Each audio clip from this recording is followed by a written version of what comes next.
This is Mick Foley. This is Harley Race. This is Shelton Benjamin. This is Mr. Wonderful Paul Orndorff. This is the Monster Abyss. And this is Daniel Bryan. This is JBL, and you're watching the MWF. Be there, live.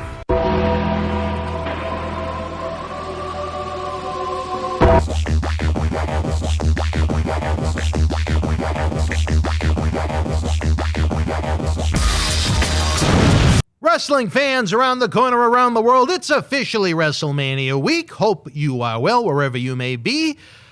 By the time you watch this tremendous marathon, we're going to be en route to the Big Guava, Tampa, Florida for our Wrestle House 2021 endeavor this week. We're going to be taping Wrestling Insider episodes for the spring and the summer, present you with live episodes as well as cyber autograph signings with 9 featured superstars. How about that, folks? The cyber signings are going to be short in nature due to the number of guests we have coming in. If you want to get an autograph photo, again, we encourage you to head on over to bostonwrestling.com now.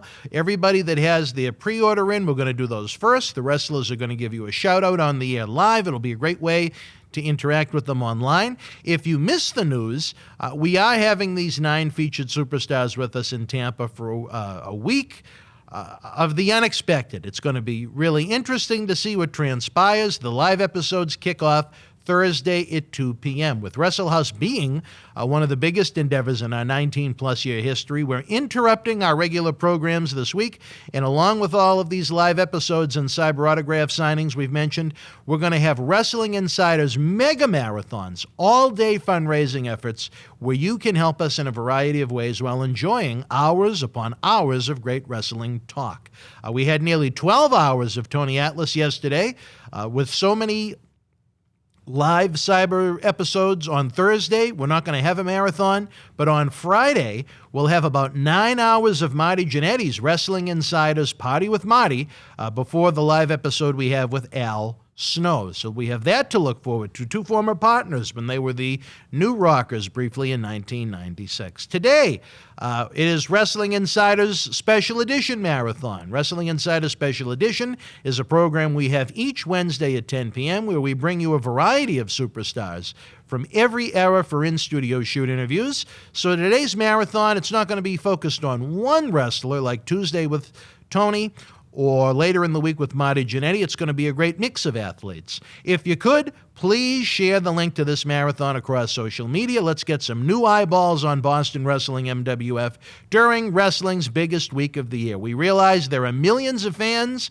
that have no idea we exist yet, but once they do, we'll be able to grow our content for fans around the globe. We open up this great marathon with our longtime friend Demolition Smash, Barry Darsow, joining us to discuss whether we'll ever see Demolition, arguably the greatest tag team in WWE history, in the WWE Hall of Fame, along with thoughts on Mr. Perfect and his father, the late, great Larry the Axe Hennig. Enjoy.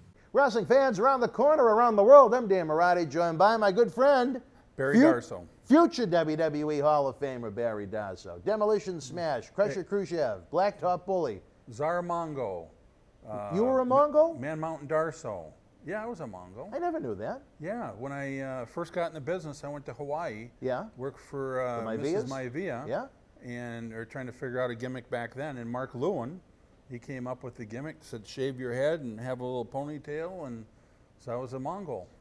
Czar Mongol. Maniac Mark Lewin is a heel that I don't think many modern day fans would be familiar with, but he was a great heel. Oh my God, what a heel. The look on his face, the everything, body, unbelievable body on him. Just, he helped me out a lot when I first got in the business in Hawaii.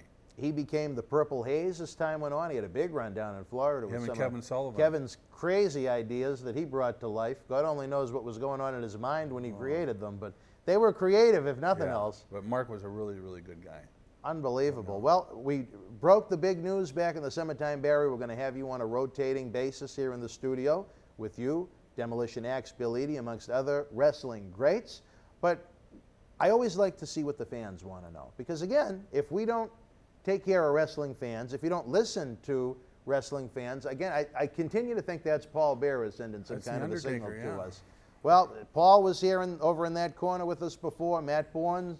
We've had a few deceased individuals in the wrestling business in this studio, so you never know who may be playing a rib.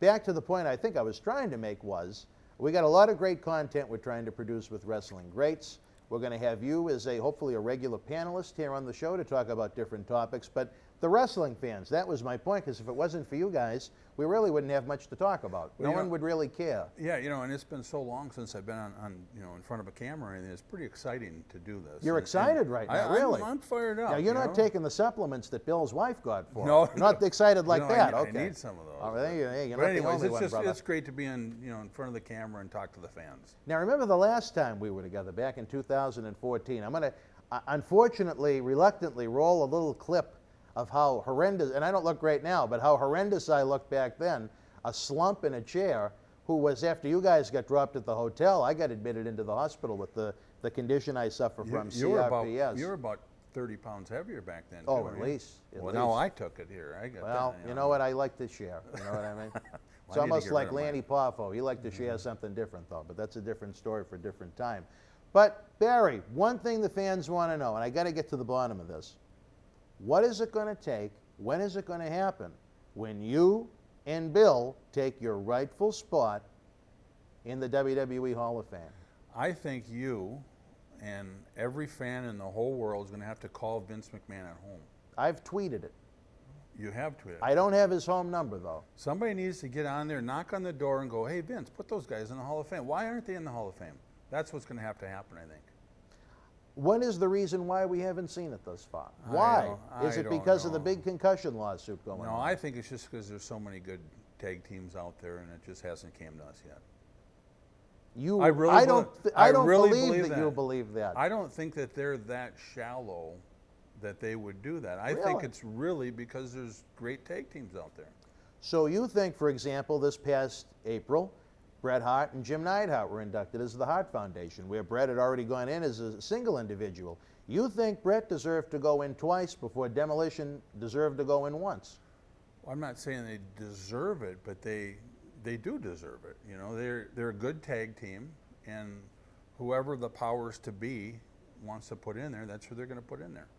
So that's an interesting theory. I believe it. I don't think that because of a concussion lawsuit that, you know, really something's happened and, you know, people are crippled by it and dying from it and all that. That's not why they wouldn't put you in the Hall of Fame. Do you really believe that? Yes, I do. You do believe that? I don't think so. I just don't think. I always think the positive. You're a real positive guy. I think that's why everybody likes you. I think good things about everybody, and I think when it's our time to be in there, we'll be in there no matter if there's a lawsuit or not. Well, I'll tell you this. Let's eliminate the thought of the lawsuit. It's an embarrassment that you guys are not in WWE Hall of Fame. You can argue it a little bit, but more often than not, you guys are the greatest tag team in that company's history. I really, really appreciate that. And, you know, a lot of the fans that we talk to and sign autographs, they always ask that same thing. When are you going to be in the Hall of Fame? Well, it's not up to us. It's up to the office and the powers to be. So when they're ready to put us in, they'll put us in. I would like to see someday, I know there are different wrestling Hall of Fames that exist, but WWE to have a much more structured system as far as who they put in and why. I mean, look at how many years it took for poor Bruno Sammartino to go in, but Bruno didn't want to go in, so you can respect that. But how do you have a WWE Hall of Fame without Bruno going in first? Yeah, I don't know, but I'll tell you, Dave Hero's territory over in Wisconsin, he put us in the Hall of Fame, and I believe that's a real Hall of Fame. Now, why is that? Because it's real, it's just the thought process of he thought that we were one of the best tag teams around. That's why we went in the Hall of Fame. Well, I'll tell you this. I was so happy to be with you out in Las Vegas for the Cauliflower Alley Club reunion. It's not a Hall of Fame, but you and Bill, I said it right this time, were presented with one of the Lifetime Achievement Awards, and what a better tag team. Oh, what Two an honor. great guys, and my favorite place to go outside of when I take the kids to Orlando on some of those vacations. I'm talking Las Vegas, Nevada, fun in the sun with the king of sports professional wrestling. You can't lose. And it was, other than Bill not being there, it was a great night. What an honor, the Cauliflower Alley, to do that. Oh, it's huge. And I wish I could go to every one of those. I wish they wouldn't have them in the middle of the week like we were talking about. Why don't they have them on the weekends? You're going to have to talk to the Sheik's buddy, Brian Blair, about that. Brian Blair. Yeah, Brian, why don't you have the Cauliflower Alley on the weekend instead during the week?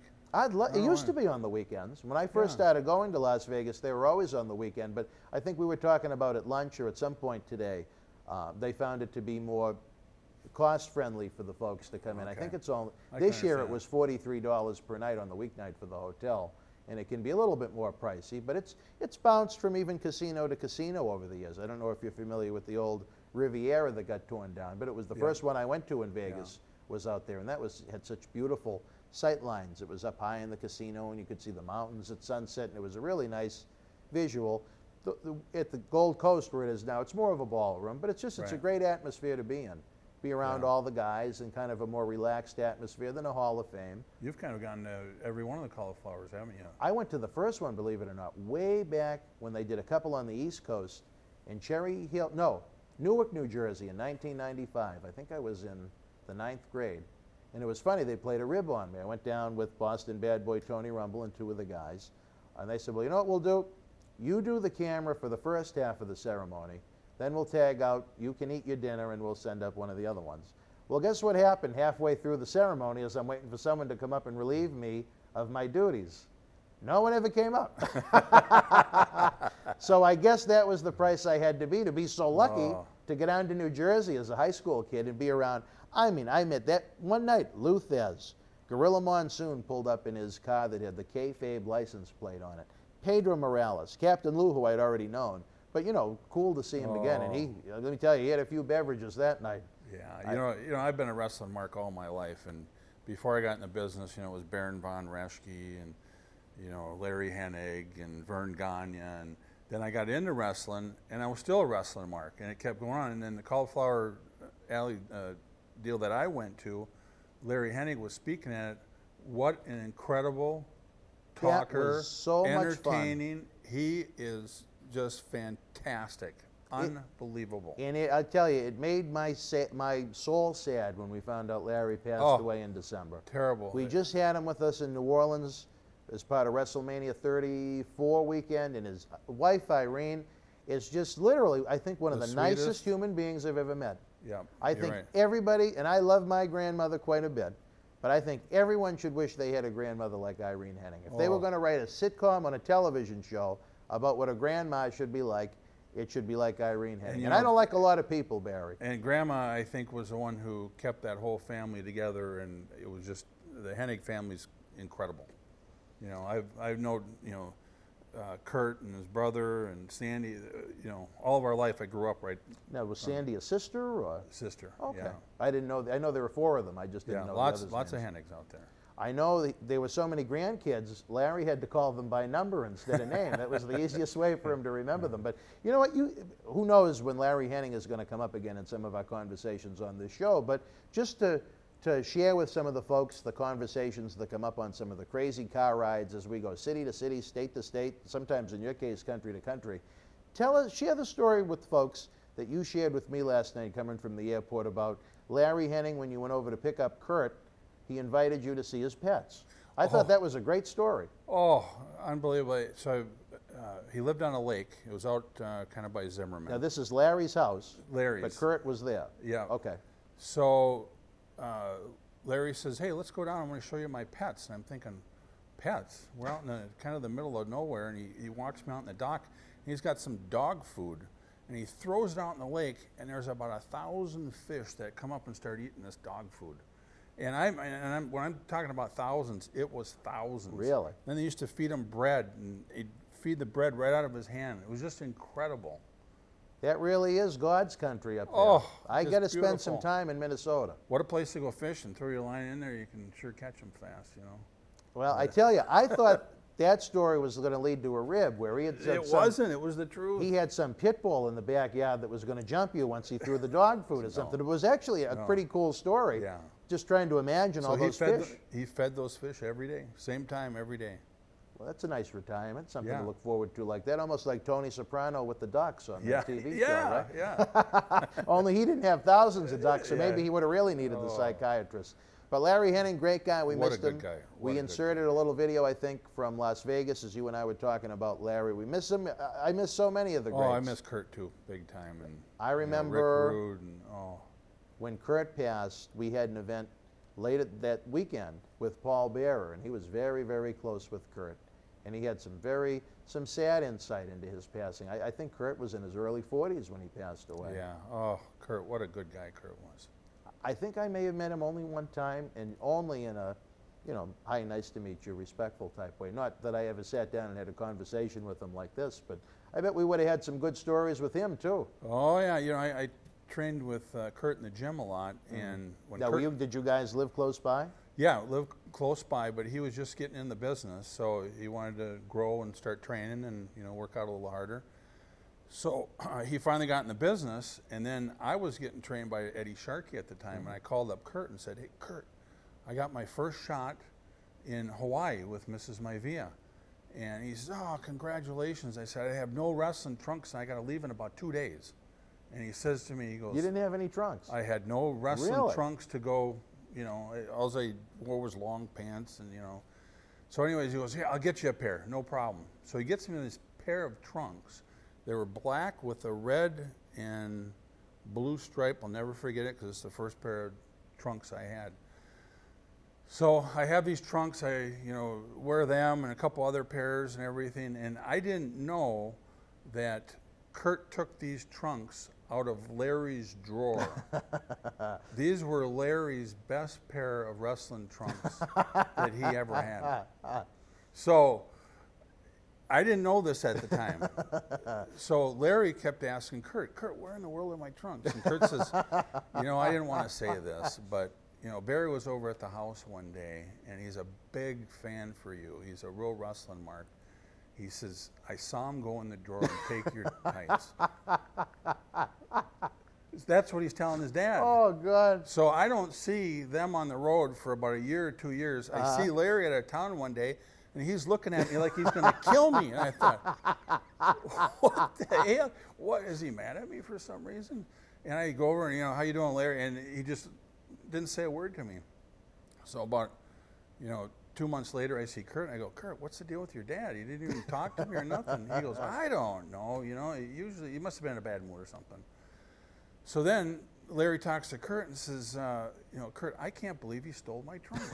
Those were my best This trunks." is 2 years later now? Yeah. This is still a talk? Yeah, so I'm on the road. I mean, he must be just burning up, this dang Darso, what an ass, So anyways, so I say to Kurt again, I said, "Kurt, I saw your dad again, and he don't even talk to me." So then Kurt goes, "I told him you stole his trunks. Those were his best." I said, "You got to be kidding me." Remember at Cauliflower Alley I was talking about? Yeah, I remember you. Yeah, you True mentioned that story. And I Yep. told Larry, I said, "It wasn't me. It was Kurt. Kurt took them out and gave them to me." Now, Larry is a smart guy. Larry knows the prankster that Kurt Hennig was. How did he fall for it for so long? You believe what your son says. There you go. Did you ever give him the tights back? No, I didn't. I wasn't gonna. I still got the tights. Did he ever see you in the tights? When you ran into him in the other towns, were you still wearing them? No, or I not? wasn't wearing them in front of him. I didn't want to do that. But my first pair of tights, he thought I stole them. That's the type of fun I don't think the wrestling fans at home understand exists when wrestling is at its best. There's a lot of stresses, there's a lot of opinions, there's a lot of conflict sometimes and politics that go on behind the scenes. But the fun and the ribs and the joking and the memories like that, that's what makes wrestling at its best to me. Well, it wasn't fun at the time. It's fun now. Now, what do you mean? Well, I was scared to death that Larry was going to kill me when he found out that I stole his trunks. Did you ever have a rational conversation with him later on? Yeah, later on. Okay, I did, later on. And we were laughing about it. But, it's a good story to tell. It is a good story. I laughed out loud at He it. really thought I stole them, though. Did he? Oh, yeah. I'm surprised he wasn't even a little more hot with you than he was. Yeah. They had that, what was it, the 22-inch neck. Kurt had some good ribs, though. Oh. And I tell you, Tony Atlas has told some stories. When he'd hit you, he'd hit the shit out of you in the ring. So maybe you were lucky you didn't have to work with him. I'm glad I didn't have to work with him after that. Oh, that's funny. I tell you, wrestling fans, again, I want to kind of circle back to where we came from. If you're a wrestling fan at home, Barry, you would suggest maybe the fans reach out to a company like WWE that listens to its fan base. Let them know they want to see Demolition in the Hall of Fame. I don't think the resume speaks for itself. It speaks very loudly, in my opinion. I want to see it happen. I appreciate that. But, you know what I think. and it's, I think we've worked hard. We've done everything that we've had to do. It's not up to us. It's up to them. Well, you know what's funny? We were at the day we're taping this, we were at the New England Fanfest down in Warwick, Rhode Island, and adjacent to us there was a table of some former WWE superstars, all of which were in the Hall of Fame. And Bill leaned over to me and he goes, "Do you know what they are?" I said, "What?" He said, "They look like a trio of white Virgils." Who were those guys? Well, I think we should bury him on the, one of them No. wasn't looking too happy, but that's a different story for a different time. But I'm going to hold out hope that one of these WrestleMania weekends, I'm going to, you know, at the speed I move trying to get out of my seat to applaud, your speech will probably be over. But I'm going to at least attempt to get up and applaud for you to come out, because it'll be a great night for me. Well, I appreciate it. Thank you. There are very few inductees that have had that much of a personal interest to me. Sue Aitchison this year, that meant the world to me to see her come out. And funny enough, Road Dogg went in this year. He headlined the first few MWF events we had before he ran into some of his substance abuse problems, so it was good to see him go in. Paul Bearer, even though he had passed away by the time they put him in, that pulled on the strings of my heart. And then going to Los Angeles with Sheiky Baby and having him tell me the wrong hotel to go to before the ceremony, which was only $120 in cabs, but I guess that's the Sheik. The memories and legends that we do have. Again, folks, we want to continue to solicit input from you. We want to know what you want us to talk about. Our main focus is going to be 1989, 1990. It was such an interesting period in professional wrestling, such a successful period in professional wrestling. And then in late 1990 in WWF, it turned into a nosedive with some of the creative decisions that were made. Every WWE pay-per-view weekend, you can check us out on BostonWrestling.com. And again, join over 51,000 of your fellow wrestling fans at MWF Project X on Twitter for the man that we want to see inducted in Tampa in 2020. I'm Dan Marati. You and yours, be well. I want you in. Wrestling fans around the corner, around the world, I'm Dan Marati. And I'm John Cena Sr. Johnny, the momentum here in Boston Wrestling continues as we continue to build and build and build. The fans want to know, how do we help? We subscribe to the Patreon, but we see all the great merchandise on that set. Coronavirus may have killed the nightlife, especially for someone like Marty, but our acclaimed eBay store is open 24/7 around the world. Wow. Check it out. On October 28th, 2020, wrestling's scariest night was back with WWE NXT Halloween Havoc. This limited edition collector's autograph poster is number 12 of only 100 produced and is signed by all 9 superstars featured on the poster, including Johnny Gargano, Damian Priest, Candice LeRae, Io Shirai, Dexter Lumis, Cameron Grimes, Rhea Ripley, Raquel Gonzalez, and your Halloween Havoc host, Shotzi Blackheart. Comes with WWE authentication hologram on the back. You'll also receive an on-air thank you from WWE Hall of Famer Mr. USA Tony Atlas and a bonus mystery autograph photo. Help keep wrestling legends working. Get this awesome collectible now. Boston Wrestling Sports and the MWF explodes into a new year of unknown with professional wrestling content galore, and we need you to join our family. Every Tuesday night at 10 p.m. after we review the previous night's Monday Night Raw, it's Wrestling Insiders at your house with the unpredictable WWE Hall of Famer, Mr. USA Tony Atlas. Wednesday nights after WWE, NXT, and AEW at 10 p.m., you never know who's going to show up on Wrestling Insiders Special Edition. Every Thursday night at 10 p.m. after our NXT and Dynamite review, it's Marty Jannetty's No Holds Barred Sex, Drugs, and Rock and Roll journey through the 80s and 90s on Wrestling Insiders Party with Marty. Friday nights after the lights go down at the Thunderdome on SmackDown, it's John Cena Sr.'s Wrestling Insiders Fabulous Fridays. Plus, look for classic clips, bonus live episodes, pay-per-view watch-alongs, and more. If you want early, ad-free access to all of our Wrestling Insider talk shows, our acclaimed studio shoot interview DVD library, and to help keep wrestling legends working during the worst of times, for less than a cup of coffee at Starbucks, join our growing family at patreon.com/Boston Wrestling. Expect the unexpected in 2021.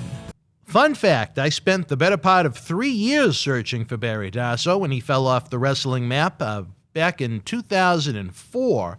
Many fans may or may not know that Barry and Bill Eadie, Axe, stopped speaking after Axe left WWF in 1990. I was a huge Demolition fan as a kid, and I'm proud to say that I was able to reunite the two for the first time in 17 years, the morning of WrestleMania 23 at a Fanfest in Windsor, Ontario, Canada. Two great guys that will be with us for a live episode tomorrow night, Thursday at 8 p.m. Again, you can pre-order your Demolition autograph photos now on BostonWrestling.com. And that's just the beginning of this supersized all-day marathon, folks. Don't forget the Super Chat button is open for business. It's that little gray $ symbol under the chat box. The eBay store is on fire. You can find the link in the description box below. And we're looking to add members to the Boston Wrestling MWF family at patreon.com/Boston Wrestling for early ad-free access to Wrestling Insiders, our acclaimed studio shoot interview DVD library that's been seen by millions online, millions more on The Howard Stern Show,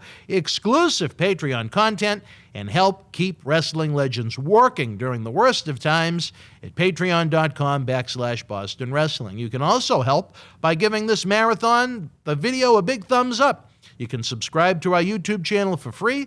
Click the little notification bell to get updates of all of the great content coming your way this week. And of course, please, maybe what's more important than anything, share the link to this marathon anywhere you can think of where there might be wrestling fans. Share it across social media. So we can get some new fans watching what we do. There are millions that have no idea we exist, especially those that left the sports entertainment genre in the 80s and 90s and gave up on it. But once they find us, when they hear the chat, they see the superstars, I think they're going to love us. Let's start creating original studio shoot interviews 7 nights per week. That's my goal. Coming up next, it's the debut of WWE Hall of Famer Brutus the Barber Beefcake, remembering the late Ugandan giant Kamala. Wrestling fans, I'm Dan Marty, joined by Birthday cake in the house. unbelievable fans. It is WWE Payback Sunday. Oh, yeah. I am so happy to have this gentleman with us. We're going to be producing some very thought-provoking content from some of the great times in professional wrestling. Who needs sports entertainment in 2020 when you have these great memories and legends we can relive from what I consider the greatest period of wrestling back in the late 1980s. Before we get there, though, Brutus, we kind of wanted to give fans a little sample of what's going on. I know for those that might not want to wait until we plow through this series on video, your book has been one of the more popular wrestling autobiographies that's been released in quite a while now. Well, in my opinion, it's the best of the best. It's the best of the best. Brutus Beefcake, strutting and cutting. BrutusBeefcake.com. You can get it 24/7 right there. BrutusBeefcake.com. Have it shipped right to your home. Again, as we noted earlier in the week, we would love to have a virtual signing later in the year, maybe closer to the holiday season. So not only can you get the book, you can get it inscribed and personalized and shipped right to your home. From what I've only read a little bit of it, a couple of chapters so far, but it's fantastic. I've enjoyed the read so far, and I bet you've received a lot of positive feedback from the fans. Unbelievable. I haven't received any negative feedback. That's the kicker. Lots of positive, good. No negative, really good. I think that one problem you're going to run into, it's only one book. I think there might need to be more. Yeah, guys out there writing a lot of books.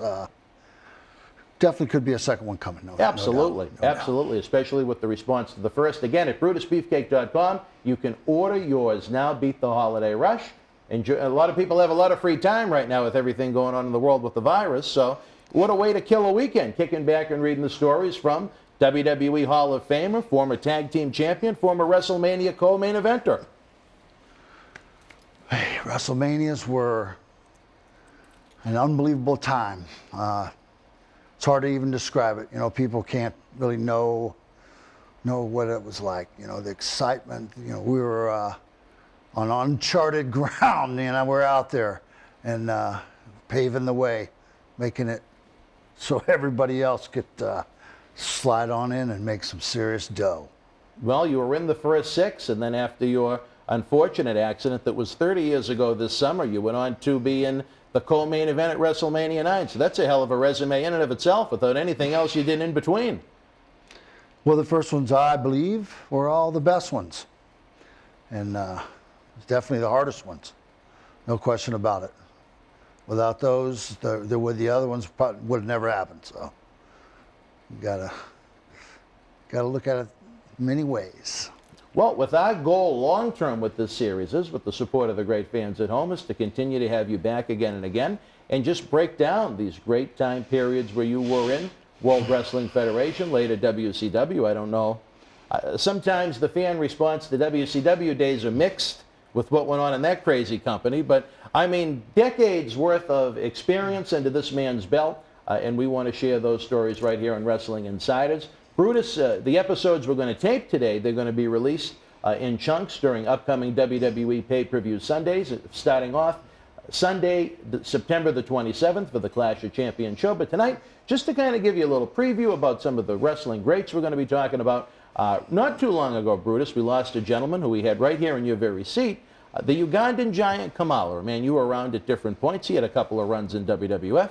Any memories of the late, great James Harris? Big Jim was a good friend of mine. He's sorely missed. We miss him a lot. We had some fun times together back in the old days, say upstate New York, back when they used to have commissions and things. And Jim and I were actually wrestling each other. And the commissioner was being a jerk, saying, your blood pressure's too high, we can't let you wrestle. So I had to convince him that he had to change his mind and let Jim wrestle. And needless to say, it happened, so we were able to have our match and everything, but some different times back then. What was it like to work with a man of his size, about 6'7", 400 pounds, but from what most of his opponents and peers described, very smooth in the ring? Big Jim was a night off. You know, I wrestled with big guys, Andre the Giant, King Kong Bundy, you name it.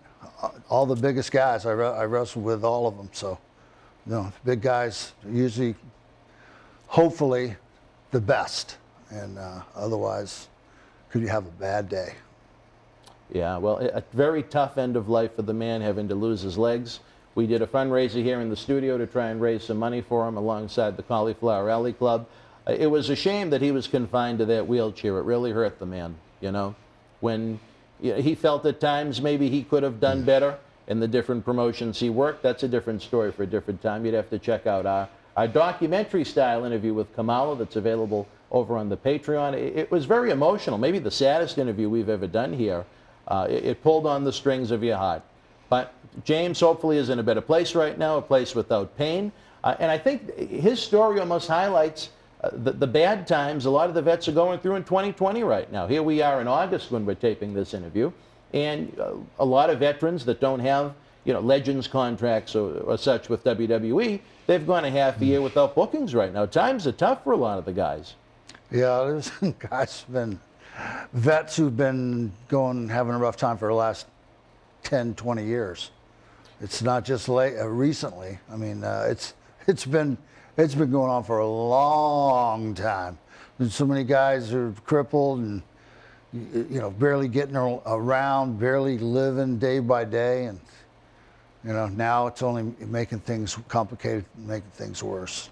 And if you look at just about every other form of sport, every other form of entertainment, there is that kind of protection for the guys, where they have retirements and pensions and such to look forward to. Here in wrestling, you know, it's not that way, and it's a shame, because look at the problems that some of the greats of the sport have developed that have led to their early demise. It's really sad, it's heartbreaking, and part of what we want to do with these series of programs, whether it's you, Marty, Tony, some of the other folks we've had in here, is to try and keep wrestling legends working, so they don't have to worry about going into the ring. Sit down, have a talk show experience, share their memories with you, and keep life going in a more positive way. I think that's a great goal for any video series like this to have. It is a great goal.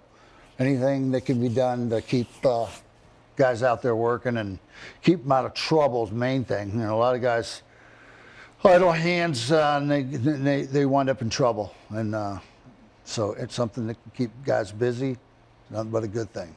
Very important to us, as it has been for a long, long time. Well, fans, I think you're going to love the content that Brutus and I are going to be producing this fall. If all goes well, hopefully we're going to have him back later in the fall to present even more and more great content to you, to go along with Tony Atlas, who we have every Tuesday at 9 o'clock, and Marty Jannetty, who we have every Thursday at 9 o'clock. It's certainly a growing roster of regular superstars from, again, my favorite era of professional wrestling. I don't know about you, but, you know, I don't think the guys that are competing now in 2020 will have quite the experiences that you guys had in the 80s and 90s. Not a chance, brother. Different world. All right, wrestling fans, Not a we just chance, wanted to give man. you a little teaser right after WWE Payback. We hope you enjoyed WWE's pay-per-view. I tell you, no matter what you may think of the content, you have a great group of athletes giving it 100% each and every week on WWE's programming. For Brutus Beefcake, I'm Dan Marati. We will be back Sunday, September the 27th, right after WWE Clash of Champions. We're going to break down one of the great years, maybe Brutus's biggest year in WWF, 1988. We're going to have a lot of fun. We'll see you then. Until we speak again, folks, you and yours be well. More important, stay healthy. Wrestling fans, I'm Dan Marati. And this is the man of the hour, Leo Rush. It's all over BostonWrestling.com and our social media. But Leo, brother, they got to check out some of this merch. They got to. Check it out, fans, right now, available on eBay. Support Wrestling Insiders and keep wrestling legends working on eBay. Get this limited edition Bailey autographed Rob Schamberger out print, one of only 50 made. A great addition to the collection of any Bailey fan, direct from WWE. Also comes with a mystery autograph photo and an on-air shout-out from WWE Hall of Famer Mr. USA Tony Atlas on Wrestling Insiders at your house. Get it now. Again, folks, continue to follow us on Twitter at MWF Project X and on Facebook at facebook.com/Boston Wrestling for updates in case we have additions to Wrestle House this week. Maybe times might change, etc. We've had to pre-produce so much of this content to have it ready for our Tampa adventure that things could change. If you're enjoying the content so far with Smash, Beefcake, and others, and want us to bring you more, again, use that Super Chat feature, the gray $ button underneath the Premier box, or using PayPal with the email address bw@bostonwrestling.com. It goes a long way to keep wrestling legends working and the lights on at the studio. Very important. In our next episode, Brutus Beefcake is back as he takes an in-depth look at the WWF in 1988. Stand by. Wrestling fans, very happy to have you on another pay-per-view Sunday. I'm very proud to have with us not only a WWE Hall of Famer, but an acclaimed best-selling author right now, Brutus Beefcake Struttin' and Cuttin'.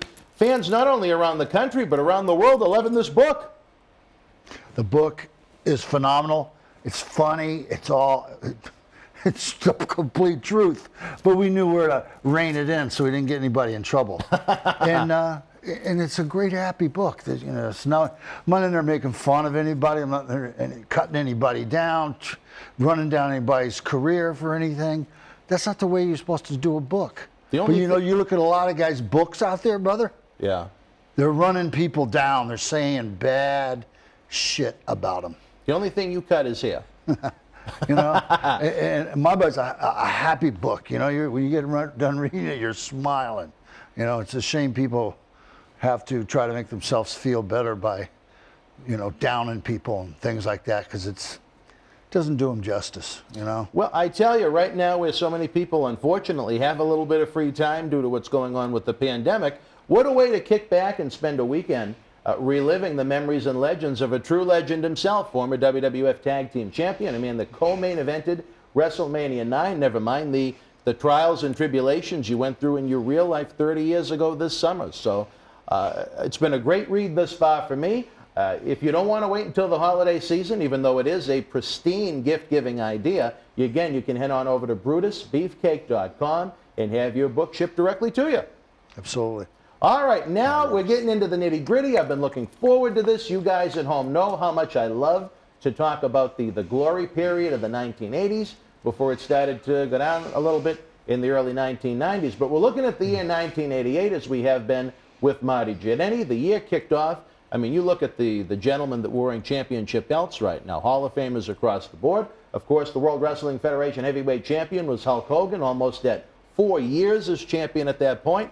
Relative newcomer to the company, the Ultimate Warrior, was being groomed for a spot later in the year, but the Honky Tonk Man was on fire, holding that Intercontinental Championship gold. And you had Strikeforce, Tito Santana, and Rick Martel as the tag team champions. So no matter what tour you were on with that company, whether it be A team, B team, C team, some weekends even D teams, you had fantastic lineups across the board. Well, the guys, you know, there was just such huge talents. You know, they were able to run so many towns a night, it was ridiculous. And the money that was pouring in was unbelievable. Well, guys, we're working a lot, though. I went through my book, and when CBS called me and asked about the first year and leading up to WrestleMania 1, and I calculated about 500 times that I laced up my boots during that year. Really? 1985. In 85, you think you did 500 and shots? And every year after that, up until 90, 91, 500 matches.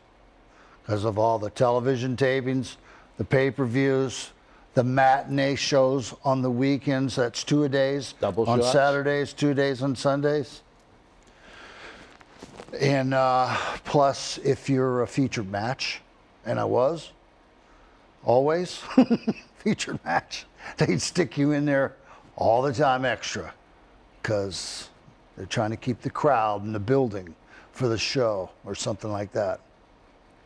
And So- sometimes when it was really hot, they'd try and put you on early in one card and try and get you to another city so you'd be working twice at night, almost a triple shot.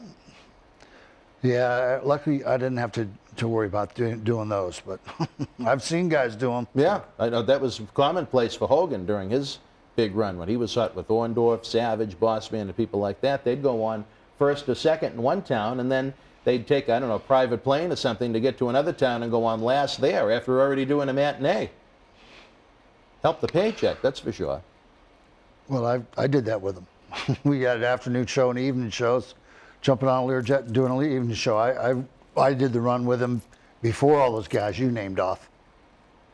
Yeah, well, you had a run with them individually in 85. Yeah. Yeah. Yeah, so before Orndorff, before all those guys, before Macho Man, I did the run everywhere.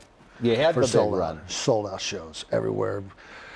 2,000, 3,000, 5,000 people sometimes outside trying to get in the buildings. Turnaway crowds, not just sold out in the building, but then you had It was thousands crazy. outside the arena trying to get in that It was couldn't. great. You know, yeah, it was just so hot. The guys, you know, the talents were so great. Everybody worked so hard together, and it just made all the shows, you know, just people just were insane to get in, and it just kept getting better and better. Why is it that you think in 2020, when maybe if you put on a WWE TV show again, you may have one of the greatest group of athletes they've ever had in that company as far as what they can physically do with their bodies. But why is it that you think even now, 30 plus years after the fact, so many fans look back at that period in the 80s with such great fond memories compared to what they see on TV now each and every week? What was the magic? Wow, that's not easy to describe. You know, like you said, the guys today, huge talents. Could they do all this kind of crazy acrobatics and flips and things that I never even dreamed about trying to do. And it was a different era. You know, our business changed from the times, from the 80s and early 90s to now. But that's the nature of our business, and of most businesses, that things change. And the question is, you know, how well do you deal with the change? How do you take advantage of the change? How do you make the best of the change?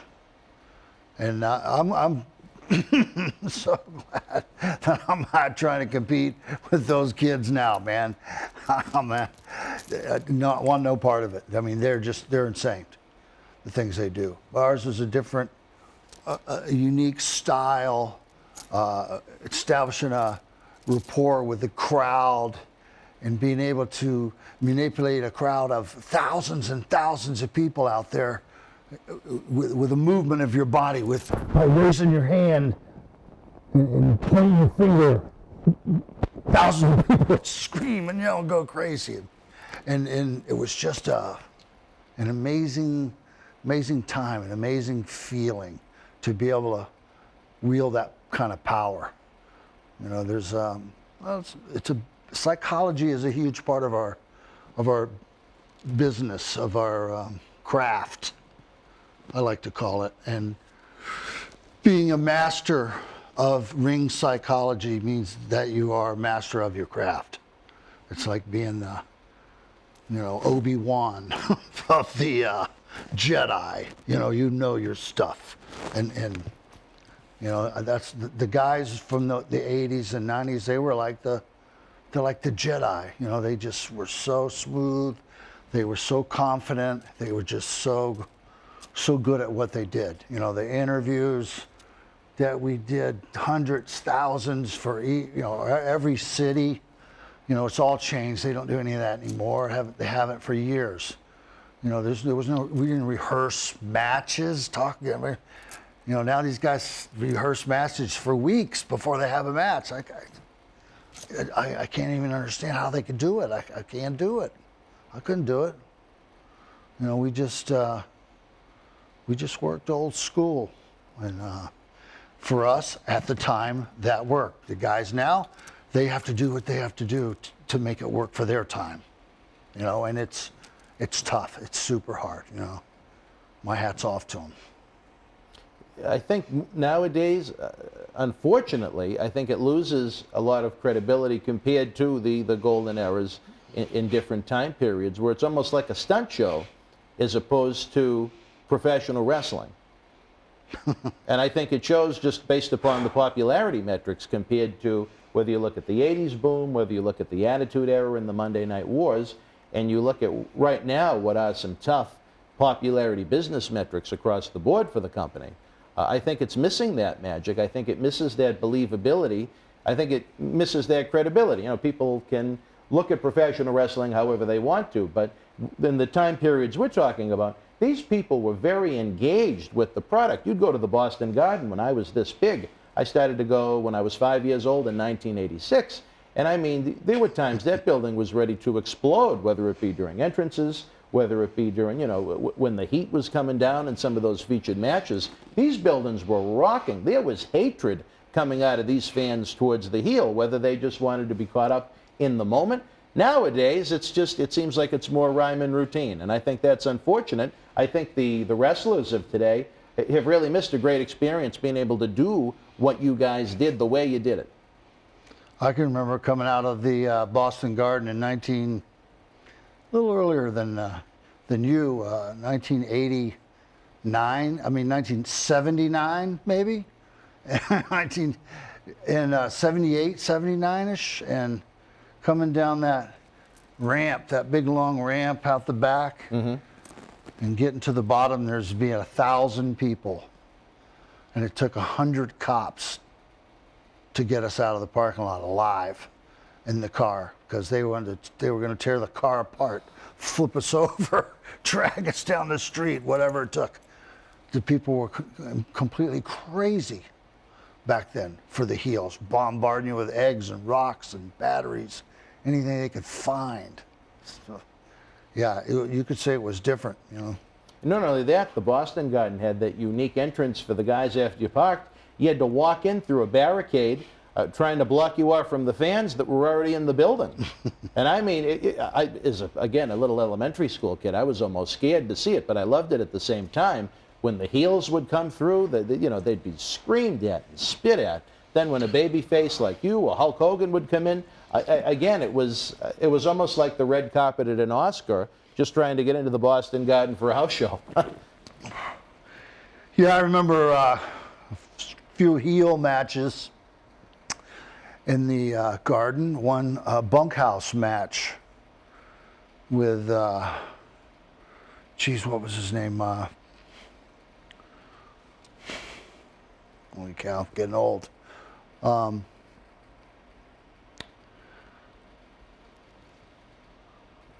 What was the young man who was half of the tag team Greg and I beat? I can't think of it yet. He goes by so many different names. Rotundo and Wyndham? Wyndham.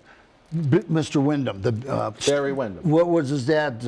Blackjack. Blackjack. Jeez, I haven't said that name in 30 years. You know, the Blackjack Mulligan. Bunkhouse match, Blackjack Mulligan. By the time the match was over, the ring was this deep. In cups, popcorn boxes, hot dogs, covered in stuff. And those people never let up. They just kept throwing the whole time. That was a bunkhouse battle royal in early 1987. I remember that, yeah. Oh, my God. The Boston Garden was always one of the most unique places in the country. Definitely one of the fiercest. I know Freddie Blassie lost his eye to an egg in Boston Garden.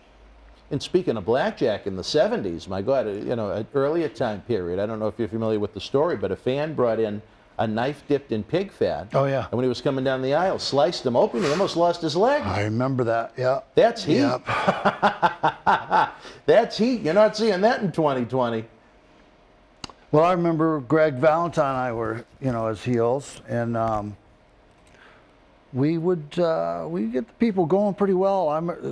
The funniest thing was we had more riots in the crowd during our matches, people fighting in the crowd because some people liked us, and the other people the other people just hated us. And as soon as somebody would cheer for us, next thing you know, boom, there's a big fight, a big war going on. We'd have to stop the match almost, get outside, wait for security to grab everybody, pull them apart, and then start our matches up again. And that would happen like 2 or 3 times a week. Because you had that cool factor you don't going see for you, that too. happen. No. You don't see that happen anymore. You know, riots in the crowds and stuff. Used to happen a lot in the 80s. Oh, They absolutely. had fights all the time in the crowds. I would sit usually in the loge with my dad, but all night you'd see a brawl in the crowd in this end, a fight in the crowd in that end, and the cops would just be going back and forth on the floor where the hockey rink would be all night. Some great memories. I mean, I look back at that with just a smile on my face compared to, you know, you can enjoy WWE for what it is right now, but the passion is lacking from the fan base compared to what it was. Those people couldn't get enough to run a lot of those same buildings like MSG, Boston, Chicago, not once or twice a year, but every month. Every month. Yeah, and the crowd was different, you know, back. I remember there was, you know, the grandmas and grandpas, and then there was the moms and dads, and then there was kids. It was a real whole across the board generational thing of people that came out to wrestling, and then it gradually shrunk down, and I think it's really narrowed its focus now. It's in tough shape right now, unfortunately. And the funny thing is, it's a time when the industry is never making more money due to some of the great television contracts the company has. But as far as the overall interest goes, you can't compare. It's pennies on the dollar compared to the 80s, different parts of the 90s. And I wasn't alive for the 70s, but Bruno was certainly a household name here in Boston at the very least, and in New York with MSG. So I just think that the passion has been lost, and I think that's unfortunate. And that's why I think it's great there are shows like this, you know. WWE bought every video library. They can create history however they want to. It's their footage. But that doesn't mean there aren't great memories, legends, experiences for some of the great veterans and Hall of Famers to talk about. And that's why I think shows like this are so great. Well, it is true. Guys like Bruno, he was a real legend. You know, I mean, really a real talent, a real good champion, and a good man. You know, and he helped to mentor and pass his knowledge along to other wrestlers, and then that's kind of one of the problems with things today is that stopped happening, and the guys with the most experience, the champions, the most years, the most knowledge, the most, you know, to pass on, never were called upon or got a chance to pass on those that knowledge, that experience, and it just makes a difference in the wrestler. It's easy to tell the difference between the guys who have had it, you know. And I've worked 7 probably years in the territories with those kind of guys: Wahoo McDaniel, Jose Lothario, and Dusty Rhodes, and Harley Race, and the Briscoes, and the Funks, and just on and on. And that was before WWF. Way before, yeah. You know, the Vern Gagne's territory, the Owens territory in Portland. In Portland, yeah. Where Piper was from. Met Roddy out there the first time. What a great guy he was, man. It's just a shame we lost too many guys. Lost too many guys. The Brotherhood is gone. He was one of the best. Roddy was one of the best. Well, in '88, as the year opened up, you were still in the midst of a battle with your former tag team partner, Greg the Hammer Valentine. For pretty much the first quarter of the year in '88, you guys were going at it dozens and dozens of times, you know, across the country, not with the modern style where you fly in, you have a nice little regional schedule for a couple of days, then you fly home after 4 days. You were on the road literally for months at a time at points, with a schedule that was certainly not convenient. You could wind up in Boston one night, fly to San Diego, then the next night after that you're in St. Louis, then fly to Seattle, then fly to Tampa. It wasn't a regionalized schedule by any stretch of the imagination. Yeah, what we were doing never been done before, and it definitely, absolutely has never been done since. We flew all over the country relentlessly without really any days off, doing television tapings, you know, 4 or 5 matches a day, 2 days in a row, every couple weeks. So the onslaught that you're putting your body through was just incredible. But the guys were devoted. You know, a lot of guys went to the gym. Not all guys did. A lot of guys trained and went to the gym, and I think that was one of the things that always, I know for sure, that kept me going. It always kept me, you know, you always had injuries. You can't wrestle that many times and not have injuries constantly. But by staying in the gym and staying, you know, the best shape you can possibly be in, that's how it would, you know, that's how you keep going and going. I mean, I was able to do more than 40 years in the ring, and that's like not happened too often. Yeah. What was it like to work with Greg on a night in, night out basis? Former tag team champion partner, and certainly a guy that knew how to light it up. Well, Greg had a unique style, and I mean, since I wrestled as a partner for a long time, you know, I was uniquely aware of his style. So for me, it wasn't hard. I remember. I mean, Greg had his pace. We called him the Turtle because he was just so slow. And you know, I know we were going to wrestle at least 20, 25 minutes a night. You know, some guys didn't want to wrestle more than 10 minutes or something. They had 10, 12 minutes. They only get in there and get out. And wrestling Greg, you know, you're going to be in there like 20, 30 minutes. Because he didn't even get warmed up until 15 minutes into the match. That was Gorilla Monsoon's line. Every time on TV, it takes him 15 minutes to get warmed up. You know, and he was old school. You know, I used to watch his dad play, Johnny Valentine, when I was a kid, and he was the only wrestler I was ever really scared of as a kid. They had some big guys and different Pak Song, the giant Korean, and the great Malenko, and you had all these, you know, scary guys, but he had no gimmicks, no big fancy robes, no nothing. He was just a big raw bone, mean son of a gun. Just a mean son of a bitch. And when you watched him hit guys, you know, there's no pulling that. It's wow, and you hit you and the sweat flies in there. You're getting waffled. You know, and that's how I always had that respect, and that's kind of the way Greg was. And we were wrestling a match in Spokane, Washington, and he has a stubby hand. It's like concrete.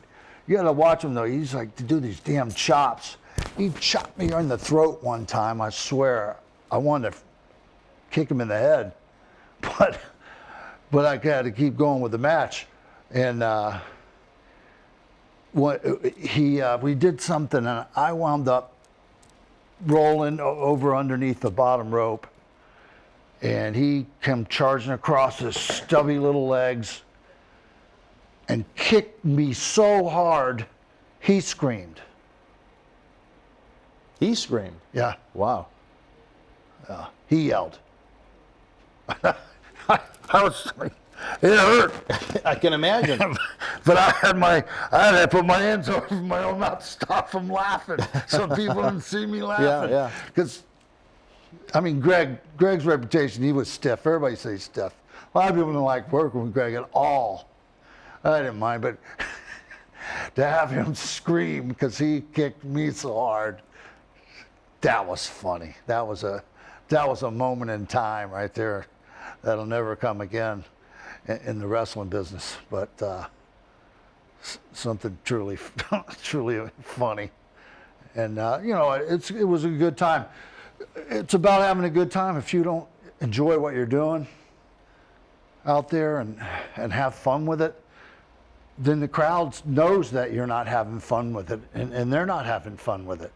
You know, you have to project personality to those people, right, and let them know that what out there is happening is real, so they can connect with it. They want to connect with it, but if you can't make it real for them, then they can't connect with it. And I had a lot of fun, you know, just getting out in the ring and just playing with the crowd, man. Just, you know, you fall down and be down and lay there, and you could hear the crowd just, oh, and then you could do something, boom, boom, boom, and next thing you know, here they came. Wow, crazy. Bring them back down. Ooh, bring them back up. It's like a symphony. Right. Just work them. And just working the crowd, you know, selling, we're registering, doing stuff, getting a hold on him, he can reverse to get a hold. Just listen to the crowd.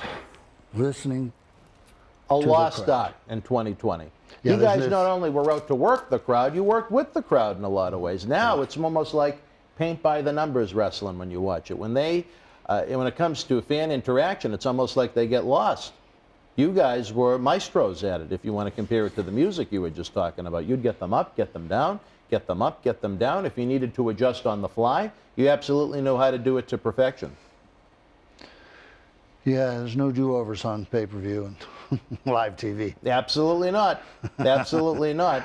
Another early addition to the WWF roster in 1988 was the debut of Bad News Brown. Alan Coage had a successful run to some extent. He's claimed in later years that he was promised to become the first black world champion. As someone that was one of Bad News' peers for so long, do you think he would have been a credible champion to take the belt from either Hulk Hogan or Randy Savage in the era he was there?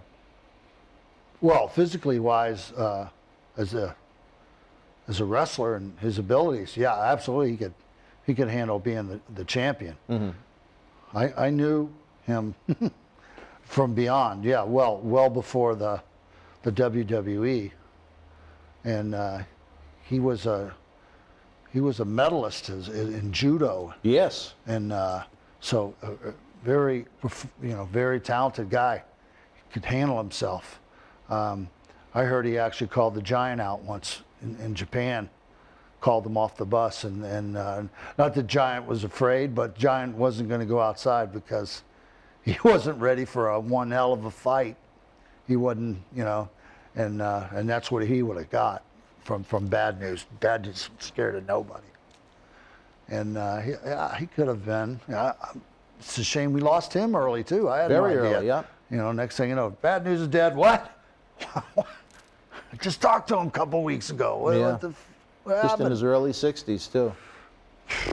Very interesting guy. I almost think Bad News was kind of ahead of his time. I think his attitude and his persona, I think it would have been an excellent, not that it wasn't a bad fit during that late 80s, early 90s, but during the Attitude Era, when he had that kind of bad-ass attitude, I think he would have fit in really good if he was a few years younger during those Monday Night Wars. One man's opinion. Yeah, news could have fit anywhere. He was unlucky in that he missed his time by a few years, really having being in the right spot at the right time. If he would have just been there a few years earlier, he would have got that run as a world champion probably. You think so? I bet he would have. Bet he would have. Interesting. Were you at the TV taping the night he debuted when he found out Cuban Assassin, who I guess he had issues with in real life, was there and he went after him with a pipe? No, I wasn't there. I wasn't at that one. Oh, Bret Hart went into great details on that in his book. I mean, talk about a first impression to make. My God, he probably terrified half the guys. And I guess Assassin had a knife and just another night on the road, I guess, right? I always had 2 knives. He always had 2? Hell yeah. Oh. Well, he was always well protected then. Didn't need them, but I had two knives. Oh, on you? Me. Yeah, me. Really? Oh, hell yeah. Yep. You never know what you'd encounter. Lucky nobody ever got the chance to find out. It wouldn't have been pretty. Was there ever a time, especially as a heel, when you would, worry about your safety, having a mob of people coming at you? All the time. Yeah. We had to escape from places with mobs chasing us. Greg and I had to get out of the garden. It's 2 hours after the garden was over. There's still 1,000 people outside. You're talking MSG? Yep. Okay. And cops got us only so far. We had to get on a sidewalk in our Cadillac and hightail it down a sidewalk for a block and then around another corner and then down with people chasing us the whole way. Now, you had to park across the street. No, we parked. Oh, you didn't? We parked in the garden in the garage. Oh, in the garden itself. Okay. Yeah. No, a lot of the guys, even still nowadays, have to go across the street to that garage. We would ride in and out in the ambulance. That was the smart way to do it, because then they didn't know who was in the ambulance. Right. Yeah. But sometimes the ambulance didn't come back, and so we decided just to wait it out, and still 1,000 people outside. It was, once we came down the ramp and they could see us, shit was on. Again, there's that passion. These fans loved it. No matter what they thought of what was actually going on in the ring, they had that emotional investment in it. 86, early 87. Yeah. Wow. It was, forget about a dream team. It was almost a nightmare team just trying to get in and out of the building. Well, I think, let's see, what's today's Wednesday? It's Sunday or Monday was the anniversary of me and Greg winning the world titles in Philadelphia Spectrum. How about that? That's right. Yeah. Yeah. And you guys had a great run with those tag team titles. Great run with those tag team titles. I can't wait to, as time goes on with this series, break down those early years with you in the company and then later teaming up with Greg, winning those tag team titles, leading into a great series that you had with the Bulldogs in 1986. We'll get there in the timeline, hopefully, as we would love to have you back again and again when you're up here in the area. But in early 88, we had a departure of someone that seemed to come into the company with a lot of steam. In recent years, I don't know if you've seen any of his interviews, but he's appeared to have lost his mind a little bit. Billy Jack Haynes. I guess you have. Well, I'm laughing because 1979, I was in Oregon for a year. Mm-hmm. And I had Kurt Hennig's first match with him out there. Really? His dad was with him. What a great guy Larry the Hennig Axe. is. I love Larry Hennig. I stumbled into a gym looking for a new gym one day, and me and Stevie Affey, and guess who was running this gym? Billy Jack. Just a weightlifter, regular guy. And after a few months of working out there, and he started coming around, wanted to come to the matches. Next thing you know, we introduced him to, because he's a big guy, he was built. We introduced him around to some of the boys. Dr. D, David Schultz, was in the territory then. Stan, the man, Stasiak was in the territory then. Matt Bourne, Buddy Rose, all those guys. They introduced him and sent him to Bret Hart's dad. And they broke him in Calgary. And then eventually sent him back to Portland. And then he made his way to the WWE, WWF. He has said in some of his interviews that he thought he was going to have a spot in the company right under Hulk Hogan. As someone that watched the show at the time, I didn't quite see that in Billy Jack Haynes, but do you think there was potential for him to be a top-tier guy in a company when WWF was signing virtually every top-tier talent in the country that they could get their hands on? Yeah, that was questionable. Billy, he had talent, he was good. I don't think he was a super top guy. He was, he had been right underneath that. But I think middle of the pack was. A lot of guys got promised. Like bad news. Things. Yeah. A lot of guys got promised a lot of things that never came about back in those days. And yeah, so it did. There were some hurt feelings going around. To say the very least.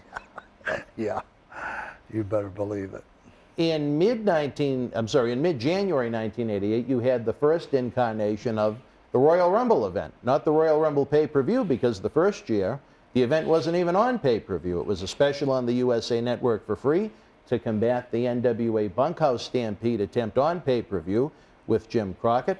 Obviously, the Royal Rumble has gone on to become a phenomenon, but to show at that point what it was, you weren't even at the Royal Rumble event. You were working a house show elsewhere in Canada, which drew a great crowd in and of itself. But thinking back to it, did you think that this free special on USA would morph into WWE's second biggest pay-per-view event of the year here in 2020? Well, everything we did was caught on super well. Everything just... It just caught on. Everybody loved it. Everybody loves it. At the time, 88's Royal Rumble, you had what was a very well-received match between the ladies, Jumping Bomb Angels, and the Glamour Girls, Judy Martin and Leilani Kai. Fabulous Moolah, I guess, was out of receiving the percentage from Martin and Kai and went on to try and sabotage their matches in Japan, saying they wanted a title change that wasn't planned, and it cost them a spot at WrestleMania 4. Certainly, in 2019, WWE said they were introducing women's tag team titles for the first time. Longtime fans know that isn't the truth. Did you ever get a chance to see the Bomb Angels and the Glamour Girls going at it on the road? As they had some really solid women's matches. Yeah, watching the girls' matches wasn't, my favorite pastime, brother, honestly. I got you. I caught some of their matches, and in all honesty, they worked their butts off and everything. And no question about it. No question about that. And they were all friends of mine. I knew them all. I think when you look back at that era, I think Leilani Kai deserves more love in 2020 than she gets. I think she was certainly one of the rocks of the women's wrestling in the 1980s when she was involved a few years earlier with Wendy Richter. She lives down by me in Florida. Is she? Yeah. She did a great interview here with John Cena Sr. a few years back, but I think it's really a shame she's not in the Hall of Fame. I think she really contributed a lot first in that run when she was the women's champion headed into the first WrestleMania, and then later on, as we just mentioned now, the women's tag team title. But hopefully someday she'll get the respect she deserves for a company that she contributed an awful lot to. Maybe they'll boot Kid Rock out and put in a wrestler. No kidding, right? I just to see Rocky and Bullwinkle, the flying squirrel, be in the Hall of Fame before that idiot. I mean, come on. Not get much of a real. contribution to either wrestling or WWE either way. Let's get real. Come Yeah. on, Hall of Famer. That just insults everybody. Putting A lot people of the like that in. celebrity inductions. I know it's nice to get a little pizzazz going into the event, but I think it takes away a lot of the credibility that the institution should have. You have guys out there that dedicated their lives like yourself, and then you have a guy that sang a song once or twice coming in and receiving an award on the same night. Guys that worked their whole lives, gave everything they had, gave their bodies, gave it all up, and then, they get nothing. No recognition. Yeah, it hurts. It hurts. Got a lot of friends that deserve to be in the Hall of Fame, and they're not. But you try to be positive, remember them well, and hope that they'll come to their senses. Well, as we mentioned, and do the right thing. Come on. As we mentioned in a previous episode, someone like Kamala, I think it would have meant a lot to him to have been put into the Hall of Fame before he passed While away. he's alive. Right. I'll tell you. He's got family and friends and cousins and sisters, and everybody can rejoice in his achievement. Yeah. And even Vader, Leon White, is somewhere up here on one of these disc covers. I personally know it would have meant a lot to him to go into that Hall of Fame while he was still alive, and instead, crickets. So I don't understand the thought process behind that. When you have now Warrior Awards in honor of the Ultimate Warrior, which you can say a lot about in and of itself, would you rather see pro wrestlers going in that night as opposed to people, again, that had nothing to do with professional wrestling as it is? Although I will say I was very happy in 2019 when you were inducted in New York City to the Warrior Award recipient that night, a dear friend of ours, Sweet Sue, the one and only Sue Aitchison. I think there is someone that deserves to be in that company's Hall of Fame, even if she never participated in a wrestling match. No, absolutely. But she was an intimate and very, very vital part of the company and interacting with the guys and the way she looked after the guys and took care of the guys for years. That's what honor, that's what honor, that's what loyalty is, to a company and to people. And that's what's supposed to be rewarded. So, Not Joan London. No, Sue, she started off in just a semi-regular office position in 1986 and morphed into the great charity work she's done. Now she works in talent relations. Just one of the nicest people I've ever met, not just in professional wrestling, but just in life in general. Just a great human being. Every year she plays such a big part in the Paul Bearer Holiday Headlocks Toy Drive that we do heading into Christmas. Along with, we have our live event. She's a great help with that too, with Special Olympics, and especially Make-A-Wish. I know she has no children of her own, so it's like all of the Make-A-Wish kids are hers. They really pull on the strings of her heart. I'm a Make-A-Wish kid. You're a Make-A-Wish kid? Yeah. What do you mean? Well, I'm an honorary Make-A-Wish kid from that accident you were talking about 30 years ago. I wasn't expected to live. The Make-A-Wish Foundation sent, because I did a lot of work with them. Sure. Sent me a letter and a pen and said, yes, sir, Mr. Beefcake, you are definitely an honorary Make-A-Wish Foundation kid. Isn't that great? For forever. I have never known they did that for the adults. Now, did they give you a wish? Or they just sent you the pen? Oh. my wish is just to live. Yeah, right. Right. And I got my wish, and absolutely to everybody, the doctors, they said there's no way I'm going to live, there's no way I'm going to recover, period. And I definitely was able to prove everybody wrong.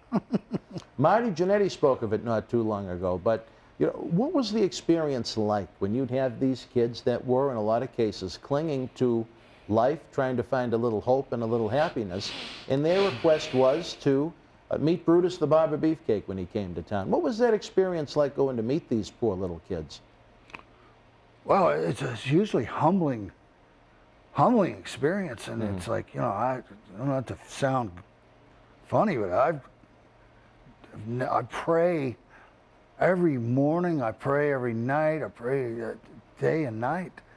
These kids are just, when I see these kids and I think, God, geez, you know, I'm complaining because, oh, my bumped my knee or my back hurts a little, or I missed a meal, I didn't get to have something, you know what? And I started thinking about these kids that got nothing. They're growing up, they're dying of cancer or they're whatever from these horrible diseases, leukemia, this, that, their lungs and stuff. And, you know, just, you think, God, I'm so spoiled. So every day is a gift.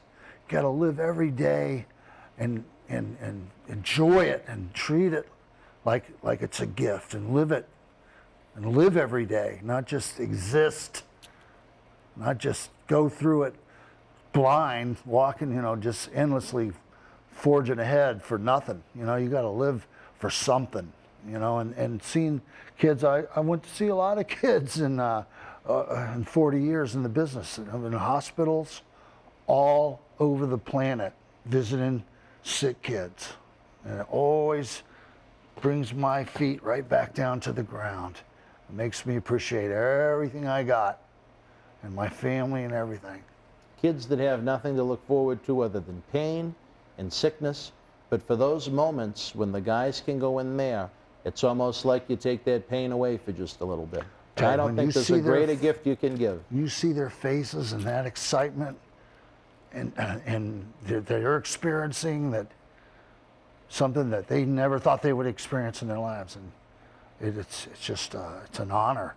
It's a huge honor to be able to do that, to affect a person's life so profoundly that they never forget for the rest of their life what happened that day.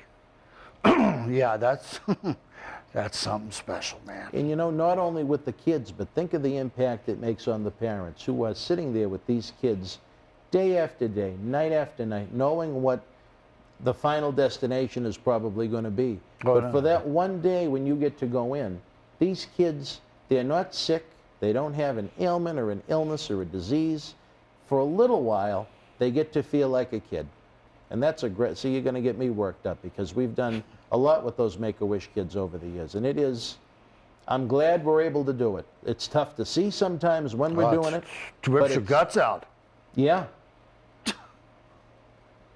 That's why I don't know how Sue does it when she has set up literally thousands of these Make-A-Wish, not a couple dozen, not a couple hundred, thousands of those Make-A-Wish greetings with those kids. And like she said before, she doesn't have any of her own kids, so each one of those kids turns into one of her own. And I think that says so much about her as a person. I hope she gets to see this because we send her videos from time to time, and she's just one of the finest people I know. Go pursue.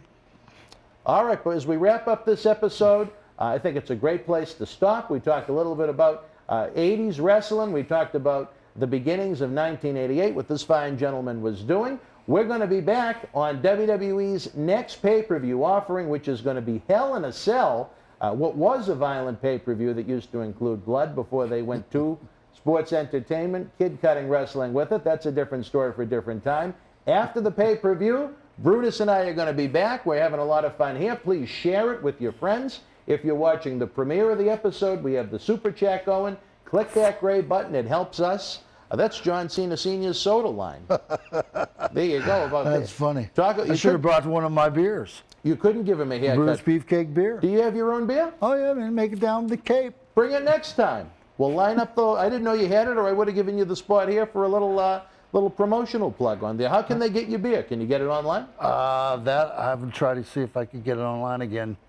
Guys gave me some, and we got it home in Florida. Send us a link. We'd be happy to promote that along with this. If you don't want to wait until Hell in the Cell, head on over to BrutusBeefcake.com. Get your copy of the great autobiography, Brutus Beefcake, Struttin' and Cuttin'. For my partner in crime this week, Brutus Beefcake, I'm Dan Marati. We'll see you on Hell in the Cell. Wrestling fans around the corner, around the world, I'm Dan Marati. And I'm Mr. USA WWE Hall of Famer Tony Atlas. The road to WrestleMania has begun. Wrestling fans are looking to add to their man caves. You got to see what we have in the eBay store. Check it out. Support Wrestling Insider's in-studio shoot interviews on eBay with this brand new personally autographed WWE Royal Rumble 2021 11x14 poster signed by WWE Universal Champion Roman Reigns, his advocate Paul Heyman, and Kevin Owens. Reigns and Owens battled for the Universal title in a last standing match January 31st in the Thunderdome in Tampa. This limited edition collector's poster is number 31 of only 50 produced. Comes with WWE authentication hologram on the poster itself. Also comes with an on-air shout-out from WWE Hall of Famer Mr. USA Tony Atlas and a bonus autographed 8x10 photo. Get this rare, awesome collectible for your man cave and help keep wrestling legends working now.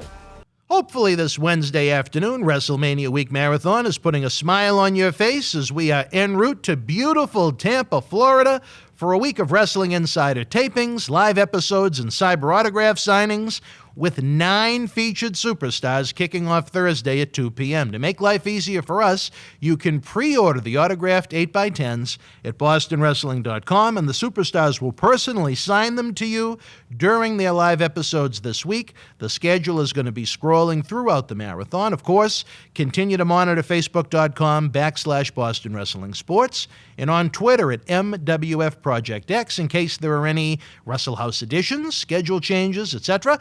Up next, Brutus Beefcake is back again, shooting on the year 1988 Part 2 in the World Wrestling Federation. Wrestling fans, very happy to have you on another pay-per-view Sunday. I'm very proud to have with us not only a WWE Hall of Famer, but an acclaimed best-selling author right now, Brutus Beefcake strutting and cutting.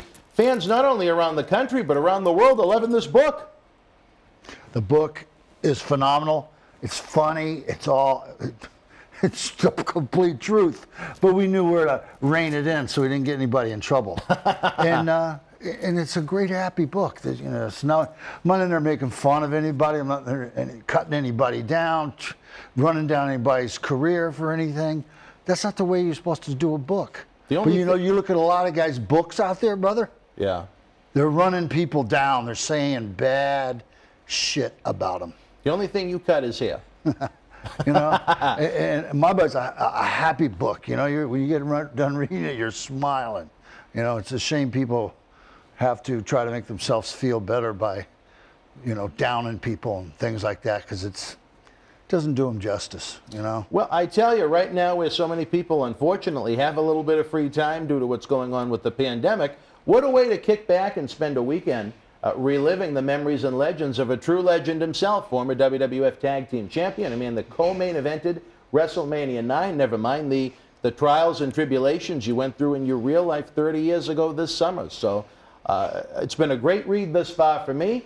If you don't want to wait until the holiday season, even though it is a pristine gift-giving idea, you can head on over to BrutusBeefcake.com and have your book shipped directly to you. Absolutely.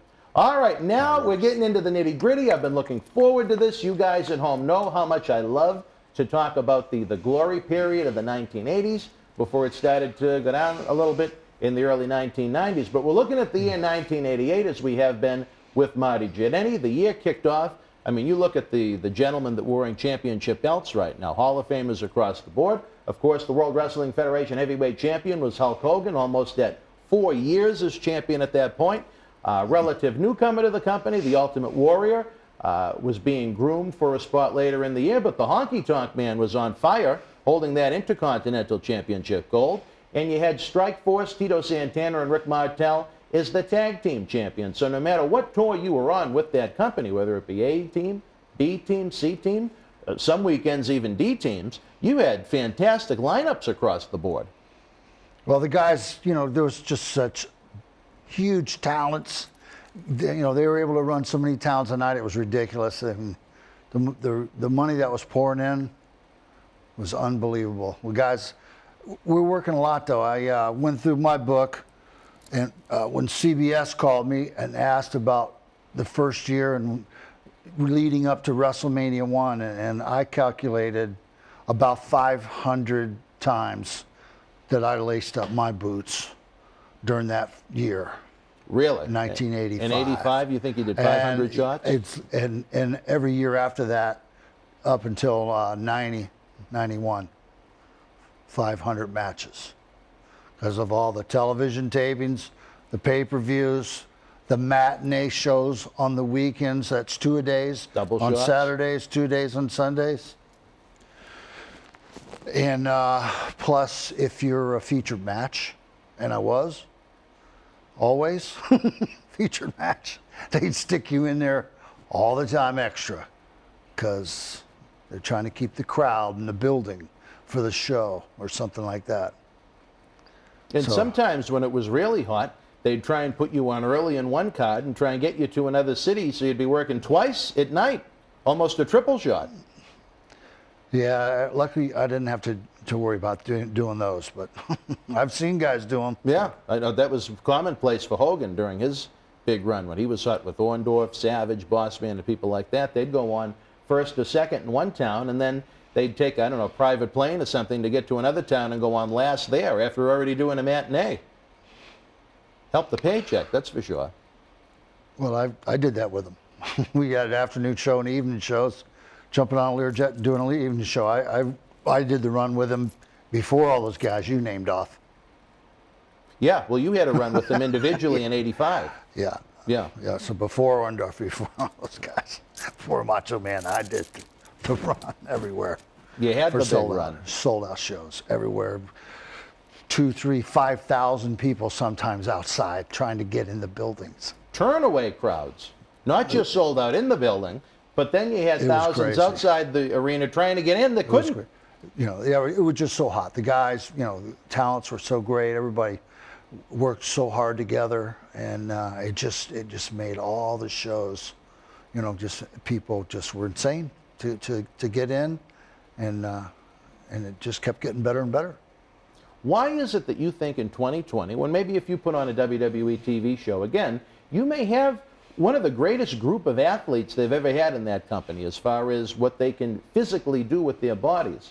But why is it that you think even now, 30 plus years after the fact, so many fans look back at that period in the 80s with such great fond memories compared to what they see on TV now each and every week? What was the magic? Wow, that's not easy to describe. You know, like you said, the guys today, huge talents. Could they do all this kind of crazy acrobatics and flips and things that I never even dreamed about trying to do. And it was a different era. You know, our business changed from the times, from the 80s and early 90s to now. But that's the nature of our business, and of most businesses, that things change. And the question is, you know, how well do you deal with the change? How do you take advantage of the change? How do you make the best of the change? And I'm so glad that I'm not trying to compete with those kids now, man. Not want no part of it. I mean, they're insane, the things they do. Ours is a different, a unique style, establishing a rapport with the crowd and being able to manipulate a crowd of thousands and thousands of people out there with a movement of your body, by raising your hand and pointing your finger. Thousands of people would scream and yell and go crazy. And it was just an amazing time, an amazing feeling to be able to wield that kind of power. You know, there's psychology is a huge part of our business, of our craft, I like to call it. And being a master of ring psychology means that you are a master of your craft. It's like being, Obi-Wan of the Jedi. You know your stuff, and that's the guys from the 80s and 90s. They're like the Jedi. They just were so smooth. They were so confident. They were just so good at what they did. The interviews that we did, hundreds, thousands for every city. It's all changed. They don't do any of that anymore. They haven't for years. We didn't rehearse matches. You know, now these guys rehearse matches for weeks before they have a match. I can't even understand how they could do it. I can't do it. I couldn't do it. You know, we just worked old school, and for us at the time that worked. The guys now, they have to do what they have to do to make it work for their time. You know, and it's tough. It's super hard. You know, my hat's off to them. I think nowadays, unfortunately, I think it loses a lot of credibility compared to the golden eras in different time periods, where it's almost like a stunt show as opposed to professional wrestling. And I think it shows just based upon the popularity metrics compared to whether you look at the 80s boom, whether you look at the Attitude Era and the Monday Night Wars, and you look at right now what are some tough popularity business metrics across the board for the company. I think it's missing that magic. I think it misses that believability.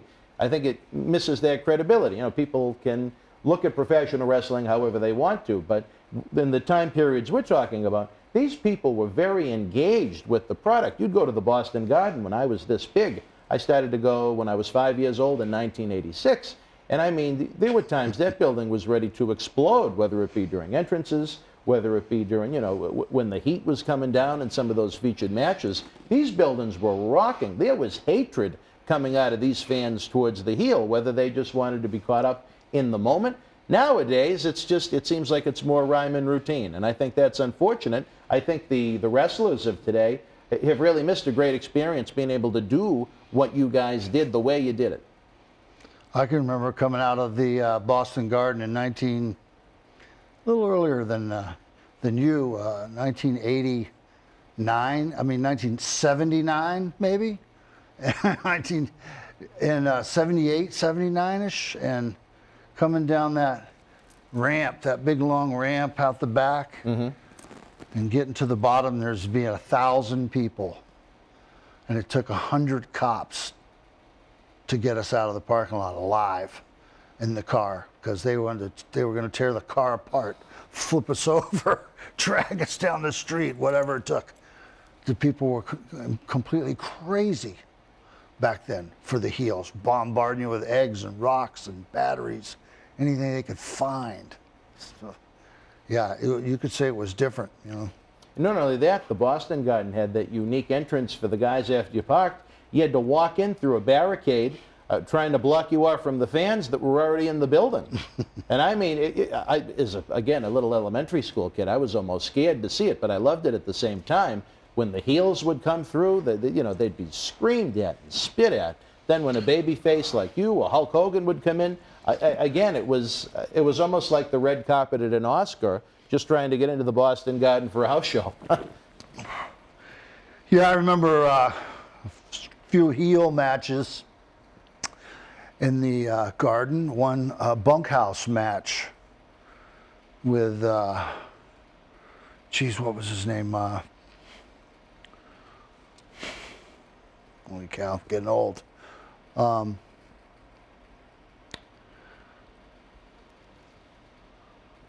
What was the young man who was half of the tag team Greg and I beat? Geez, I can't think of it yet. He goes by so many different names. Rotundo and Wyndham? Wyndham. Mr. Wyndham. Barry Wyndham. What was his dad's? Blackjack. Blackjack. Geez, I haven't said that name in 30 years, you know, the Blackjack Mulligan. Bunkhouse match, Blackjack Mulligan. By the time the match was over, the ring was this deep. In cups, popcorn boxes, hot dogs, covered in stuff. And those people never let up. They just kept throwing the whole time. That was a bunkhouse battle royal in early 1987. I remember that, yeah. Oh, my God. The Boston Garden was always one of the most unique places in the country. Definitely one of the fiercest. I know Freddie Blassie lost his eye to an egg in Boston Garden. And speaking of blackjack in the 70s, my God, you know, an earlier time period, I don't know if you're familiar with the story, but a fan brought in a knife dipped in pig fat. Oh, yeah. And when he was coming down the aisle, sliced him open, he almost lost his leg. I remember that, yeah. That's heat. Yep. That's heat. You're not seeing that in 2020. Well, I remember Greg Valentine and I were, as heels, and we get the people going pretty well. The funniest thing was we had more riots in the crowd during our matches, people fighting in the crowd because some people liked us, and the other people the other people just hated us. And as soon as somebody would cheer for us, next thing you know, boom, there's a big fight, a big war going on. We'd have to stop the match almost, get outside, wait for security to grab everybody, pull them apart, and then start our matches up again. And that would happen like 2 or 3 times a week. Because you had that cool factor you don't going see for you that too. happen. No. You don't see that happen anymore. Riots in the crowds and stuff. Used to happen a lot in the 80s. Oh, They absolutely. had fights all the time in the crowds. I would sit usually in the loge with my dad, but all night you'd see a brawl in the crowd on this end, a fight in the crowd on that end, and the cops would just be going back and forth on the floor where the hockey rink would be all night. Some great memories. I mean, I look back at that with just a smile on my face compared to, you can enjoy WWE for what it is right now, but the passion is lacking from the fan base compared to what it was. Those people couldn't get enough to run a lot of those same buildings like MSG, Boston, Chicago, not once or twice a year, but every month. Every month. Yeah, and the crowd was different, back. I remember there was, the grandmas and grandpas, and then there was the moms and dads, and then there was kids. It was a real whole across the board generational thing of people that came out to wrestling, and then it gradually shrunk down, and I think it's really narrowed its focus now. It's in tough shape right now, unfortunately. And the funny thing is, it's a time when the industry is never making more money due to some of the great television contracts the company has. But as far as the overall interest goes, you can't compare. It's pennies on the dollar compared to the 80s, different parts of the 90s. And I wasn't alive for the 70s, but Bruno was certainly a household name here in Boston at the very least, and in New York with MSG. So I just think that the passion has been lost, and I think that's unfortunate. And that's why I think it's great there are shows like this, WWE bought every video library. They can create history however they want to. It's their footage. But that doesn't mean there aren't great memories, legends, experiences for some of the great veterans and Hall of Famers to talk about. And that's why I think shows like this are so great. Well, it is true. Guys like Bruno, he was a real legend. Really a real talent, a real good champion, and a good man. And he helped to mentor and pass his knowledge along to other wrestlers, and then that's kind of one of the problems with things today is that stopped happening, and the guys with the most experience, the champions, the most years, the most knowledge, the most to pass on, never were called upon or got a chance to pass on those that knowledge, that experience, and it just makes a difference in the wrestler. It's easy to tell the difference between the guys who have had it, and I've worked 7 probably years in the territories with those kind of guys, Wahoo McDaniel, Jose Lothario, and Dusty Rhodes, and Harley Race, and the Briscoes, and the Funks, and just on and on. And that was before WWE. Way before, yeah. The Vern Gagne's territory, the Owens territory in Portland, yeah. Where Piper was from. Met Roddy out there the first time. What a great guy he was, man. It's just a shame we lost too many guys. A lot of the Brotherhood is gone. He was one of the best. Roddy was one of the best. Well, in '88, as the year opened up, you were still in the midst of a battle with your former tag team partner, Greg the Hammer Valentine. For pretty much the first quarter of the year in '88, you guys were going at it dozens and dozens of times, across the country. Not with the modern style where you fly in, you have a nice little regional schedule for a couple of days, then you fly home after 4 days. You were on the road literally for months at a time at points, with a schedule that was certainly not convenient. You could wind up in Boston one night, fly to San Diego, then the next night after that you're in St. Louis, then fly to Seattle, then fly to Tampa. It wasn't a regionalized schedule by any stretch of the imagination. Yeah, what we were doing never been done before. And it definitely, absolutely has never been done since. We flew all over the country relentlessly without really any days off, doing television tapings, 4 or 5 matches a day, 2 days in a row, every couple weeks. So the onslaught that you're putting your body through was just incredible. But the guys were devoted. A lot of guys went to the gym. Not all guys did. A lot of guys trained and went to the gym, and I think that was one of the things that I know for sure that kept me going. It always kept me, you always had injuries. You can't wrestle that many times and not have injuries constantly. But by staying in the gym and staying, the best shape you could possibly be in, that's how it would. That's how you keep going and going. I mean, I was able to do more than 40 years in the ring, and that's like not happened too often. Yeah. What was it like to work with Greg on a night in, night out basis? Former tag team champion partner, and certainly a guy that knew how to light it up. Well, Greg had a unique style, and I mean, since I wrestled as a partner for a long time, I was uniquely aware of his style. So for me, it wasn't hard. I remember.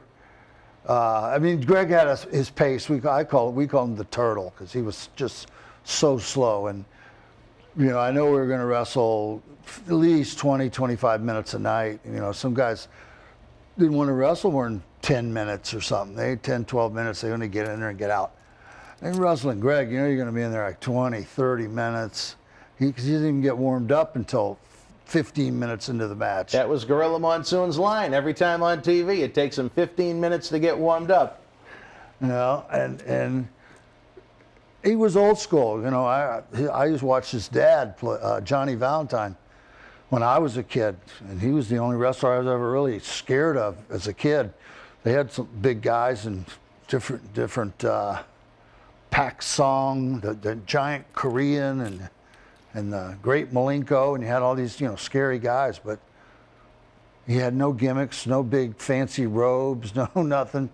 He was just a big raw bone, mean son of a gun. Just a mean son of a bitch. And when you watched him hit guys, there's no pulling that. It's wow, you hit you and the sweat flies in you. You're getting waffled. And that's how I always had that respect. And that's kind of the way Greg was. And we were wrestling a match in Spokane, Washington. Mm-hmm.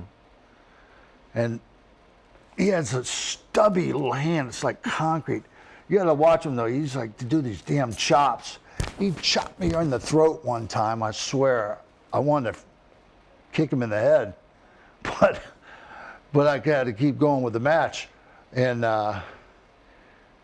we did something, and I wound up rolling over underneath the bottom rope, and he came charging across his stubby little legs and kicked me so hard, he screamed. He screamed? Yeah. Wow. He yelled.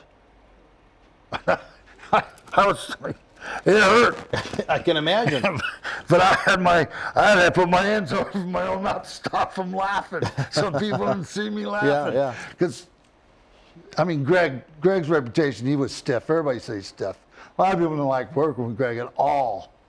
I didn't mind, but to have him scream because he kicked me so hard, that was funny. That was a moment in time right there that'll never come again in the wrestling business. But something truly, truly funny. And you know, it was a good time. It's about having a good time. If you don't enjoy what you're doing out there and have fun with it, then the crowd knows that you're not having fun with it, and they're not having fun with it. You know, you have to project personality to those people, Right. and let them know that what out there is happening is real, so they can connect with it. They want to connect with it, but if you can't make it real for them, then then they can't connect with it. And I had a lot of fun, you know, just getting out in the ring and just playing with the crowd, man. Just, you know, you'd fall down and be down and lay there, and you'd hear the crowd just, oh, and then you could do something, boom, boom, boom, and next thing you know, here they came. Wow, crazy. Bring them back down. Ooh, bring them back up. It's like a symphony. You can Right. just work them, and just working the crowd. You know, selling, would register and doing stuff, getting a hold on him. He could reverse to get a hold. Just listen to the crowd, listening. A to the lost crowd. art in 2020. Yeah, you there's guys not only were out to work the crowd, you worked with the crowd in a lot of ways. Now it's almost like paint by the numbers wrestling when you watch it. When it comes to fan interaction, it's almost like they get lost. You guys were maestros at it, if you want to compare it to the music you were just talking about. You'd get them up, get them down, get them up, get them down. If you needed to adjust on the fly, you absolutely know how to do it to perfection. Yeah, there's no do-overs on pay-per-view and live TV. Absolutely not. Absolutely not. Another early addition to the WWF roster in 1988 was the debut of Bad News Brown. Alan Coage had a successful run to some extent. He's claimed in later years that he was promised to become the first black world champion. As someone that was one of Bad News' peers for so long, do you think he would have been a credible champion to take the belt from either Hulk Hogan or Randy Savage in the era he was there? Well, physically wise, as a wrestler and his abilities, yeah, absolutely, he could handle being the champion. Mm-hmm. I knew him from beyond, yeah, well before the WWE, and he was a medalist in judo. Yes. And so very talented guy. He could handle himself. I heard he actually called the Giant out once in Japan, called him off the bus, and not that Giant was afraid, but Giant wasn't going to go outside because he wasn't ready for one hell of a fight. He wasn't, and that's what he would have got from Bad News. Bad News scared of nobody. And he could have been. It's a shame we lost him early too. I had no idea. Very early, yeah. Next thing you know, Bad News is dead. What? I just talked to him a couple weeks ago. What Just happened? in his early 60s, too. Very interesting guy. I almost think Bad News was kind of ahead of his time. I think his attitude and his persona, I think it would have been an excellent, not that it wasn't a bad fit during that late 80s, early 90s, but during the Attitude Era, when he had that kind of bad-ass attitude, I think he would have fit in really good if he was a few years younger during those Monday Night Wars. One man's opinion. Yeah, News could have fit anywhere. He was unlucky in that he missed his time by a few years, really having being in the right spot at the right time. If he would have just been there a few years earlier, he would have got that run as a world champion probably. You think so? I bet he would have. Interesting. Were you at the TV taping the night he debuted when he found out Cuban Assassin, who I guess he had issues with in real life, was there and he went after him with a pipe? No, I wasn't there. I wasn't at that one. Oh, Bret Hart went into great details on that in his book. I mean, talk about a first impression to make. My God, he probably terrified half the guys. And I guess Assassin had a knife, and just another night on the road, I guess, right? Always had 2 knives. He always had 2? Hell yeah. Oh. Well, he was always well protected then. Didn't need them, but I had two knives. Oh, on you? Me. Yeah, me. Really? Oh, hell yeah. Yep. You never know what you'd encounter. Lucky nobody ever got the chance to find out. That wouldn't have been pretty. Was there ever a time, especially as a heel, when you would, worry about your safety, having a mob of people coming at you? All the time. Yeah. We had to escape from places with mobs chasing us.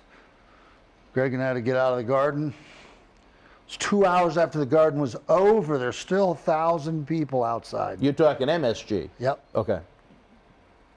And cops got us only so far. We had to get on a sidewalk in our Cadillac and hightail it down a sidewalk for a block, and then around another corner and then down with people chasing us the whole way. Now, you had to park across the street. No, we parked. Oh, you didn't? We parked in the garden in the garage. Oh, in the garden itself. Okay. Yeah. No, a lot of the guys, even still nowadays, have to go across the street to that garage. We would ride in and out in the ambulance. That was the smart way to do it, because then they didn't know who was in the ambulance. Right. Yeah. But sometimes the ambulance didn't come back, and so we decided just to wait it out, and still 1,000 people outside. It was, once we came down the ramp and they could see us, shit was on. Again, there's that passion. These fans loved it. No matter what they thought of what was actually going on in the ring, they had that emotional investment in it. 86, early 87. Yeah. Wow. It was, forget about a dream team. It was almost a nightmare team just trying to get in and out of the building. Well, I think, let's see, what's today? Wednesday? It's Sunday or Monday was the anniversary of me and Greg winning the world titles in Philadelphia Spectrum. How about that? That's right. Yeah. Yeah. And you guys had a great run with those tag team titles. Great run with those tag team titles. I can't wait to, as time goes on with this series, break down those early years with you in the company, and then later teaming up with Greg, winning those tag team titles, leading into a great series that you had with the Bulldogs in 1986. We'll get there in the timeline, hopefully, as we would love to have you back again and again when you're up here in the area. But in early 88, we had a departure of someone that seemed to come into the company with a lot of steam. In recent years, I don't know if you've seen any of his interviews, but he's appeared to have lost his mind a little bit. Billy Jack Haynes. I guess you have. Well, I'm laughing because 1979, I was in Oregon for a year, and I had Kurt Hennig's first match with him out there. Really? His dad was with him. What a great guy Larry the Hennig Axe. is. I love Larry Hennig. I stumbled into a gym looking for a new gym one day, and me and Stevie Affey, and guess who was running this gym? Billy Jack. Just a weightlifter, regular guy. And after a few months of working out there, and he started coming around, wanted to come to the matches. Next thing you know, we introduced him to, because he's a big guy, he was built. We introduced him around to some of the boys. Dr. D, David Schultz, was in the territory then. Stan, the man, Stasiak was in the territory then. Matt Bourne, Buddy Rose, all those guys. They introduced him and sent him to Bret Hart's dad. And they broke him in Calgary. And then eventually sent him back to Portland. And then he made his way to the WWE, WWF. He has said in some of his interviews that he thought he was going to have a spot in the company right under Hulk Hogan. As someone that watched the show at the time, I didn't quite see that in Billy Jack Haynes, but Do you think there was potential for him to be a top-tier guy in a company when WWF was signing virtually every top-tier talent in the country that they could get their hands on? Yeah, that was questionable. Billy, he had talent. He was good. I don't think he was a super top guy. He was, you know, he'd been right underneath that. But I think middle of the pack was a lot of guys got promised like bad news. Things. Yeah, a lot of guys got promised a lot of things that never came about back in those days. And yeah, so it did. There were some hurt feelings going around. to say the very least. Yeah, you better believe it. In mid-January 1988, you had the first incarnation of the Royal Rumble event, not the Royal Rumble pay-per-view, because the first year the event wasn't even on pay-per-view. It was a special on the USA Network for free to combat the NWA Bunkhouse Stampede attempt on pay-per-view with Jim Crockett. Obviously, the Royal Rumble has gone on to become a phenomenon, but to show at that point what it was, you weren't even at the Royal Rumble event. You were working a house show elsewhere in Canada, which drew a great crowd in and of itself. But thinking back to it, did you think that this free special on USA would morph into WWE's second biggest pay-per-view event of the year here in 2020? Well, everything we did was caught on super well. You know, everything just, it just caught on. Everybody loved it. Everybody loves it. At the time, 88's Royal Rumble, you had what was a very well-received match between the ladies, Jumping Bomb Angels, and the Glamour Girls, Judy Martin and Leilani Kai. Fabulous Moolah, I guess, was out of receiving the percentage from Martin and Kai and went on to try and sabotage their matches in Japan, saying they wanted a title change that wasn't planned. And it cost them a spot at WrestleMania 4. Certainly, in 2019, WWE said they were introducing women's tag team titles for the first time. Longtime fans know that isn't the truth. Did you ever get a chance to see the Bomb Angels and the Glamour Girls going at it on the road? As they had some really solid women's matches. Yeah, you know, I mean, watching the girls' matches wasn't, you know, my favorite pastime, brother, honestly. I got you.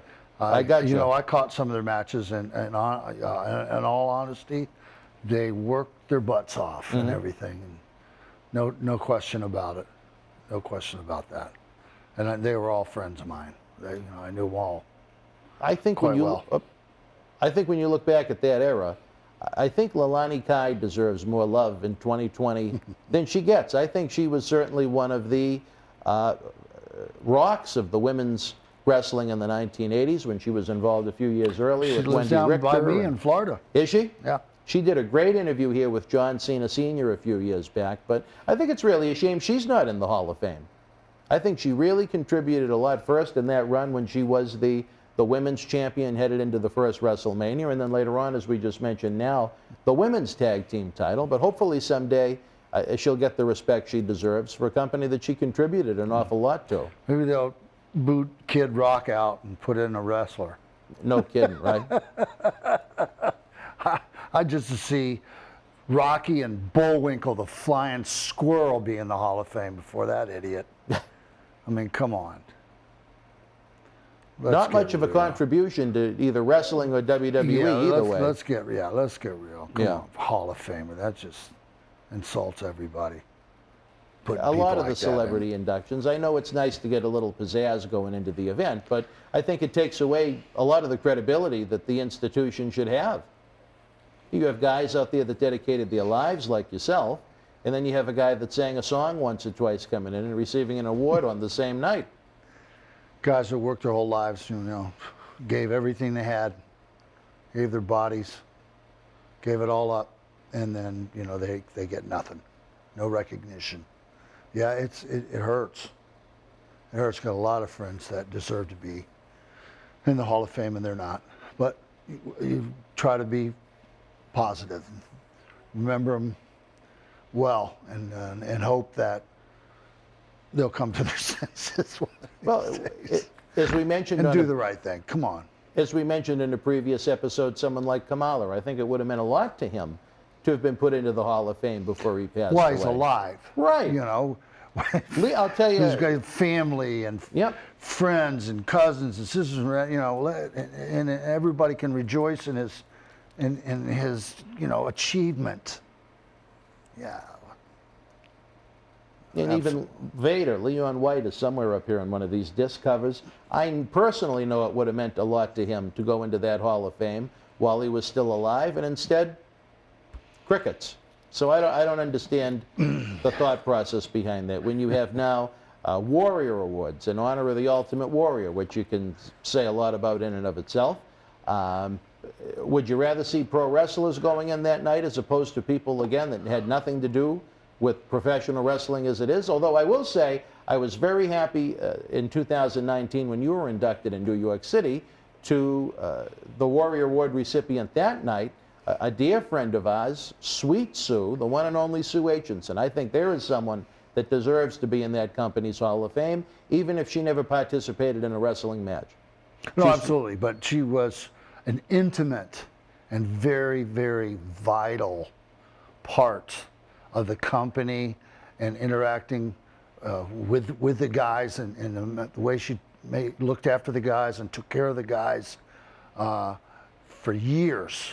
You know, I mean, that's what honor, that's what loyalty is, you know, to a company and to people. And that's what's supposed to be rewarded. So, Not Joan London. No, Sue, you know, she started off in just a semi-regular office position in 1986 and morphed into the great charity work she's done. Now she works in talent relations. Just one of the nicest people I've ever met, not just in professional wrestling, but just in life in general. Just a great human being. Every year she plays such a big part in the Paul Bearer Holiday Headlocks Toy Drive that we do heading into Christmas. Along with, we have our live event. She's a great help with that too, with Special Olympics, and especially Make-A-Wish. I know she has no children of her own, so it's like all of the Make-A-Wish kids are hers. They really pull on the strings of her heart. I'm a Make-A-Wish kid. You're a Make-A-Wish kid? Yeah. What do you mean? Well, I'm an honorary Make-A-Wish kid from that accident you were talking about 30 years ago. Mm-hmm. I wasn't expected to live. The Make-A-Wish Foundation sent, because I did a lot of work with them. Sure. Sent me a letter and a pen and said, yes, sir, Mr. Beefcake, you are definitely an honorary Make-A-Wish Foundation kid. Isn't that great? For forever. I have never known they did that for the adults. Now, did they give you a wish? Or they just sent you the pin? Oh. my wish is just to live. Yeah, right. You know, right. And I got my wish, and absolutely, to everybody, the doctors, they said, there's no way I'm going to live, and there's no way I'm going to recover, period. And I definitely was able to prove everybody wrong. Marty Jannetty spoke of it not too long ago, but you know, what was the experience like when you'd have these kids that were, in a lot of cases, clinging to life, trying to find a little hope and a little happiness, and their request was to meet Brutus the Barber Beefcake when he came to town? What was that experience like, going to meet these poor little kids? Well, it's a hugely humbling experience, and it's like, you know, I don't have to sound funny, but I pray every morning, I pray every night, I pray day and night. These kids are just, when I see these kids and I think, God, geez, you know, I'm complaining because, I bumped my knee or my back hurts a little, or I missed a meal, I didn't get to have something, you know what? And I started thinking about these kids that got nothing. They're growing up, they're dying of cancer or they're whatever from these horrible diseases, leukemia, this, that, their lungs and stuff. And, you know, just, you think, God, I'm so spoiled. So every day is a gift.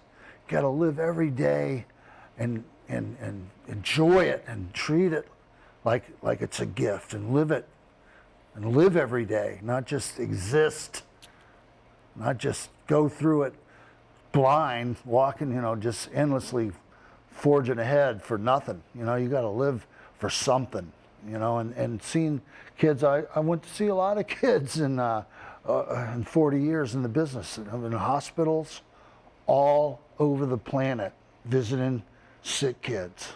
And it always brings my feet right back down to the ground. It makes me appreciate everything I got and my family and everything. Kids that have nothing to look forward to other than pain and sickness, but for those moments when the guys can go in there, it's almost like you take that pain away for just a little bit. And I don't think there's a greater gift you can give. You see their faces and that excitement and they're experiencing that something that they never thought they would experience in their lives, and it's just it's an honor. It's a huge honor to be able to do that, to affect a person's life so profoundly that they never forget for the rest of their life what happened that day. Yeah, that's that's something special, man. And you know, not only with the kids, but think of the impact it makes on the parents who are sitting there with these kids day after day, night after night, knowing what the final destination is probably going to be. But for that one day when you get to go in, these kids, they're not sick, they don't have an ailment or an illness or a disease. For a little while, they get to feel like a kid. And that's a great, so you're going to get me worked up because we've done a lot with those Make-A-Wish kids over the years. And it is, I'm glad we're able to do it. It's tough to see sometimes when we're doing it. Rips your guts out. Yeah. That's why I don't know how Sue does it when she has set up literally thousands of these Make-A-Wish, not a couple dozen, not a couple hundred, thousands of those Make-A-Wish greetings with those kids. And like she said before, she doesn't have any of her own kids, so each one of those kids turns into one of her own. And I think that says so much about her as a person. I hope she gets to see this because we send her videos from time to time, and she's just one of the finest people I know. Go pursue. All right, but as we wrap up this episode, I think it's a great place to stop. We talked a little bit about 80s wrestling. We talked about the beginnings of 1988, what this fine gentleman was doing. We're going to be back on WWE's next pay-per-view offering, which is going to be Hell in a Cell, what was a violent pay-per-view that used to include blood before they went to sports entertainment, kid-cutting wrestling with it. That's a different story for a different time. After the pay-per-view, Brutus and I are going to be back. We're having a lot of fun here. Please share it with your friends. If you're watching the premiere of the episode, we have the Super Chat going. Click that gray button. It helps us. That's John Cena Sr.'s soda line. There you go. That's funny. I should have brought one of my beers. You couldn't give him a haircut. Brutus Beefcake beer. Do you have your own beer? Oh, yeah, man. Make it down the Cape. Bring it next time. We'll line up, though. I didn't know you had it, or I would have given you the spot here for a little promotional plug on there. How can they get your beer? Can you get it online? That I haven't tried to see if I can get it online again. Guys gave me some, and we got it home in Florida. Send us a link. We'd be happy to promote that along with this. If you don't want to wait until Hell in the Cell, head on over to BrutusBeefcake.com. Get your copy of the great autobiography, Brutus Beefcake, Struttin' and Cuttin'. For my partner in crime this week, Brutus Beefcake, I'm Dan Marati. We'll see you on Hell in the Cell. Don't forget, Tuesday night at 9, it's Tony Atlas. Thursday night at 9, Marty Jannetty. Let's keep the memories and legends rolling. Be well, stay healthy. Good night. Wrestling fans around the corner, around the world, I'm Dan Marati. MJ in the house. Future WWE Hall of Famer, mind you. Let me tell you this. I'm not in there yet? No, not yet. Okay. But you will be. Yeah, I will. You know Sean wants to be the first three-timer. Three-timer, yeah. yeah. There you go. Let me tell you, you enjoy the in-studio shoot interviews 4 times a week. It isn't cheap to put these productions together, folks. We need your help. No, because they got to pay me. Okay. Coronavirus has killed the nightlife in a lot of ways. We are night owls, Marty and I, but that's a different story for a different time. One way you can help is to check out the great merchandise we have in the Boston Wrestling eBay store. It is perfect for any wrestling man cave or any collection. That's right. Check it out.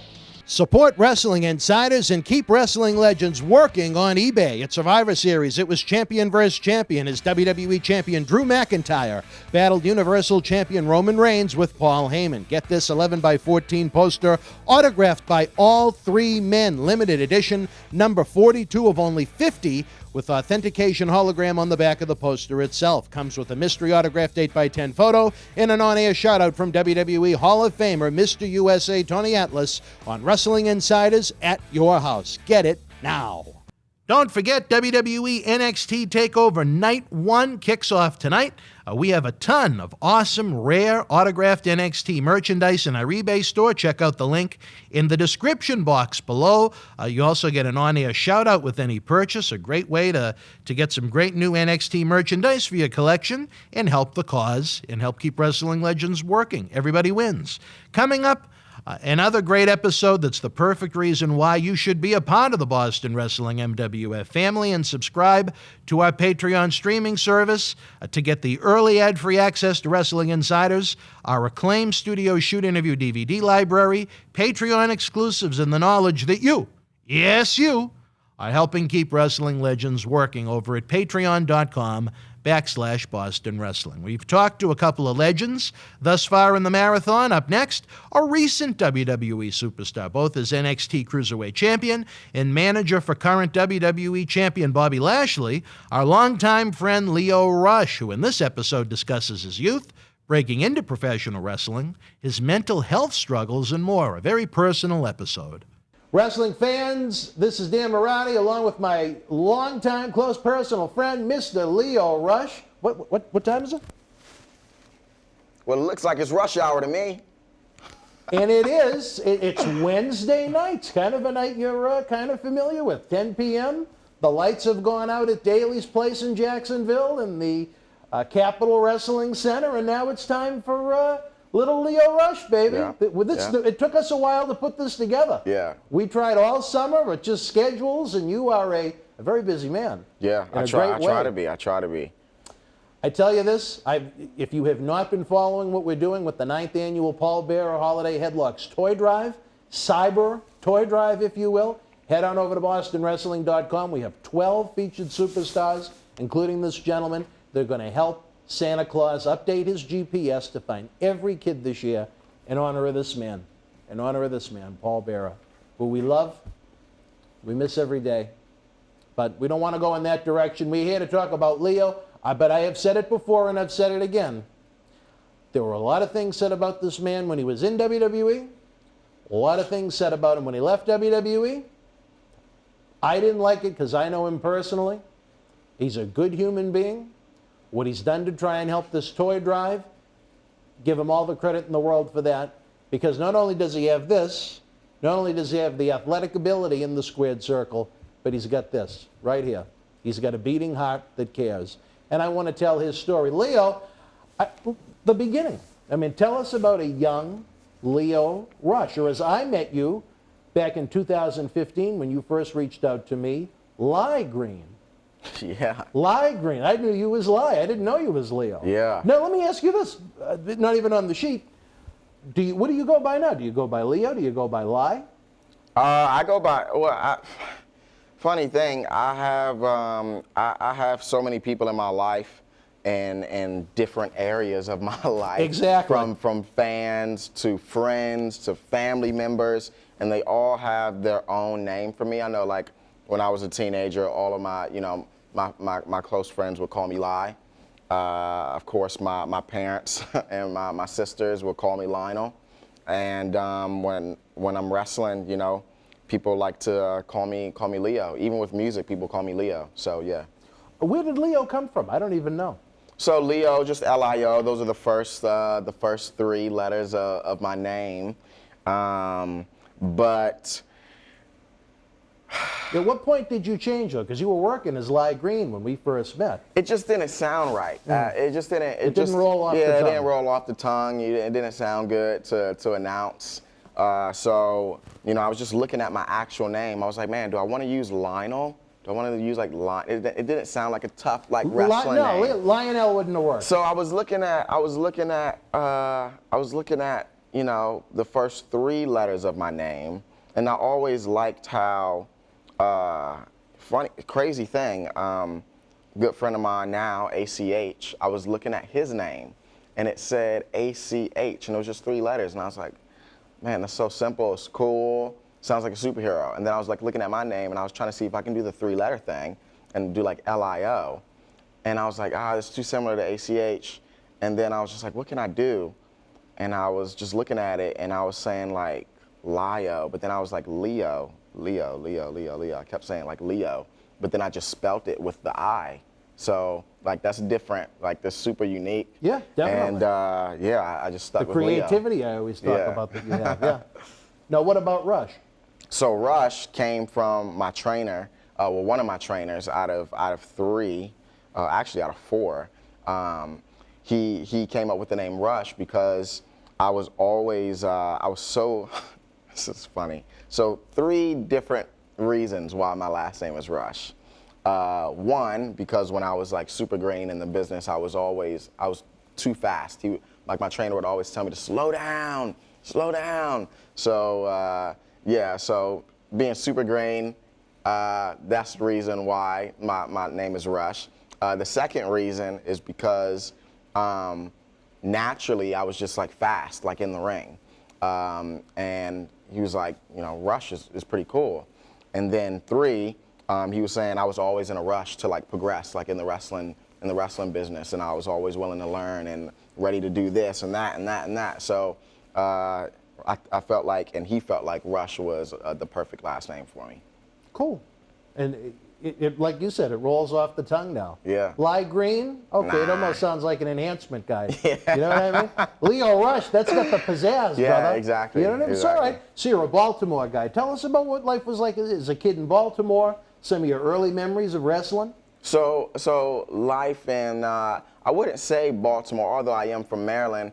You're not from Baltimore itself? I'm a little closer on the DC side. I'm still in Maryland, but I'm just not in Baltimore. I'm like closer to DC. Oh, all right. I could only go by the plane ticket. On that end, yeah. So growing up in Maryland and DC, it was, I wouldn't say it was hard just because, I wasn't born in Southeast DC. I wasn't born and I didn't, grow up like on the streets of Southeast per se. I was raised in DC. I went back and forth a lot from where I'm from in Maryland and where my family was living in Southeast DC. So I did see the hard times and difficulties of being in Southeast DC. And it's a rough situation to get through. It's a rough place to get out of. And wrestling was something that I saw as an outlet. It was something that I enjoyed watching, and it gave me joy and it gave me happiness. And I just naturally, it just attracted me, at such an early age, and it stuck like glue since I was, 5 years old till now. Wrestling, I wouldn't say it saved my life, but it gave me a purpose. It gave me a path to follow in order to be where I am today. Do you have 1 or 2 early memories of the first thing you saw on wrestling? I have 2 vivid from 1986 when I watched as a little guy. What are your first memories of you seeing wrestling on TV and be like, wow? My 2, right off the jump, the first 2 things that pop in my head when I remember seeing as a kid was Rikishi doing the stink face. And I remember him doing the stink face to Booker T. And he like threw up like on the announce table on the Michael Cole on SmackDown on UPN. Or was it UPS at the time? No, UPN. Yeah, UPN. And I remember watching Jeff Hardy's entrance. I loved watching Jeff Hardy's entrance. I didn't even care about Jeff Hardy's match. I wouldn't even care. If I would have just saw his entrance, it would have made my day. He used to always come out with different hair, different colored face paint. Yeah, the glow in the dark, wrist tassels and stuff like that. So yeah, those are my two vivid memories of wrestling. Those are your first 2 memories of kind of, you were kind of a SmackDown kid. That's because we didn't have cable. We didn't have cable in my house that would explain that growing up, and I remember SmackDown was on like basic, TV, cable. Yeah. So I wouldn't watch. I didn't even know Raw existed in a sense. So let me ask you this: your folks, I believe they're into religion. They're gospel singers, and what did they think of their little Lionel falling in love with Rikishi, putting his ass in Booker T's face, and kind of an eccentric Jeff Hardy? You know, I think my parents, they were just glad that I found something to occupy me, because I grew up in a house with 4 other siblings, so it was always busy in the house. So I think they just were, they were happy and glad that I saw something, I liked it, and it just kept me occupied in the house.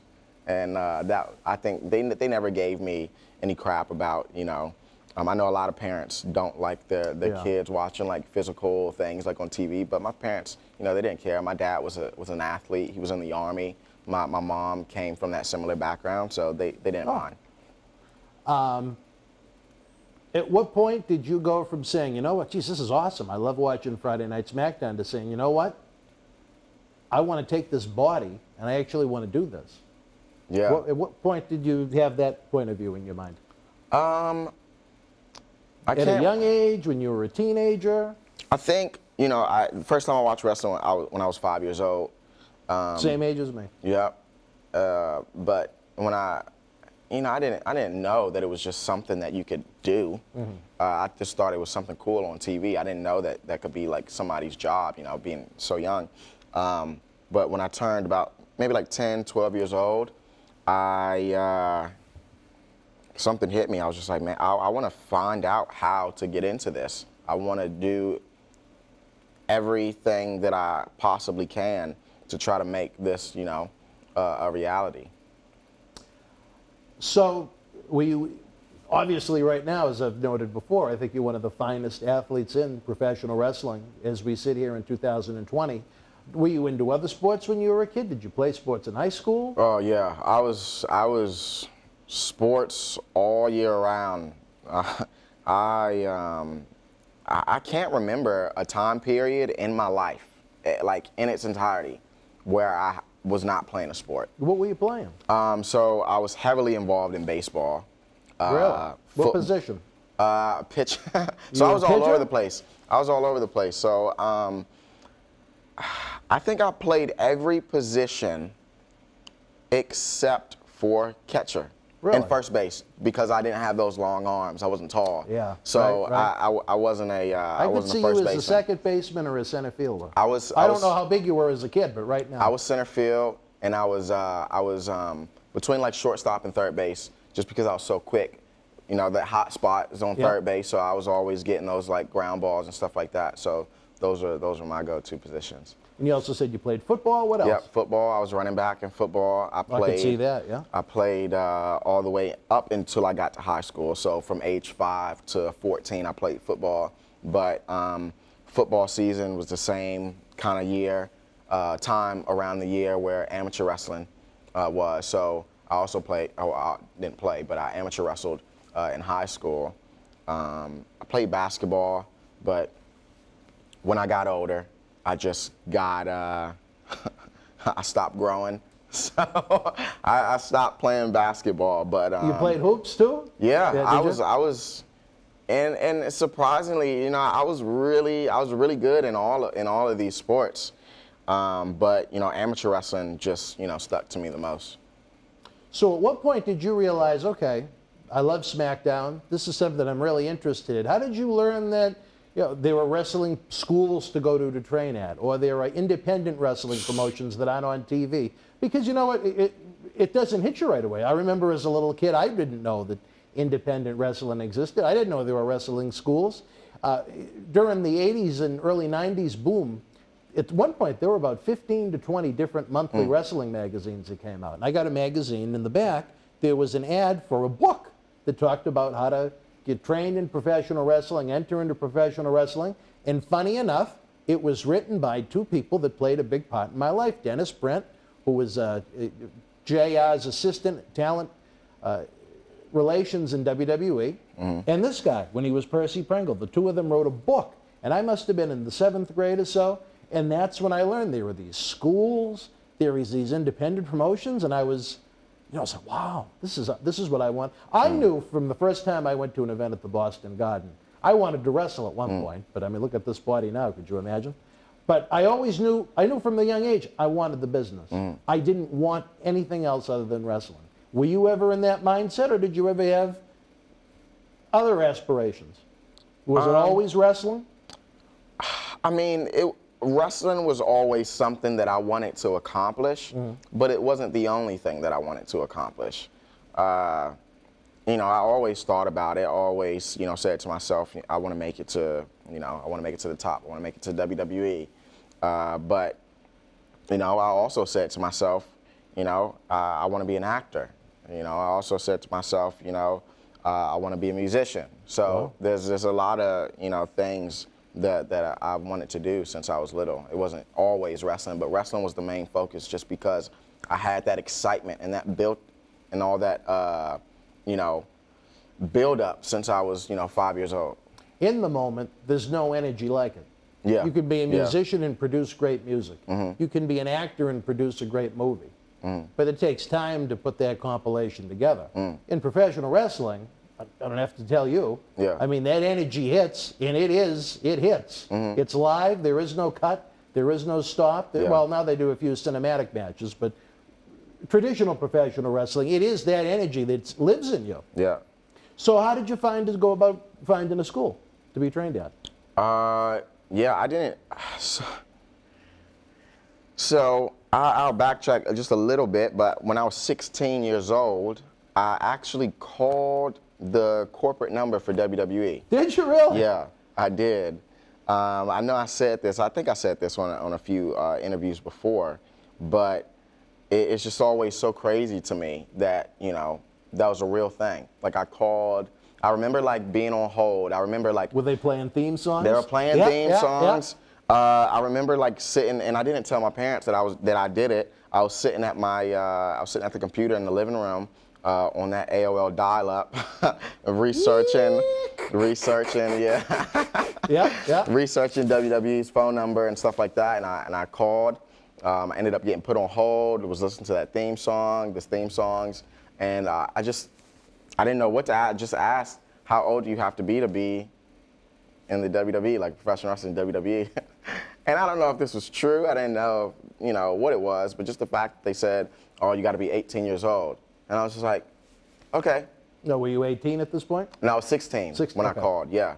And then when I was 17 years old, I saw that there was a training school in Maryland. How did you find that? Online? Online, yep. I found that online. I ended up going there and signing up for the school, or I wanted to sign up, but my dad, you know, drove me there. He wanted to check out, you know, what the school was about. So we saw what the school was about. I believe it was called Gilbert's. Oh, Gilbert? Gilbert's. Yeah. Wayne Gil? Yeah. And talked to him, said we were going to be back the following week to like sign the papers and like pay to like start training at the school, because I think that you could be like 16 with parental consent. And we ended up going there the following week, tried to open up the door and it was locked. Ended up finding out a couple of days later that somebody died, like at the school, like one of the students. A trainee? Yeah. Really? Yeah, I don't know what exactly happened, but he ended up like dying in the ring. Wow. So school closed down, and I was kind of SOL for a year. Now, you didn't put down any money, did you? No, money. Didn't put down any money. But yeah, I had that I was excited when I was 17 years old. What a disappointment. Yes, yeah. Disappointed for a whole year. Started coming to terms with, you know, I was a senior in high school. Was about to have my first kid, so crazy. And was trying to. You were in high school when you had the first one? Yeah, well. Really? Yeah. Was she someone you went to school with? Yep. And literally. I didn't realize you were that young. Yeah. As soon as I graduated, a week later, he was born. Wow. Yeah. Wow, that's quite a story. Now, as a 17, 18-year-old Leo, how do you deal with looking at life, having to worry about the love of your life in your arms and giving him the best life possible? Yeah, I was contemplating. It was a rough time. You know, it was very difficult. I was contemplating on whether I wanted to go to college, whether I wanted to try to get a job, whether I wanted to go to a film school, because I was pretty you know, I had a huge interest and passion for like filmmaking. So I was trying to figure out if I wanted to do that or if I was like, do I just go to the Army? And then I ended up saying, you know what, screw it. I'm just gonna, you know, go to the Army because I knew that I had benefits and I knew that, you know, it would be able to like take care of my family and stuff like that. And then last minute, I kind of like chickened out. Ended up going to Full Sail University. You went to Full Sail? Yeah, for Did you film. really? Yeah, Okay. yeah. But then a year in to Full Sail, because part of the reason why I went to Full Sail was not only because I was into film and I was studying cinematography, but that was the same year, 2013, I believe, when the Performance Center opened up. And I thought that the Performance Center was this big wrestling school that anybody could go to, like a big training center. And I was like, oh, finally, I can finally go to a wrestling school. So you were living down in Florida? Yeah. Okay. I can finally go to a wrestling school and I can do video at the same Double time. dip. So when I found out that, you know, the Performance Center wasn't just a school for anybody, it kind of, you know, it made me. They had to come to you. Yeah, it was disappointing and it was kind of a letdown and it discouraged me a little bit from even wanting to be at Full Sail. So I ended up dropping out of Full Sail and then I went back home, but then I found out that there was a new training school in Maryland that just opened up called MCW Training Center. And I ended up signing up to MCW Training Center and then that's how the journey started. Did you graduate from Full Sail? I didn't. I ended up dropping out because it just discouraged it. Really? I was so just defeated because just in my head, I was like, man, this is it. Like, not only do I get to be in Florida, but I get to be in a wrestling school and I get to, you know, study film. So it was just. You thought you had the life? Yeah. Did you have the little guy with you? At the time, he was staying with my parents. So he was back in Maryland? Yeah. Okay. Yeah. So you could focus on school and whatnot. Yeah. But that right there, that's tough. Yeah. I'm It was sure that rough. wasn't easy, It wasn't easy at all. It was not an easy thing. But thank God, you know, I had family and friends that just supported me so much. And not only did they support me, they just believed in me so much. You know, they could see how bad I wanted it. They saw all of the work that I put in, and they just knew that one day that I would make it. So they took on that responsibility of, you know, helping to watch out for my little one while I was trying to make some things happen. And thank God it, you know, turned out in my favor. Oh, that's fantastic. That you had that support system around you. A lot of people don't. Yeah. You know, but again, to be away from the little one. And so you came back. So what did you think of finally hitting the squared circle once you signed up with the MCW school? I was like, this is it. This is my ticket. What was your thought the first time your body went in that ring? That I belonged. You felt at home? Yeah. I felt like I've already been in that ring. Did you? Yeah. That's awesome. Yeah. So I got to ask a question that I really don't want to, but I kind of have to because it's part of your career. How did you come across a gentleman for the first time named Patrick Clark? I am even coming out of my mouth. It sounds illegal, but I have to ask. Yeah. So Patrick was in college at the time, and my dad, he has a company called WBGR Sports Network, and he at the time was going to different colleges and speaking at different colleges and looking for interns and stuff like that. Oh. So one day, my dad went to Patrick's college and spoke in a class that he was in.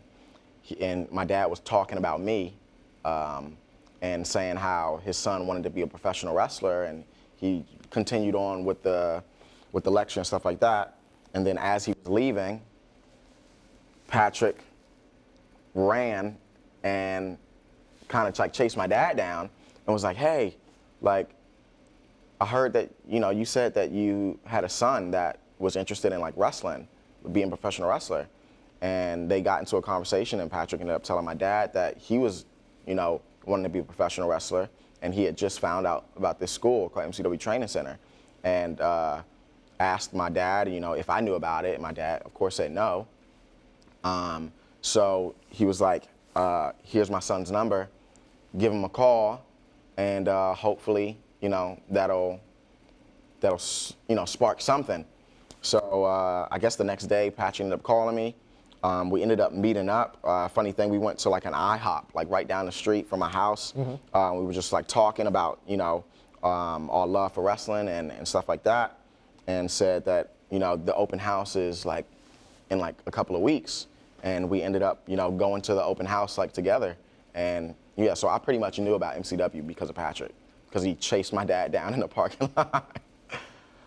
Oh, Patrick, I tell you. Well, for fans that are interested in getting to know a young Velveteen Dream, we actually have a pretty cool interview on the YouTube channel. You were here for it back in 2015, right after he competed on Tough Enough. This was pre-Velveteen Dream. Unfortunately, things with the Dream didn't go well with me, but I'll save that for my shoot interview about old Patrick. I think your buddy.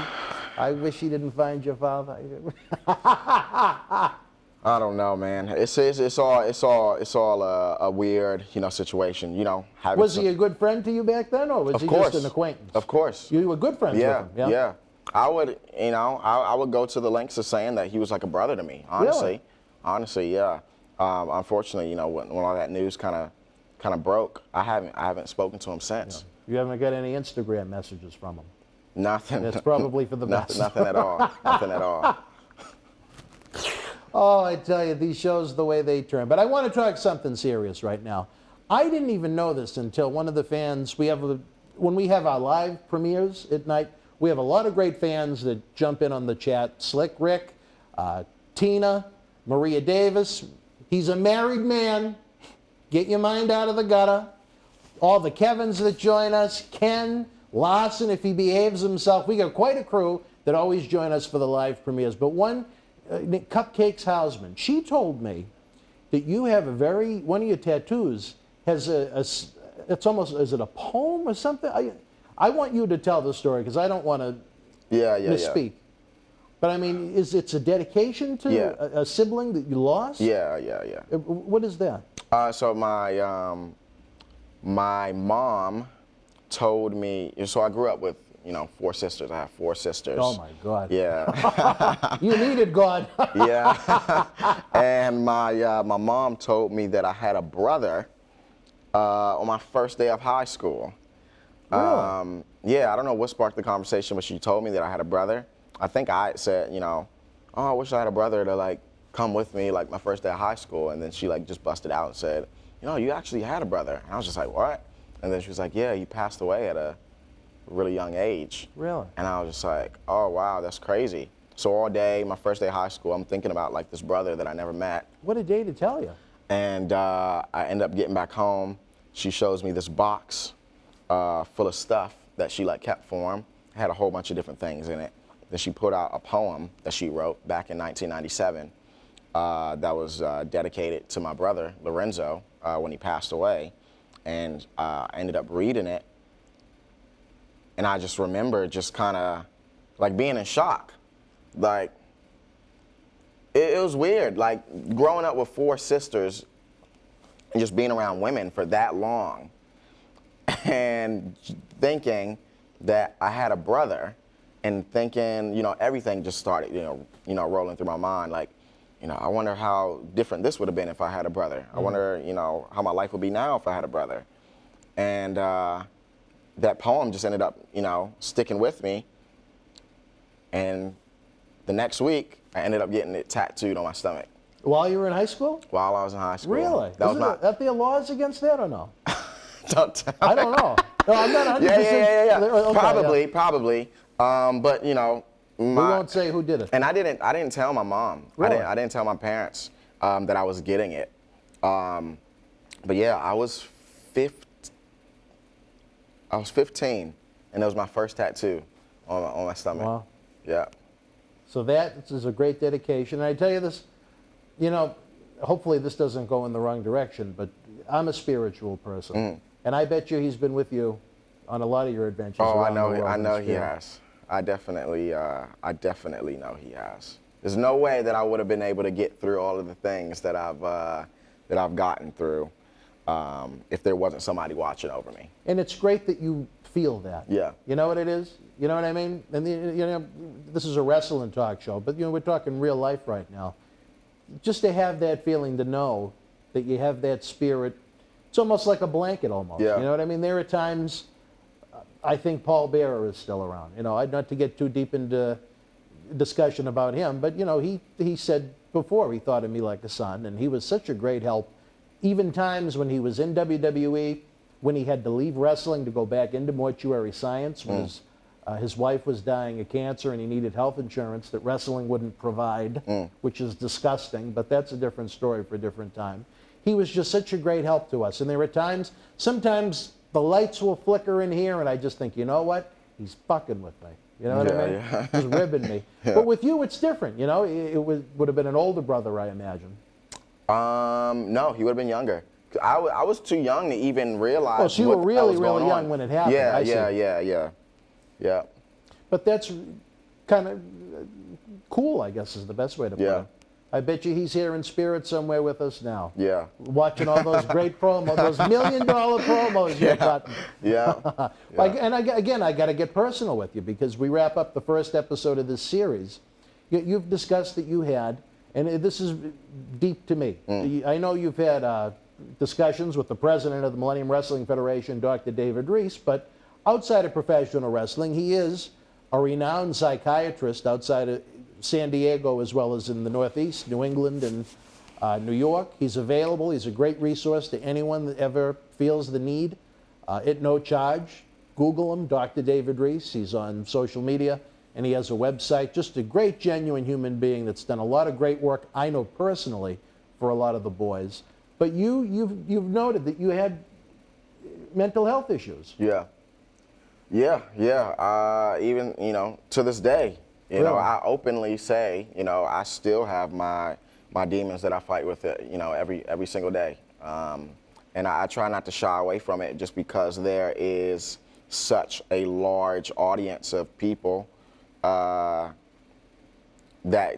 go through the same thing. And I feel like I'm in a position where I need to be, a spokesman and a role model and an advocate for all of these people who go through things like that. Just because, I've accomplished so much at such a young age, and if I can show, people in a similar mental state that, all of these things are possible, then, maybe that'll save one life, maybe that'll save two, maybe they'll save 1,000. You just never know. I respect you so much for having the gall, I'll say it, the balls, to sit here and say that on video, because it's embarrassing to a lot of people that they have to struggle like that internally. And it's no different than any other disease. Whether you look at what I suffer from with CRPS, it's no different than if you get cancer or any other. It's a disorder. It doesn't make you different, I guess maybe is the word I'm looking for. And for you to come out and talk about that openly, I bet you there are a lot of kids at home that are depressed, that come from tough times, that come from single-family homes, that have been abused and whatnot, and suffer from severe depression. And for you to come out and talk like that, you should be very proud of yourself. I'm sure your family is. Yeah, because that's a tough thing. That's a tough thing. Is there something that you think that triggered it, or is it just something that just kind of came with you being Lionel Green? I think my life changed drastically in such a short amount of time, and there was a lot of things that I had to adapt to and overcome when I was a teenager so fast. And I think I think that messed me up. I think, I just never had the time to deal with it. I went right into parenthood. You didn't have a chance to be a kid. Yeah. Honestly, you didn't. You didn't have a chance to experience that young manhood type time that I think everyone needs in life to truly become the human being they're meant to be. Yeah. You had to take on that, and I hate to bring up Linda Moratti, but she was in the same boat. She had well, not mine, but her oldest one, she had right out of high school, And she didn't have a chance to be a young woman. She had to become a mom. She had to be responsible for a life. And that's a big challenge to take on. Yeah. Especially at 18 years old, Yeah. 17, however old you were when that happened. Yeah. Yeah. But I'm just, you know, and that's okay. I think that's why I am. I'm different in a lot of ways in a lot of ways that people can't understand or they can't get a grasp of. You know, there's always that stigma, or you know, that confusion with people saying I am cocky, and that my personality is like off-putting, and that I'm not approachable and stuff like that. And I never understood it, you know.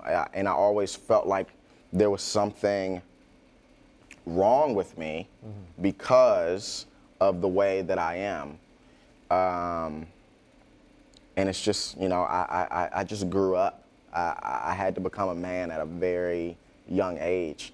And at first it was difficult to accept and understand, but, you know, over time I just, you know, that's who I am. This is my life now. And that's probably why I continue to have more kids, because I just come to, you know, the grasp, and I've just come to terms with things that I am a man. And I do have a family. Well, you're proving it with all the kids you have, yeah. And, you know, I have a family and I have a career. And, you know, even though I'm 26 years old, you know. Look at your body of life at 26. Yeah. You know what I mean? Yeah. That's why I think this series is going to be so great, because look at your life at just 26. Yeah. Look at when you're going to be when you're in my age in 14 years.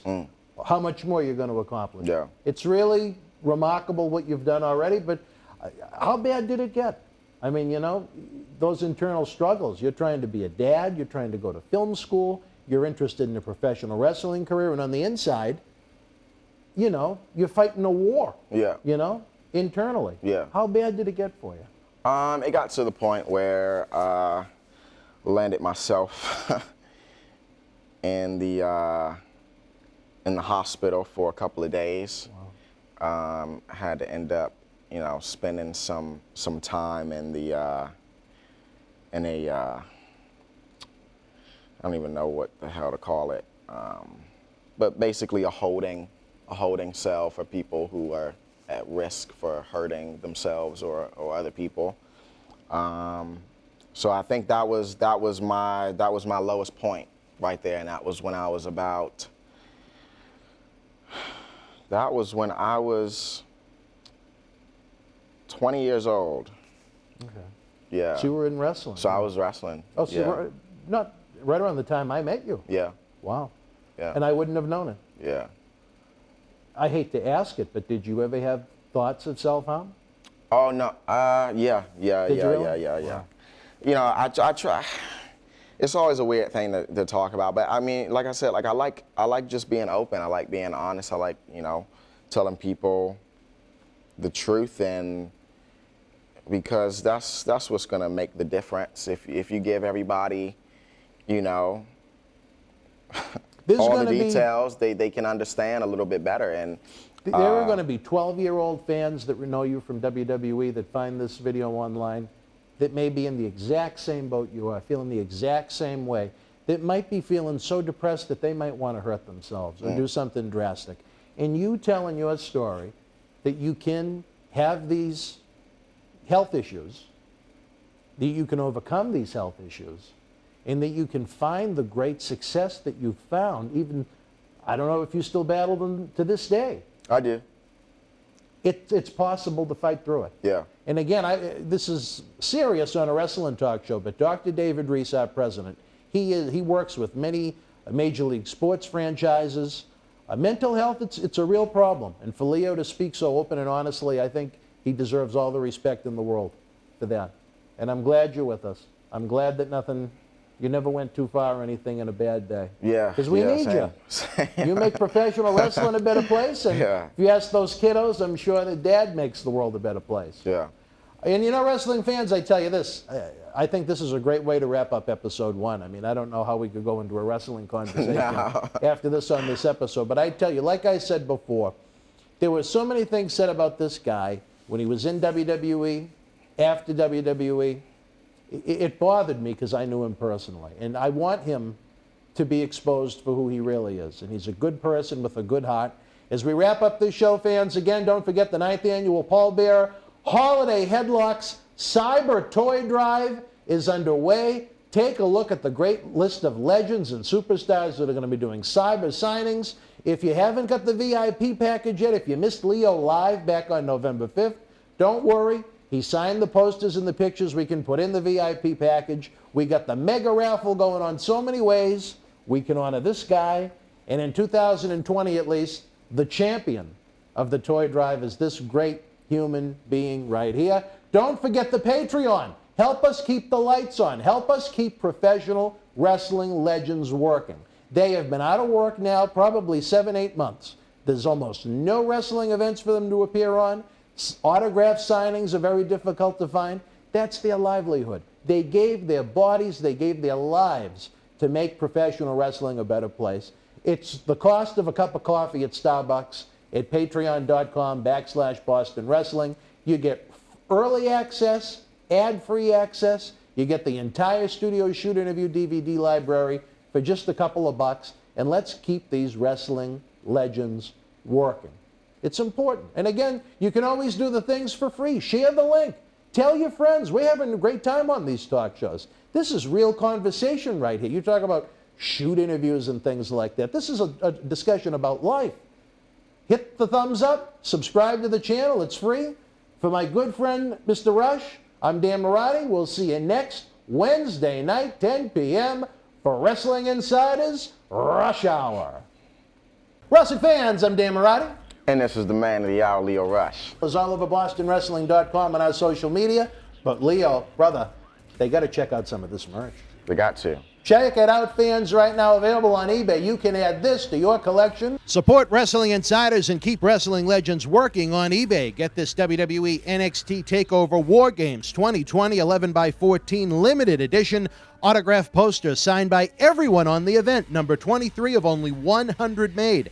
Includes signatures from the Undisputed Era, Johnny Gargano, Damian Priest, Tommaso Ciampa, Timothy Thatcher, Io Shirai, Tony Storm, Rhea Ripley, Dexter, Loomis, and more. Comes with authentication hologram on the back of the poster. Also comes with mystery autographed 8x10 and an on-air shout-out from WWE Hall of Famer Mr. USA Tony Atlas on Wrestling Insiders at your house. Get it now. Boston Wrestling Sports and the MWF explodes into a new year of unknown with professional wrestling content galore, and we need you to join our family. Every Tuesday night at 10 p.m. after we review the previous night's Monday Night Raw, it's Wrestling Insiders at your house with the unpredictable WWE Hall of Famer, Mr. USA Tony Atlas. Wednesday nights after WWE, NXT, and AEW at 10 p.m., you never know who's going to show up on Wrestling Insiders Special Edition. Every Thursday night at 10 p.m. after our NXT and Dynamite review, it's Marty Jannetty's No Holds Barred Sex, Drugs, and Rock and Roll journey through the 80s and 90s on Wrestling Insiders Party with Marty. Friday nights after the lights go down at the Thunderdome on SmackDown, it's John Cena Sr.'s Wrestling Insiders Fabulous Fridays. Plus, look for classic clips, bonus live episodes, pay-per-view watch-alongs, and more. If you want early, ad-free access to all of our Wrestling Insider talk shows, our acclaimed Studio Shoot Interview DVD library, and to help keep wrestling legends working during the worst of times, for less than a cup of coffee at Starbucks, join our growing family at patreon.com/Boston Wrestling. Expect the unexpected in 2021. Love that episode with Leo. He's a young guy that speaks from the heart. Again, folks, if you're just tuning in to our Wednesday WrestleMania Week Marathon, we're interrupting our regular production schedule this week with a variety of superstars and legends that are going to be coming to our Wrestle House in Tampa for Wrestling Insider tapings, live episodes, and cyber autograph signings. 9 featured superstars. It kicks off Thursday afternoon. The schedule will be scrolling throughout this marathon all week. And continue to follow us on social media, facebook.com/Boston Wrestling Sports, and on Twitter at MWF Project X for any additions to Wrestle House, schedule changes, and so on. Up next, Leo is back shooting on Life on the Independents, his contract with Ring of Honor, frustrations early on in WWE NXT, and more. All right, wrestling fans, it is Thanksgiving Eve. Leo, what are we having for Thanksgiving? Hopefully it's vegan. You're a vegan? I am a vegan. When we went to Kowloon, you had, what did you eat? See, that was a long time ago. That's a very long time ago. I wasn't a vegan back then. Okay. Yeah. All right, so my I wife understand changed better now. me. Really? Yeah. He's Yeah. a vegan now. All right, well, what are we going to have for Thanksgiving? We still got to eat. Maybe some vegan burgers. That's what you're going to have for Thanksgiving, a vegan burger. When you're vegan, it doesn't matter Do what they you have vegan turkeys? They I don't have know. vegan turkey. It's Do called they? tofurkey, but it is disgusting. I don't You don't like like it? No. No. How long have you been vegan? I want to say 2 years now. Probably 3. And does it make you feel better? Was it? Oh, yeah, for sure. Was it an anti-meat protest, like No. some people? Or what made you No. go through the change, other than your wife? The documentaries that she showed me, or that she made me watch. Yeah. Yeah. Just stuff about like animal cruelty and you know, everything bad in the world, pretty much. Physically, how does it make you feel? Pretty good. Pretty good. You know, this is the heaviest I've ever been in my career right now, but it feels like a good weight. It doesn't feel like I'm packed with, you know, processed meats and stuff like that. You look great. I'll give you that. Appreciate From that. the promo pictures I've seen, you forgot to send me the promo pictures leading up to this, by the way. FYI. Oh, it's going to be $2 off the payday, brother. Let me tell you, that's going to be off the docket. But no, the promo pictures I've seen of you, you look fantastic. Thanks. I love the things you're doing with your hair. I love the things you're doing in general. You're staying busy right now. Major League Wrestling is going to be seeing the Leo Rush. Yeah. In addition to that, you made a big announcement that I was really excited about myself. Well, why don't you can say it. Is this the big news? The big news, The big boy news? Well, there's a lot of news. Some Are we of it's- talking about we can't, all right, the go ahead. man of the hour becomes the man of Japan? Yes, yes. Yeah, New Japan Pro Wrestling. I'm finally making my debut, Super J Cup. I'm so excited. I'm so excited. How did that come to be? So, I honestly don't know. I feel You just like woke up one day and there was an ad that said you're in the cup? Or No, what? so I ended up running into Rocky Romero, who is well known for being, you know, super talented in New Japan. Definitely. And I just moved to LA, and Rocky is actually in LA. We ended up running into each other, and he knew that, you know, I just got released from the WWE. He knew that I was looking for work, and he also knew that I was hungry. I told him straight up, I said, you know, I will do whatever it takes to make New Japan a mainstay for me, just because New Japan was at the top, you know, probably at the same level as WWE when I was you know, first starting out in wrestling. And I said to myself all the time, I want to be in New Japan Pro Wrestling, even if that meant moving to Japan. And that's what I told Rocky. I said, if it came down to it, I know, you know, we're in a weird state right now with COVID, Right. but if it came down to it, if there was an opportunity in Japan for me to, you know, be there, I'll be there, and I'll be there, you know, full time. You know, I don't mind putting in the work. You know, I don't mind making a few changes in my life to make, you know, something happen to greater my family's, you know, legacy and wealth. So, yeah. And this is going to be in California. Yep. So you're not going to Japan yet. No, not yet. But you know, this I'm treating this like a job interview. You know, I'm coming best dressed. I'm coming with my A game. You know, And I tell you that, That's why you're going to find great success if you're bringing the A game. Yeah. So, you know, hopefully I impress some pretty important people up there in Japan, and, you know, one day we'll be seeing Lio Rush in Japan. I can't wait to see that version of you exposed. And nothing against the body of work that's out there right now when you're with WWE, but that's limited in a lot of ways for a lot of great athletes such as yourself. For you to be able to go out there and truly go out and be Lio Rush, I think the fans are really in for a treat. Yeah. I can't wait to see it, because I know what you can do. I've seen it. I guess I'm more excited than you. I don't know. No, I'm pumped. I'm ready. You're like talking to me, and I'm getting like pumped up. When is it? So what, the Super J Cup? Yeah. So this is going to be in December, early December. Yep. So. In LA or? Yep, in LA. Yep. So super. It's I'm quite super a crew of pumped. guys that's in the tournament. Oh my goodness, that lineup is stacked. Yeah. It's incredible.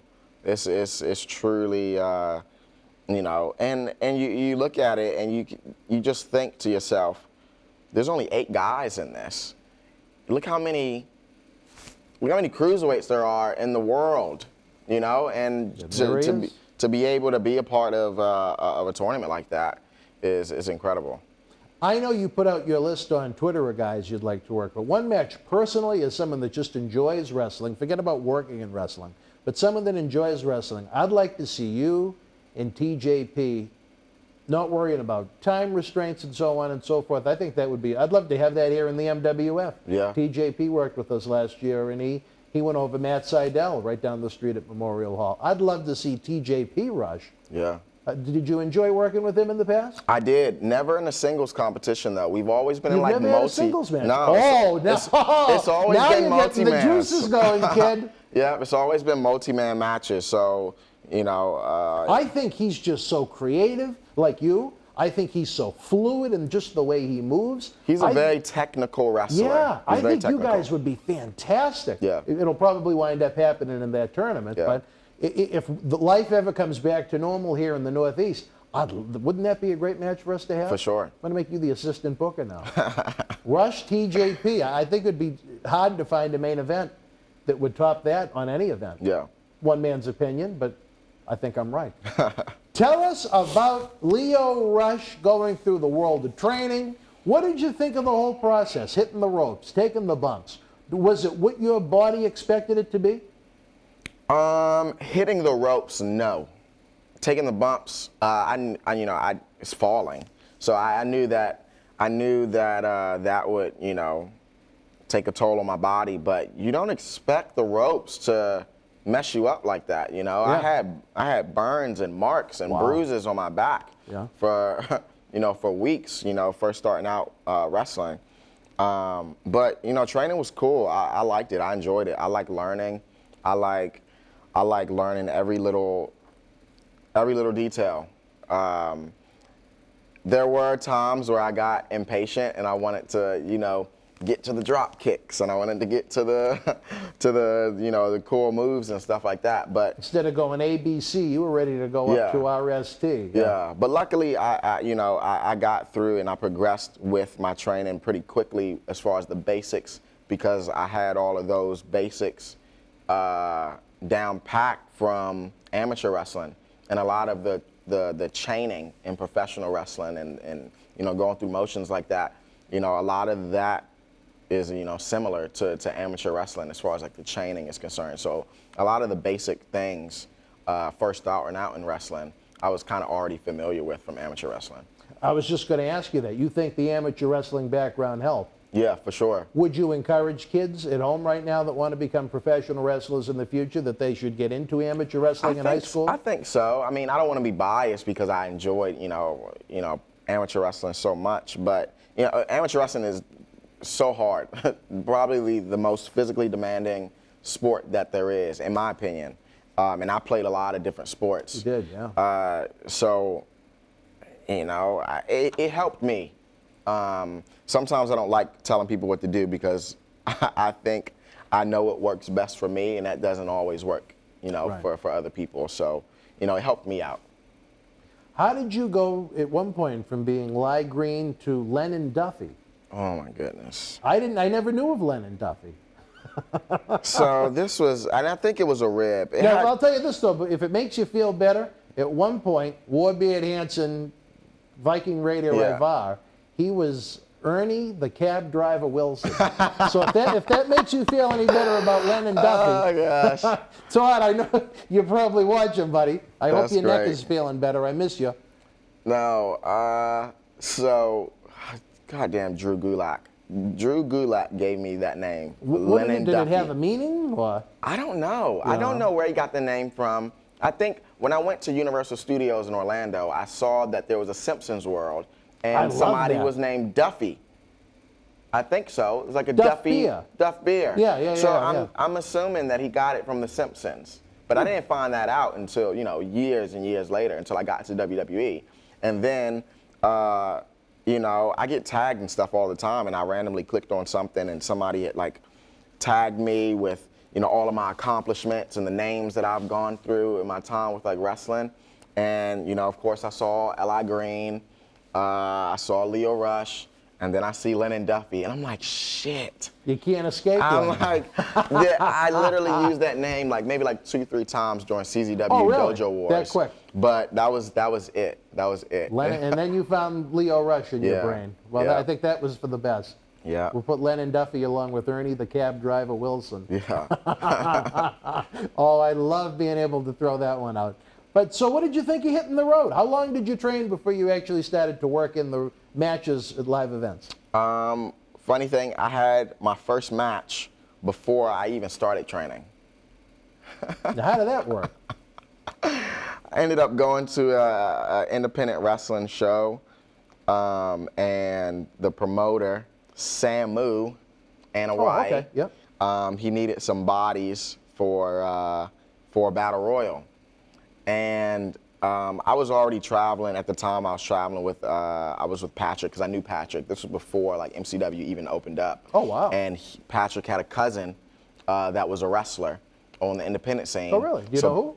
I think his name. No, I don't remember.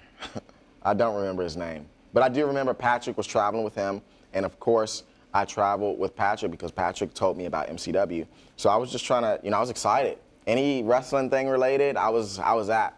So I ended up going to this wrestling show. He had said, just bring something just in case. My gimmick is that I'm Persian or I don't know what the hell it was. The guy, Patrick's cousin. Oh, okay. I thought you And, meant you. I was going to say, that's a bit of a stretch. No, but I was a part of that. Oh, he was really? Okay. He was like, bring some stuff. Maybe we can implement you into the group, this Persian group. It's called the Persian Empire or something crazy or weird. And you probably had thought at this point, this is the greatest thing in the world. Yeah, of course. And I was like, oh man, I'm gonna be in a match. They said, hey, we need some bodies for this battle royal. You want to be in it? I was like, yeah, I want to be in it. But you didn't know how to take bumps. Didn't know how to take bumps. Really? Knew nothing. And Samu did he know that? I don't think he knew.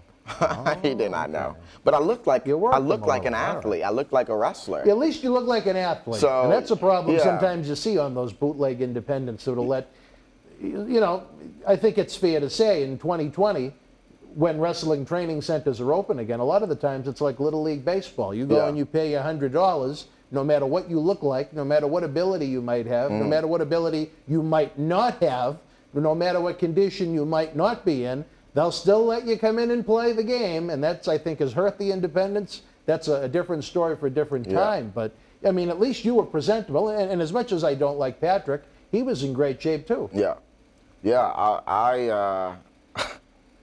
I was excited for that. And then I shortly after, I started training. And then 7 months into my training, that's when I started getting booked on shows. I started reaching out to promoters here and there, seeing if I can, ride with people in the cars up to different shows. And, I wasn't getting paid anything really at all. But, at least. You weren't getting any paydays at all for the early shows? Not really. I would get paid about maybe $25, $25, $50 to cover my gas, but that was it, I always find this interesting. What did you think you were going to be looking at financially when you got into it, or did you even I didn't care care. at that point? I did not care.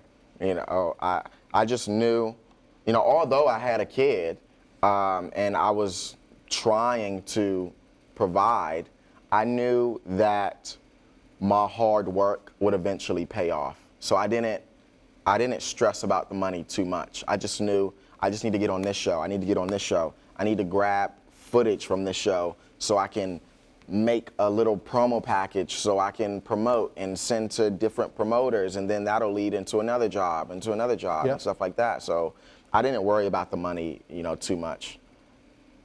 Well, I think a lot of people fall into that trap, and unfortunately there are people that'll take advantage of that love of the industry, but there's good eggs and bad eggs in every batch, I guess. Yeah, but I'm a it. hard ass at times. You know, I don't let people take advantage of me. If I feel uncomfortable in a situation, you know, I'll say it. Good.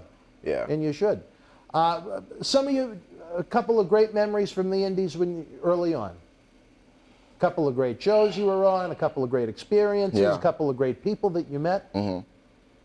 Yeah, so many. And a lot of these guys, you know, I think I met so many ex-WWE guys earlier on that are now with WWE, back with WWE, but they don't remember me. They don't remember that I met them when I first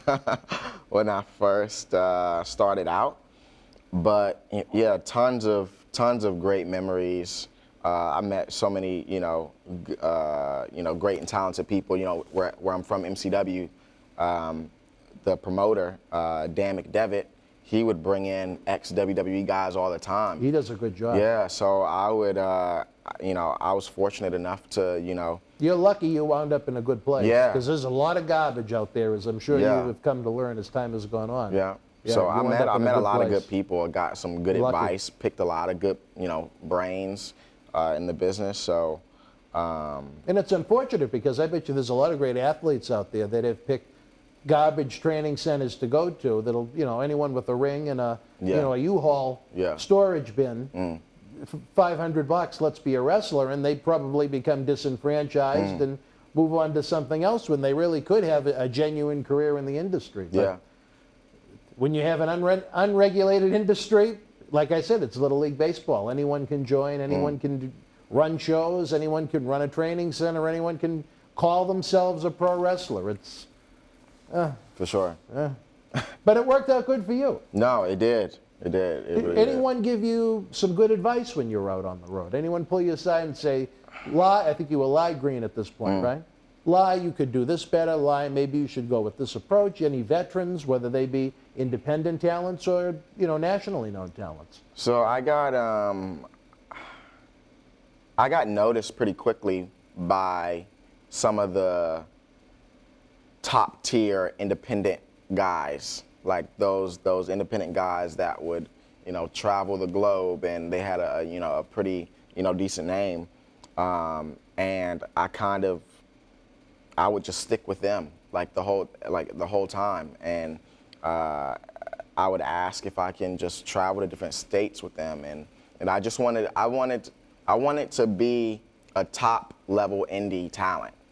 I wanted to be at that level, and just be on cards with talented people all the time. So, my crew back in the day, I would follow Sami Callihan around all the time. Shane Strickland, who was Isaiah Swerve great. Scott now. He's great. I would have loved to have had him. Yeah, guys like those two, Joey Janela. All those guys were so hot on the indies, And you were traveling with them, or you'd just try and hang out with them at the events and pick their brains, or both. I would travel with them. I would pick their brains, when we weren't at shows. I would send them messages and stuff, and I was always just trying to be seen and heard without being too annoying. I just wanted to show people that I really wanted it, so.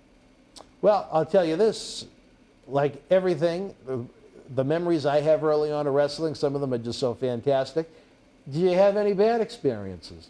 Bad experiences. Shows canceled when you get there. Oh my God. Payoffs you were expected that didn't exist or weren't anywhere close. couple of bad experiences. Everybody's Yeah. got them. Let's share them, baby. Yeah, What do you got, a Leo? lot of. You had a lot of them? I hate that. A lot, yeah, Really? yeah. I mean, I feel like it comes with it. When you're on the independent Yeah. scene, you don't expect anything to be perfect.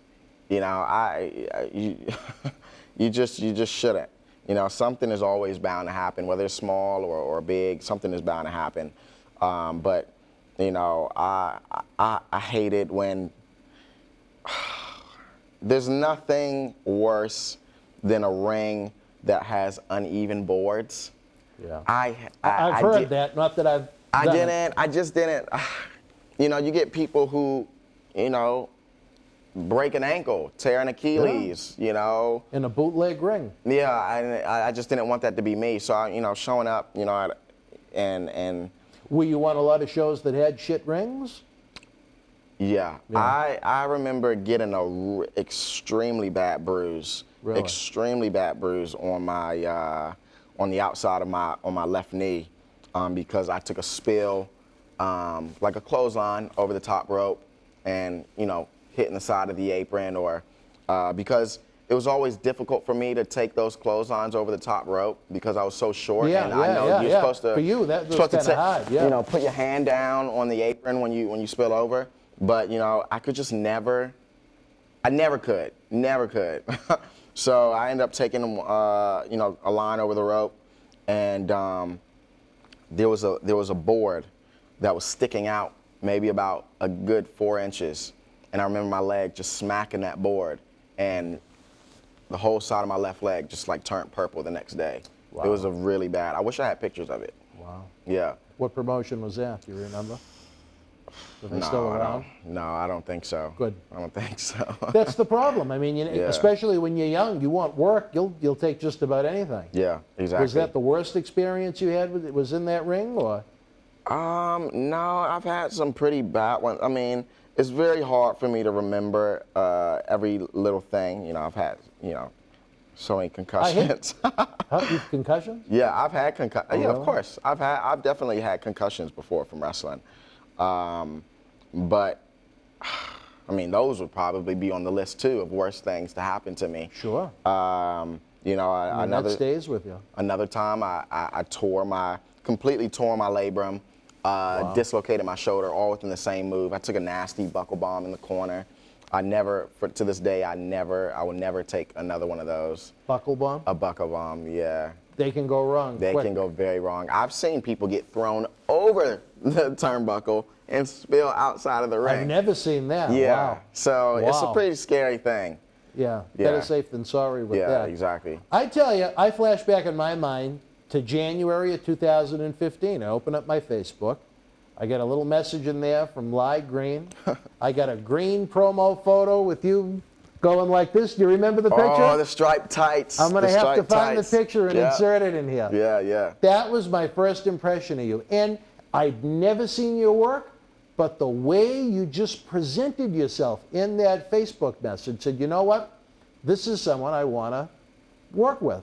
Now, at the same time, as I was doing all my great work here in Boston Wrestling and the MWF, I don't know if you even remember this, but I got involved with this con job called CCW with this scumbag named Ron Kennedy, who, if I ever find him, the venom that I have in my heart, worse than Patrick. And you know what I think of Patrick Clark.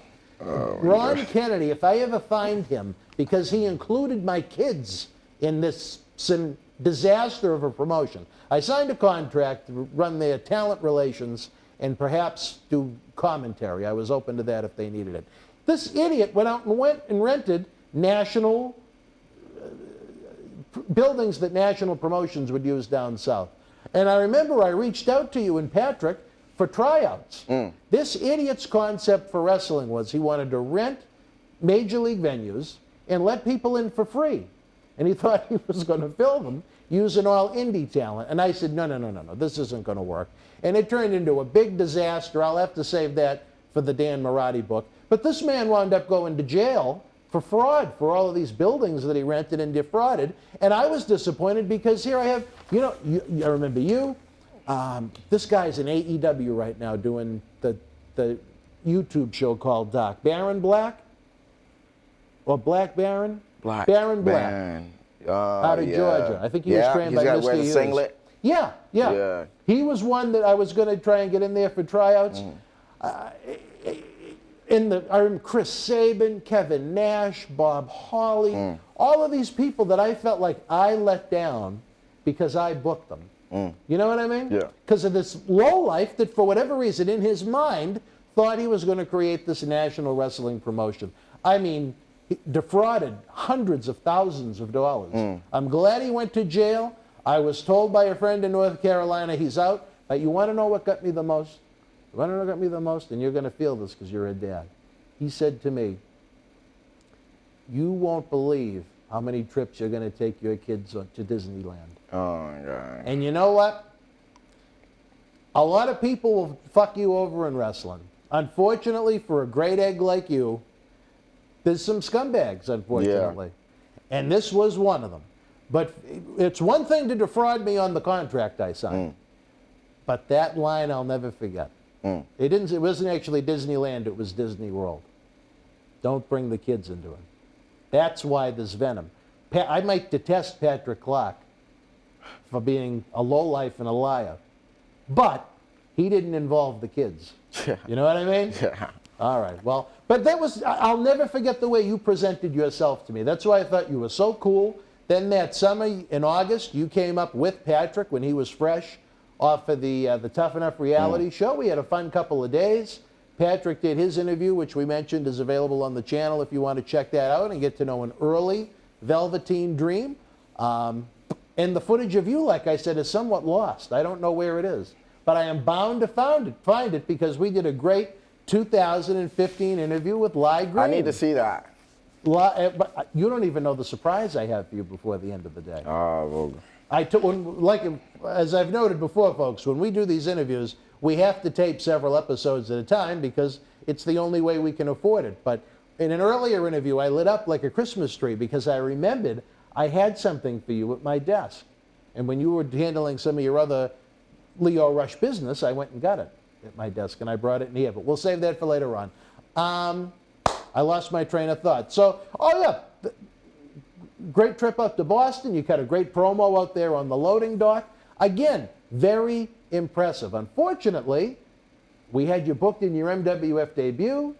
Patrick and I went to war with WWE Talent Relations, which is another story for the book.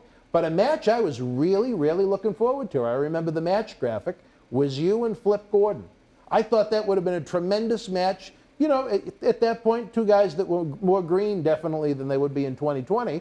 But I think you guys would have tore the house down. Yeah, for sure. That would have been an awesome match. And you wound up, unfortunately, just a couple of days, we were talking about it earlier, you suffered a really serious injury just a couple of days beforehand. Yeah, really bad, really bad. Thought I broke my back.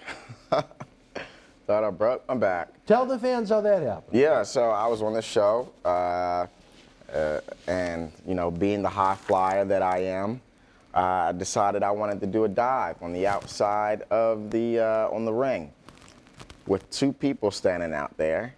And when I went for the dive, they split like the sea. I smacked the ground, no pads, and I couldn't move for a good 15 seconds. Wow. Thought I broke my back. I couldn't feel my legs. Yeah, it was scary. And you want to know, it worried me because, again, not only were you booked a couple of days out, but this wasn't something I saw from fans. This was something that X-Pac had put out. Yeah. X-Pac, he's been right here in this very building before, but, you know, I was worried you were seriously hurt. Yeah. You know, you couldn't do a show, obviously, a few days later at that point. So we missed out on what could have been an independent classic of a young Flip and a young Ly Green, but who knows? Maybe somewhere down the road. One thing you were doing in 2015 was Ring of Honor tryout camp. Try and get yourself out there. Describe the experience. I know you have to spend a little scratch to get in one of those tryouts, but what was your first Ring of Honor tryout experience like? It was eye-opening. It was challenging. It was exciting. It was definitely something that I feel you know, gave me the push that I needed in order to be where I am today. Because I ended up doing 2 Ring of Honor tryouts. The first tryout, I impressed people, but you know, they said that I didn't have enough experience, so they didn't want to sign me to a contract. Who was running the tryout? Delirious. Delirious was running the tryout. I remember Jay Lethal being there. I remember. Oh, Jay. I remember Matt Taven being there. I remember. A few other people, important people that were on the roster, and they were all running the camp. I remember Steve Corino being there. He was doing the promos, and yeah, they said they didn't want to sign me because I needed to go out and get more experience. So that's exactly what I did. I went out. So it was a worthwhile experience. Oh, for sure, for sure. It was worth the money. Yeah, yeah. And by them telling me no, and that I needed to get more experience, that led to me being booked at CZW, which was a huge point in my independent career. Sure. And that CZW booking led to me being booked for Evolve, which got me in front of Gabe. That Evolve booking led to a tour in Canada. That Canada booking led to a tour in Mexico. That Mexico booking. You were on one of Danny Duggan's long tours up in, always gonna kill me, I forget the name of it. Is it CWE? CWE, yeah. Danny and I have been trying to put something together. I have wanted to go on one of those long tours forever. I was this close. I was booked to go. I don't know if it was going to be ring announce or something, but I ran into a passport problem. It didn't come in time. Wow. But I was so excited to go, and I still want to go because I tell you, what wrestling fans, look up CWE. What Danny Duggan does, well, under normal times, is amazing. Where else do you see a professional wrestling organization doing tours of 30 and 40 days in a row? Yeah. I mean, that's the last of the Mohegans. There's no promotion anywhere that does that. No. And I respect Danny so much for the hard work he puts in, not only as a wrestler, but promoting the shows like that, almost from scratch. It's almost like making a meal the way he does it. Danny, I hope you see this because I think the world of you too, buddy. But how long of a tour? I don't think you did the whole tour, though, did you? I did a 15-day tour. 15-day tour, yeah, wow. 15. And what did you think of going through some of those rural Canadian spots? It was like, you talk about your watch. So it was like rewinding your watch to 1950. It was. You would get to some places, you know, and you drive for 4 or 5 hours and not see a single thing. Yeah. You know, and it was crazy, but it was fun. It was extremely fun. You know, I won't say those tours because I've only been on one of them, but that was unlike anything I've ever done. And I'm glad that I did it, and I'm glad that I was on that tour with the people that I was on it with, because they made the time there, you know, really enjoyable. So I got to do it. Yeah. I feel like it's on. There's 2 things in wrestling I haven't done that I want to do. I want to do Danny's tour, and I want to go get my Ribera Steakhouse jacket. Other than that, I feel like I've done it all. Once shit. Can I even get one of those? Me or you? Me. I think you got a better shot than me, brother. But don't you got to eat a steak, or do you have to just go there? there? That's right. Yeah, you don't. Well, unless you got a little Patrick in you, I don't know. But I guess there's no meat in you. Oh my goodness. There's no meat for Leo Rush.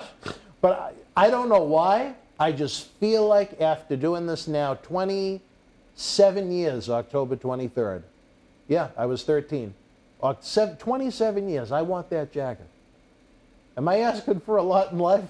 I guess you got to go to Japan. I want a coat, and I want to go to these rural Canadian towns that probably are lucky to have electricity, never mind the internet.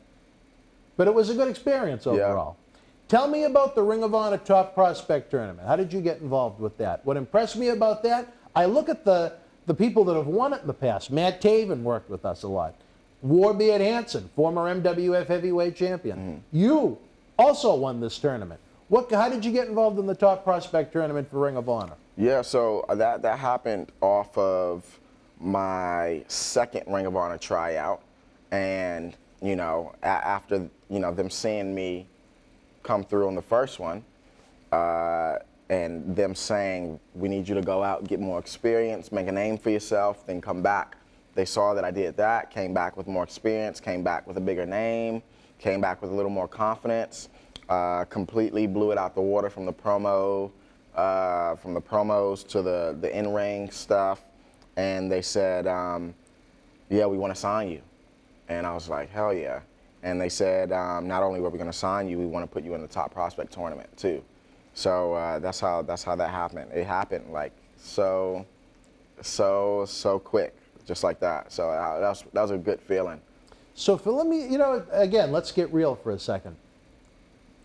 2016, that would have made you what at that point? 21, 22 when you were in the tournament? 21, because I got signed at 22. Just a couple of years in the business, a young dad, in Ring of Honor, one of the top promotions in the world, says, you know what? You're not only going to go in the tournament, you're going to go over in the tournament. You can say wrestling's a work, this and that, wins, losses. But forget about Leo Rush, how did Lionel Green feel that night? Well, you know, people know that wrestling is predetermined now. By now, the business is exposed to the world, and a lot of people say, you know, it's fake.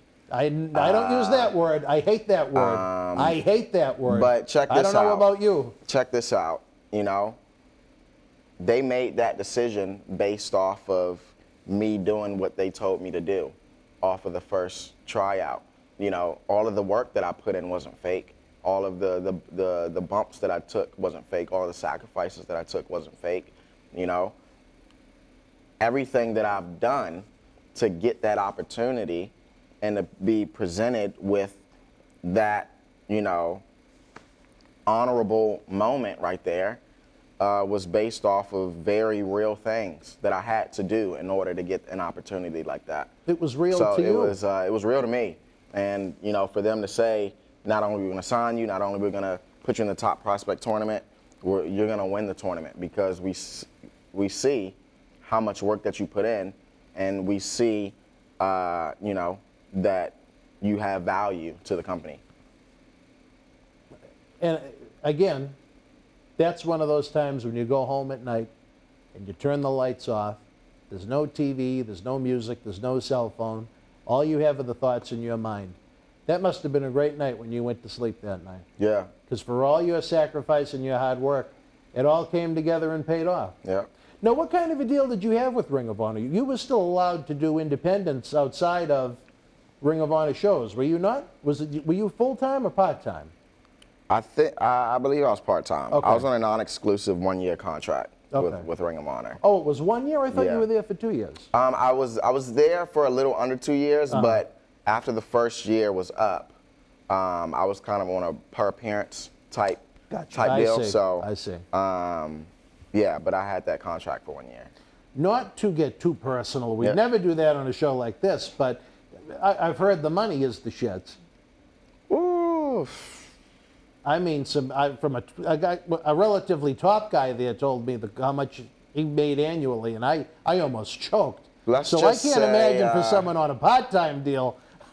Let's just say I made more money this month on my OnlyFans than I did with my whole first year in Ring of Honor. Really? Yeah. Now, you know what? The hell with the script. All I know is that OnlyFans is some kind of a pornography website. What are you doing on OnlyFans? I forgot to ask you this. What do you do? So you're not showing how you made the third baby. No, no.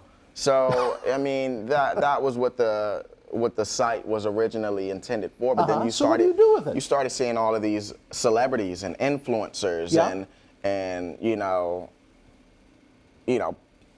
TV personalities get on this site and just give people exclusive content. Whether if you're like a musician, you'll like, I don't know, post unreleased music on there, or snippets of unreleased music, or your process of how you're making things. Or if you're an actor, you're posting stuff of you like backstage, like on set and stuff like that. It's just giving your fans an inside look of what your profession is. or whatever you can make it into whatever you want to make it into. And how much do you charge a month? $30. $30 a month. Yeah. And what kind of content do you give fans? A little bit of everything. I do so much. Maybe you should. You know what? I don't want to overrule, but my mind is always thinking maybe you could do an exclusive little video here for him if you want. And a OnlyFans. What I want to do is, honestly, I don't know how often you watch the other talk show series that we do. I want to put an ad for your OnlyFans on there. Why not let it scroll? I want you to do as well as you can do, as you're a good soul. What is the link? OnlyFans.com /? /Leo Rush. They need to make an app for it. Yeah, because right? so many people are getting on it now. But / Leo Rush. And you're doing good with it. Yeah. Yeah? Yeah. See, it shows how little I know. I just thought it was, I know what Sonny was doing.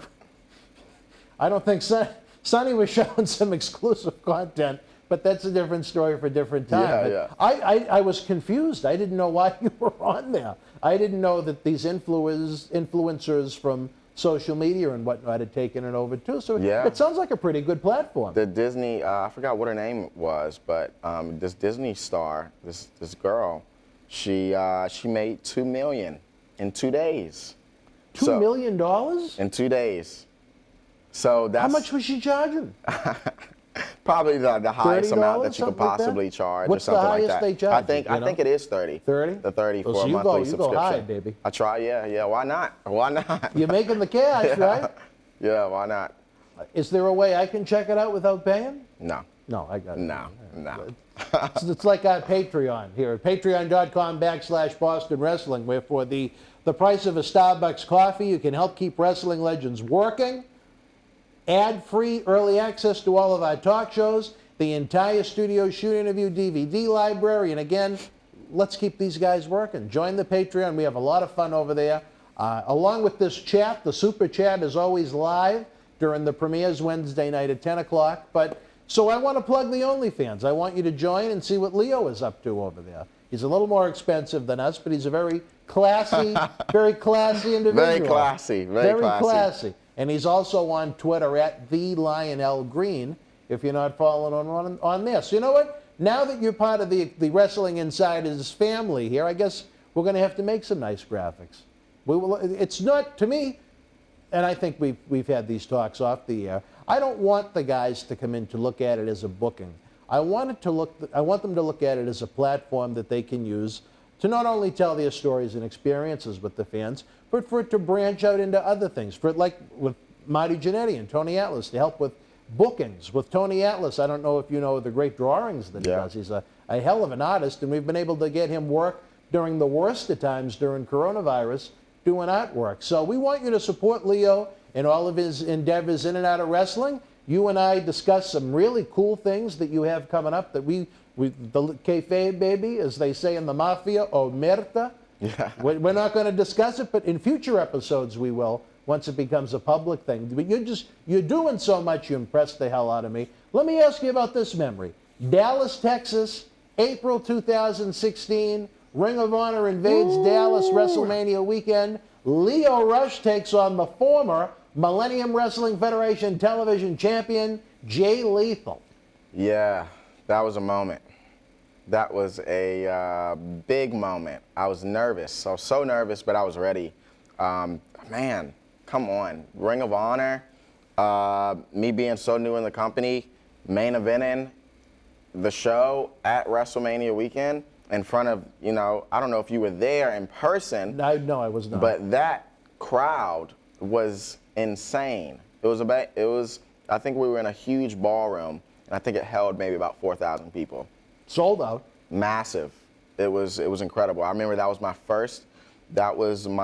first show that I spent just a little bit more money than I usually do on gear. And I remember you had special gear. I bought some new gear. I remember it was blue and white. What's good gear go for? Good gear? Yeah. What's good Leo Rush gear go for? Oh my goodness. Good Leo Rush gear. So you gotta Oh my gosh. So you gotta. Because you're always looking good. I'll give you that. You're always you spend the money well. You're looking So good. I'll tell you the most that I've paid for All gear. Not what I spend on it every time, but this is the most that I've spent on gear. Primo gear we're talking now. Yeah, I think my most expensive set of gear had to be, and I don't know if you saw this gear. It was on. I wore it in NXT. It was when I was the Cruiserweight champion. It was a brown outfit. It was like Gambit inspired. It was brown, pink, and gold. And I remember I had. Did you wear it at Survivor Series? I did. Yep. I had the brown headband. I had the long brown trench coat with the pink. You know what? As a matter of fact, I think those are in the 8x10. That was my Maybe most. that's why it's so fresh in my mind. That was my most expensive gear. It was. How much did you have to drop on that? It's either between that gear or the gear that I'm wearing currently, which is the orange, and you see with the mask and the big wings and stuff like that. So maybe the orange one might be a little bit more expensive, but I think it was. Oh my God! It was in total probably about $4,000. Really? Yeah. You dropped $4,000? Yeah, I think so. Yeah, in total, yeah. On just that one outfit? I know. Wow! I mean, hell of a tax write-off. That's bad. Yeah, it's bad. And I know you were trying to unload them on your Facebook. But it was worth to me. It was worth it because in my mind, you know, you got to take into account that I thought that was going to be my actual final match. You know, this was the orange gear that I wore for my final match with Joey Janela over the summer. Yeah. Okay. And I had the orange mask. I had the wings. What was the deal with the mask? I never understood that. I know you were trying to sell it at one point, but. So you probably saw the prototype, which looked like shit because it did. Yeah. Because it's the prototype. Yeah. That was WWE ended up changing my logo. They were talking to me for weeks about we want to like switch it up with you a little bit. We were thinking about changing. That's my Hunter voice. We were thinking about changing your logo, thinking about changing your character, blah blah blah. And creative came back to me with this image of they changed my logo into an actual moth. Because I was just calling myself the Man of the Hour. Man of the Hour, okay. But the acronym with the MOTH. So they saw MOTH and they were like, oh, let's just make an actual moth and put the moth in a clock to kind of do both. Man of the Hour with the clock and MOTH, moth. So I was like, okay, let's try to make this moth thing work. So I ended up getting some moth gear to match with the whole thing. And showed it to Hunter, and he was like, "What is this? What are we doing? I don't get it." And I was just like, "I'm going off of what creative is bringing me." And I showed him all the prototype stuff. I showed him pictures before I even showed him it in person, and he was like, "Yeah, that's cool." So I ended up bringing it to NXT. I remember I was doing like entrance rehearsals. I was doing entrance rehearsals with the camera crew, with producers and everything. Everybody loved it. Lighting, they were switching the lights for me. They were giving me smoke. They were doing a whole bunch of everything. I guess Hunter ended up seeing it on the monitor in the back. He came out and was just like confused, like, what are we doing here? And I was just like, you know, and this was the same day that I had big title match with Angel Garza. I was like, oh, so this was towards the end of your run. Okay. Yeah, and I was like, this is gonna be my gear for the night. I figured, you know, because in my head I'm like, y'all are not booking me on any fucking takeovers, so this is my takeover moment right here. You keep telling me that you're gonna book me on a takeover, but it's not happening. So I'm like, let's get some takeover quality, you know, gear for my big title match with Angel Garza. And he was like, no, we don't wanna do this. We don't wanna go in this route. It just looks like you're trying too hard. And I'm like, trying too hard? Like, what do you mean? My logo is an actual moth. What, trying too hard? Like, and they created it. It's not like it wasn't your idea. Yeah. So I'm like, it's not like I'm changing my gimmick to a moth. This is just my entrance gear for tonight. I'm coming out with wings. I got this cool vest. I'm the champion. Shit. Now, did you actually like this? No, I liked it. Or did you dislike it and you were going along with it? I don't complain about too much and let. So you were fine with it? I was fine. Okay. I was fine. But when you start making me feel like I'm crazy for something that wasn't even my idea to begin with, then that's when I started to get irritated. But the whole thing of him saying, you know, it just looks like you're trying too hard. And I'm like, your moniker is like, you're the game, all due respect. But I saw you come out at WrestleMania in a fucking Terminator outfit. So it's like... Yeah, he's had some original creative ideas. I remember the WrestleMania in Texas. He had about 40 guys with skulls and championship belts. So it just wasn't registering to me. Like, you know what I mean? Like, did they think maybe you went too big? I don't know what he thought. But I just didn't get it because, you know, this was a big championship match. They were building it. The storyline was incredible. This was the hottest thing on, you know, nobody was expecting the Cruiserweight title picture to be the hottest thing on NXT. But my series with Angel Garza, it was hot, you know, and I just came back to NXT. We weren't booked on the TakeOver. They said that we were going to be booked on the TakeOver, but we weren't. And I was just like, okay, this is a big fight feel. Let's dress like it's a big fight feel. And yeah, he just said, no, we're just going to treat it like it's a normal match. And I'm like, okay, that's why nobody gives a shit about the Cruiserweight Championship. Because you're like, you know what I mean? Like, make it feel big. You know what were you and I talking about earlier when we were doing different things before we taped this episode?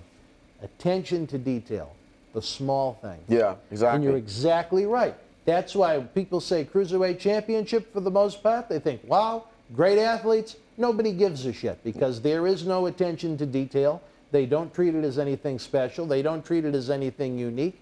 They gave it that 205 Live show. That has about as much life as people dying of coronavirus in the hospital. I mean, I don't know anyone that watches 205 Live, do you?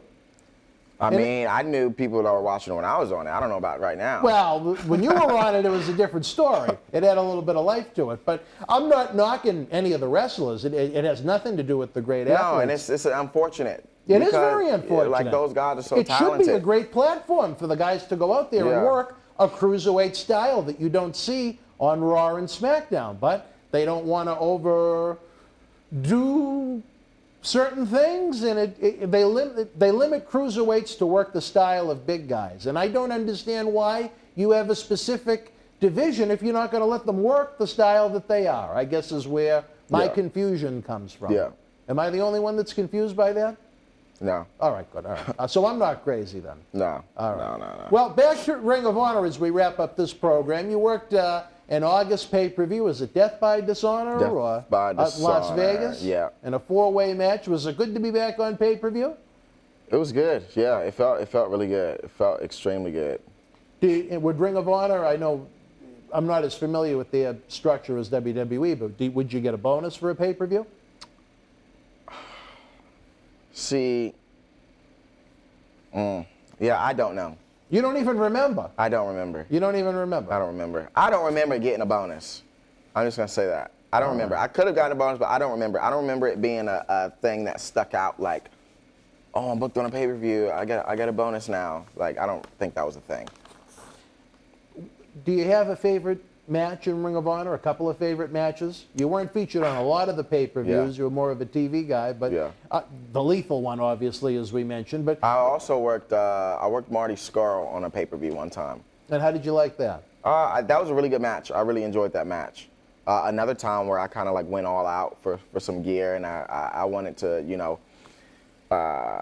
rise to the occasion and show people, you know, why I belonged on pay-per-views.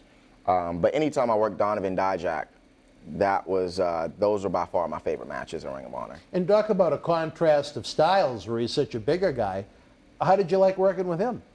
It was fun. You know, not only because he could base for me, but at the same time, he could base for me, he could do things that'll make it look like he's killing me, and at the same time, he was kind of agile and flippy himself. So it was fun. It was fun to work him. I tell you this, not to be cruel, but what has happened to him? Oh man. You know, the only good thing about that is he's getting a good check. well, I guess that would be two things. Nobody, you know, he looks different Fair enough. than what Donovan Dijak looks Fair like, or enough. Dijakovic. So if that goes to shit, you know, he could grow back out his hair, He take can the always mask go back off, to it, and I just guess, go back yeah. to what he's doing. So, you know, I mean, not saying I don't watch the product. I do scroll through. You're familiar with it. And I see clips here and there, and I'll see people saying, because I didn't know that was Dijak until somebody said that it was Dijak. Oh, really? Okay. So they did do a good job. So then, disguising. when I saw it, and I knew that it was Dijak, I was like, shit, like Dijak is so good, like on his own. Like he doesn't need all this. So, I don't know. He had a great series on NXT with Keith Lee. Yeah. I tell you, Keith, I have so many great relationships in WWE, but I feel like you have to be honest on shows like this. What they've done with Keith Lee since they brought him up to the main roster, someone with so much potential that could make an impact. He's a big guy, which is a rarity nowadays. It's hard to find big guys like that can go. And, you know, first couple of weeks he's in a program with McIntyre and Randy Orton. He went over on Randy Orton on a pay-per-view. And then he turns into one of those guys, the 50-50. Win one week, lose the next week. Win one week, lose the next week. Then they have him do the generic promos where he almost sounds like a lounge singer at some bootleg bar out in Las Vegas. And it's a shame because you're talking about a world-class talent like yourself. Not that he works the Leo Rush style, but you know what I'm saying. Yeah. But Dijak Leo Rush, I don't think I ever saw that. Is it on YouTube? Probably not on YouTube. Well, I'll find it Probably somewhere. like the Ring of Honor's network or whatever they have going on. I hate to say it, and I won't say who, but they have their own network or something like that, right? Yeah, I don't know what it's called. Honors Club or something like that. Yeah, one of the guys gave me their code, and I don't think I ever used it once to get in. And I missed you and Dijak as a result of it. Well, what led to you to say, you know what, my time here is done? You said you had a one-year contract. Second year, you said, was on a kind of a per-night basis. They weren't putting you on a lot of pay-per-views. What made you say, you know what, it's time to move on in 2017? They just didn't. They had no idea what to do with me. They had no clue. And you knew it. I knew it, and a lot of the, unfortunately, a lot of the guys in Ring of Honor didn't like me for whatever reason. Why? Nothing really happened in order for people to not like me, but a few people, I guess, just didn't end up liking me, and I felt. Who didn't like you? I want to know now. I don't. I remember that it was at the time, and I don't know, I mean, this was so long ago, but I just remember hearing, you know, some things from Christopher Daniels and Frankie Kazarian. They didn't like you? Or there was some kind of an issue? Yeah, I think there was some kind of issue. Nothing happened between us. So, you know, whatever I say is speculation or whatever, you know. You don't even know. I have no idea. But I do know. Was it a vibe that you kind of felt? I felt it. I felt it. Did you feel welcome? I did. I did. That's good. Okay. But I felt underappreciated. And you know, I don't, like I said, I don't complain about anything until I start to feel, you know, disrespected. And I think it was just getting around that time where you started to feel disrespected? In a sense, yeah. In a sense, really? I did. That's too bad. Yeah, you just you know. Yeah, I mean, it is what it is, and it was just getting around that time where we started talking about other a new contract, and just the numbers weren't adding up, you know. And I was just like, I remember I would say, you know, I could make more money being a manager at McDonald's than this contract that you're offering me. I'm not trying to disrespect Ring of Honor. I'm not. Yeah, but I'm not. Telling you this, and this is a relatively top guy with that company, and you're talking 3 or 4 years ago now, but in the 30s, And I almost choked. I had no idea it was that low. So I can't imagine for a part-time guy that was working underneath. At first, I didn't care. I didn't care because I was working on these guys. You wanted the experience, yeah. But then, you know, by me being on that part-time contract, I was getting booked like overseas and doing all this stuff, and I just started to see like, man, like I'm a star, like outside of Ring of Honor. It's not just Ring of Honor that I have, you know, what I have going for me. I have these other, you know, promotions that are wanting to work with me, and these fans that are like overseas. They enjoy me like being here and stuff like that. And I was like, I feel better. I feel more appreciated being on the Indies than I did, you know, being in Ring of Honor. So I was just like, you know, I'm just gonna step away and go back on the Indies, and that's what I did. Overall, do you feel it was a good experience? Or? For sure, for sure. I mean, you know, when you got a locker room like that, you know, stacked. You know, like the guys. I personally feel like the time that I was there was by far the most stacked that roster has ever been. You had Jay Lethal, you had the Briscoes, you had Adam Cole, Kyle O'Reilly, Roderick Strong, Bobby Fish, Donovan Dijak, Will Ospreay and Marty Scurll that just came in, the Kingdom, like it was just Dalton Castle. Oh my God, Moose.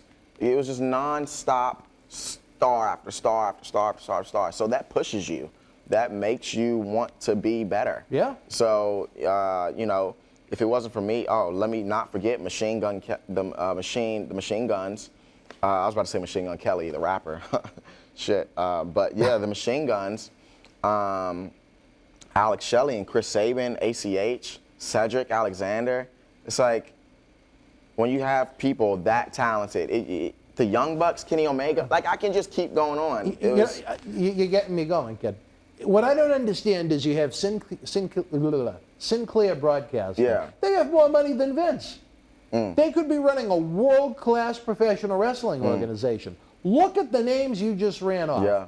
Imagine if they actually tried to pay them what is quote-unquote market value back then, which would have been a lot less than it is now in 2020, where AEW and their television contracts have come into play. They should be AEW. I mean, you look at that roster right now that you just ran by, you're talking the majority of NXT, the majority of AEW, and the majority of New Japan. And they had all of them, and they did nothing with them to keep them. Cody and the Hardys. Cody, yeah. The Hardys were there too. The Hardys did that quick little run. Insane. And it's a shame. Yeah. You know, because it's the way I look at it is, the more promotions that are doing better, the more jobs it's going to create for people, the more fans it's going to generate. And instead, we have what it turned into, guys that leave to go to other places, because I guess to Sinclair, the property isn't as important as it should be. Yeah. You can't say, I'm going to watch Ring of Honor Wednesday night at 9 o'clock. It's on in a different channel, a different time in every city, and I've never understood that. Yeah. It just, to me, that says the parent company really doesn't give a shit. Yeah. I don't know. Did you feel that way? I don't know. I didn't try to look too much into it. I just knew that I was unhappy and I wanted to leave. All right. Well, that's pretty much it. You had enough honor. Yeah. And you had enough of their ring. Well, I wish it went better. I think you, especially, and I hate to, please don't take this the wrong way, but I think at your size, that would have been a really good place for you long term, you know, if they were willing to open up the checkbook. Yeah. All right, well. All right, wrestling fans, we talked a little Ring of Honor. We continue to get to know this man. You can get to know him even better on his OnlyFans. What's that link again, Leo? Onlyfans.com/Leo Rush. We're going to put the link up during the show itself. Don't forget the Patreon is open at patreon.com/Boston Wrestling. Early, ad-free access to all of our talk shows. The Super Chat button is open for all of our great friends. You help us keep the lights on. And don't forget, it's that time of year again. My buddy, I miss him.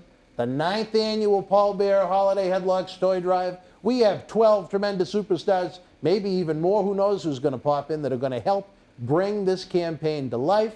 If you missed Leo live November 5th, it's all right. You can still get the VIP package because we have the posters and the photos that he signed. We can include, and the same thing, whether you missed Tony Atlas, if you miss Marty Jannetty. You can, as long as you get your order in probably by December 20th, we can get that VIP package to you for Christmas. It's a gift to yourself, a gift to your loved one. But more important, you're helping update Santa Claus's GPS so we can find every kid's home. And that means a lot to us because in 2012, a very good man, myself and John Cena Sr. tried to put together a great concept, and we're in year 9. And in year 9, I have to say the champion of the Paul Bear Holiday Headlock Cyber Toy Drive is Leo Rush. And again, as long as you are allowed to do it with any contract you have in the future, I hope it's an annual thing, because you're a good man.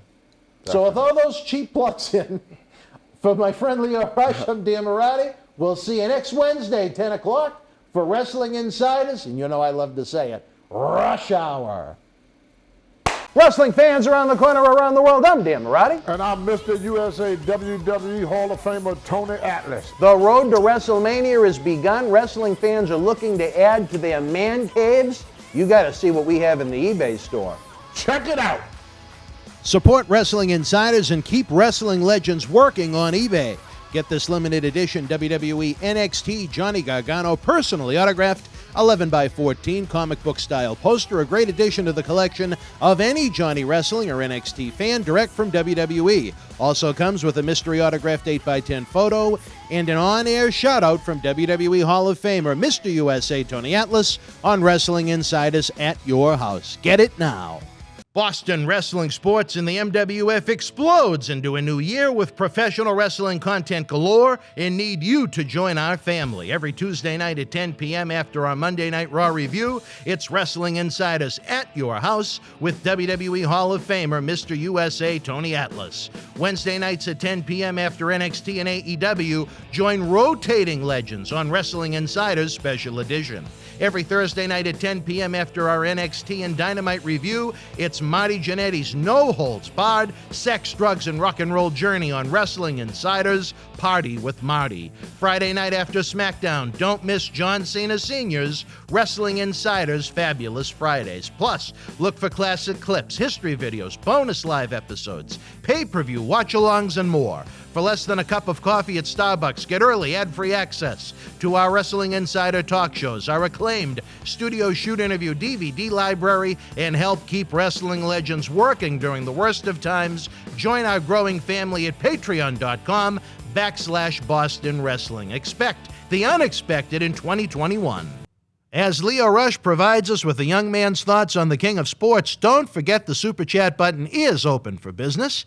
The eBay store is on fire. The link can be found in the description box below. And fans, we are looking to add members to the Boston Wrestling MWF family over at patreon.com/Boston Wrestling for early, ad-free access to Wrestling Insiders, our acclaimed studio shoot interview DVD library, exclusive Patreon content like the Marty Jannetty watch-along that we put up last week, and help keep wrestling legends working. Again, that's patreon.com/Boston Wrestling. You can also help the cause big time. Give this marathon a big thumbs up. You can subscribe to our YouTube channel for free. If you click the little notification bell, it'll provide you with notifications about all the great content coming to you this week so you don't miss an episode. And share the link to the marathon across social media to help us get new fans watching the content. Again, there are millions of fans that have no idea we exist, especially lapsed fans from the 80s and 90s that gave up on the sports entertainment of today.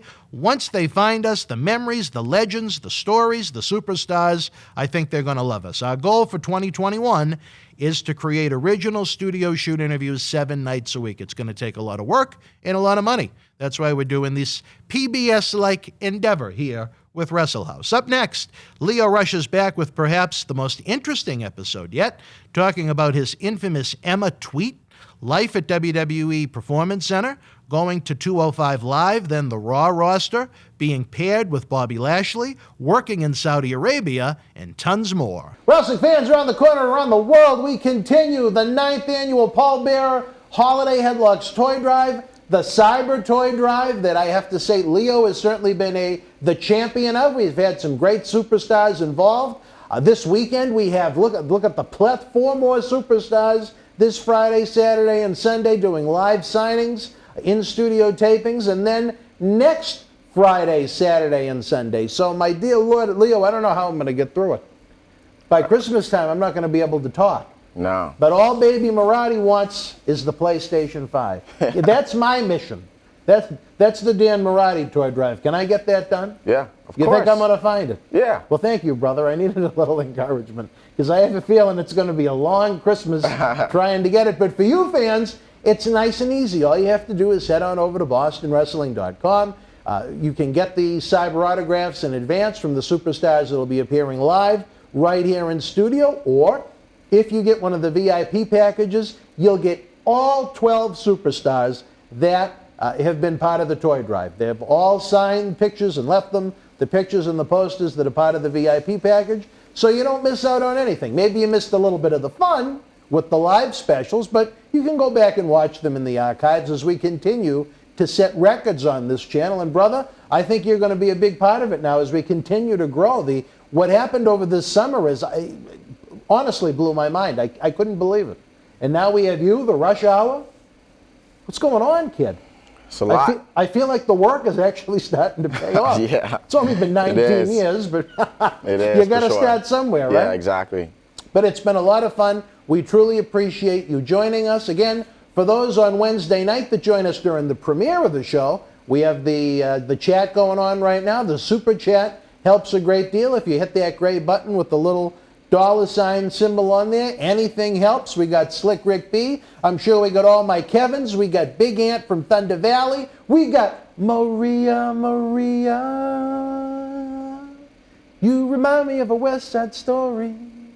We got Tania, whatever name you want to go by this week. Larson, if he behaves himself. Ken, we got a hell of a crew. Will Cortez, a hell of a crew of people that come in and join us. And I love them. I've never met them personally. Isn't that strange? Yeah. I feel like, not that I am a connoisseur of pornography, but I think it's called Chatterbait, where people go in and they type messages with the stars. Oh, wow. Yeah, so yeah, it's yeah. almost kind of like that, only we're talking wrestling. Yeah. Maybe Patrick was in the other one. I don't know. All right, let's talk a little wrestling here on Wrestling Insiders as the Rush Hour continues. 2017, everybody wanted more Leo in Ring of Honor. Ring of Honor didn't want to give them more Leo. Or they wanted to discount Leo, which they weren't going to get. So the man made the big move. He showed the world that he was the man of the hour. Leo Rush, my friend, since 2015. How did it come to be with WWE? Who reached out to who? How did you set things up? So, Canyon Seaman was the one who... Hell of a last name. Who reached out. He was the one who reached out to me.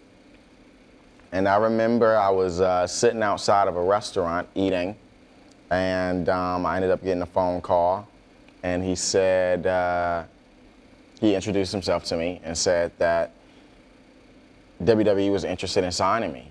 And I was just like, holy, what? Now, at this point, were you done with Ring of Honor? Oh, I was super done. Okay. Yeah, okay. yeah, I was super done. By that time, I had already not signed my second Ring of Honor contract. I was doing a per appearance type deal. Yeah. So you could have signed with anybody at that point. Yeah, but there was also a point where I already, said to myself, this is going to be my last Ring of Honor appearance before I eventually drift off into the indies. Yeah. So I was on the independent scene for a short amount of time, maybe like 4 months, doing the Feel the Rush tour. And yeah, I ended up getting that phone call, and he said that WWE was interested in signing me, and I just felt like I was ready. I felt like my hard work paid off, and I felt like that was an opportunity that I just couldn't give up. So it's almost like what Tommaso did. He left Ring of Honor, and he was in a good spot in Ring of Honor, and he kind of did the indie thing for a little bit. Look at how well it worked out for him right now. So, not to interrupt you, but no, it was just an opportunity that I felt like, I literally worked hard for my whole life, and I when WWE is contacting you, and not the other way around, it's like, you must have felt like $1 million. Yeah. For all those internal battles that you've had, those are the days that it makes you feel like $1,000,001 instead of just $1 million. 5 years earlier, from that phone call, I was the one calling WWE asking. Right, listening to theme songs on hold forever, yeah. Yeah, so that was a pretty good feeling. So what was the deal? Did they just present you an offer? Was there any kind of negotiation back and forth? Did they tell you needed to relocate to Orlando? What happened at that point? There wasn't much, renegotiation. I was already living in Orlando at the time. Oh, you were already in Florida? I was in know Florida. that. Okay. Yeah. Oh, so that made it a little easier then. Yeah. I was in Florida, and there wasn't much negotiation, not much back and forth. There was a little concern on my end as far as the pay, but I was told that everybody coming in makes this, their first week coming in, and then eventually it grows over time. And was that factual? Yes. Okay. It grew. It grew. Those guys in NXT, like, over a certain period of time, they'll get like pay raises and stuff like that. Nothing like too crazy, but it grew over time. Yeah. So yeah, that was it. So, as a guy that had as much experience as you, how often were you expected at the Performance Center, if you were expected there at all?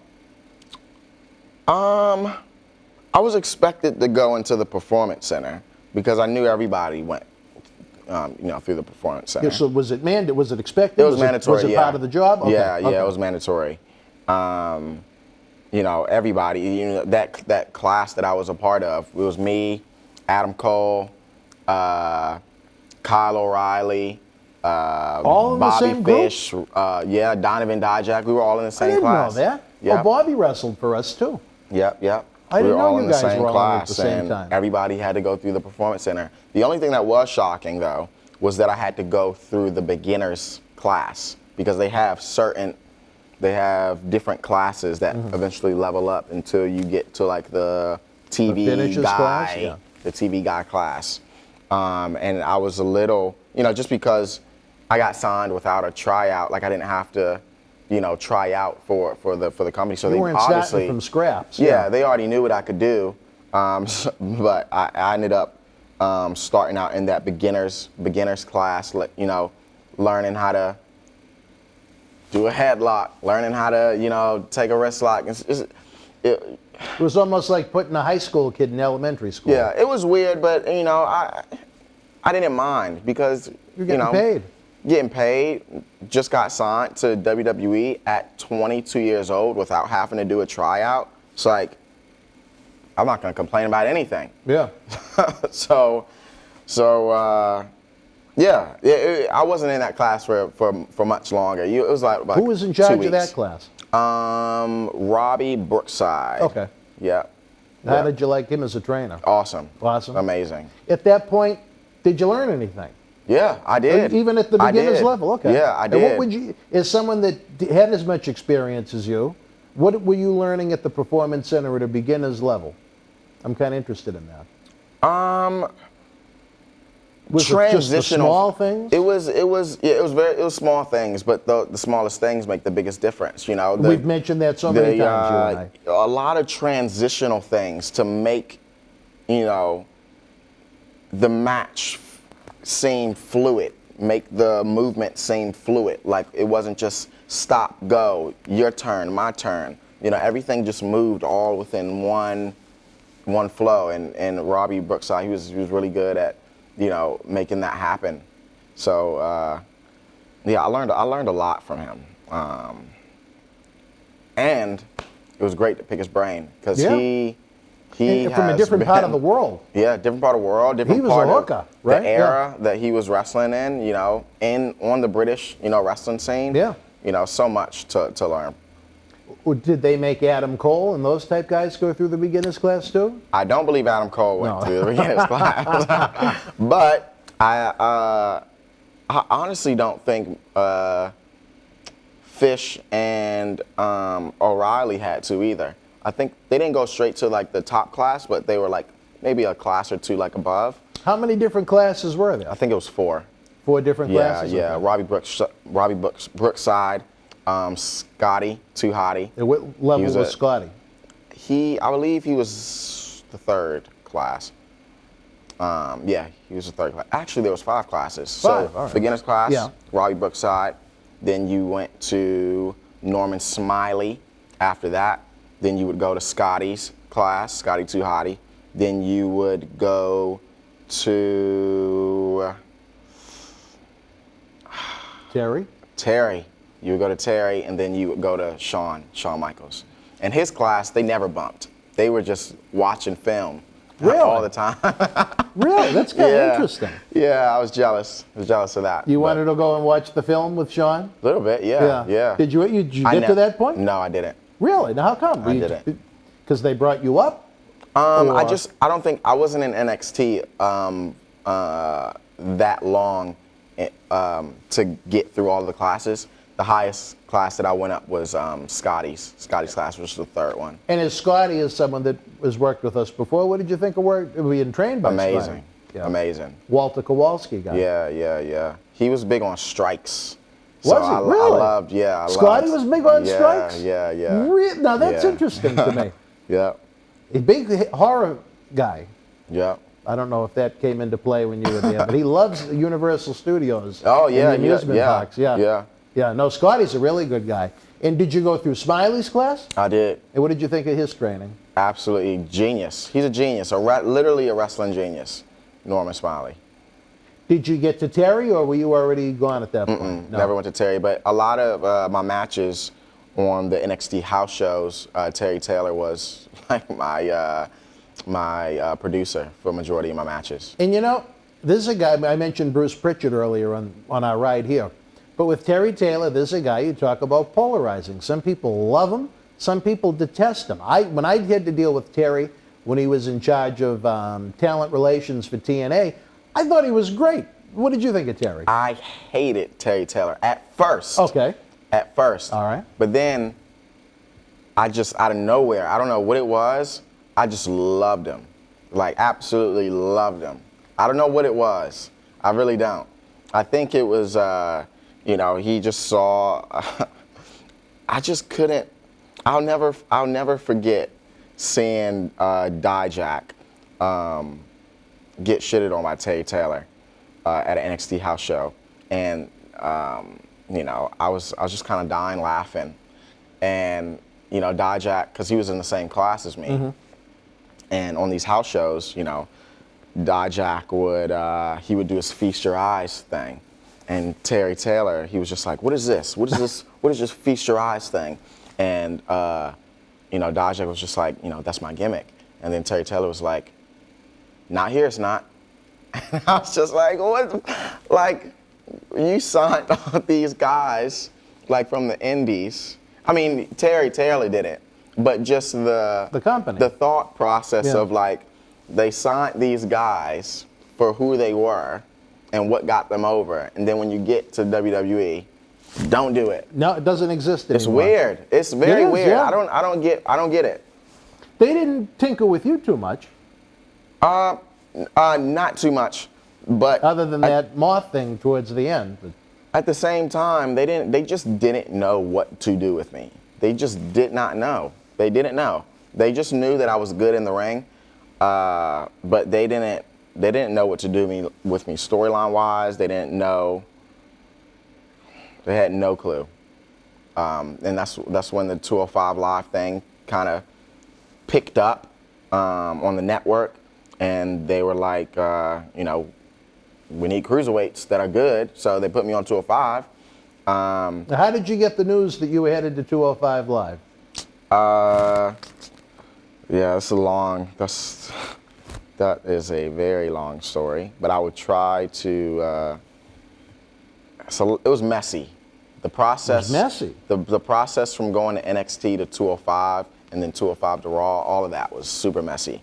I remember cutting promos during promo class, and I would ask the lead writer, Joe Belcastro, if he can watch my promos, because it was like week after week on NXT TV where they just didn't know what to do with me. Like, they didn't know how to introduce me as like a character or anything. So I would ask him, you mind watching my promos, so he can get a better idea like who I was. And he would say, yeah, I'll watch it. And then as I'm cutting my promo, I'll see him not watching my promo. And then after my promo, I would go up to him, ask him, hey, what did you think about my promo? And he would be like, this is good. I'm like, motherfucker, you didn't watch it. I saw you. And then week after week after week, I would, he would say to everybody at the Performance Center, not just me, email me your pitches, email me your ideas, let me, give you feedback, blah, blah, blah, blah. So that's what I did. I would ask him, hey, did you happen to, see my email? What did you think? And he was like, oh, I didn't get a chance to get into it yet. And I'm just like, all right. Another week went by, asked him again, still nothing. Another week went by. Week after week, I would ask him, still didn't see it. So I would do another email to see if he would just see it out of him randomly checking his email. And I was like, hey, did you see my new email? And he just was like, Leo, it's starting to get basically told me it was getting annoying that I was sending him so many emails and asking his input on different things. And he flat, I will never forget this. He flat out told me, Leo, listen, we'll put you on TV when we feel like you're ready. And I don't feel like you're ready for TV. I'm like, what'd you sign me for? And what was this man's background? Who knows? I don't know. I don't know of him to be a wrestling guy. I don't know. Yeah. Yeah, I don't know. So that was who they were putting in charge of your wrestling career. Yeah. So he wouldn't watch my promos. He wouldn't look at my emails. He told me that I wasn't ready for TV. And I was just like, you know what? Screw it. I'm just going to start cutting my own promos, putting them on social media. So that's what I started doing. I would cut a promo every single day, literally every single day, different outfit, different location. Every single day I would cut a promo, upload it to Instagram and Twitter. That caught the attention of somebody on 205 and say, hey, let's bring this guy up. We need a big heel. Someone with some life to him. Yeah. We need a heel. Let's bring Leo up. So that's what they did. I shot some vignettes. Had nothing to do with Joe Bel Castro, thank God. So I did those, ended up getting caught up to 205. Was still doing the same thing, uploading promos every day for 4 or 5 months straight. You went out and you get yourself over.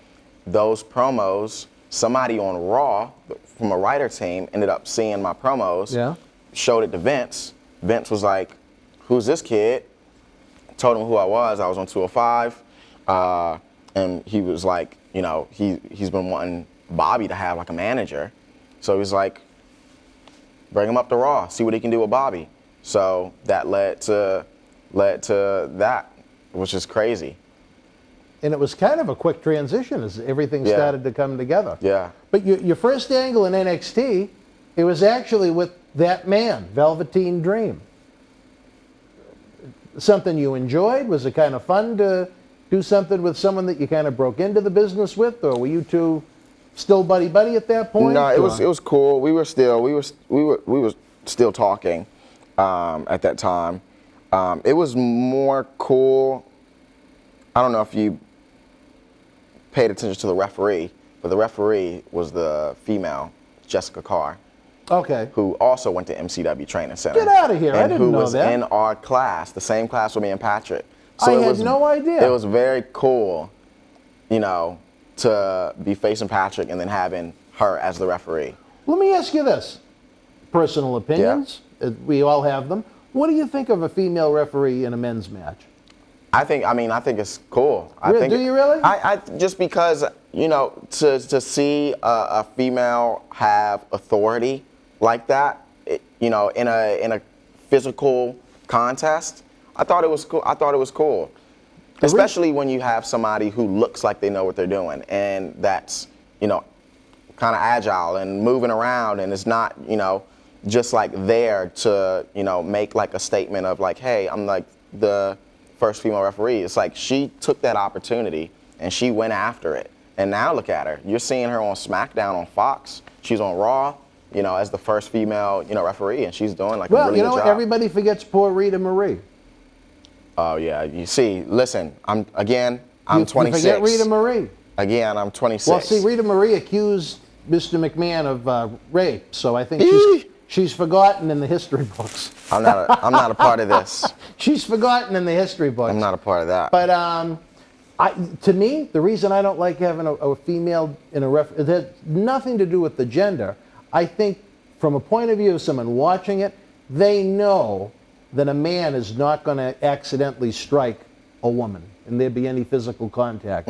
I think it takes a little bit of the element of danger out of the match if you have a female doing a men's match, and that's my only problem. I don't think there should be danger. I don't think that attention. You don't think it should? You don't think the referee should be in danger in a simulated violence? I don't think that attention should be on the referee. I think the attention should be on the. I don't want to think about, oh, is this referee going to possibly get hurt? And I think that's what makes ref bumps so exciting, because it is so unexpected. I don't think people should expect a referee to get hit. It should almost never happen. Yeah. Because it gets over huge when you do it on a very limited basis. But I guarantee you, it's going to happen one of these days, because who would have thought that you would see another female take an RKO after Stacy Keibler?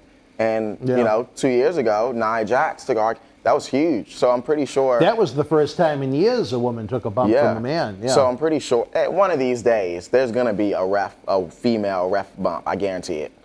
It'll be interesting if it happens. I just think in the PC world that we're in, they wouldn't do it, but you never know. You never know.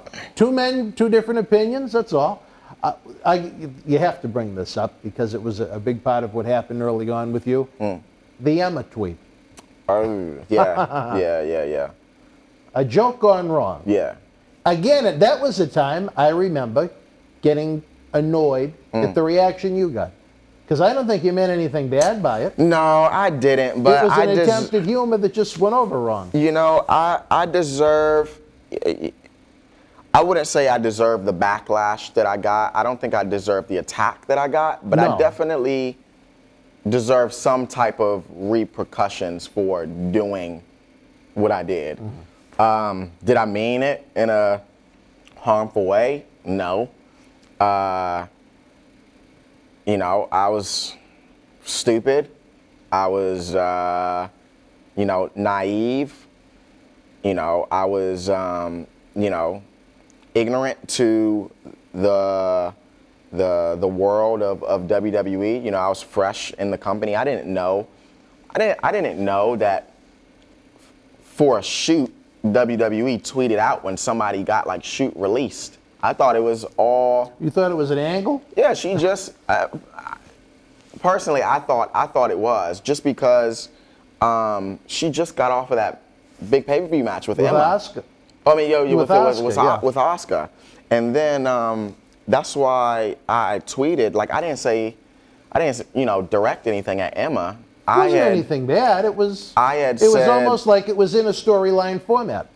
Yeah, just because that was Asuka's whole thing. Nobody's ready for Asuka. That's what you wrote. So that's my fault for being just stupid. I was stupid. It was a bad joke made at a horrible time that I just wasn't aware that it was a horrible time. Yeah.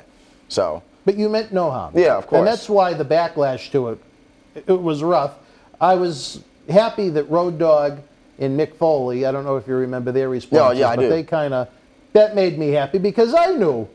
I remember from our experiences, you meant no harm. Yeah, I remember the people who said good things, and I remember every single last person who said there were some the bad brutal things. ones. Yeah. So let me ask you this: next day at the Performance Center after the tweet, what is that day like for Leo Oh Rush? my goodness! Tell me, baby, tell me. Oh, talk about cold. All eyes on you. Yeah. Holy smokes!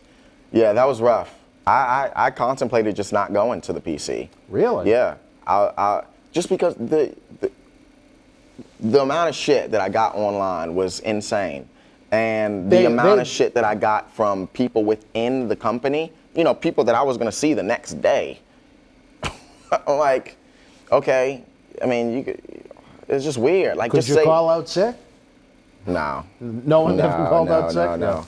No, but I just didn't want to be that person. You know, I just went. I took it on the chin, and I Was just, it that were people cold to you? Were Cold, they ignoring you? Were they cruel to you? Cruel. Yeah. Stiff with you in the ring? Ignoring, no, stiff. If anybody's stiff with me, I'm an amateur wrestler, all-American You got the amateur wrestler. background, So if anybody's gonna shoot on me, I'm not just gonna take it. But You can hold your own. yeah, but it was definitely uncomfortable. How long did that last? Not too long. Good. Until I made, I'm not gonna say a mistake, but it was just taken out of context. I remember being at the PC, and we just did this huge blow-up day drill, like this. The whole day of training was blow-up day, blow-up day, blow-up day. So everybody, for everybody, not just you. Everybody. Everybody was like putting in a lot of hard work, and at the end, Bloom was like, happy for everybody, and saying that we did a good job, and then. Somebody had stepped up and said something. I think it was Chris Hero. And then Bloom was like, does anybody else want to say something? Then somebody else said something. Then he was like, does somebody else want to say it? Then somebody else said something. And I was just like, oh, it's getting a little annoying. And then... all directed towards you? No. Oh, no. Okay. People just started to keep saying stuff. And then I was just like, why not? I'll say something too. So I said, I went up on the ring, like on the apron, because I was short. Everybody's so tall, so I wanted to be seen. And then I remember saying something to the extent of, in good context, but people just took it horribly. Like I was saying, I'm better than everybody. But I was saying that everybody here should be, busting their ass, which they were. And I was congratulating everybody and saying how hard everybody was working. And I said, everybody should have the mindset of coming in here and outworking everybody, because I have the mindset that I'm gonna work harder than every single last person in here. And everybody was just like, whoa.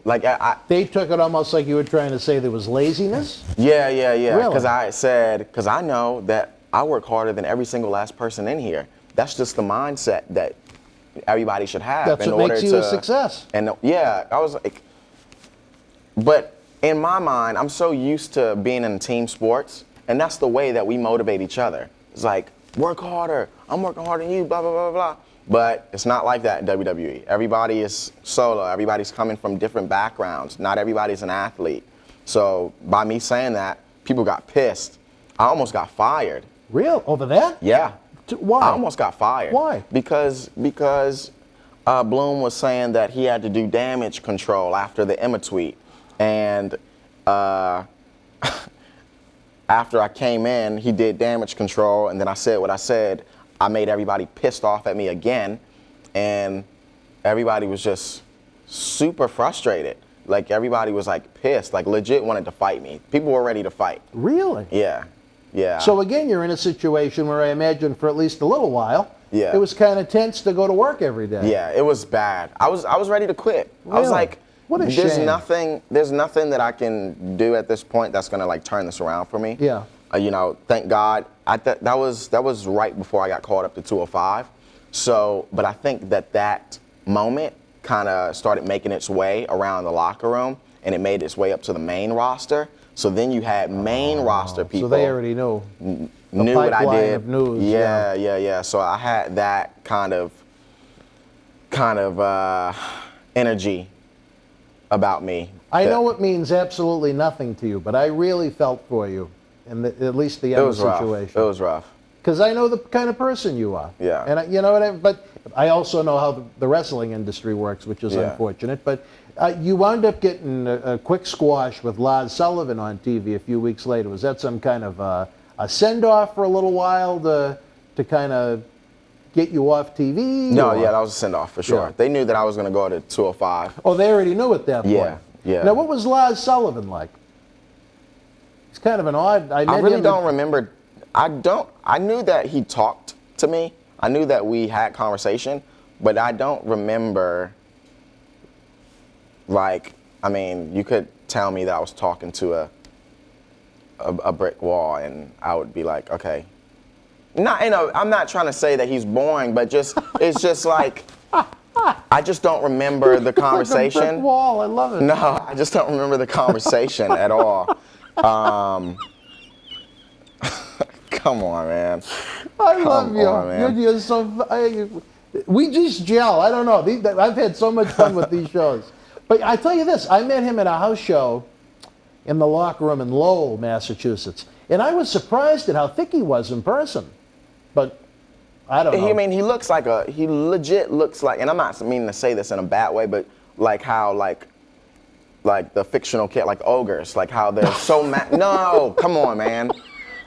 Come on.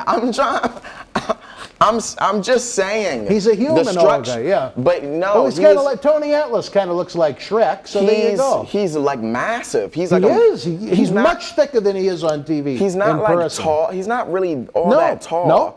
But just his body parts are just like massive, and it just looks unreal.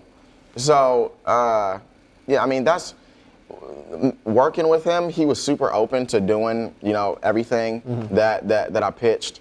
I was the one who pitched him doing his finisher off the second on me to like take me out. He was cool with that. Devastating. So I mean, working with him, it was cool. I mean, I know he's got some other shit going on with him, but I mean, I don't. Well, you know, it almost goes back to the first episode we did about mental health issues. Yeah. It's been pretty well documented that he's had to go through a lot. He was in line for a great WrestleMania spot with John Cena. Yeah. And then, you know, he had, you know, some issues pop up. And then you talk about damage control. Yeah. Those the movies that came out. Yeah. And then he was also, I think he was fined a large amount of money for, I don't know if it was a racist comment he made on Reddit years ago or something like that. Sure. But it was a substantial fine. So he's been through a lot, but I don't think that movie is going to help his future aspirations. I don't know. I've never watched. I try to stay out of all things that don't have anything to do with me. I stay out of it. You had enough of your own. Yeah. Never mind the movies, but I don't know. Maybe Patrick could line that one up with his Instagrams. Again, nothing to do with no me. Idea. So I stay out of it. Now, the 205 Live, you called up to the brand. Were you happy to kind of get away from that environment you were in? Were you still going to the PC every day once you were on 205 Live? Every once in a while, I would still have to go to 205. Yeah, they would make me still go to the PC. So at what point did you have to stop going? Once you were on Raw, or were you still going at that point? Once I a little later on in my time on 205, I eventually slowly started to drift away from like the PC. Like I would by still choice, or you were allowed to? By choice, but they didn't care because you know I was on the road, so they weren't like, as soon as you get off the plane, make sure you get in the PC the next day. Like they didn't care. It turned into, you know, me going, you know, when I was in NXT, going every day, to when I got on 205, I was going like maybe like 3 times a day, and then later on, when I was getting closer to being on Raw, I would go like maybe like once a day just to pop in and say, hey, what's going on? Maybe roll around with some people. And then by the time you were still going every day? No, or once a week. Once a week. Oh, you said once a day. Oh, okay, sorry. Okay, no, that's all right. And then once I was just full in with Bobby, I never went back to the PC. And I'm sure that didn't bother you too much. No, not at all. What, for the fans at home, what would a day at the PC be like? Is it an 8-hour day? Is it a 4-hour day? Let me see. So I would get in at 8. I would have in-ring training, break for an hour to eat lunch. Then I would go lift for an hour. Another break for like 30 minutes. Oh, and then a lot of breaks. Train for an hour. And then after training, I would have promo class for an hour. So it was like a 6-hour day, 6 to 7 hours. Who did promo class? Steve Carino. Oh, okay. Yeah. All right. How did you like working with him on the promos? Loved it. Same person I was working with, my promos for Ring of Honor. Right. So, yeah. Now, let me ask you this. Where you, and I think, again, along with your athletic ability, I think you're a tremendous promo. Were you getting anything out of promo class, or did you feel like verbally you had it? No. I was definitely getting stuff out of it. Okay. I was never like a huge promo guy. Really? On the indies, I wasn't. On the indies, I didn't cut many promos. At what point do you think you became the verbal phenomenon that you are now? When I got to 205. As soon as I went to 205, like my promos, like people started taking notice. Like, okay, this guy can talk. In 205, was everything completely scripted? Were you allowed any creative freedom when it came to the promos? Pretty much scripted. And what was that like? They let me put things in my own words because my character was so unique. So they didn't want me to. They wanted me to say it how Leo Rush would say it. They let you at least be you with their thoughts. Yeah. It was a little more leeway on 205. I think bullet points is the way to go. Because a lot of the guys, as you've probably seen at the PC and in wrestling in general, they're not trained actors and actresses. Yeah. You know what I mean? Yeah. They're not there to recite Shakespeare. They get in the ring and they work simulated violence. Yeah. But, I mean, so you thought your verbal ability really hit home once you hit 205 Live. Yeah. What was some of your favorite matches on 205 during the brief stint you had there before you really got the big push? Match with Cedric Alexander I had was really good. I remember going to my hometown of DC and I was in a multi-man match. Now, tell me what that's like, going home to your hometown. I don't even know who was in the multi-man match because I interrupted you. But I mean, tell me that experience. That was amazing. Mom and Dad must have been there. Yeah, everybody was there. Family members, friends from all over, people that watched me on the indies, like, you know, being at MCW and stuff. Everybody was there, and it was amazing. I feel like that was the same night that it was SmackDown's anniversary, and I remember Batista came back. And and they did the Evolution reunion. Yep. Yeah. Both of us was from DC. Both of us got announced from DC. And who got the bigger pop? I did. You got It was talk about heat. It was crazy. You got a bigger pop than Batista? I don't. Someone got a big chuckle out of it. All right. It was. I listen. I couldn't believe it. You know, it's like Batista. Like, that's who He was one of the guys you watched as a little kid. Yeah, and hearing him get announced from DC, I'm like, oh man, that's gonna sound real cool when I get announced from DC. And you know, with him doing the Avengers stuff, it's like this guy is mega superstar. I mean, me and Batista are cool because he's a good guy. I've met him a few times. He's a good guy. He's actually invited me over to the Lion's Den. Which is his little office. I'm not little office, big office. Now He's got a lot Tampa, of things in right? there. Yeah. Have you gone? Oh, you're not in Florida anymore. Yeah. Oh, you did go. Yeah. He invited me. He invited me over there. They which really was cool. missed the boat with him. And there's a part of me that always feels bad when I say something negative because WWE has been so good, not just to me, but to Baby Marty that you've met with all the merchandise and such. But, you know, he told them he was doing, what was the movie called? Avengers? Yeah. Or Guardians of the Galaxy? Which one was he in? Both. He was in both. Yeah. All right. Well, he presented it to them as this was this huge potential platform for them to use to push him. And I don't want to say who, but they scoffed at the man. He could probably tell you the full story. But I mean, what a waste. They lost prime years of Batista because I guess they didn't realize the potential of the movie franchise that he was going to be in. But he's a good egg that loves this business. Yeah. Loves this business. Yeah. And I'm glad you had a good experience with him. But I can't he's believe awesome. you got the bigger pop. Did that get you any heat? No. No. And no one watched 205 Live. No, they didn't care about that. It was just cool. A lot, I'm telling you, like, a lot of, you know, people that have seen me struggle were in that arena. Probably that whole arena, literally my backyard, you know, so everybody was super proud to see me, you know, perform there.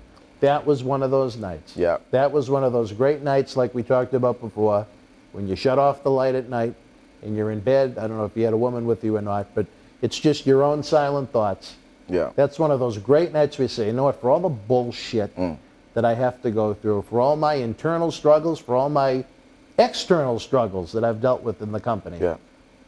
That's a night that just makes it worthwhile. Good for you. Like I said, it probably means nothing to you, but I was proud seeing what you were doing. Appreciate that. Because I know you're a good egg.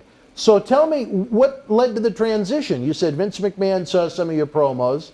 Bobby, I love Bobby. We've had him here in the Millennium Wrestling Federation, right down the street at Memorial Hall. We can't wait to get back in there and have you in the ring. But we had Bobby several times. Great guy. I love Bobby. I think Bobby should have had a WrestleMania main event with Brock Lesnar by this point. I don't understand it. They lost, and I'm sure, I don't want to get into that story, but the prime years they lost of Bobby, 10 years of Bobby they lost when he could have been, if not the guy, one of the top few guys in that company. But the one thing he was missing was what you had. So how did it come to be? Other than Vince, was it just that simple? I mean, it was literally that simple. I got to the arena. Paul Heyman was actually the producer of that initial promo of me doing the infamous low weights, high reps promo in the gym. And he said that, you know, I was going to be paired with Bobby from here on out after this promo. And how did Bobby take it, out of curiosity? Was Bobby happy to have someone with him? Yeah, Bobby would see my promos on social media all the time. So he was happy that I was with him. He knew that we were going to be able to do some cool stuff. He's such a good guy. He does such great work in the community up in Denver. I don't want to say who, but there's a WWE legend that he's done a tremendous amount of work for to try and help them in real life. And just, Bobby Lashley is a good human being. I'm so glad he's back there making good money. Hopefully he has a decent run. Another one that I can't believe, you look at them, is actually several years older than me. Yeah. You know who my favorite is to break their balls about that? Is Shelton. Shelton is very anal that he is 6 years older than Dan Marati, but I'm not going to say that on film. I'm not going to say that on film, Shelton. But right around that time, another cool thing. Leo Rush becomes a downloadable character on a video game. Yeah. Is a guy that I'm sure played video games as a youngster. How did it feel to be a character in a professional wrestling video game? Incredible. That's something that I dreamed about my entire life. I played video games. I played those games. Did you have the WWE games as a kid? Every single last one of them. You know, and it was even more exciting because, you know, my son was getting older and he was getting interested in video games. And while I was gone, he was able to play me, his dad, as a character on a video game. So that's really cool to be able to, you know, accomplish that. Was he old enough to play with you? Oh, yeah. Oh, for really? Sure. Yeah. Now, who got to play Leo? Oh, me. You were Now, did you put your son over? No. Nah. You made him learn the hard way. Yeah, you Tough gotta in life. give him You're not always going to win in life, right? Yeah. You're not always going to. I try and say the same thing to our little buddy that we met. Well, not so little buddy that we met earlier today at the ex-Marati mansion, but different story for a different time. Yeah. Let me ask you this. You were with Bobby on the big Saudi Arabia trip, and that was controversial to say the least. I think Bobby took Cena's spot, if I remember correctly, in that Best of the World tournament that Shane McMahon won for some reason. But there was, a journalist was assassinated in the country. There was a lot of worry with the talent going over there. I know some guys, there was some worry. I can't speak for everyone, as I certainly don't talk to every talent in the company. But for you, what were your thoughts going to Saudi Arabia at that point, where there was potential danger? It was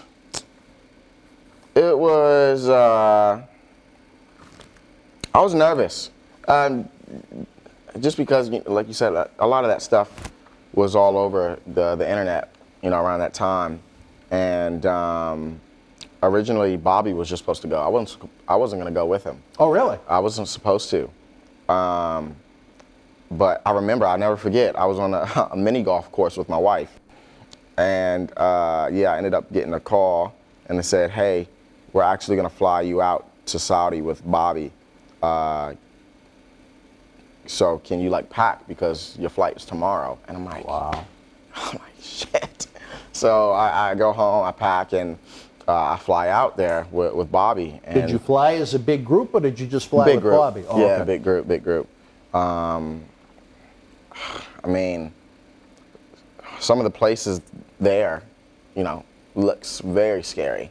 But then you have, on the opposite side of the street, big palaces and things that, you can only imagine and dream of and see on movies.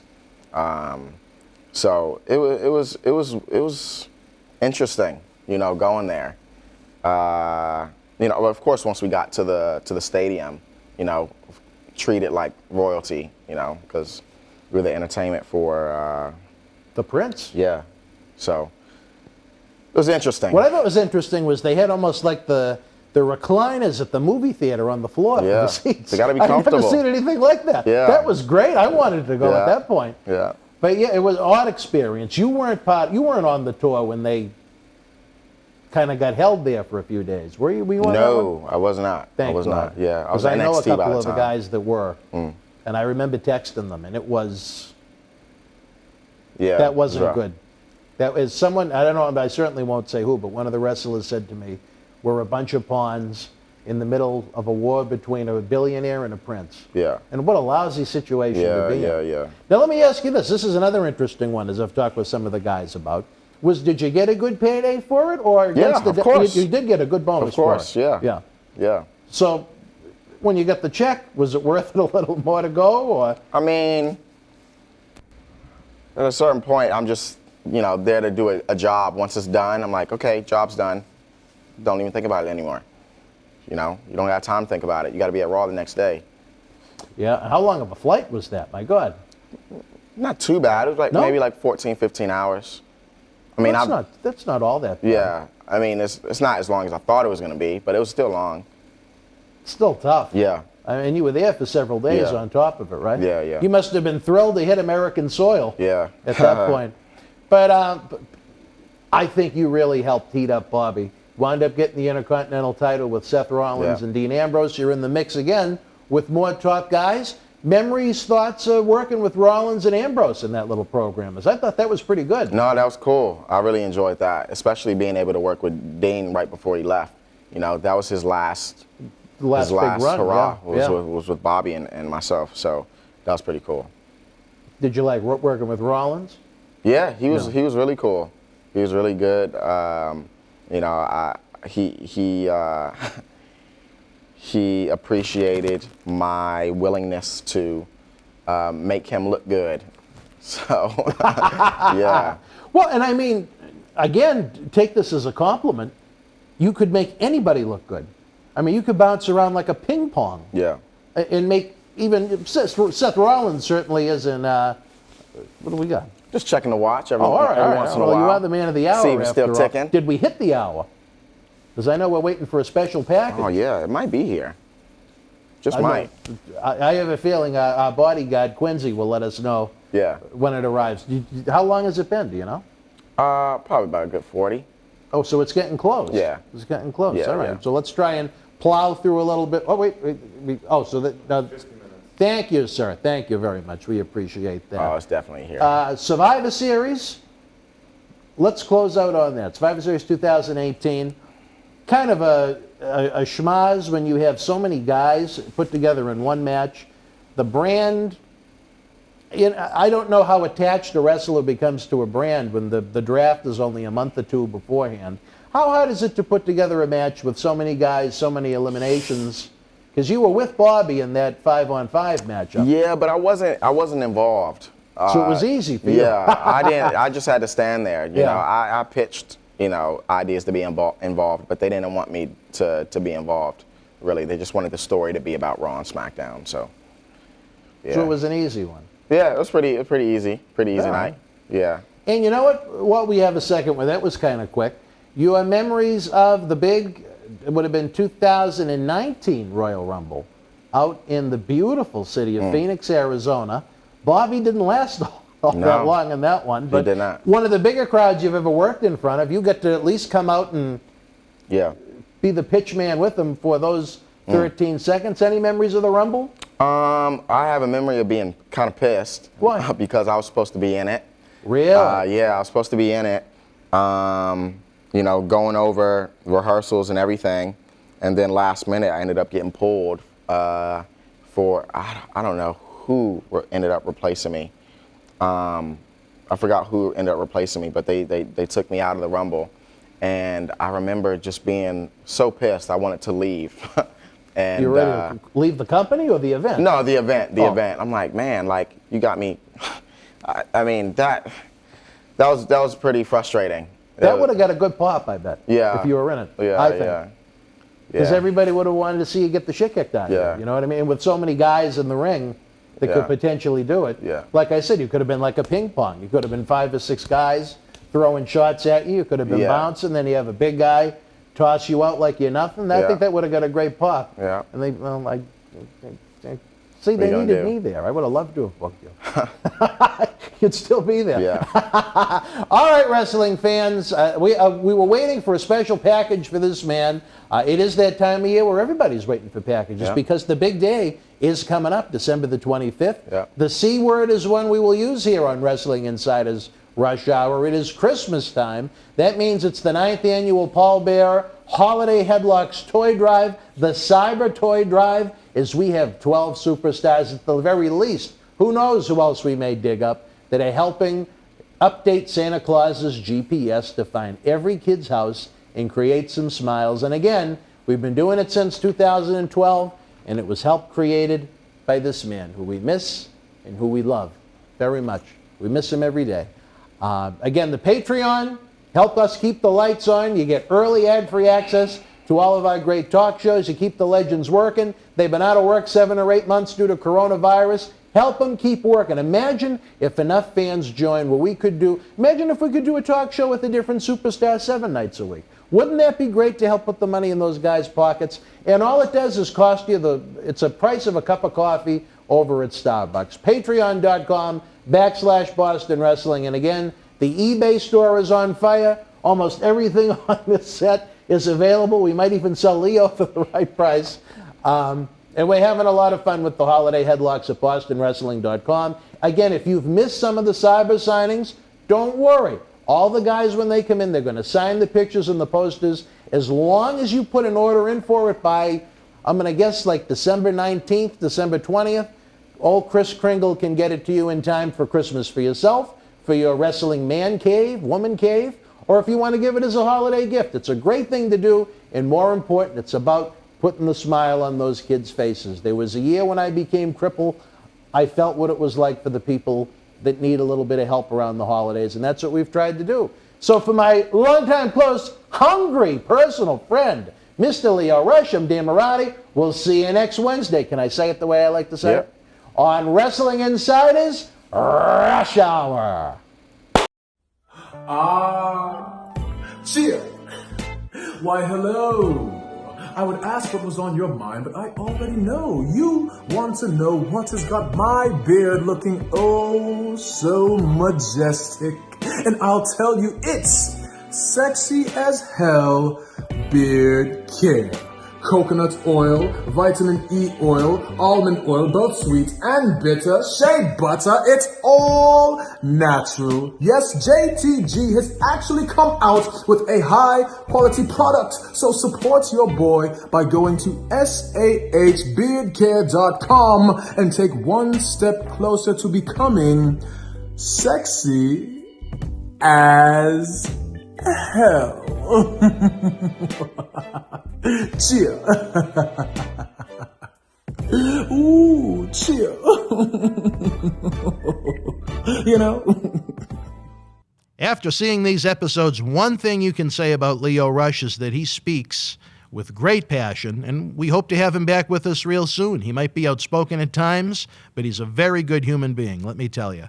If you're just tuning in, our regular program schedule has been postponed this week. Instead, we're going to be bringing you live episodes and cyber autograph signings with 9 featured superstars beginning tomorrow afternoon from our Wrestle House in Tampa, Florida, as we prepare for WrestleMania 37 weekend in an effort to raise funds to keep programs going here in Boston Wrestling. We also have the Wrestling Insider Marathons going into next week, a great way to catch up on past episodes, relive some favorites, and please share the hell out of the links on social media so we can get some new eyeballs on the show. Let the millions of fans that aren't friends of ours yet like you involved with what we do, and I think the majority will love us. Coming up next, it's the debut of Nasty Boy's Brian Knobbs, another unique individual, as he remembers the late, great Pat Patterson. All right, wrestling fans, welcome to another Wrestling Insiders. Dan Marty, happy to be joined by the man of the hour right now, Brian Knobbs. Brian, it took us a while,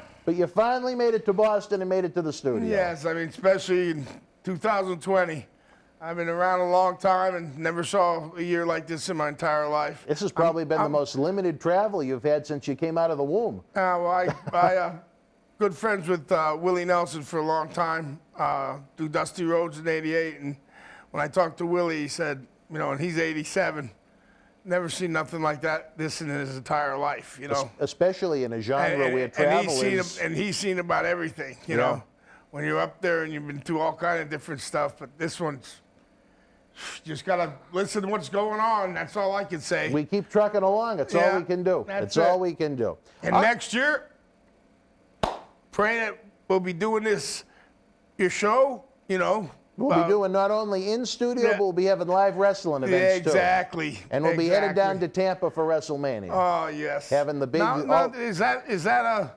Because they were still saying L.A. Now, are they definitely going to switch it back to Tampa? I don't think it's a definite yet, but from people that I've spoken with in Connecticut, it's very likely. Yeah, because L.A.'s they are very locked down and really, very restricted right now. No people at the football games or nothing, you know. If nothing else, Florida has been a little bit more laid back. And everybody's right down that. there, developmental in Orlando, so, you know. Florida is almost... A lot of the boys live down there, you know, so. Florida is almost the new second home to WWE. Well, put it this way, a lot of guys live down there anyway because of Hulkster. Hulkster got everybody to move down because when you were on the road 300 days a year, you wanted somewhere warm than that. You didn't want it raining or, you know, like it is today in Boston. Nothing against Boston, but I came from Tampa, Florida, where my wife thought it was cold, but it was only 68, and it was raining and it was freezing. And I'm glad I brought a coat this time. I'd take 68 right about now. I don't know about you. Oh, yes. I'd it was very, very, very nice. All right, wrestling fans, a lot of you chimed in via Twitter, via email. You wanted to know Brian's thoughts on the passing of the late, great Pat Patterson recently, a man you worked with extensively in WWF. Yeah, that's a hard one. He was a genius in our business. Nobody knows it. And then, you know, if people could see his work back in the day when he tagged with Ray Stevens, they were unbelievable. I mean, unbelievable. You're talking 50s and 60s. And Ray Stevens and Wahoo at the time helped bring me and Sag up, and we started with Vern Gagne in AWA up in Minnesota, and Ray was up there working at the time and was booker with Wahoo, but Ray was there first and would come down to the camp and show us, but he was a fantastic worker. Pat was just, you know, he actually was a genius. I mean, he came up with the Royal Rumble. Yeah. I mean, you know, so people don't know the behind the scenes, but yeah, that was a hard one. And then, of course, only a month or two ago, or 3 months, we lost our good friend Animal. He was supposed to be in that very seat on November 14th. Yeah, he was a good friend. We had a lot of good times with him and Hawk. They were good guys. See, we grew up with all of them guys. And Kurt Hennig, Mr. Perfect, was our mentor because we grew up with Vern Gagne, and Brad Reagan's trained us for Vern School, and he was an Olympic champion. So we were on Olympic mats for 3 months, and I was like, I didn't sign up for this. I'm getting stretched every day. And then when you couldn't even lift your arm because Brad, almost like a Stu Hart camp, you know, or, you know, Eddie Graham down in Florida had one like that. They had Mansuda, you know, he broke Hulkster's leg back in the day and all that stuff. But, yeah, man, it was you know, no joke. We started with 22 people, and me and Sag were the only ones to survive the camp. But we lived on the bottom of Brad, so there was no calling it a day off or nothing because he knew we were down there.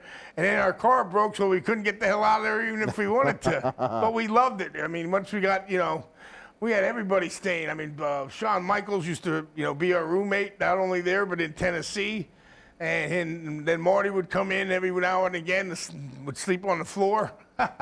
So, but, you know, just the guys we met just from that era, you know, and, you know, Pat wasn't there at the time, but Ray was. But just, you're talking about Buddy Rose, Colonel De Beers, I mean, all the, Nick Bockwinkel, all these guys that knew how to work and knew their psychology and, you know. And then right after we went 6 months through the wrestling camp, you think we got right in the ring? Hell no, you had to drive the ring first. Then you refereed. There was like a whole thing till you finally got in the ring, you know. And for some reason, they used me and Sag. We grew up together, and usually they put a veteran and a young guy together, but they didn't for us, and, you know, it worked, and here we are today, you know, so. Still going strong in 2020, 2021. Yeah. And hopefully it stays that way. Yeah, let's hope, you know, they get a handle on this crazy 2020, and in 2021 we can get back to some kind of normalcy and have the fans out there again, and because there ain't nothing like that. And I got to take my hat off to the guys today because it's actually, you know, hard to wrestle with no fans there. You know, because you feed off that. That makes you have, you know, better matches, and, you know, because you like if you're the bad guy and they're booing you, you're doing the right job. If you're the good guy and they're cheering you on, you know, you're doing your good job. But now you know, it's kind of taken away. So, you know, I got that. You know, take my hat off to him right away. But back to Pat, he was marvelous. The last time I seen him, believe it or not, was at Rocky Johnson's funeral. Oh, really? Yeah, that's the last time I seen him. We talked, and he would always go, "Gabba, yay!" You know, talking to Montreal, you know, French Canadian. You know, he would always joke with me and Sag. But yeah, me and Sag loved him. He was a good guy, man. He definitely was. And then he cut kind of an unusual promo at that wake, didn't he? It was pretty crazy. That's all I can say about that. It was definitely a wrestler's funeral. I remember his wife, Sheila, called Tony Atlas that night and explained to him a lot of the craziness that went on at that wake. I guess it was kind of an interesting experience, maybe. Yeah, it definitely was. And then, you know, just like, you know, like football and baseball, wrestling has its own fraternity of brothers. Exactly. And nobody ever heard anything because that's the way it is, you know.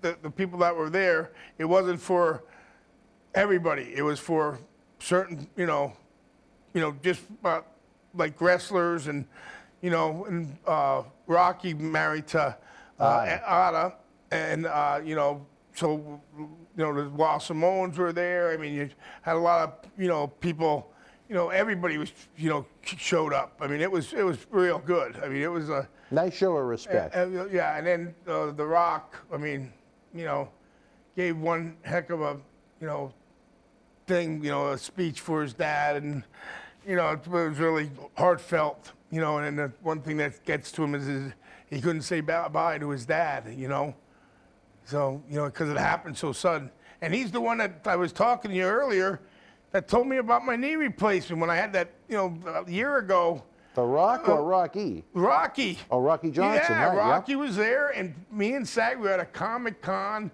in Orlando, and he looked at me, he goes, "Knobs," and he knew us. We know Rocky all the way back from '87. We were all in Tennessee together. That's when we babysit. Yep. Yeah, that's when we babysit The Rock. Him and Ada would go on, like, you know, like once a month for like a dinner, and we'd watch it. But it wasn't really babysitting because he was 14, 15. But yeah, we feed him some beers, and, you know, then Rocky would come down. "You feed my kid beers?" And, "Oh no, Rocky." Yeah. So, but yeah, he was always real close to us, and we always had good times every time we saw him. And he said that.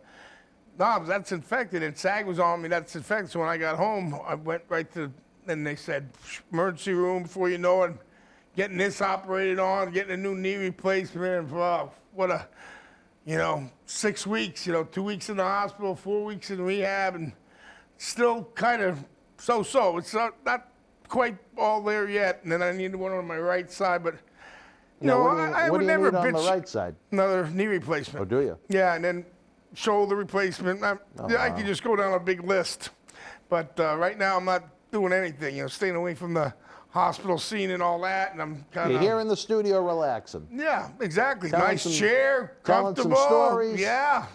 Cold beverage. Got What me more could you cold ask beverage for? over here. Yeah, I can't complain. Making new friends. That's what it's all about. Yeah, and like I told you, my good friend Pat Catino gave me a double thumbs up. I talked to him before I came here, and for those who don't know who he is, he owned the World's Gym here in Boston for years, and Hulkster met him first, and he was Hulk's good friend, and then Hulk brought all the boys there. Every time we would come around the area, we'd work out over there, and Pat would treat us first class, and he said, "You're a first class dude, thumbs up." And Well, once he back talked, at him.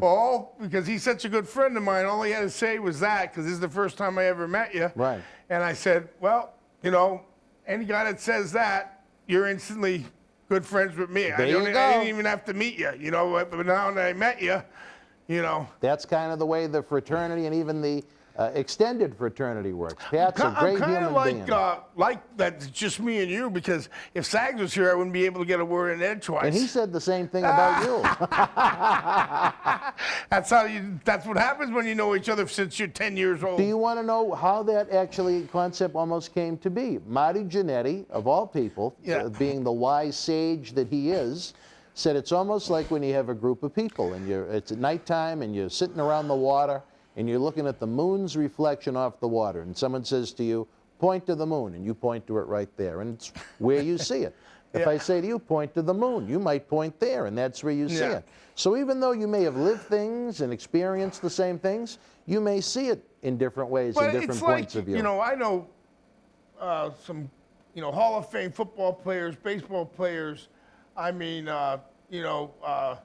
hockey players, and they all have their fraternity of brothers, and that's the way wrestling is. It's that close of a knit family, and, we all respect each other, and, sometimes you get guys that don't, but, then you don't bother with Right. It is what it is, but usually everybody gets along, and, I'm still talking to everybody from Ric Flair to Bret Hart to Hulkster to, everybody that's still around. I mean, I puts a tear to my eye, but I did a video. Animal's wife, Kim, told me to do an interview for her 60th. So I gave him, and Scott Norton did one too, and did one kind of like me. I was going, oh, what a rush, you're 60 now, giving him crap that he was 60. And then 3 days later, he passed, just like. I was really looking forward to having him with us. Yeah. Here in this studio. And Hawk, he was crazy. Well, if you asked Hawk what he was doing, he'd say, anything I want. And he said, all right, Hawk. He was a good man, too. But all from Minneapolis. All them guys were from Minnie. I don't know what was in the water up in Minnesota. No, there's, and Wayne Bloom's still, from the Beverly Brothers. Yeah. He's still around, but a lot of them have passed on already. Yeah. But Barry Darsow, he just moved out of Minnesota. Man, he's living with his, not living, but he's building a house where his son is. Barry moved out of Minnesota? He moved over and bought a house on the lake with his son, Dakota, who's a deputy in Michigan. And I'm not sure if it's up by kind of like Kellogg or something like that. Barry lives in Michigan now? Yeah. I just spoke to him within the past few weeks. He didn't mention that. Yeah. I didn't know that. He sold his business, and I'm not sure if he moved all the way yet, but he said he was getting a place. And, oh, good for him. I didn't know that. Dakota, he came and trained at my school when I used to have the Nashville School of Wrestling for a while, and I was happy with that. I got a couple guys in TNA, and the one guy. And then he screwed up, but he won the Tough Enough contest. I forget, he was a tall guy. He was actually, he was related to Dan Spivey. But, oh, really? He played for Florida Atlantic football. And I taught him, and then from there, Dan got him in there to do the Tough Enough, and he was the one that won it, remember? And then Stone Cold stunned him, and then something happened. I guess the drug I know test or exactly something. who you mean, but I can't think of his name. Yeah, I can picture him. And he was in my school for like 6 months. I can't remember his name. Because but he's a nice guy. The runner-up used to wrestle for us, Luke Robinson. He was trained by Tony Atlas up in Maine. Yeah. So isn't that funny? I didn't Tony's know a you good had guy. a connection. How about him? He still looks great. Tony's with us every Tuesday night at 10 o'clock. Tuesdays with Tony. He still looks fantastic. I tell you. You know, he's a good guy too. He's another good friend of ours. You know? But you know what? It's a great thing. Again, we talk about having a platform like this studio for the guys. Tony, I don't know if you're familiar what happened with his wife, but in June of 19, she had a stroke. She's been hospitalized ever since. They lost her income. They take all of her Social Security check except $40 every month. Then the coronavirus hits. Tony can't wrestle. He's had very few appearances outside of this TV studio. Well, the one thing that's kept him going is actually his artwork that he does. We've been able to get him some bookings from the great fans that watch these shows. So, you know, like I said previously, WWE, they can present history however they want to. They bought it. It's their right. But there's a lot of other guys out there with great experiences, great memories, great legends, great stories, and this is a great place to share them so we can keep them remembered forever. I'm working right now. We're pitching a show, and I don't want to say too much about it, but it's kind of like you know what you're talking about now. Good. You know what I mean? Good. So yeah, we'll talk about that at Kowloon later. Yeah, That definitely. good friend Andy Wan. Yeah. I mean, I'm kind of interested to know now. You piqued my curiosity. Yeah, well, I got sick of watching the Dark Side of the Ring. I was on the Jimmy Snuka one, the After Dark, and okay, it's an intriguing show, but all it does is kind of cut down the wrestlers, like this happened to Dino Bravo, this guy did this, or this guy did, Jimmy. 32 years later, they got him for murder, and I don't know what happened there, but they bring up like all the bad stuff, and and I was going, well, wait a minute, there's a lot of guys out there, that love this business, and the fans love this business, and all you're ever telling is, it's always a bad story, no matter what, it's a bad story, like the tragedy that happened to Owen and all that stuff. It's like, well, it just. You want, instead of the dark side of the ring, you want the light side of the ring. Exactly. And there's a lot of fun and a lot of fun in it. Exactly.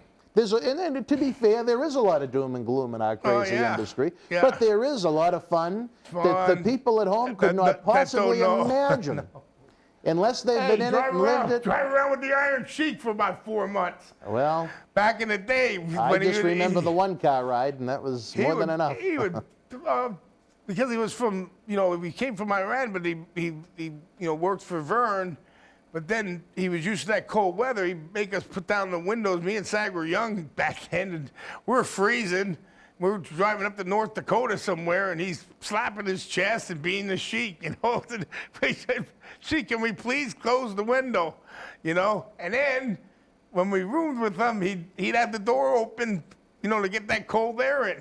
And I'm like, it's freezing in here. Me and Sag were shivering, and he was doing squats. Oh, he loves to do those squats. The life and time of Hossein Khosrow Vaziri. I think when the time comes, Brian, we could probably do an entire episode just on that man. I call him all the time, and he thanks me. He calls me and Sag, Knobs Bubba and Sag's Bubba, but he really thanks me because he goes, no one really gets in contact with him no more or nothing like that, and I always cheer him up, It's so hard for him to get around now, where he says, you hate to say it, but ever since he became sober, all of the pain in that body caught up with him so much, and it's been tough. But people don't realize kills me. He did the real deal, like Brad did. I mean, Brad Reagan he's getting another shoulder replacement, like his third one. He's got knees. Both of his, I call him a bionic man, but Khosrow, the Sheik's the same way.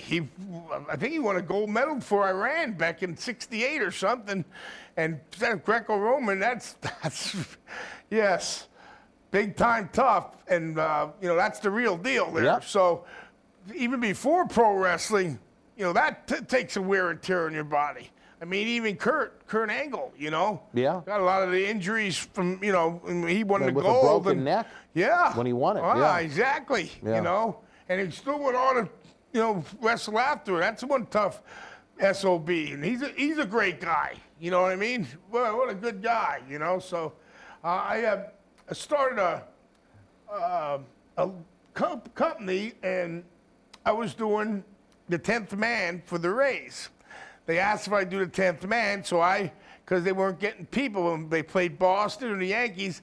More Boston fans than Yankee fans showed up at Tropicana, so they wanted to change that when the new regime came in, Sternberg, and they asked me and be like the guy and do videos. So I did videos, and I went to almost every game, and I did that for like 4 years. And then in I think it was 2007, they asked me to do a Legends of Wrestling night.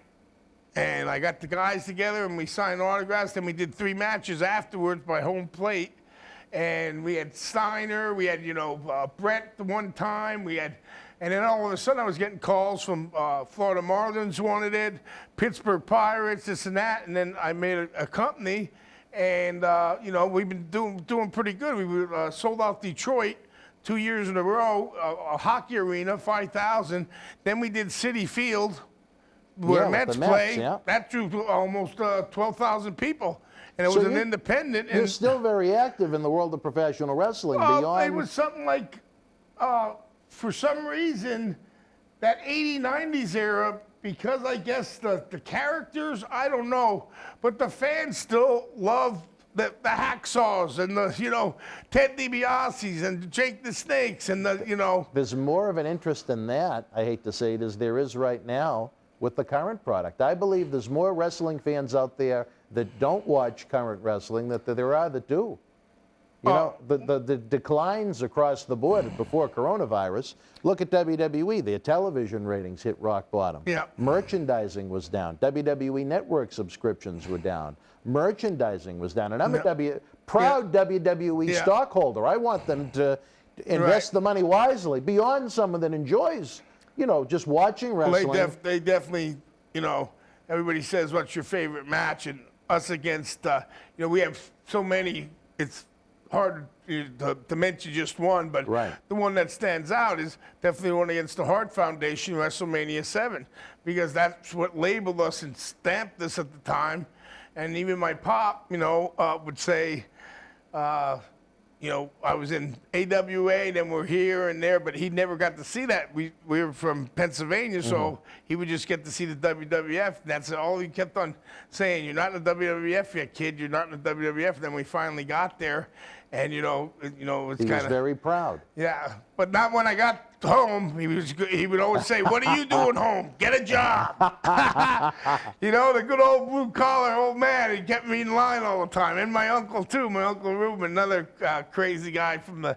There was something in the water where me and Sag grew up too, because there's a lot of crazy guys, but not everybody got into wrestling. But our friends that we still, talk all the time and stuff like that. And you're talking, we all graduated together in '81. So, man.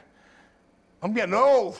You know what's funny? I didn't know that I knew you and Jerry had quite a history, but I didn't know you went all the way back to Little League. And in Little League, he had only half a tooth with a tooth missing now from the thing. And I said, what happened to you? And he said, my brother shot it out with a BB gun. I went, I think we're going to be friends. That was when we were 10. He was first baseman and couldn't stretch, and the guys would throw the ball and would hit the ground and hit him in the face, and I was in left field, and I would have to, even if it's right in front of me, I would have to try to make it a spectacular play. Sometimes I would drop it, and then the coach would be going, "What are you doing? It was right there. Why do you have to try to dive for it?" I was always trying to do something, but we've been friends for a long time, and what's crazy is our great-great-grandfathers used to ride motorcycles together back in the 30s. Isn't that something? Yeah. Wow. And when he came to my house, my grandmother said, "Saggy, are you a Saganovich?" And he goes, "Yes. Was your great-grandfather, and he said, "Yes, he was." He goes, "Well, he hung around with my husband." And my dad, my great-grandfather, died when he was young. He was only 30. Wow. A motorcycle accident, no helmet at the time, Indian motorcycle. They were crazy back then, but Yes, I got some stories on that, but that's how close, knit the families are and That's all great. that stuff. And still friends to this day, huh? Yeah. That's something. Yeah. All right, before we go in this little tidbit of remembrance, any final thoughts on the great Pat Patterson? A man, did you ever hear him sing My Way? Oh, yeah. He loved My Way. He loved karaoke. Oh, you get karaoke, and then almost like Masa Saito, he used to like singing "I Left My Heart in San Francisco," and he was a karaoke guy but too? he didn't sing too good, but he was, but he loved that song. But just like, well, he almost left his heart at that McDonald's with Ken Patera, but that's a different story for a different time. Well, he wasn't at there. He was at the Room. Ken kind of. Oh, that's right. He was back at the Room when the police came. Yeah, that's what happened. That's right. Yeah, but anyway, Pat was just a genius in this business. He's going to be missed, and he was there for a long time. I mean, he was with Vince since the early 80s. Yeah, and came up with the ideas, and what a mind for this business.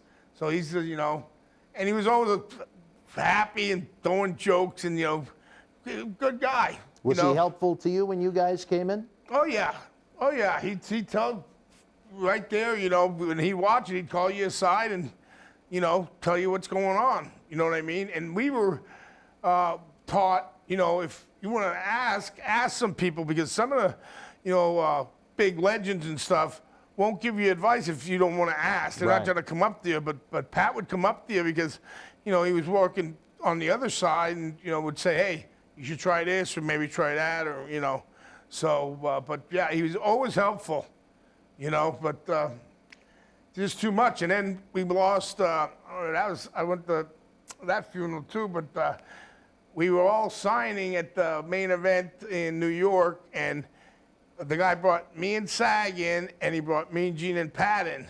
And them two together, oh, God. It's just funny. Oh, yeah, because they're always at each other, going back and forth. You know what I mean? They're always nipping at each other. And they were right next to us. Oh, they had us laughing the whole time we were signing. But, Oh, you made it to Mean Gene services, too? Oh, yeah. Yeah. We had tried to get him to come into the studio not too long before he passed away, too. Another one who's, I would have loved to have sat here and documented some of his career, Oh, and the stories he has. He was around for a long time, too, Yeah, So, yeah. He's a Minneapolis. Another Minnesota guy, that's right. Started out as a DJ and wound up in the world of professional wrestling. Yes, sir. And, it's just so many lately, I mean, boom, boom, boom, boom, boom. You go, what the heck, you know what I mean? I mean, even, we lost Bundy, we lost a lot of people this year. If you Kamala, really think about it, Kamala, we just lost him.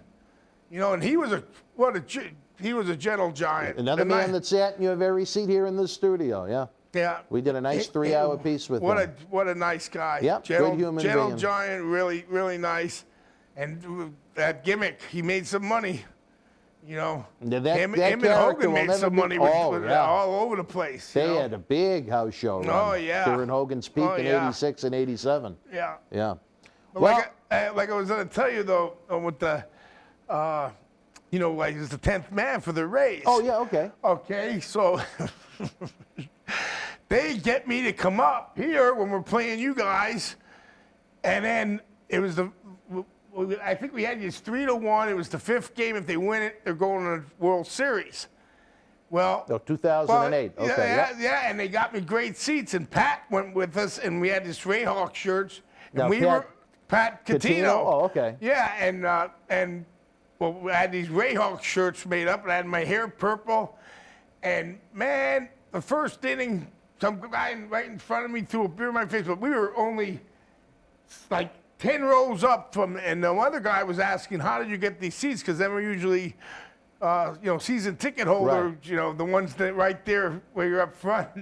And I said, well, they got them for us, And then in the 7th inning, 18 cops came up, and they escorted me out of Fenway for my own safety, because the U's were losing at the time.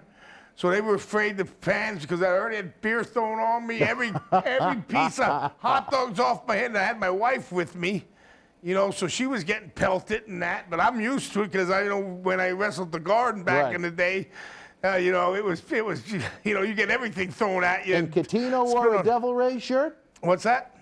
Catino wore a Devil Ray shirt? He wore a Ray Hawks, my shirt that I had made, but it had the Tropicana field behind it. It had my face with the thing, and it said Ray Hawk. I'm ashamed of the man. And I love Fenway Park. You know how much heat he got over it? But because it was on the news when they escorted me out, and then someone switched the story like I got kicked out, and I didn't. They kicked me. The cops were scared that they were when they had attacked, and then I was outside taking pictures with all the police, and you hear this big roar, and that's when Big Papi hit the grand slam. You guys came back, then went to Tampa. We lost Game 6, and then we finally won Game 7 in Tampa. I'll never forget that night. I remember exactly where I was. Yeah. But you know what? Hey, the Red Sox have won 4 world championships in this century. Fans can't complain. That's a pretty good percentage. But that stadium, that's like a cathedral right there. You know what I mean? Well, do you go to the Rays games still? You know what? I haven't been for a while. You know, after Coach Madden left, you know, and then me and him became good friends, and he won with Chicago. You know, so I go on occasions, and they ask me to come over, but not like I was.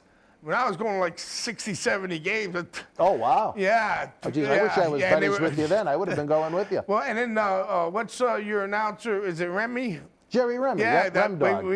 And I didn't really know him too good, but I had one of my friends who lives from Boston, Rick McIntosh, and we always would go up to see Dwayne Stacks and them, and he went over and introduced me to him, and I says, "Nice to meet you, sir," this and that, and my boy here from up here, he went totally crazy, and you know when we were going downstairs, he goes, "You don't even know who that is," and I didn't at the time because we never got Boston down there, you know, unless when we played, we didn't hear the announcer. The announcer was Dwayne Stacks, and I forget the pitcher that used to be there, but yeah, it was a lot of fun, you know what I mean? It was. They used to put you on the Boston broadcasts, and Remy would commentate over you, heckling the Red Sox on the Boston feed. Well, because I was always sitting, they always had me in them good seats on the thing, you know.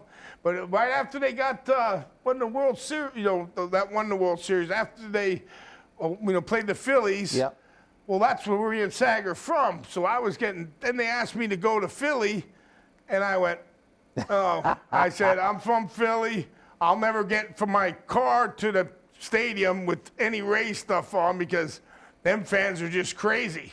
That's a different breed. Yeah, it definitely is. It's a different breed. Hey, they threw snowballs at Santa Claus. I remember, right? Yep.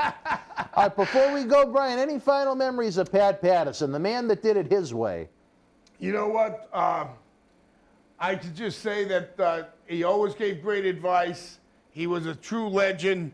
And if people could ever look back, it has to be, WWE has to have it on the network, but if you watch when he wrestled, because he was amazing. He really was.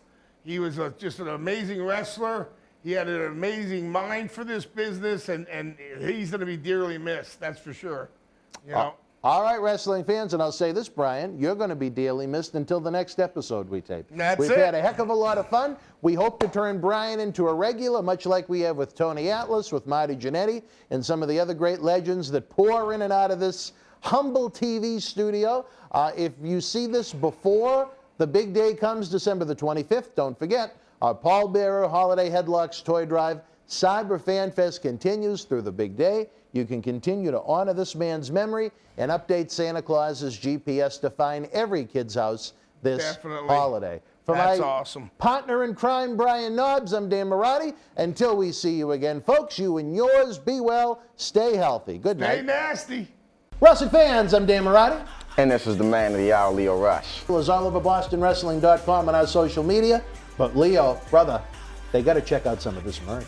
They got to. Check it out, fans, right now available on eBay. On October 28th, 2020, Wrestling's Scariest Night was back with WWE NXT Halloween Havoc. This limited edition collector's autograph poster is number 12 of only 100 produced and is signed by all 9 superstars featured on the poster, including Johnny Gargano, Damian Priest, Candice LeRae, Io Shirai, Dexter Loomis, Cameron Grimes, Rhea Ripley, Raquel Gonzalez, and your Halloween Havoc host, Shotzi Blackheart. Comes with WWE authentication hologram on the back. You'll also receive an on-air thank you from WWE Hall of Famer Mr. USA Tony Atlas and a bonus mystery autograph photo. Help keep wrestling legends working. Get this awesome collectible now. Our Wednesday WrestleMania week continues the countdown to our Wrestle House in Tampa, Florida, with Wrestling Insider tapings, live episodes, and cyber autograph signings with 9 featured superstars beginning tomorrow afternoon through Monday. We're en route to Tampa as we speak. I should be landing about 6 o'clock. To make life easier on your end and on ours, you can pre-order your autographed 8x10s for these superstars on BostonWrestling.com now. The superstars will personally sign them to you during their live episodes this week. The schedule is going to be scrolling during the marathon. Of course, continue to monitor Facebook.com/Boston Wrestling Sports and over on Twitter at MWF Project X in case there are any schedule changes, in case we add anyone to the list, God forbid, with the list we already do have. I don't think I'll have much of a voice when I get back to Boston. Friday is the next marathon, because tomorrow we're going to have live episodes galore. Not 1, not 2, not 3, but 4 live episodes on Thursday. Friday, we're going to have an all-day Marty Jannetty 9-hour marathon leading into Al Snow's live cyber signing at 8 p.m. Saturday, which is WrestleMania Day 1, we're going to try and bring to you a John Cena Sr. Fabulous Fridays marathon after the live episode we have with Dutch Mantell in the afternoon. I know Marjo of Ms. and Mrs. fame is going to feel all warm and fuzzy when she sees John Cena Sr.'s fuzz. Coming up next, a man I enjoyed getting to know, the Warlord of the Powers of Pain tag team. The Warlord was in some recent online controversy over sharing a tale of the Warlord on an airplane. Here, he calls out the critics and shares this post-WWF story from his point of view. All right, wrestling fans, welcome to another installment of Wrestling Insiders. You have to be a wrestling fan, or you'd be crazy to be tuning in right now. I'm Dan Marty, along with one of our new partners in crime on the show, the Warlord. The holiday season is here. I wish you and your family not a happy holidays, but a Merry Christmas. Thank you, man. It's really nice. Appreciate it. You too. I didn't offend you. No. All right. No, I'm not a cancer culture person. All right.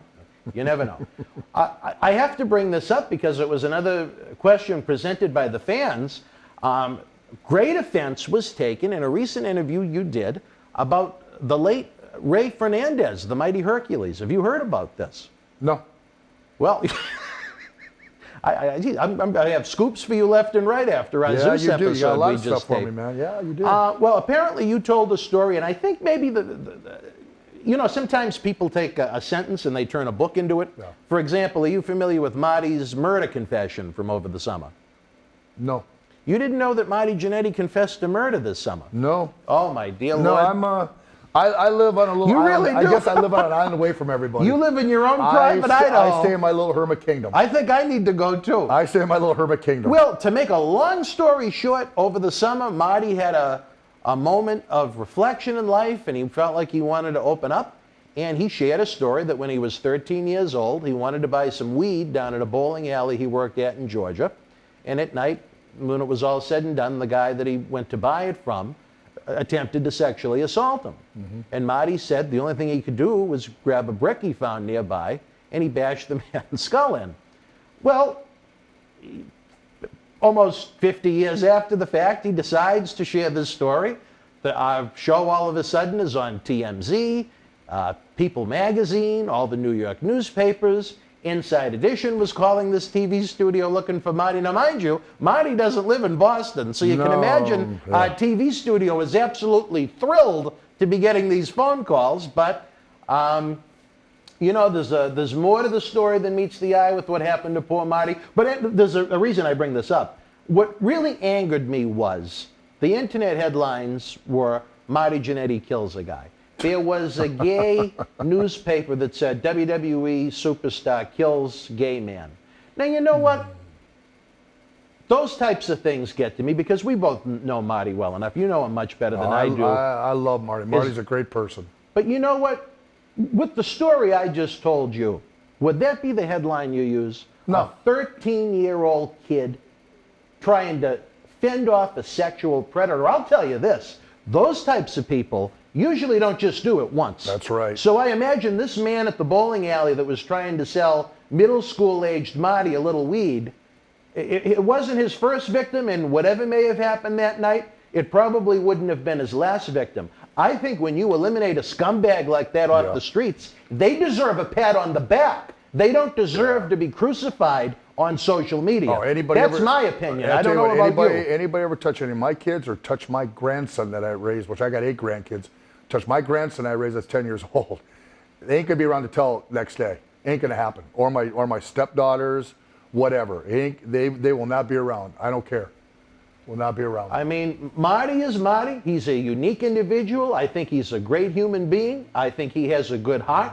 He's in a lot of pain right now because of his ankles, one of which he just had reconstructed. I don't know if you know about that, but Marty is on the mend. But that, and again, it's going to tie into what we're going to bring up, but I was just so bothered by the fact that people took that story that he told. It was like they didn't even listen to the story. It's media. It's like they didn't even listen to what was said. Media that just, this guy was a teenage boy with this man trying to rape him, but the cool Twitter and Facebook headline was, oh, let's say the WWE wrestler killed some guy. Because media always wants to make it worse than what it is. They want to put their old headlines and make whatever they want to say.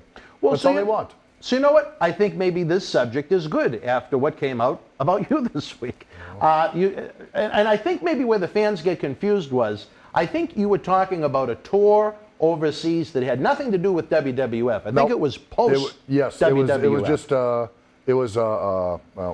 well, I forget what we term them and that stuff, but yeah, it wasn't with the WWE at all, or WWF at all. And Warrior was the big headliner on the tour. Warrior was a big headline. Ultimate Warrior, yes. And a lot of ex-WWF guys at the time that had just left was there. Yourself, Hercules, and other. And you said Hercules, he had a rough flight. Hercules had a rough time. I mean, you know, when he left, you know, people don't realize that in the end, Hercules was, you know, he was homeless. He didn't have anything anymore and that stuff, you know. Hercules, you know, like I say, you know, Hercules was a very good man. He's another person. He'd give you the shirt off your back. He really would. He would do whatever he could for you. You know, and beyond just being a great wrestler. The guy was a great wrestler. Very believable. Yes, he was. Very believable. Hercules was a great wrestler. Yes. And on that flight, you said he took something that made him go a little over the top. Yeah, you know, he had been drinking, you know, and you know, that was Hercules. Hercules drank some and that stuff, and you know, I didn't see him take anything, but you know, he got in one of those moods where he grabbed, and this is straight up, he grabbed the woman next to him, put her in a headlock. You know, and the passenger on the plane. He didn't grab her in the head. He grabbed her with it. He had big hands. He grabbed her by his big hands. All right, that was Herc. You know, and so he started working the passenger on the plane next to him. Yeah. Oh my God. So they went ahead and they got the captain, and the captain came back to talk to him. And you know, Herc, you know, he didn't know where he really was at the time and that stuff. He grabbed him in a headlock. You know, just it was just a way of being a wrestler. And the captain was able to get away and went back. And after that, Hercules was in the seat and he passed out. So we landed. It was actually in Munich, Germany. And the captain said, everybody stay in your seats and that stuff, you know, right now, because we have some people coming on board. And Hercules was the only one. He didn't hear the announcement, so he's the only one that got up. And he's up there opening up the thing and that stuff. And all of a sudden, here comes the German police with their Uzis and all that stuff, you know? And he turns around and goes, oh. I don't think he remembered what even happened. That's the whole thing. I don't think he remembered what happened. I don't think so. The funniest thing about the whole story is we went through customs. He was already sitting on the bus for a long time. They didn't even wait. They just put him right in the bus. So I looked, I said, Herc. I said, maybe I should do that next time. That way I don't have to go through customs. I'm right on the bus. They just put him right in the bus. They just didn't want to deal with it. They didn't want to deal with it. Now see, as you relay that story to me, that doesn't sound like a personal attack. It sounds like you sharing the story. I would never say nothing bad about Hercules. Hercules was a good man. He had a good heart. You know, Hercules never hurt anybody and that stuff, you know. Just Hercules, just, you know, like a lot of the guys, he had some demons. He had some demons, you know. And but that was just about everybody in the industry in that era. Listen. I mean, when you're on the road 300 days a year, nearly on an airplane for probably 275 out of those days, I mean, you're talking about circus animal life. Yeah. You need to take things to be able to wake up. You need to be able to go to sleep. You need to be able to navigate life. You need to be able to work. People don't realize that in that day and age, we were working maybe 320 times a year, maybe more. Because in the winter times, on Saturday and Sundays, we were working 2 shows a day in different cities. When we were flying to a city, right after that show, you catch a plane, fly right to the next day, do a show that night. Right. And the next day, you're in another city that afternoon and another show that night again. I mean, it was insane. So guys, back then, we didn't have what they have today. Today, you got chiropractors, you got doctors, you got everything there for you to help you out. You get treated like a human being and an Yes, you athlete. do. You get treated like a human being the way you should when you're a professional athlete. In our time, we had just had 2 road agents. Now, they don't know nothing about anything. I don't think Jay Strongball was going to do chiropractic work on Renee it. Goulet and all them people, Tony well, Gurria. he might have wanted to. Yeah. So when you get to a town, you didn't know what chiropractor to see because there's a lot of chiropractors. Sure. So you could go there and they could adjust you wrong and you're even 10 times worse. You didn't know what doctor, even if you could even get in to see a doctor to get if you're sick or anything else, you know. So you couldn't do that. So we had to travel being sick, hurt, exhausted, everything else. So guys are doing everything they can to keep going. So guys are taking stuff to keep them up. Guys are taking stuff to keep them going. Guys are taking stuff for a lot of pain because they're in a lot of pain all the time. Your backs, your shoulders, your necks, your knees, everything's hurting. I mean, it's rough. And it was the way it was back then. The problem is that when you're done, you don't know how to stop. You don't know how to stop. So you keep going because you don't know anything better because you're just the pain you're in all the time. It was a very hard life back then. Very hard. You know what gets me? And this is always difficult for me to broach, and I say it with just about every guest, even though it's difficult for me to broach, because it's no secret, we have a lot of great friends in WWE. Yep. WWE does so much for us. The things they've done for my little friend that we talked about for Christmas, they gave him one of the big authentic championship belts just for his birthday. It's hard to talk negatively about people involved in that company, and I'm not talking about people. I think I'm talking about more of a culture. Yeah. As you know, as a WWE alumni, that if you have the need, WWE will pay to send you to a first-class rehabilitation center for drugs and alcohol. Yep. From A to Z. Yes, I mean, it's a great thing. But here's my problem with that. And this is the one that always sticks to my mind because I spoke to her a couple of weeks before she passed. Sherry Martel, trying to be the female Bobby Heenan, she went out there and destroyed her back. Wow. And what Sherry needed, and if you broke down the whole story, the root of Sherry's problem was she needed a rod in her back. Yeah. Now, a rod in the back, and when we're talking about, when I say first-class treatment that WWE gives those that need it for drugs and alcohol, these centers, I don't know how familiar you are with them, but I've spoken to many, you're talking high fives, low 6 figures for these states. Yes. They're spending big money to try and rehab these talents in need. But here's my point. Now imagine if they went in and had Sherry's back fixed. Imagine if she slowly didn't need what she was taking, which ultimately led to her passing away. Yes. Not only would it be cheaper for WWE financially at the end of the game, if you want to look at it from a business aspect, but from a human aspect of it, the human being is still alive. Look at Marty's, I don't know if you've seen what Marty, well, thank God, he just had major reconstructive surgery on that. But let me ask you this, what would cost more? The 10 grand it took to fix that ankle and be repaired and put him on the mend, or to send him to drug and alcohol rehab, which is going to cost them $100? It doesn't make sense to me. He wouldn't need the drug and alcohol anymore because Marty's ankle is one of the worst ankles I've ever seen in my life. It's like when he took off his sock the one foot time, shifted, and he's walking on the bottom of his ankle. Yes, when I saw that, I mean, it almost made you sick. I mean, it's like, Marty. The Sheik's is the same way from that car accident we were in. It's rough, you know. I mean, you know, the guys need help. They need help, you know. And like I say, no longer would you ever have to have the pain pills, the alcohol will take away your pain. You wouldn't need it no more. It's not a one-step process. I mean, the answer isn't as simple as snapping the fingers, but I truly believe that there is a much better solution than the one that exists now.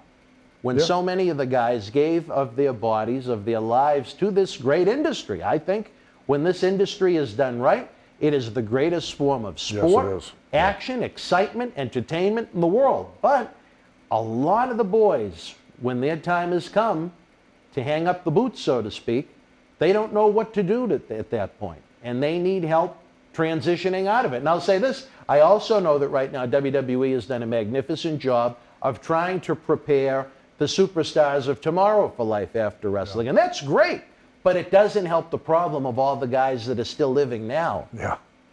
Yeah, there's a lot of guys, and from my generation, they're hurting. You know, they're older, they don't know what to do anymore and that stuff, you know, and at this age, unless you were prepared or you had done something, you can't find anything.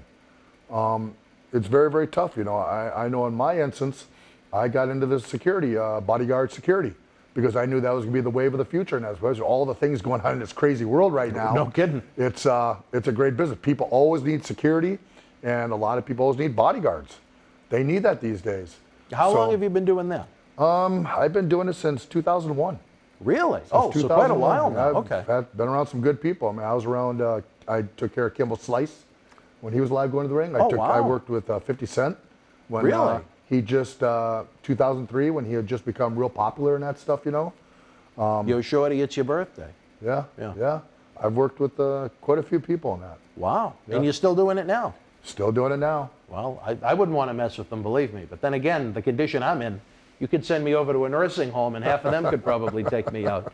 But I just wanted to set the record straight that you meant no malice towards Hercules/Ray Fernandez. I never met the man. I've heard nothing but glowing things about him from the interviews we've had with different guests here in the studio. And again, I tried to find the interview online. I guess I went on YouTube, and I guess Paul Roma took great offense to this.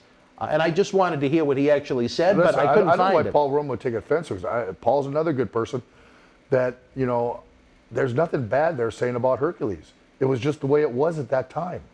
It's just the way it was. It was one experience. It was just one experience and that stuff, you know, and there was nothing bad to say about Hercules there. Nothing. It was just, it was actually an ordinary thing that us at that time, we did in wrestling. You know, it's the way it was.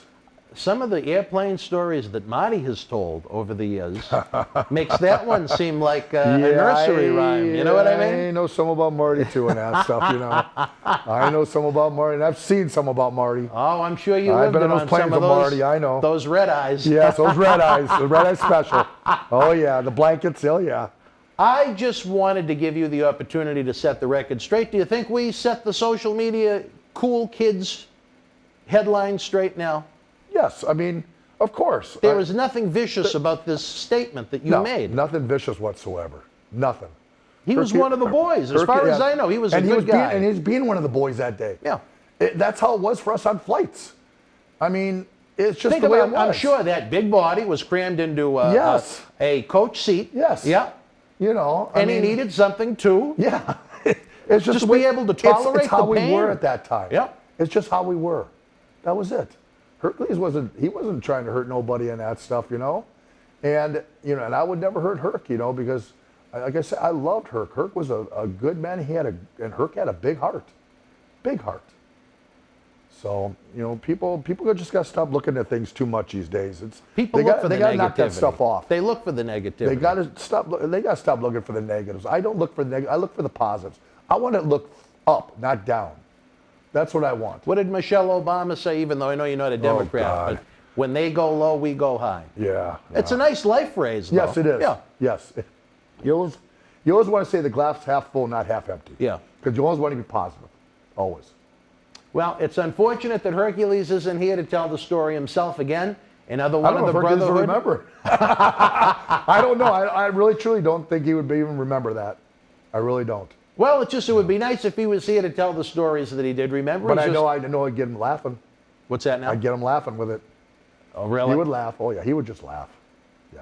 And you guys, you were part of the same faction at a point with Slick, Yes, right? yes. Yeah, because you guys did a 6-man at Yep. SummerSlam 91. Yes, we did with Paul and Herc. We'll get there as we go through the chronological life of the Warlord in WWF. But before we get into that part of the series, again, I just wanted to give this gentleman a chance to clear the air, maybe clear up a couple of internet headlines. Again, I wish I saw the interview that was spoken about. I couldn't find it. You know, YouTube is a big place, I guess. There's a lot on there sometimes. Sometimes you have to look, which is why, fans, we always suggest subscribe to our YouTube channel. It's absolutely free. You get access to over 2,000 free videos. And if you give the videos a thumbs up, it helps YouTube know that wrestling fans are liking what we're doing, and it shares it with even more fans. It's a cool thing. You're mesmerized by the cameras again. I'm mesmerized. That camera's getting me really good today. All right, well, for my friend the Warlord, I'm Dan Marty. Next time he joins us, fans, you're in for a treat. We started along this same chronological timeline with Marty Jannetty because they both came to WWF around the same time. I think it's going to be really cool to hear some of the same stories, events, experiences that Marty's told through his eyes, through the Warlord's eyes. I'm really looking forward to this as someone that this is the era I grew up with. In '88 when you came in, I was probably in the 3rd grade, and I was just so immersed in it. Wow, that's really dated me right there. That's dated me good. I'm a lot younger than I look, but you try getting blown up with the Iron Sheik by a drunk driver and tell me you had the Pizza Hut accident. Yeah, so we're feeling each other's pain, I think, probably. Yep. All right, well, anyway, we don't want to talk car wrecks. We just wanted to set the record straight on this particular story about a good man, a man that gave of his life to the professional wrestling industry. He gave of his body. He took the majority of the year away from his family to be on the road to give wrestling fans the best experience possible. So to the mighty Hercules, who I wish I had a chance to meet, if I had a hat on, I'd tip my cap to you. So for all you great fans at home, we continue to wish you a very Merry Christmas. Hopefully we don't offend you with the C word. Be well, stay healthy. Good night. Wrestling fans around the corner, around the world, I'm Dan Marty. MJ in the house. Future WWE Hall of Famer, mind you. Let me tell you this. I'm not in there yet? No, not yet. Okay. But you will be. I will. You know Sean wants to be the first three-timer. Three-timer, yeah. yeah. There you go. Let me tell you, you enjoy the in-studio shoot interviews 4 times a week. It isn't cheap to put these productions together, folks. We need your help. No, because they got to pay me. Okay. Coronavirus has killed the nightlife in a lot of ways. We are night owls, Marty and I, but that's a different story for a different time. One way you can help is to check out the great merchandise we have in the Boston Wrestling eBay store. It is perfect for any wrestling man cave or any collection. That's right. Check it out. Support Wrestling Insider's in-studio shoot interviews on eBay with this brand new personally autographed WWE Royal Rumble 2021 11x14 poster signed by WWE Universal Champion Roman Reigns, his advocate Paul Heyman, and Kevin Owens. Reigns and Owens battled for the Universal title in a last standing match January 31st in the Thunderdome in Tampa. This limited edition collector's poster is number 31 of only 50 produced. Comes with WWE authentication hologram on the poster itself. Also comes with an on-air shout-out from WWE Hall of Famer Mr. USA Tony Atlas and a bonus autographed 8x10 photo. Get this rare, awesome collectible for your man cave and help keep wrestling legends working now. Boston Wrestling Sports and the MWF explodes into a new year of unknown with professional wrestling content galore, and we need you to join our family. Every Tuesday night at 10 p.m. after we review the previous night's Monday Night Raw, it's Wrestling Insiders at your house with the unpredictable WWE Hall of Famer, Mr. USA Tony Atlas. Wednesday nights after WWE, NXT, and AEW at 10 p.m., you never know who's going to show up on Wrestling Insiders Special Edition. Every Thursday night at 10 p.m. after our NXT and Dynamite review, it's Marty Jannetty's No Holds Barred Sex, Drugs, and Rock and Roll journey through the 80s and 90s on Wrestling Insiders Party with Marty. Friday nights after the lights go down at the Thunderdome on SmackDown, it's John Cena Sr.'s Wrestling Insiders Fabulous Fridays. Plus, look for classic clips, bonus live episodes, pay-per-view watch-alongs, and more. If you want early, ad-free access to all of our Wrestling Insider talk shows, our acclaimed studio shoot interview DVD library, and to help keep wrestling legends working during the worst of times, for less than a cup of coffee at Starbucks, join our growing family at patreon.com/Boston Wrestling. Expect the unexpected in 2021. As our Wednesday marathon continues, make the hot tag and help us reach new fans. Help the cause big time by giving us a big time thumbs up. Subscribe to our YouTube channel for free, clicking the little notification bell so you get updates on all the huge content this week, and share the link to the marathon across social media so we can get new fans involved in the content. There's millions of fans that have no idea we exist, but love professional wrestling in the 80s and 90s. Once they find us, they're going to love it, just like you do. Let's start creating original studio shoot interviews 7 nights per week. I loved having the Warlord with us after hearing his story about Hercules. Now he shares his memories of the late Tom Tiny Lister, best known to WWE fans as Zeus, who passed away recently. All right, wrestling fans, welcome to another installment of Wrestling Insiders as we continue the 2-month odyssey that is the 9th annual Paul Bearer Holiday Headlocks Toy Drive Cyber Fanfest. Even the length of the name of this toy drive is starting to wear me down. A lot of work has gone into it. We've had some great guests. JetBlue has driven me literally out of my mind with all of the changes and cancellations to flights. We had a Saturday in this building that can only be described as nasty, with not only the guests, but with what went on in the bathrooms. It's been quite a couple of months. Oh, brother. Oh, man. Happy to be joined by the Warlord back on December the 11th on Friday night during SmackDown. He was so gracious to be here and spend some time with us doing autographs. If you missed out on it, the replay is available. You can watch the interview online. Plus, if you missed out on your chance to get an autograph, if we had any left over of the VIP package posters and photos, like Savio Vega, Marty, the Nasty Boys, Leo Rush, and everyone else that's rushed into this studio, he was kind enough to sign them up because we're really aiming to do a lot of good for the toy drive in 2020. I have to be honest, as of this recording, it has been a disappointment this year. And we know the economy isn't in a great place. But as we've noted, you know what, on December the 25th, we're not revolutionizing the world. We're not curing cancer. But I think every kid deserves to wake up with a smile on his face. Yes, they do. Or her face, I should say. That's right, every kid. All right, back to the topics at hand. You want to talk about fresh. We did an episode moments ago about some recent passings. This one was just as we're taping this last night. A gentleman that was a big part of the World Wrestling Federation for about 6 months in 1989, as well as the world of Hollywood. Tiny Lister Zeus. Ooh, a man you teamed with at Survivor Series 89.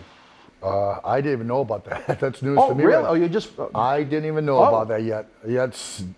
Oh, he passed last night, unfortunately. Wow, I just, Barb Me just did a signing out in Laredo, Texas, in January 2020. Really? Big, huge. This year, okay. Yeah, big signing he had. Of course, he came in because he did those movies. And so Tiny was there, which I haven't seen Tiny in a long, long time. It was great because we got to sit and talk with Tiny and everything and that stuff, you know. I mean, he looked like he had that crazy eye yet, you know, but we talked for a while on that stuff, you know, and he looked healthy there to me and that stuff. He looked good. He was happy, healthy. Looked, you know, I mean, just I didn't know about Tiny. That hits me right now. Well, I'm sorry to have to be the bearer of bad news. Wow. But I felt where you were, you know, in the company at the same time with them, and teamed with them, especially on a pay-per-view main event. You may have had some memories, experiences with the big man that had no wrestling background, virtually walked into the movie set, and then became the perfect foil, first for Rip Thomas and No Holds Barred, and then for Hulk Hogan in the WWF. Yep, Tiny fit perfect into wrestling. He had the perfect look for it. You know, for what he didn't need to have a lot of wrestling experience because it was just about his size, his look. My biggest maybe story with Tiny is, if you remember that Survivor Series that year. Right. We were wrestling the Hulkamaniacs versus, I'm trying to remember what $1 Million Team. $1 Million Team with Ted, Zeus, Barb, and me. Yep. And, you know, the place was jam-packed. I mean, it was Chi-Town. Yeah, Chi-Town, Chicago. And it was cold outside. I think it was like 15 below zero outside at that time. It was. So they wanted Jake to take and throw a snake into the ring. Now, Tiny hated snakes. My partner hated snakes. And my partner said, Teddy, there's no snake on my island. I hate snake. You know? So they brought out this big crate. I'm talking this tall, this wide. We're all looking at this thing, you know. What the heck is in there, you know? A little later on, they took it off. They pull out this humongous python. I think it was like about that big in the middle. It had to be about 15 feet, maybe 18 feet. It's one of those big ones you see on the swamp people, serpent infestation down in South Florida where I live. You know, the thing was humongous. And it was pissed off with it because they don't like cold. Snakes don't like cold. Oh, I didn't know that. And it came out, it was pissed. I mean, its mouth was open like this. So guys go to grab this thing. I mean, like 5 guys to hold on to this thing. Now, the Chicago police, they're pulling their guns because if this thing gets away, they're shooting it. Because the police escorted the snake in? The police are right there. Really? Watching that snake came out. And it was pissed off, and those guys went to grab it. And if they couldn't control it, they were just going to shoot the dang thing. You know, because they didn't want to screw around with that snake. You know, you don't know enough about those snakes, that what they could do and that stuff, you know. So they went ahead, they were able to get the snake and put it back in the box and sealed it. And Tiny looks right and says, brother, I am going to renegotiate my contract with Vince right now because I'm not getting a goddamn ring with that snake right there, you know. I mean, it was just, oh my God. Then they had to bring another snake, maybe 12 feet long, and they were going to tire it out. So they brought that snake in, and we call it our snake man. He had all kinds of snakes. These were his snakes. So he brings it in the shower, real hot, and he's holding it by the tail like this to tire it out. And things like that, it would turn on, strike him. And next thing he's got blood coming off of his... The snake was biting him? Yeah, it would come up, bite him, and it would have blood coming off. And he would do that. He did it for a while. That snake was just exhausted, totally exhausted. So Jake had to take that to the ring. They put it over the guys, their shoulders to take it to the ring. And when they threw it in, of course, Tiny, man, he flew over the top rope. I've never seen him go over the top rope. He went over that top rope. He went. My partner went over that top rope quick, you know. But the snake was so tired. If you look back at it and that thing, Jake's hitting on the head, and the thing's just like, I mean, it's just sitting like this. It's not doing nothing, you know. The thing was so exhausted, it couldn't do nothing no more. It was too tired. So hot water wears the snake out? Yes. I had never known that. Yes, hot water snake wears it out. I don't remember if it was Bill or Barry, but one of the two of them when they were here, I think they said that the idea was to have, like you said, that monstrous giant snake. Yes. So all four of them could kind of, almost like a big tree log. Yes, like a tree log. Down to the ring. But so the snake itself, it was just, they were worried that it could become violent? Is that why they went with the smaller one? Yeah, well, the big one was pissed off. Yeah. And you don't want one of those that's pissed off, because it'll come at you. No, I think I would have joined Barbarian and Zeus in trying to fly out of that ring. I'm not one of those swamp people that knows how to handle those kind of snakes. I don't want to be in a ring with one of those snakes either. You know, and like I say, you know, you take it in hot water and you can tire them out, but it just takes time. It just takes time till you finally wear it out. The problem is it just got so worn out, it had no energy. So when you take it to the ring, and Jake would always hit on the head, so the mouth was wide open. This thing just, it wouldn't do nothing. It was like, I'm done, guys. I've had it. That guy beat the heck out of me in the shower, man. I just want to rest. It was like Grandpa after his Thanksgiving turkey on Survivor Series afternoon. He was done for the day. He was done for the day. Do you think that if Zeus actually took time to get trained to become a professional wrestler full-time, that he could have had a good run? I don't know how you can say someone that headlined several pay-per-views had a poor run, but you got to remember that was over just pretty much a 6-month span, and then he went back primarily into Hollywood outside of a couple of one-shots. Zeus could have been a great wrestler, but scary-looking guy to a kid. He really wanted. His whole dream was really to be an actor. Really, he really wanted Hollywood, and you know, it's probably not a bad thing because your body doesn't get beat up. In wrestling, he probably would have gotten beat up. His body probably be beat up and everything else. So you know, go into acting, and you don't have to worry about that when it comes to that part. Plus, he also can learn how to do some of his own stunts. Yeah, wrestlers are good at doing their own stunts. Sure are. You know, we've been doing our whole lives. Was it hard for him to work where he had the eye problem? Do you remember? No. Not at all. No. Zeus could see just fine. Yep. Well, the movie itself, I think for the first week it came out, No Holds Barred was the #1 movie at the box office, and then fell kind of quick. And Hulk Hogan's first foray as a feature in Hollywood. He did do Rocky III many years before, but he was front and center on the poster of No Holds Barred. Was there any resentment towards Zeus, a guy that walked in, took a main event spot, took a pretty good payday from guys that were on the road 300 days a year?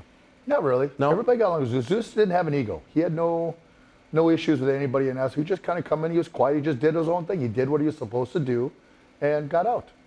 That's exactly what Zeus did.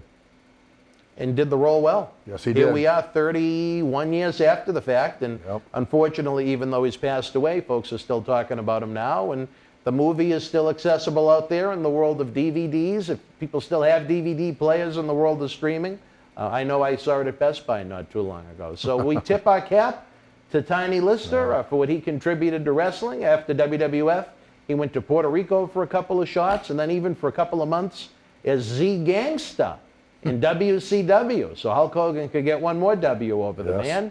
Any final thoughts on Zeus before we go? Maybe a funny memory, something that the fans wouldn't know just from seeing him on TV. You know, I really wasn't around Tiny that much. You know, he was maybe in the TVs, some of the TVs, just that Survivor Series. That's pretty much what he was around in. So I never really got to know him personally. You know, just the biggest thing I can say is that snake incident right there. You know, when that snake came on, he just looked around. He said to me, he said, "Brother, I got to go issue my contract with Vince right now because I am not going to be in that ring with that snake right there." The Iron Cross pretty quick. Yeah, real fast. Yes, he did. All right, wrestling fans, we try to answer your questions. Unfortunately, Tom Tiny Lister has passed, is in the big Hollywood set, in the big ring in the sky. If you have any memories of Zeus from 1989 or maybe those other one-offs I mentioned in WCW. What was the movie he did again? With when he was Debo, Where's the Bicycle? I think it was called Friday. Fridays. Yeah. Yeah, he was good in that. Yeah. He was good. He was even in the last big one I remember him in was The Dark Knight, when Heath Ledger was the Joker. Yes. They had a scene with the two ships. Yes, with the and ships, I remember exactly. That was Zeus. I Yes. think he was on the ship with all the convicts or something like that. Yes, he was. I said, "Oh, that's Zeus." And he was good at that too. Yeah. Yes, he was. He was very good at it. A very believable, dangerous-looking man, Yeah, but he as you was. said, a pretty good guy. Yes, he was a when good the cameras person. stopped rolling. Yes, he was. Zeus was a good man. Well, our best wishes to the fans, the family of Zeus, if for some reason they come across this. Again, if you're watching the live premiere of this, if you're chatting away, share your memories of Zeus from '89. What you thought of No Holds Barred. If you happened to see his match with Abdullah in Puerto Rico, which must have been a classic, no pun intended. And the infamous WCW cage match that they had. Share your thoughts. The Patreon is still open. We always like to get that out there, folks. Again, you get early ad-free access to all of our episodes. You get availability to our extensive studio shoot interview DVD library, and more important, you're helping keep the wrestling legends working at patreon.com/Boston Wrestling. And of course, the Super Chat is open for business. Help us keep the lights on. Where it's the holiday season, most of this great merchandise is available. Again, you help us keep these shows going. Without you, there is no us. So consider yourself part of the family. For my new friend, the Warlord, I'm Dan Marati. Until we speak again, folks, Merry Christmas. Be well and stay healthy. Good night. Wrestling fans around the corner, around the world, I'm Dan Marati. And I'm Mr. USA WWE Hall of Famer Tony Atlas. The road to WrestleMania has begun. Wrestling fans are looking to add to their man caves. You got to see what we have in the eBay store. Check it out. On October 28th, 2020, Wrestling's Scariest Night was back with WWE NXT Halloween Havoc. This limited edition collector's autograph poster is number 12 of only 100 produced and is signed by all 9 superstars featured on the poster, including Johnny Gargano, Damian Priest, Candice LeRae, Io Shirai, Dexter Lumis, Cameron Grimes, Rhea Ripley, Raquel Gonzalez, and your Halloween Havoc host, Shotzi Blackheart. Comes with WWE authentication hologram on the back.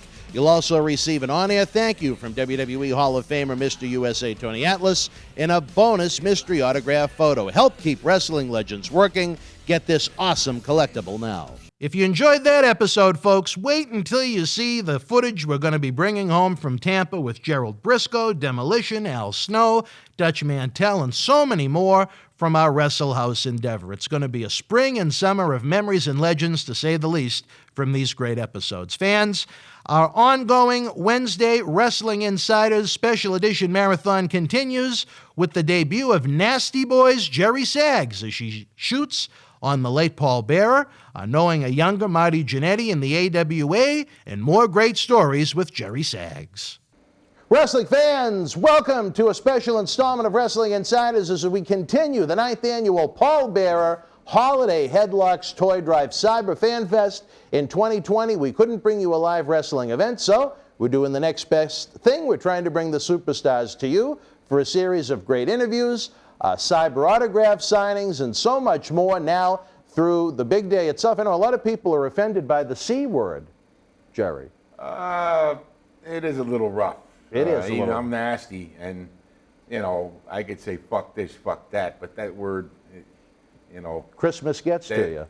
There's serious problems with the one with the N and the one with the C. Are sort of evil now. Christmas is evil. But for something, no. Nice.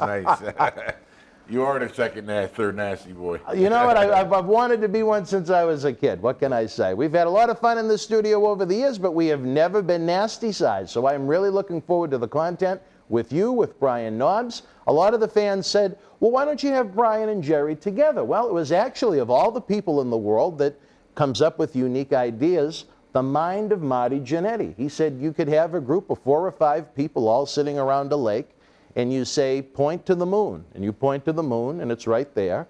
And then you'd point to the moon, and it would be at a different angle. And we're all right, but we're all looking at it from a different point of view. So we broke up Axe and Smash Demolition. When did Marty become somewhere between Albert Einstein and Johnny Carson? He must have been on some good stuff. He must have been on some good stuff. But you know what, though? He's right. He made perfect sense. Yeah. And I tell you, we started to go through the time frame of WWF 1989 with Axe and Smash Demolition, the same team, tag team champions, and some of their points of view were very similar. And you get 2 different versions. And some were similar and some were complete opposite. Me and Knobs end up talking over each other because you want to spurt out, when something comes to your mind, you want to get it out at that time. You know what I mean? And let it roll. And you end up talking over your buddy, and you're back and forth. But you know what I mean? And then a lot of times I'll go, that's not how it happened. And then we're arguing on the air, telling 2 different stories because everybody's memory's different. We were all hitting the head with chairs, over 1,000 times, 20 concussions. So memory ain't too good, but we'll do our best. That's what this talk show is about to me, Jerry. I've seen what's happened to so many people in the Brotherhood over the years that have hit so many hard times, whether it be physical, whether it be mental, like you just mentioned, financial. And this studio is such a great platform for guys to come in for, earn extra income, and to simply tell their stories, not go anywhere near a wrestling ring. Right now, we can't even go near professional wrestling fans. Up until November, the capacity for an indoor wrestling event would have been 25 fans, and then they cut it to 10. So we couldn't even have live people come in and out of this studio, which was a disappointment, because I was hoping we could have had even a small number come down and maybe, clean in between each couple of people. But the state of Massachusetts put the ixnay on that, so by the time you guys see this episode, we'll have had our live virtual signing where the Nasty Boys were signing personalized photos to you. The good thing is, just like everybody else that's been with us, Tony Atlas, Marty Jannetty, Leo Rush, Savio Vega, we're going to try and get all the posters and the photos signed, so as long as you get the order in by December the 19th, we can get you the toy drive package. And the most important thing to me is honoring this man's memory right here, because in 2012, Paul Bearer started this toy drive with myself and John Cena Sr. It is imperative to me that we honor his memory, and as we like to say in wrestling terms, because you never know if the kiddos are watching, we like to update Santa Claus's GPS to find every kid's house. Those GPSs can be expensive, and 2020 hasn't been a great year even for the big man on the North Pole. Paul Bearer was a good friend to me and Knobs. I know, we a lot of people don't realize we came, me Undertaker a month before, and me and Knobs right after him at the same time. I think it was 1990. We came in together. We were there from the beginning, the whole Undertaker gimmick, and that urn right there. I'll tell you a lot of stories about that. I don't know if you want to hear them now, or when you're going to ask me about them. The purpose of this little video is we want to get fans warmed up to what we're doing with the toy drive and whatnot. If we want to, when we get more into the in-depth episodes, I certainly want to cover his debut, because like you said, it did come very close to yours, but it's for some Paul Bearer memories at any time. I would absolutely love to hear them. Paul made this thing with you in what year? 2012. And what year was his passing? 2013. 1 year later. Yeah. Yeah. Okay. Yeah. God bless him. What a funny, good guy. I could tell you a lot of stories because we were there for all well, let's hear them. Let's hear some Paul Bearer memories. Well, that urn right there, Undertaker. Paul had to go back and like complain to Taker, go, the Nasty Boys keep messing with the urn. You know what I mean? Because what exactly would you do to the urn? We'd stuff a half of eating hoagie in there. You know what I mean? And a bunch of squished Twinkies sometimes, or different things, and we'd steal it from him, or touch it during the match. And then he'd go, oh, and Paul would have a heart attack. You know what I mean? And Taker had to finally come and say, nobody mess with the urn. Okay? We would laugh, but we were messing with Paul, ribbing him all the time. With different things. He's running around with the urn. We'd swipe it.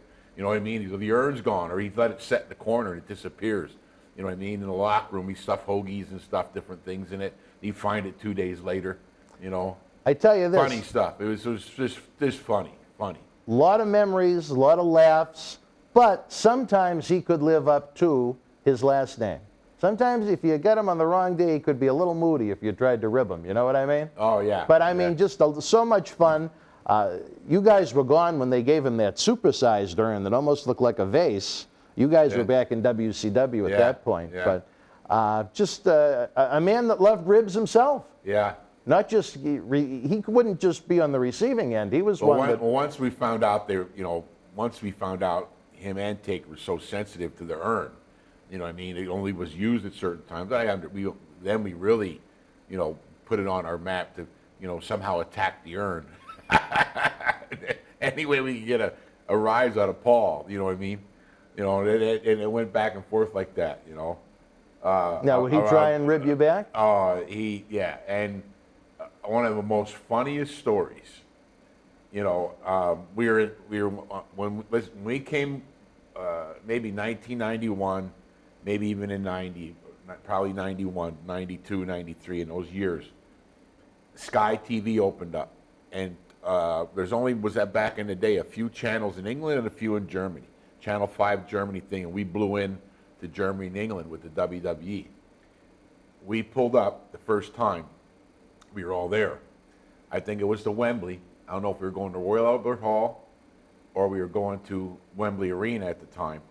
Because later on we would come back. It blew up, and that's, we did the SummerSlam 92. Oh, yeah. In Wembley Stadium. That's a soccer stadium. That's like 80, 90, 82,000 people I or think, whatever. yeah. But so we were on one of our first tours, and when I remember the bus pulling up, and I go, oh my, look, there's I see like 10, 20 kids, and there's hundreds, thousands of people waiting for outside. And I'm looking, there's English kids dressed as Nasty Boys. And for every kid dressed as Nasty Boys, there was 300 dressed like Undertaker. Wow. That's how, that's how it blew up over there. Huge. Taker was huge right out of the gate like that. And those European tours were very important because domestic business was down. It was crazy over there. Me and Knobs, which would be, say, like, your Sunday paper across the United States here, that Parade magazine you get inside the paper, that little extra magazine. Well, England had one of them, and it was about Easter time. So we're probably looking spring of '91, maybe right after WrestleMania, but we were probably champs at the time. With the Hart Foundation. We were on, me and Knobs were on the cover of that magazine throughout England. And in our nasty suits, me with the mohawk and no tooth, I'm holding an Easter bunny. And Knobs is standing next to me, front page. Really? So it went throughout England. Yeah, I mean that's how big it was at the time. It was almost like that big '80s boom hit Europe. Oh, it was like 7 or 8 years after the fact. A landslide. And at that time, we'd all stay together. We'd be on the buses together and all that stuff. So, and me and Knobs were always partied all night, along with Taker and everybody. But Paul Bear would be he would go to bed, be the first one at the buffet, and we go, "What the hell? There's no eggs left," or something like that. And Paul would be, "Oh, the nasty boys didn't get their eggs," and he'd be laughing like this. 2 big plates of food. I can hear that with that big chin. So he thought I did it on purpose, but I had, when you travel overseas, I had a leather briefcase about this big, with a thing for your arm, your passport, all your stuff in there, headset, everything you carry. But I carry it in the States too, because we were on the road 300 days a year. So one morning I came down. He was the first guy through the buffet thing. We're hungover as hell. I put my briefcase right here next to my chair, and here comes Paul Bearer skipping by with 2 big mound plates of food. He's, "Oh, the nasty boys missed out on breakfast again," and he trips on my briefcase and it's almost like it was a movie thing. He falls down with the plates of food trying to catch his thing, but it wants to protect the food. And as he's hitting the ground, it goes boom, boom, and both plates in his face, and he's on the ground. And then he thought we couldn't stop laughing. And then Paul's on the ground going, "You did," and then I go, he thought that I tripped up my briefcase, thinking I tripped. I go, "I just set it there. I didn't know you'd come skipping by." You know what I mean? But he actually thought, "You did it on purpose." I did it. Well, oh my God. We couldn't stop laughing because he was skipping by. Couldn't see anything because he had all this food. Yeah, all that food. You know what I mean? That was his main thing. He woke up, he got the food before everybody else. So me and Knobs got there. We got the scraps of the thing. We were late, got to get on the bus. We'd eat whatever, the beans and French fries that were left for breakfast. But that was one of the funniest things, Paul Bear things I can remember. I would have loved to have seen that. Oh my God! I can just hear him. It was hilarious, And at that same time, talking about how huge, us hitting Europe at that time, everybody that was in the company that was still WWF. I tell the story because I watched. This is maybe a year or 2 ago when American Idol got over. Mm-hmm. I watched A&E or whatever channel it is, the life and career of, and it was about Simon Cowell.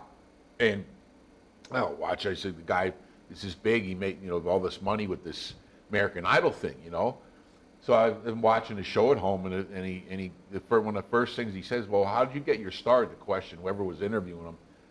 Well, actually, one of my first biggest breaks, this is Simon Cowell talking, and he goes, "I was producing music in England, but I had an idea because this wrestling got over so big," and he met Jimmy Hart and Hulk Hogan, right at in around England when we were staying or something. They introduced him to Vince McMahon, and they talked, and Jimmy Hart wrote all our music. He was our manager. Great with writing the music. Jimmy wrote all the music. Him and Jim Johnston. Yeah, well. We were just on the road somewhere, and he called his partner that wrote the other music with him, and they did all the stuff for all Sean's song and with Sherry, and I forgot how they all went and all that. But so one day we're at TV, and Jim, baby, you guys got a song. It's called Nasty and all this stuff. You know how Jimmy's all wiry and stuff. He's all the energy all the time. Okay, but anyway, Simon Cowell's telling the story, and he goes, "Yeah," and we made that WrestleMania album. I go, I think I have this CD. It's me, I think Hacksaw, Bret Hart, Macho, Boss Man maybe. Yeah, he was on Tatanka maybe. Mr. Perfect had a song. We were all on there on this cover, and we're this really neat CD. And Simon Cowell proceeds to say that it went like triple platinum. I'm like, what? I'm like, well, I know why. I'm not like Adele or anything, but I mean, I sang a song there. I mean, don't we get some money from that? A triple platinum is over Europe. This thing, I guess, went sold out the ass. You guys didn't get residuals for it? Not that I remember. Oh, But really? no, I don't know. Oh. I mean, we got royalty check. I don't know if there was $10 in there for that or not. I've heard about those royalty checks. Yeah. But I mean, back in the day, that wasn't even a thing like it is today. Right. Now, there's so many products out there. That's a huge part of your income now. Sure. Back then, we didn't even sell an 8x10. We signed them for people before the matches at meet and greets and gave them away. Now, look, 8x10s, action figures, a belt, everything's crazy now. The video games. It wasn't like that back then, But I was floored when I heard that. I go, well, me and Knob sang a song there with Jimmy, baby. I know Jimmy did all the music, but it floored me to know that sold so many and started Simon Cowell's career. That's how big it was, us coming to England, Germany, and Europe at those first years when the Sky TV blew up and that kind of thing. Those early huge, early 90s over in Europe were like the mid 80s in the United States over there. Yes. It was that big. Yeah. It was mainstream over in Europe. Because when we came in the late 80s, it was sort of that big early 80s WrestleMania 1, 2, and 3, that Blastola. We were still on the road in the United States. Now, don't get me wrong. The house show events sold out everywhere. We got into it, especially after the Heart Foundation went in right with LOD. God bless Hawk and Animal, and we were on top of a lot of the towns, and that we all sold out, 20,000-seat arenas, and we had a hell of a year run with them guys. And when we weren't, we were on either Warrior or Hulkster's card, and there was three towns a night. And like this time of year, we'd do double shots on the weekend. So we'd fly into Philly and do Philly in the afternoon to 1:30, and then Madison Square Garden at night. That double shot was one of the best paying there was. Oh, what yeah. I mean? And I'm talking busting at the seams, that sold out. And then we'd go especially Christmas week. all this time through the holidays and all the way up to WrestleMania, we'd just be booming. We get no rest, and we'd be 15 days, 20 days on the road, then jump on a flight, all of us, and head overseas.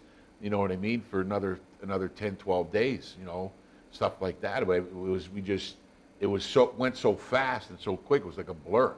You know what I mean? So you think of God bless Paul and Taker. And unlike Shawn and Bret Hart, those guys stayed and tugged that trail. We went back down to Turner and took a break out of that. You know what I mean? It was easy down there. Much easier schedule. Yeah. Yes. At first, until we started the Nitros, the Monday Night Wars, and all that kind of stuff. Then it started to build up more house shows and pay-per-views and stuff like that. You know what I mean? But it was crazy back in the 90s, because it was, it was still popular United States, on fire. But when we did finally go overseas, it just exploded. It's crazy. And I think the highlight of it was somebody would add a camera, was Paul at the breakfast buffet. And the only thing he could have been not holding was the urn, but he had too much food to hold the fucking urn. That's beautiful. And fans, these are the types of stories we're in for. We have so many great new guests that are joining us for the first time as part of the Toy Drive this year.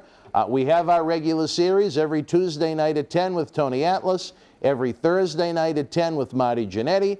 Friday night after SmackDown goes off the air, John Cena Sr., the former Monday Night Raw main eventer, gives us his unique perspective. But now we're having a whole new slew of personalities coming to the studio. And what we want to know from your feedback is, who do you like best? Who do you want to see more of?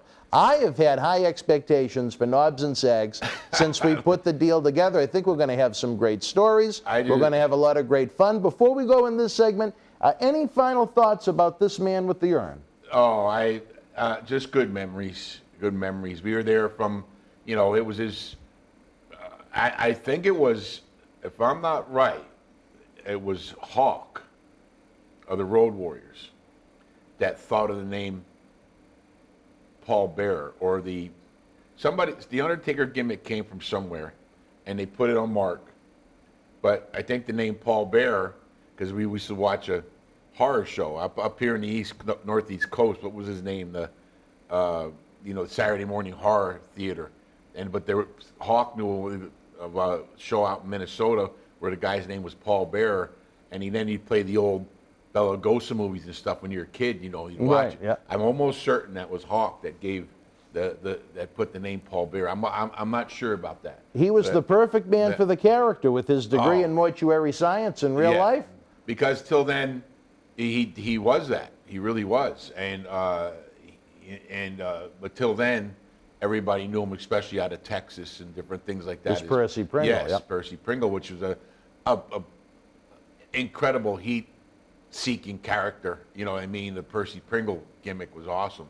But when he stepped into that thing, and then him and Taker were truly, he would look.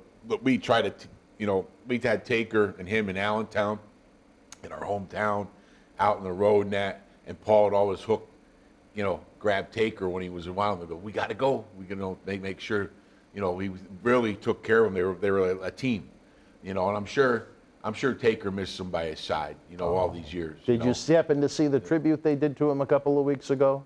To Undertaker's, Oh, they did a final farewell to him at Survivor Series for 30 years, and when he did, I watched part of it, clips, because I didn't see it live, but I think they could have did them better. Well, I agree with you in a lot of ways, but I'll tell you what almost brought me to... he's deserving of it. Sure. But he deserved more than that. I think they could have did him a lot better.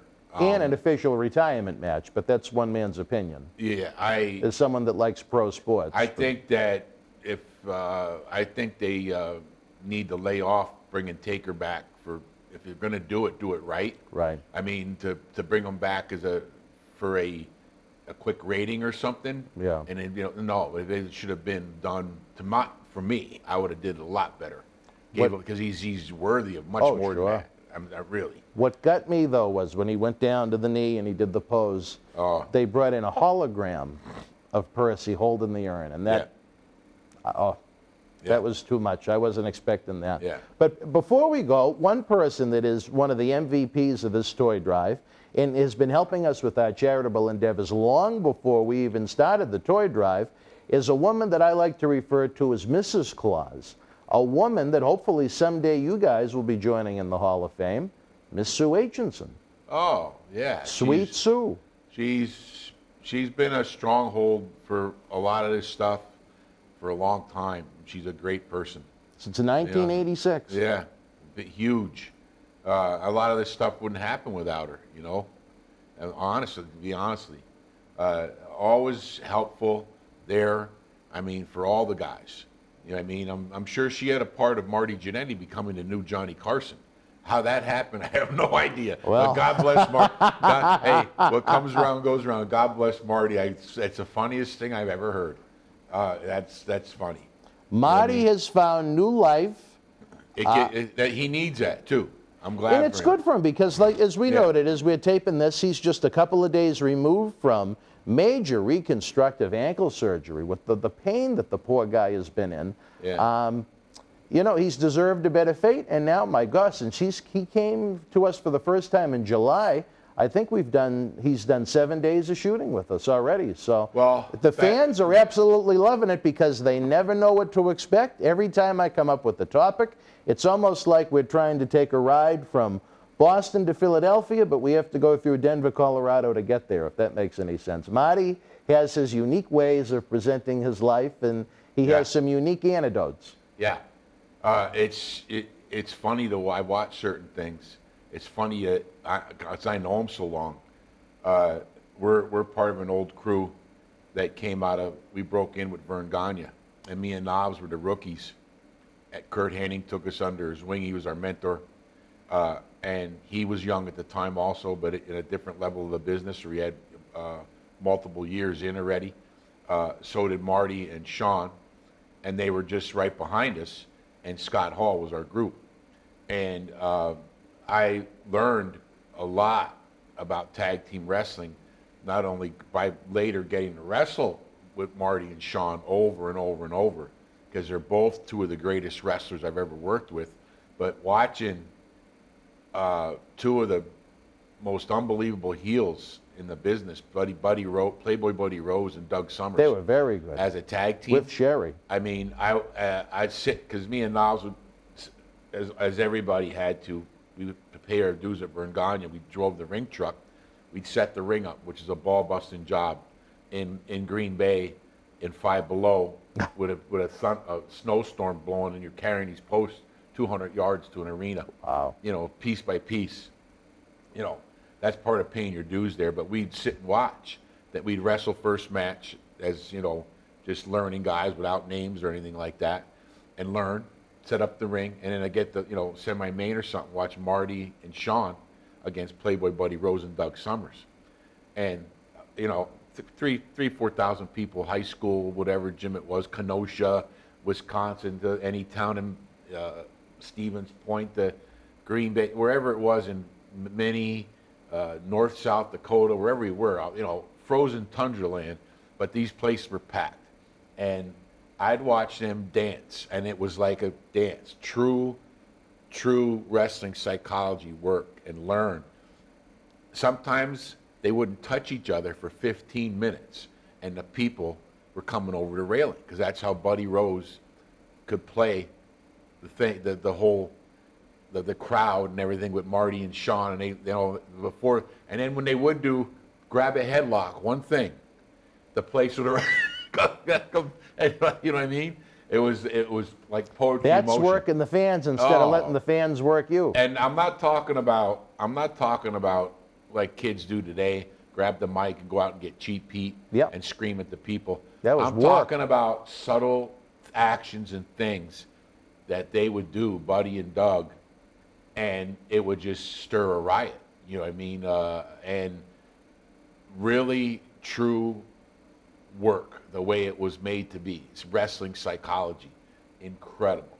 And then later on, Marty and Sean, I mean, it was not only like a night off, because we wrestled also teams like, you know, and had great matches, but it was really true hard work when the Steiners and Brett and Anvil and the LOD and Tugboat and Typhoon, to bigger people like that.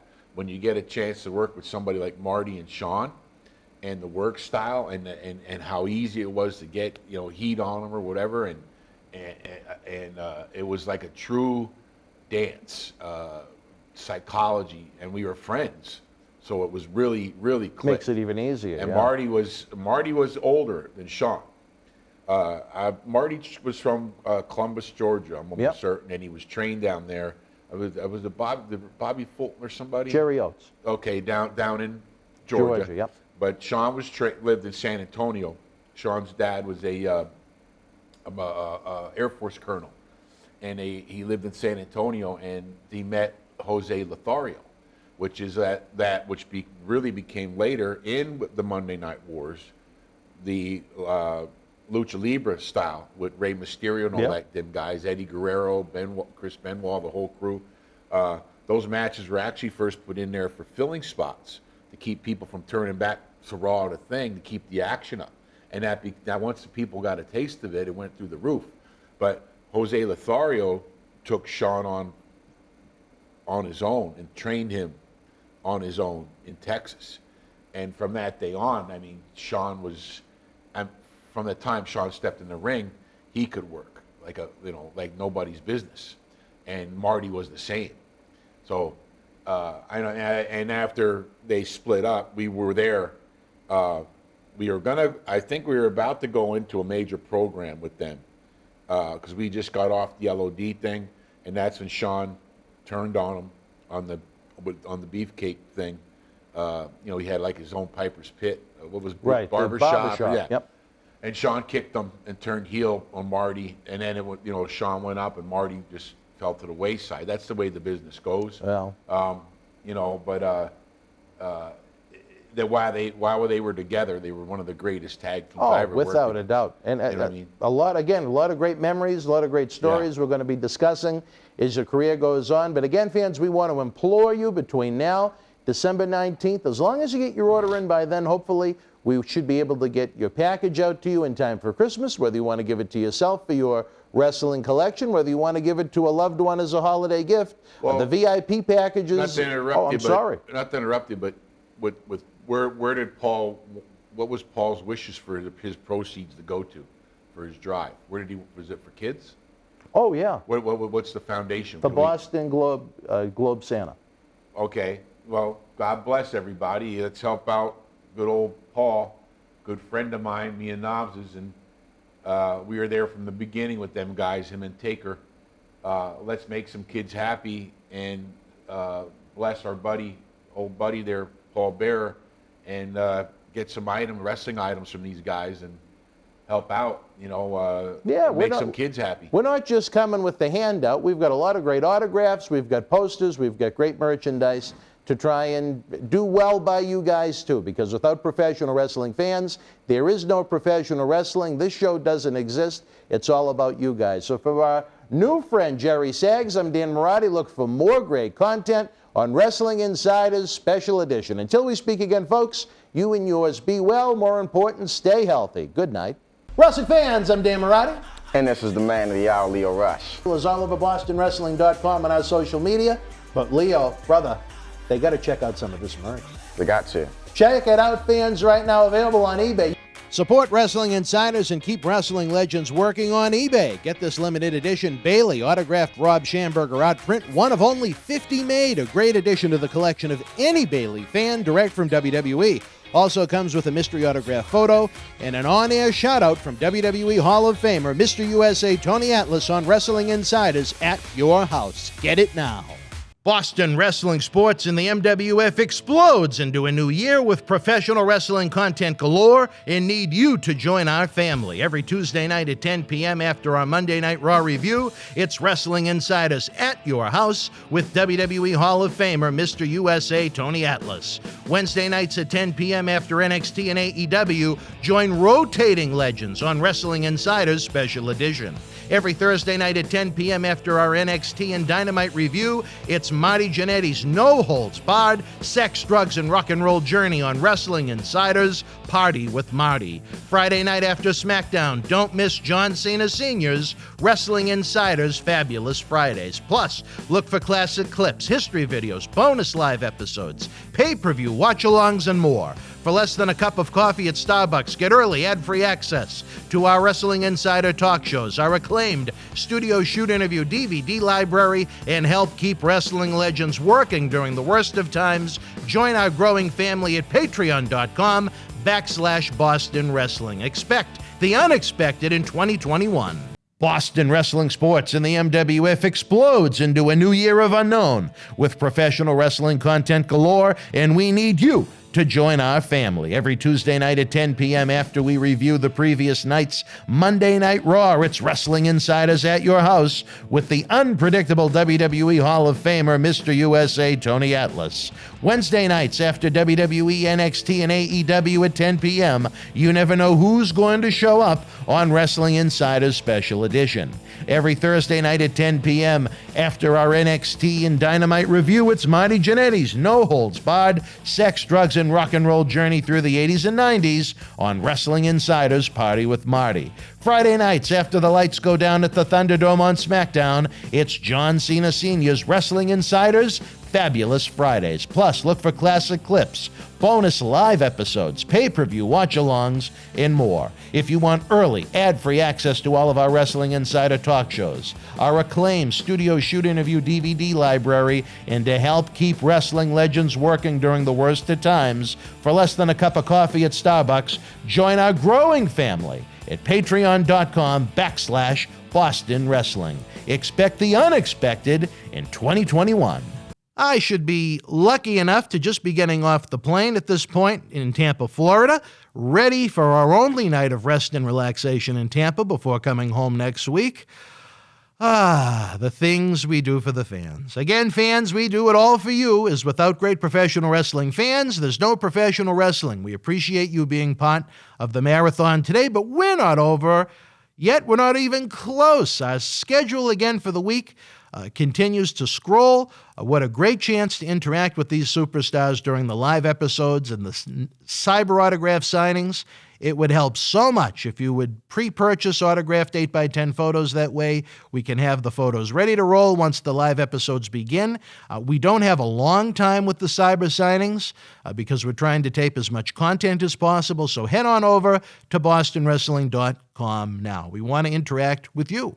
Coming up, yet another Wrestling Insiders debut. It's Native American Tatanka, the man that opened up WrestleMania 9 against Intercontinental Champion Shawn Michaels in Las Vegas. Here, Tatanka shoots on Paul Bearer, a young Undertaker, the WWF's road schedule in the early 90s, and more. All right, wrestling fans, happy holidays. Hopefully I won't offend you if I use the term Merry Christmas. No, not at all. Right, Merry Christmas is good. Very good. You never know in 2020. Yeah, of course. You got to be careful. Yeah, of course. 2020's been a crazy year, right, Dan? And that just adds to the list. Yes. Cut down the Christmas trees. Yes. Anyway, wrestling fans, it's that time of year again. We've been doing it since 2012 when that crazy character, the man we still love and miss every day, Mr. Paul Bearer, Yes. myself, and John Cena Sr. started the Holiday Headlocks Toy Drive. This year we had to turn it into the Holiday Headlocks Toy Drive Cyber Fanfest because we couldn't bring you the live event as much as we wanted to because of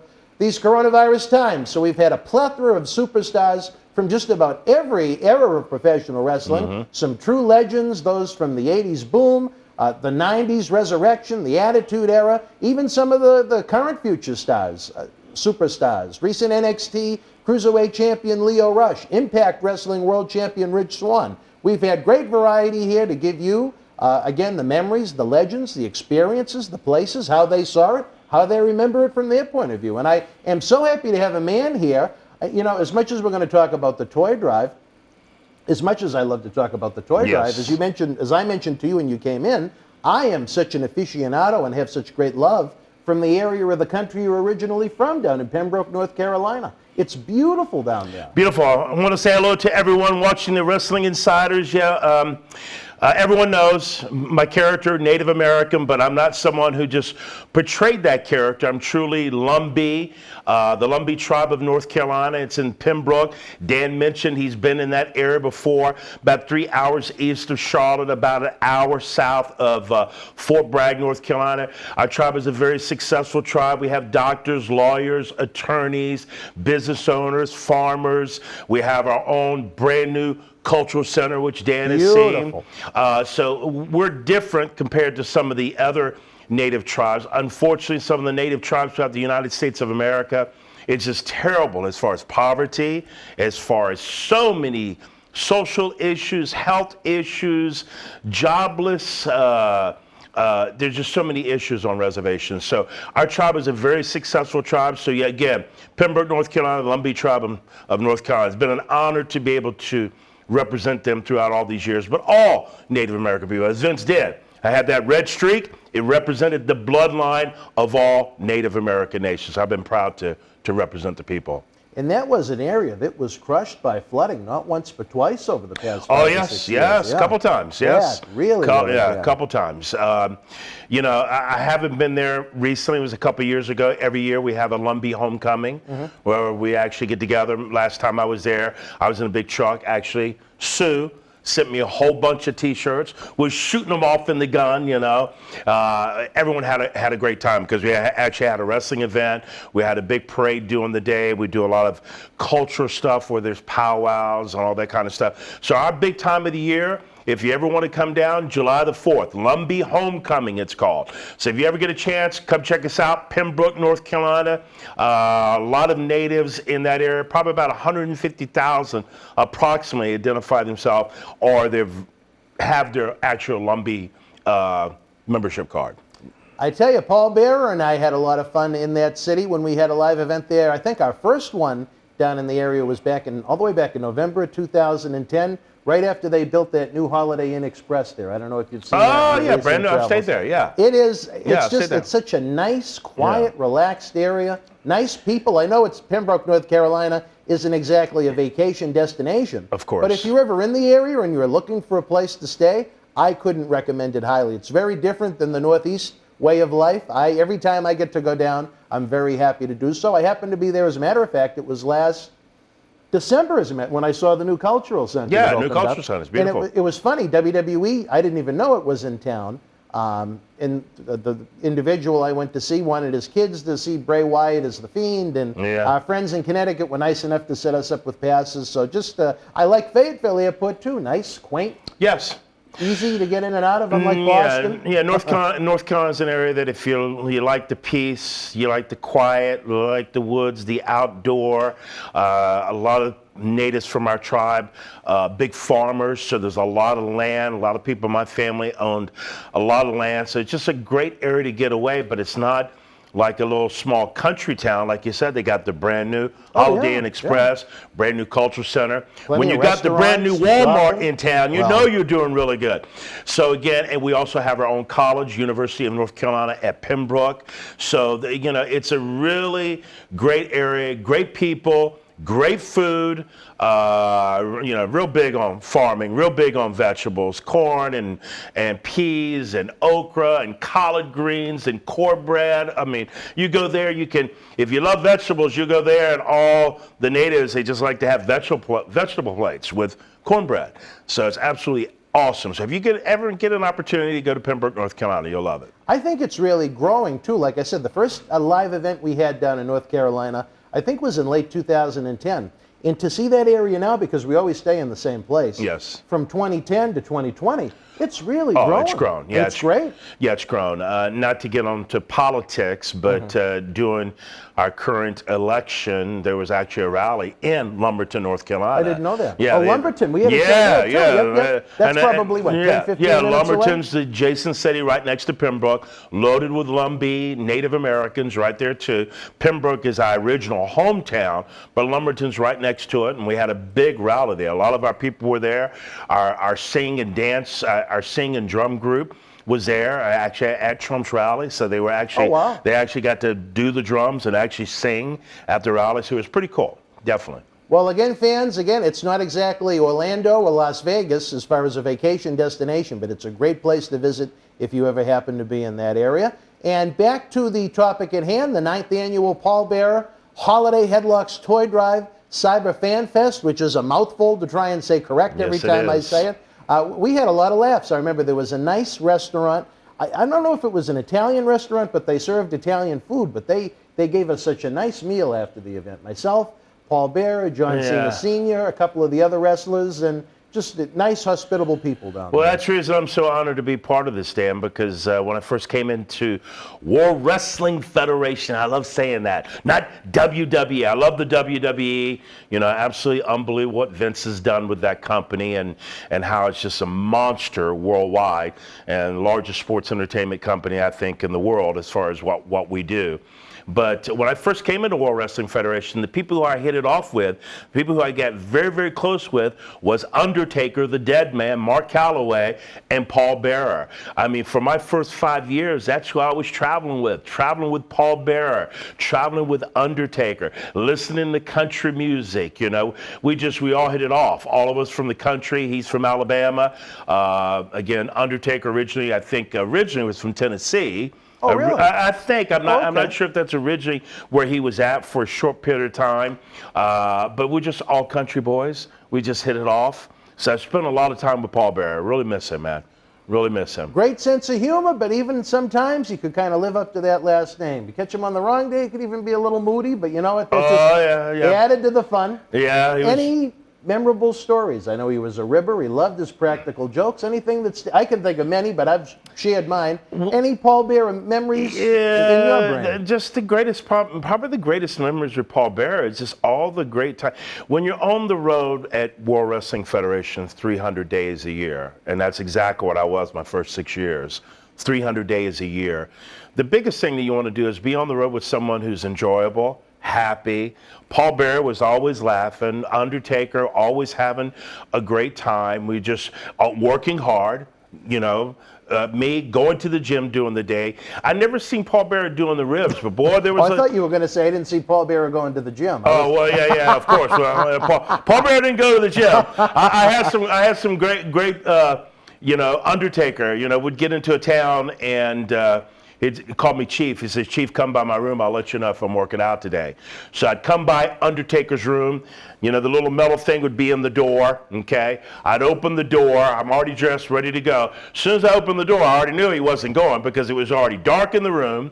It was freezing like you can hang meat in the room. Don't forget, it's the Undertaker, the dead man's room. He's laying down in the bed, and I swear, he did his gimmick even then. He would sit up in the bed and go, Chief, not going to the gym today, and sat right back down in the bed. So we just had a lot of great time. My greatest memory with them was just spending a lot of great time on the road, because you're on the road 300 days a year. I've seen a lot of guys, they didn't have relationships like that where they can enjoy being on the road, have conversation, have adult conversation, where guys ended up, you know, drinking, partying, you're looking for something else, you're missing home. So it was really great to be able to click with someone so well, and that's the proper word, click. You know, Undertaker, Yokozuna, the Head Shrinkers. That's who I spent all my time with, traveling on the road. Now, you're talking about funny jokes. Owen Hart was the one. Owen Hart was phenomenal. Probably the biggest thing that we used to enjoy with Owen, and man, we miss him. He was just, Owen Hart was truly the light in the room. He was truly always smiling. He was never down. He was always upbeat, just a great guy, loved his family, hard worker in the ring, technical in the ring, all around perfect wrestler, coming from, again, that Hart legacy, which is tremendous, working in the dungeon, Stu Hart, just a tremendous legacy. But I can't tell how many times, you know, guys at the beginning of a tour, you know, have sometimes be on the road for many, many days. I've been on the road 60 days before getting home one time. So Owen would let you get on the road and get a little bit worn out, and you know, when you're checking in, okay, he'd look over your shoulder, whoever he wanted to get, and see what room you were checking into. Because all of us would normally go to one big hotel and stay together. So Owen would love to let everyone get in their room, okay, knowing that everyone is finally wanting to get some rest or chill, because we finally got a little bit of time before showtime. And then Owen would call whoever he looked, and he would actually disguise his voice. Hello, this is the pizza man. I got your 10 pizzas down here. You need to come down and pay for them. And the guy would go, I don't have any pizza. I didn't order any pizza. And Owen would go, oh, yes, you did. I have 10 pizzas down here. You need to come and get your pizzas. I have them. I'm here in the lobby. You need to come pay. I'm telling you, I didn't order any pizza. Owen would go back and forth so much that finally, whoever he was talking to, he would get him so frustrated that he would say, you know what? I'm coming down the lobby. I'm going to kick your butt. He'd come down the lobby and Owen would be there with a whole bunch of the guys laughing. And the guy would come out, Owen, I'm going to kill you. He was just so great with good ribs, not bad ribs, good ribs, just stuff that after it happened, all you had to do was look at Owen and just smile and laugh. He was just great to be around. He was the guy who always did ribs, but they were always good ribs. And you don't want to have a bad rib on you, because if you have a bad rib, that means the boys don't like you. Exactly. So thank God I never had a bad rib. Probably the only rib I had, and the worst is when I first came in, okay, and Chief Jay Strongbow was my mentor. You know, everyone knows Chief Jay Strongbow did the Native American character, and we really hit it off. He always would talk to Vince in relation directly about me and things that he wanted to do. When I first came in, it was the Steiner brothers. You know, and me with my hair, which I still have, always making sure my hair looks nice. It's looking really good. Yeah, always looking nice. You know, the Steiners see me always blow dry my hair afterwards. So the Steiners, when I went to the ring, I didn't know it was the Steiners, but I came back after the wrestling match. I come back, take a shower. Now I'm going to blow dry my hair and get ready. I pull my blow dryer out of my bag. I get ready to plug it in, and there's no plug on the end. So they cut the plug right off of my blow dryer. So that's the worst rib I had, but we finally found out it was the Steiners. So Chief Jay Strongbow went to him, don't you be messing with Tatanka. You know, he's my boy. Don't you be messing with him. You know, so but that's the worst rib I ever had, my blow dryer being cut off. I was very friendly with all the guys, and they liked me. If you got a bad rib, that means you had heat. And that means you were guys that got those. Yeah, they got some bad, and I even heard after my first biggest run there, after getting away, I heard there were some really, really bad ribs. that happened? Well, fans, this is just a sample of the great content we're going to be producing with Tatanka. He's going to be a recurring guest, I guess is the best way to put it, on our Wrestling Insiders series. We're going to break down his time in the World Wrestling Federation and the king of sports professional wrestling in general. But here again, folks, the clock is ticking. December 25th is coming, and it means the world to us to be able to do every year, our 9th annual now, Paul Bearer Holiday Headlocks Toy Drive. Again, this year it is a Cyber Fan Fest. If you missed the live virtual autograph signing that Tatanka was here for back on December the 12th, don't worry. We're going to have the VIP packages available through, I know the mail has been crazy this year, but we're going to say if you get your order in by December 19th, we can get it to you in time, whether it's for yourself, whether to give as a gift. If we have the posters that are left over or any of the photos, Tatanka will sign them like Leo Rush and Marty and Tony and even those crazy nasty boys. Nasty boys. And I mean, we've got a great package of memorabilia for you. We're not, you go see the Salvation bell ringer going into a mall, and you know what, that's great. There's 1 million people that are going to help those types of endeavors. But this is a special professional wrestling themed drive that we do here, and I'd like to think that between the professional wrestlers and the professional wrestling fans, that's a very special bond in a very special community. So we ask you, if you're going to support any toy drive in 2020, and I'm sure there's going to be a lot of them with the state of the world right now with the economy because of the coronavirus, yes, we humbly ask you, not to be confused with the Iron Sheik, but we humbly ask you to take part in our toy drive. Again, we're not just looking for a handout or a donation. We have some great memorabilia that is available for you, whether it be personalized autographs during the live signings, the VIP packages after the fact. You can still get a Tatanka autograph, a Warlord, a Marty Jannetty, and everybody else. Everybody that's been in this studio has been kind enough to help make sure we have enough of those packages to go out through just before Christmas time. So it means a lot to us. You don't know what I would give to have this guy with us in studio. Every time I see the lights flicker or something like that, I think, because he was here several times, I think he's playing some kind of a rib. You know what I mean? Yes. Because he loved to screw with me. Oh, we saw Mike Kane earlier. I remember one time we had a live event, and we didn't have enough video people. So I had to wind up as the technical director, switching the cameras. I looked, and Mike Kane was gone. So I'm like, look out. Percy goes out managing the guys he's with. He had Mike Kane. He potatoed the guy he was working with so hard that Kane broke in half. Oh, wow. And I had nothing to go home with. Wow. But see, those things are fun to me. And I just, he was a man that, and I know I say this a lot, but I can never say enough good things about such a good person. There were times when he left independent wrestling and he was back in WWF with Undertaker, or WWE with Undertaker, and he still would be in regular communication with me with ideas on how we could make what we do better.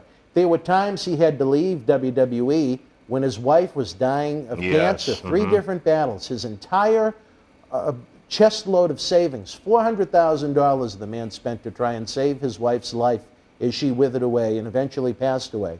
And he had to go back into mortuary science to get medical insurance because they didn't offer it in wrestling. And still, he would be in regular communication with me about what we could do to make things better. So even when the man was a national superstar on your television around the world every week, he was still giving back to the, not to demean myself too much, but the little people in the wrestling world, because he wanted everybody to do good. That's why, as much as this toy drive drives me crazy sometimes, and like I said, with the economy being what it is, the 2020 version of this drive, it hasn't been what we hoped. But the positive, we're going to look at the positive, there's still time to participate. We got the great wrestling memorabilia over on eBay. Yeah. We got the VIP packages. We got the autographs. We got the virtual signings. We're trying every weekend to do something great for you guys because it's all about you. It goes without saying. If we don't have these folks at home, you and I are sitting in an empty room talking about the weather. Right. Sometimes the superstars forget that you're not a superstar unless we got you, the fans, the WWE Universe. So we thank you. I thank you for all the great support because I got a tremendous support. The native Tatanka fans, we thank you. Guys, this is a great season, what Dan was just mentioning, about giving, supporting. It's a great season. Christmas is the season about giving. I would tell you, it's better to give than receive. That's what the Bible says. But I've been living that life for many, many, many, many, many years. And you'll find out I won't say it's magical. It's actually supernatural. When you give, it's amazing how it finds its way back to you. When you give to people who are less fortunate, or you give to people to bring joy or to bring happiness in their life, or maybe to get a gift that maybe they would not have a gift, it's amazing what happens to you. Even if you're going through something yourself, by giving and knowing that you're helping someone else, it puts joy in your heart, joy in your spirit. So we challenge you, whatever you can do, to help support the cause. And I will say this, I will be remiss, mentioned a lot of great things about that man, but there is an unsung hero that goes along with this drive every year in virtually every fundraising endeavor that we have put together with Boston Wrestling MWF since we started in 2011. A wonderful human being that's part of a very special club that I think you're going to join it someday. Yes. I don't know when, Yes. but she is a WWE Hall of Famer now, and you know who I'm talking about, Yes. the one and only Sue Aitchison. Yes. Sue Aitchison is absolutely awesome. I've been close with Sue ever since I started in 1990. Sue, if you see this, we love you. Thank you for all your help throughout all the years. You're absolutely awesome. WWE has been blessed to have you. You've just been a tremendous part of the company. I mean, she was always working with the charity work for many years. Now she's in talent. You know, she's just great how she deals with the talent. She's great how she deals with the public. Everyone knows about Sue. That's the reason, again, she is a Hall of Famer. You know, Sue has supported this cause a lot. Just a great lady. So we thank you, Sue, and any of you out there that know Sue, send her a Merry Christmas wish. She's an awesome lady. My Definitely. regret is that every year at Christmas time, I like to send her a nice holiday-themed bouquet, and she said 95% of Titan Towers is closed down, so I have no way to send it this year. Wow. So she'll get a that's bigger right, one that's next year. right. How about that? That's right. I agree. All right, wrestling fans, we're running out of time here. Head on over to bostonwrestling.com. Engage with us on our social media platforms. Tatanka is one of the most social media friendly superstars I think I've ever seen. He actually helped promote that he was going to be here, unlike a couple of nasty people. But anyway, different story for different time. I wonder who he's speaking about. Try and get your orders in by the 19th. You know what? Even if it's after December 19th and you come across this online, we can still send it out after the fact. It just might not reach you by Christmas Day. So for our new friend, Native American Tatanka, I'm Dan Marty. Look for more great Wrestling Insider content coming your way with the future Hall of Famer. Until we speak again, Merry Christmas, stay healthy. Wrestling fans around the corner, around the world, I'm Dan Marty. And I'm John Cena Sr. Johnny, the momentum here in Boston Wrestling continues as we continue to build and build and build. The fans want to know, how do we help? We subscribe to the Patreon, but we see all the great merchandise on that set. Coronavirus may have killed the nightlife, especially for someone like Marty, but our acclaimed eBay store is open 24/7 around the world. Wow. Check it out. Support Wrestling Insiders and keep wrestling legends working on eBay. At Survivor Series, it was champion versus champion as WWE champion Drew McIntyre battled Universal champion Roman Reigns with Paul Heyman. Get this 11x14 poster autographed by all three men. Limited edition, number 42 of only 50, with authentication hologram on the back of the poster itself. Comes with a mystery autographed 8x10 photo and an on-air shout-out from WWE Hall of Famer Mr. USA Tony Atlas on Wrestling Insiders at your house. Get it now. If you're just tuning in, our regular programming schedule has been postponed this week. Instead, bringing you live episodes and cyber autograph signings beginning Thursday at 2 p.m. from our Wrestle House in Tampa, Florida, part of WrestleMania 37 weekend, and in our efforts to raise fund to keep programming going here in Boston Wrestling Sports. We also have Wrestling Insider Marathons going until next week, a great way to catch up on past episodes, relive some favorites, and share these links on social media to get some new fans, some new eyeballs on these shows. Millions of fans don't know we exist, but once they do, the experience of the memories, the legends, the superstars of yesteryear, I think they're going to stay with us more and more. It's very important to try and keep the ball rolling. Unbelievable memories and legends here on this Wednesday afternoon, Wednesday evening. Wrestling Insider Marathon continues now. All right, wrestling fans, welcome to maybe a mini installment of Wrestling Insiders. Dan Marati, very happy to be joined by the very first time by Savio Vega, coming all the way up from Puerto Rico to our humble abode here in Boston. It's great to have you. Thank you. Thank you very much. And all the people that are watching on us right now, thank you. Some of those people, they don't see me in many, many years. But aquí estoy a todos los hispanos. Saludos. Habla tío Savio Vega desde Puerto Rico con mucho amor. Así que a todos los hispanos que están viéndonos en este momento, muchas bendiciones para ustedes. That's what I was going to say. Exactly. I know. Yes, yes. 2020 has been a crazy year here stateside, as you know. We were talking about all the live events that we have had to postpone into 2021. We have dates in the spring of 2021. I'll be surprised if those even happen, but knock on wood, we hope for a little luck. Yeah. What's life like in Puerto Rico right now with the virus? At this moment, yesterday, the government issued new laws, new time to be locked, weekends, no more bars open. Just on the weekends? Saturday and Sunday, Oh, because really?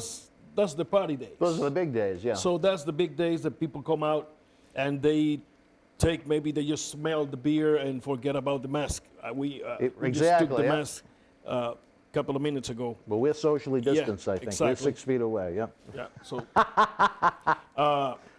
and so the issue that she come up, of course, I mean, we have the what day? So on Wednesday, I believe, like 22 death. Really? You know, and Friday about 18, Saturday close to 20 again. So it's getting heavy. And this isn't a giant island we're talking about. 100 by 35. And brother, I mean, I hope she tied more high those bolts. And this is as bad as it's got right now. It's at its worst. I mean, it's bad. It's really? bad. It's bad. I mean, everybody, I mean, many people are taking care of themselves. My family, my kids, my wife, they're like in jail for 8 months already there. Wow. I mean, and I'm traveling, so I'm not go to them. I'm staying in different place. You're not even staying in your own home? No. Really? No, because wow, you're taking it very seriously. I have to. You know, the traveling that I do, I take care of myself. Thank God, you know, I got, what is it called, the antibiotics on that, because that went through me. And, you know, and I feel good. I'm not spread no sickness and nothing like that. I check myself every week. So my land, go straight to the laboratory, you know. You get tested every week? Yes, really? Because I've been traveling in the past 6 weeks. Well, you have to, right? Yeah. So from here, when I arrive home, go and check. Next week, I fly in again, going to check. So I don't even go close to my family. Wow. I just take them the groceries, they clean everything, and I come back to my little crib. Now, are your kids able to go to school, or are they doing the online school? Online. Oh, everything my ex online. is... I have to invest in some new phones. Now they are giving computers to the laptop to the kids. So one of my kids I have 4 kids, 3 boys and 1 girl. Oh, wow. And they have, one of the kids have the laptop. The other one, they call me for pick up another one and still 2 more. So they have their own phones, they have their own stuff. So they go into school. Well, what grades are they in?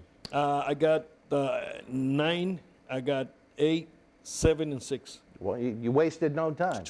With a coin. I threw the mist. The mist was shooting, that's for sure. Exactly. Well, that's good that at least they're happy, they're healthy, they're safe, they're doing their school. I know my ex's youngest one was supposed to start at a brand new high school they built in November, but because of the numbers spike, the roller coaster adventure that's been, it's been delayed now at least until January. He's going nuts doing the homeschool on the computer, but you have to be safe. You have to be safe. My boys, they have their troubles, and when the online go down and something don't come up, and they're always I'm the bridge right there. I'm the bridge with my kids, checking what happened with wife, and me with the teachers. So I got phone numbers, I got emails, I got this SIE number of email from the Department of Education in Puerto Rico with every teacher. Wow. So I have I got 20 some teachers because it's, let's put Yeah, 5 from 4 each kids, one. yeah. 4. So, but I have like 20 some because I have extra classes. And anything happen, they let me know. I check with the teacher right away. They come back to me. So we have a good bridge right there. And I like that part. So as far as social activity, there really isn't any for the poor kids. I mean, no, they don't want to come out. They're scared. Well, they don't even want to. I mean, because I mean, the news and the sometimes exaggeration, but we cannot take it neither as an exaggeration because the people are dying. Right. People are getting sick. Do they have things open? I know you mentioned that the bars are closed on Saturday and Sundays, but are things like movie theaters open? No, or? they get close everything. Really? Even the big mega industries, the supermarkets, what it's called, the Kmart's and the Like a Costco, Target whatever. or a Walmart? Yeah, exactly. Even those are closed? Yeah, they're gonna Really? close it. The only thing they're gonna sell in the weekends is gonna be groceries. If they have the supermarket, the ones that have the supermarket, Just the ones with the supermarkets. they cannot. Listen to this. This is the law that she just put. They cannot sell anything else than just the supermarket area. If they sell a shirt, a panty, a bra, whatever they sell, they will know because they have to pay the tax for that, and they're gonna find it. So they're watching the under the table too, which is good. So the law is getting stronger. I wish we got the lockdown that we did in March when the beginning started. I mean, that it was everybody locked down at home. Nobody When did in the streets. lockdown begin in Puerto Rico? Pardon me? When did it begin? In March. Oh, okay, so right But around they- the same time as yeah, here. everything. Okay. Yeah, but then later, 2 months later, they start open the doors, and everybody just went crazy. So now, Oh, so they've had to reel it back in recently. and we are coming with 20 some okay. deaths, 18 some deaths, and a lot of people sickness. How long has it been since they started to really crack down on it? Since after Turkey, after elections, after election day, yeah. exactly. That's from that point on, went more crazy. Wow. So you got the youngers, you know, I'm okay, I'm strong and young, and the other day, 16 years old kid died. 16-year-old 16. kid? Wow. In Massachusetts, it's been much more than half of the deaths have all come from the senior living facilities and the nursing homes and such, where they're, you know, they basically put them on top of each other to pack in as many as they can to get as many of those, you know, the monthly paydays as they can get out of them. And, you know, it's almost like they put them in hell to die, you know. But So listen, a message for you watching us right now. You need to be careful. You need to take care of your family. Use your mask everywhere you go. You don't know who have the sickness. Maybe that person do not present any kind of a sickness, fever, cough, or whatever, and have the spreading, it's the sprinkle, you know, the one that spread all the virus there. So you need to take care. If you don't want to take care of yourself, think in the ones at home. Maybe you have kids, grandma, grandpa, I don't know, your family. Family! And nothing in the world could replace that. you only get one run. Man, and thinking in that is like, you feel, you know, of course we're gonna die. Yeah, yes, that's life. And when I was a kid in school, this teacher asked a question, what do you think about life? And this come up to my head right away, and I was like trying to say it. I'm like, did I say it or not? Did I say it or not? You know, I'm a kid, but I remember this. I mean, it was like a recorder right there, hit the button for that situation. And I just raised my hand. She says, yes, Juan, that's my real name, Juan Rivera. And she say, what's your answer? I said, well, life, you born, you leave, and you die. Just like that. Beginning, middle, and yeah, end. because of course when you born, when you say leave, is a long way there. You which hope. is what you leave, is what you go through. Then you pass, you die. So what you did from the moment that you born till you die is you.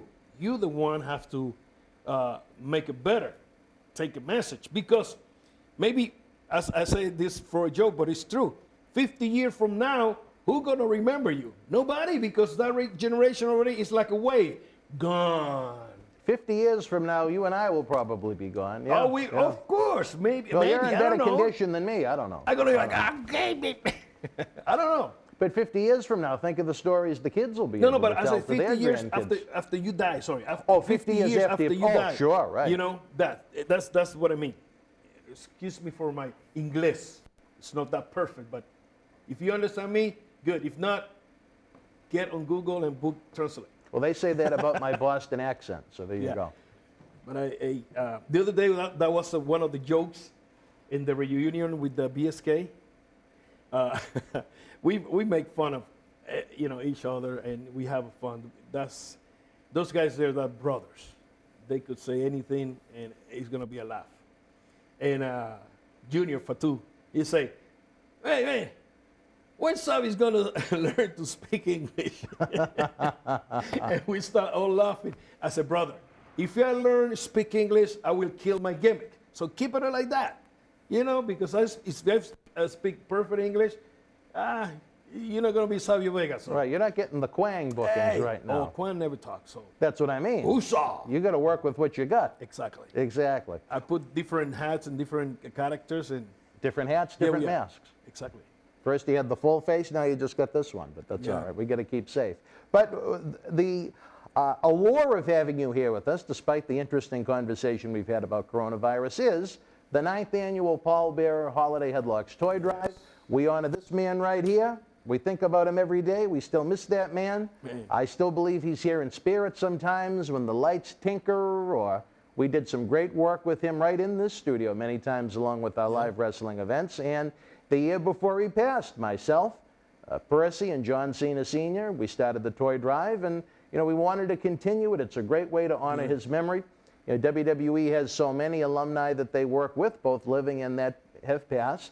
They can't give everybody the attention that maybe they deserve or they warrant, but in our little slice of the world here in the Boston area, we do what we can for Paul Bearer. Obviously, with it being 2020, we cannot bring you the live wrestling event like we had last December when we had Mark Henry and Vicky Guerrero. Gerald Briscoe came in from WWE, and we had a great time just a couple of blocks down the street at Memorial Hall. So we decided to take advantage of the internet and kind of take our Boston-themed toy drive and take it around the world. So it's the power of technology, I guess, and technology is great when it works. Exactly. That's true. That's true. I still remember that when Paul sometimes, oh man. We're a lot of fun, a lot of laughs. We're going to be talking about that, and we'll be taping some great episodes of Wrestling Insiders with this man.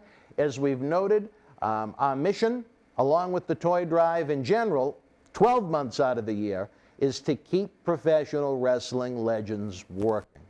We've seen, you look at an example like Tony Atlas is a perfect example of a man in his mid-60s.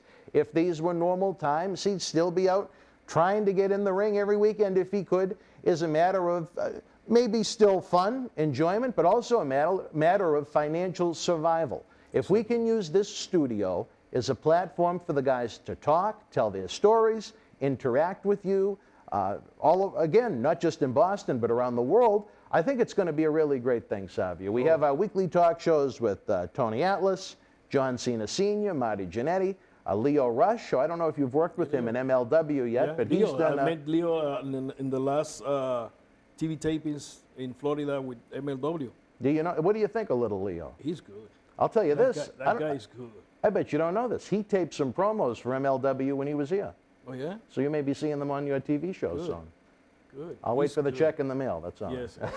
You know. But no, I've known Leo since 2015, and what a talent! He's a very, very, very creative human being. I remember him and I don't know if you're familiar with Velveteen Dream from NXT. No.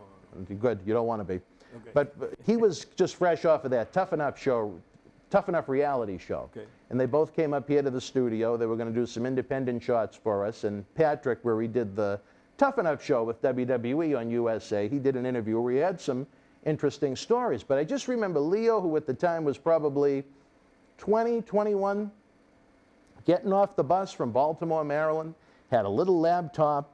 He was making these little videos, these little vignettes, and I said, if every talent that we had looked at the big picture like he did, what a much better place the independents would be right now. Because this isn't a guy that's being encouraged by WWE to do these types of things. This is a 20-year-old kid from Baltimore, Maryland, doing it on his own, utilizing social media in these different ways. And I thought the world of him automatically. Velveteen Dream, I don't even want to get into that because it'll ruin my holidays. But Leo, I think you'll have a lot of fun with.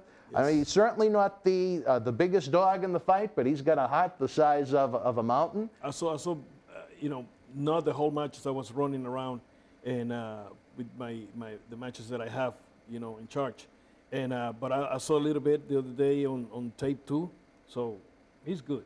I think in 2020 he's one of the greatest athletes in wrestling right now. The things that he can do with that little body. I saw all the guys there. Don't know them. It was the first time I saw these guys. ACH. Another good guy. We have the it's Puerto Rican. He live in LA. Tiger. He is a part. I believe that he come out with the. He wrestled for New Japan Pro Wrestling. Black Tiger or something like that. But I'd know him if I saw him, I bet. Sometimes the mind freezes when the red light is on. You know what I got mean? his face right here. But Major League Wrestling has got some great talent. Good guy. I wish we had access to it here in the Boston area. I'd like to be able to watch it. But it's not on TV here yet. And we use the word yet because it's a growing company, and they've done some great things with what they've had right now. But Leo certainly is. The fact that WWE found the need to put him on their list of those they released back in April. He's a material for WWF. Oh, I couldn't. Well, he had some issues when he was there. I'll send you some links to some of the great interviews that we did in studio about not only his wrestling career but life. I mean, his battles with depression and suicidal thoughts, and you know, his roller coaster in Ring of Honor and then WWE, and just a very interesting human being, but a very good human being. I like him an awful lot. And I'm not the world's biggest people person, so there you go. I think a lot of Leo. But again, back to the man of the hour. Sorry, Leo, I got to steal your gimmick, the man of the hour. The man of the hour of this hour is this guy right here, the 9th annual Paul Bearer Holiday Headlocks Toy Drive. Again, we couldn't bring you the live event, so we went cyber. We've got superstars coming in literally from all over the United States and beyond with this fine man enjoying all of the goods from Sweet Sue, a Hall of Famer. Maybe someday you'll join her in the Hall of Fame in WWE, Sue, we can hope. Love you. You know I love you. Is that not a wonderful human being? Oh, my God. When you mention her, you know, you see my reaction. Oh, my God. Now, I tell you this. Do you know my nickname for her? Year-round. Year-round. Mrs. Claus. I tell you this. That's someone that can get virtually anything done and is happy to do it. And she's lovely. Great human being. Oh, yes. And you know what the sad thing is? Every Christmas I send her a nice bouquet as a thank you. I don't know where to send it now. Okay. You know, I don't want to stalk her and send it to her house. You know, I wouldn't know. The tag team there when I was there was Tony Starson and her. Oh, who was the other one? Tony Starson. She worked in no relations, talent relations. Community relations. She was in charge also on for the charities and stuff like that. Oh, really? Okay. Yes. No, I don't know her. No, she was there. Well, Sue is still kicking, and I was so happy that they gave her the Hall of Fame award. Good. It was very deserving to have John Cena come out and present it to her. That shows what WWE thinks of her. Yeah. No, she's great.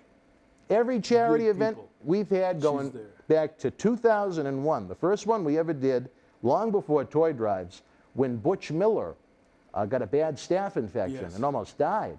We did a fundraiser to raise money for him at a live wrestling event, which is a long story for another time. But Luke found it. He told me the story. Luke was Butch was laying in bed with urine and feces all over himself. Almost 3 days or 4 days, something like that. I don't know. He could have died. He cannot move, and Luke was looking for him, and hey, where's he at? And finally, they opened and found him. Thank God he got there when he did. Yes. And you know what's funny? Do you know what Butch did with the money that we raised for him? he went out and got a computer system, and he got a job as a customer service agent working from home.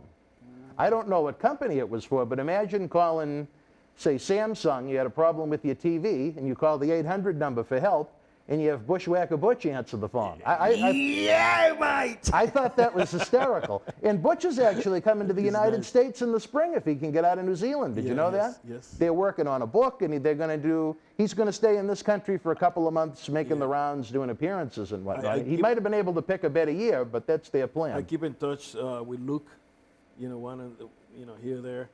And yeah, he told me they have in mind him to come down, and it's good.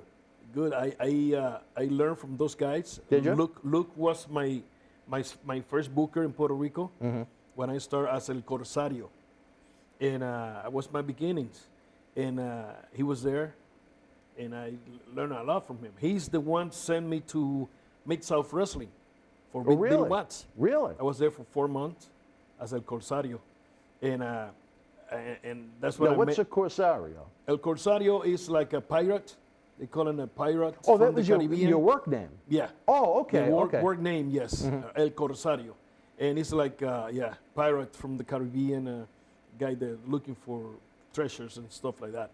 So me using the martial arts, I went to Mid-South as they call him like a flan. Flan was like a terrorist Puerto Rican crew. Oh, really? Some type of gaga there. So they want me, some character there. So I never did nothing like a terrorist. I was a wrestler with kicks and stuff like that. That's when I met Jake the Snake, Ted DiBiase, Okay. Kamala, Skandoraka was my manager, Sil Oliver, Humperdinck. I love the man. That man was, my God, great. Jim Duggan, Ginger Dog. That's when I met all those guys before they moved to WWF. I had no idea you were even in Mid-South until you were telling me that last night when we picked you up. That was really, really interesting to me. It's funny, we're actually waiting for a package from Luke as we speak. He was supposed to be part of this toy drive.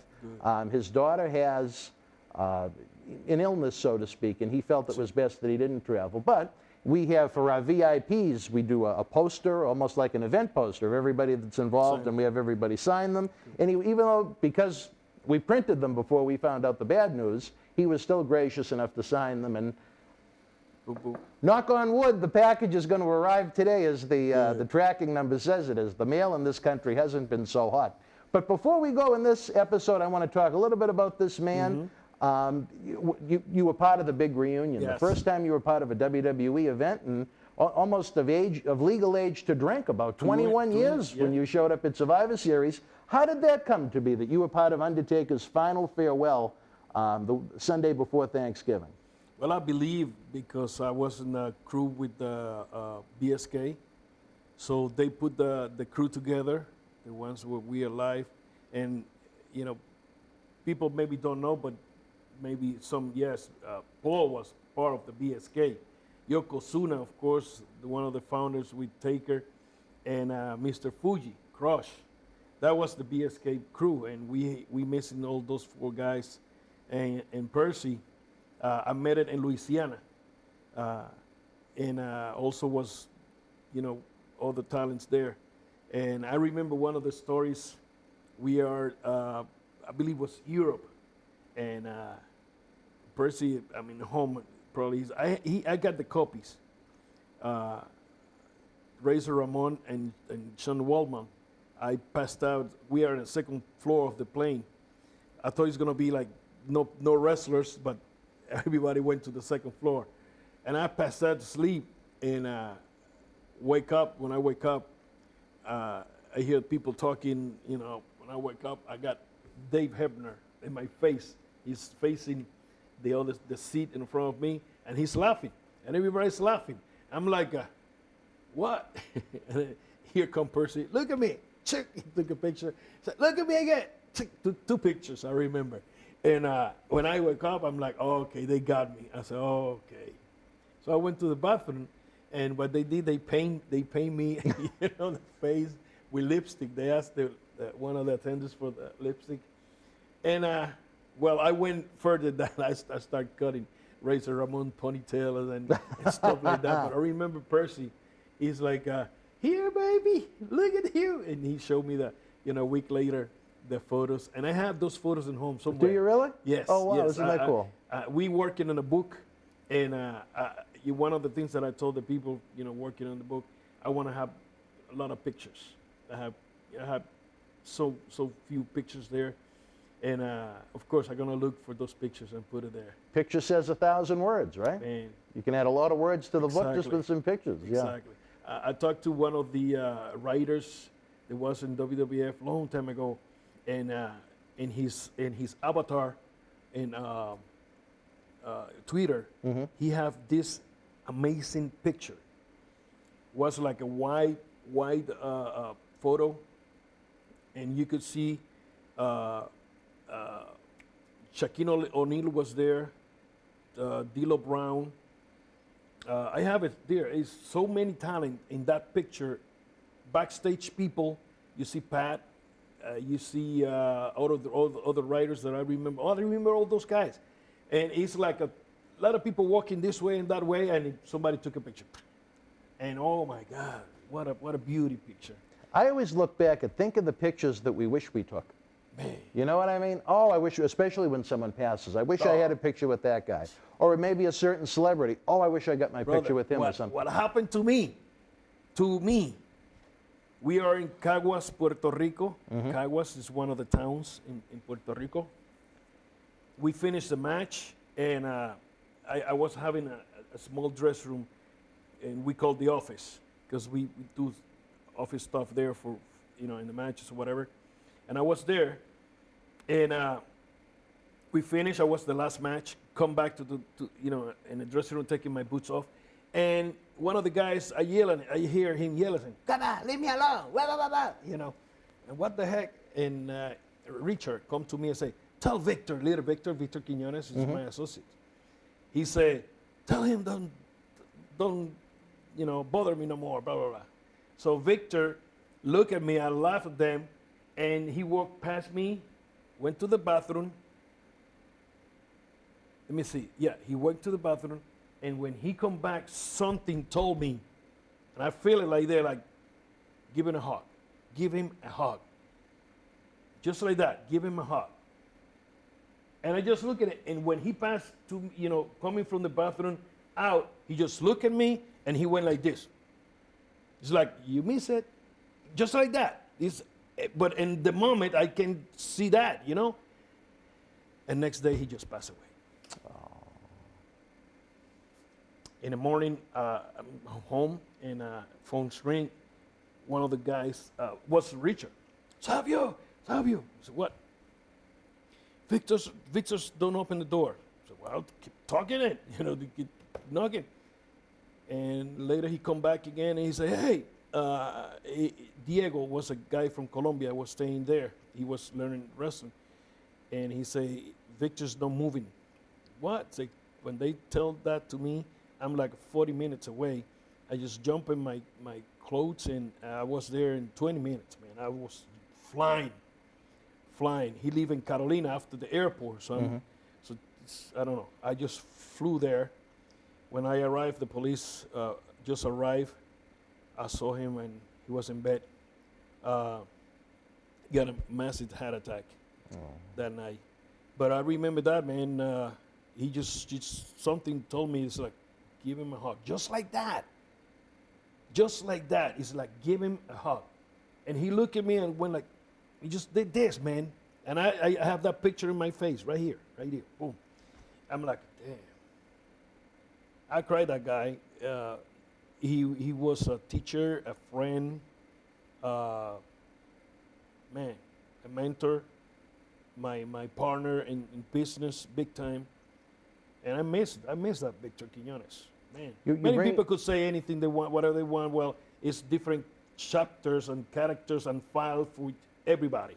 So my file, I cannot say nothing.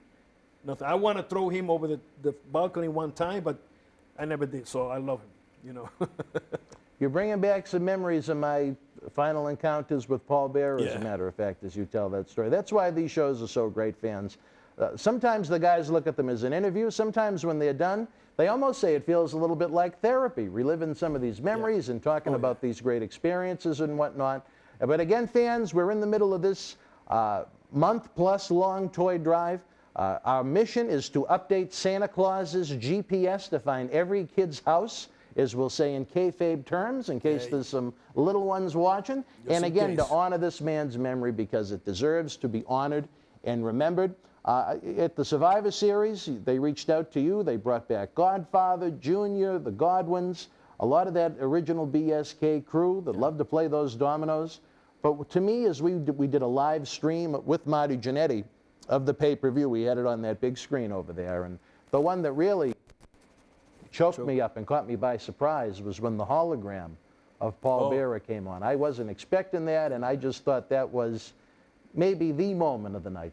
Oh, because everybody remember the when the Taker posed and Paul was there showing, you know, and they did that, and I look at it.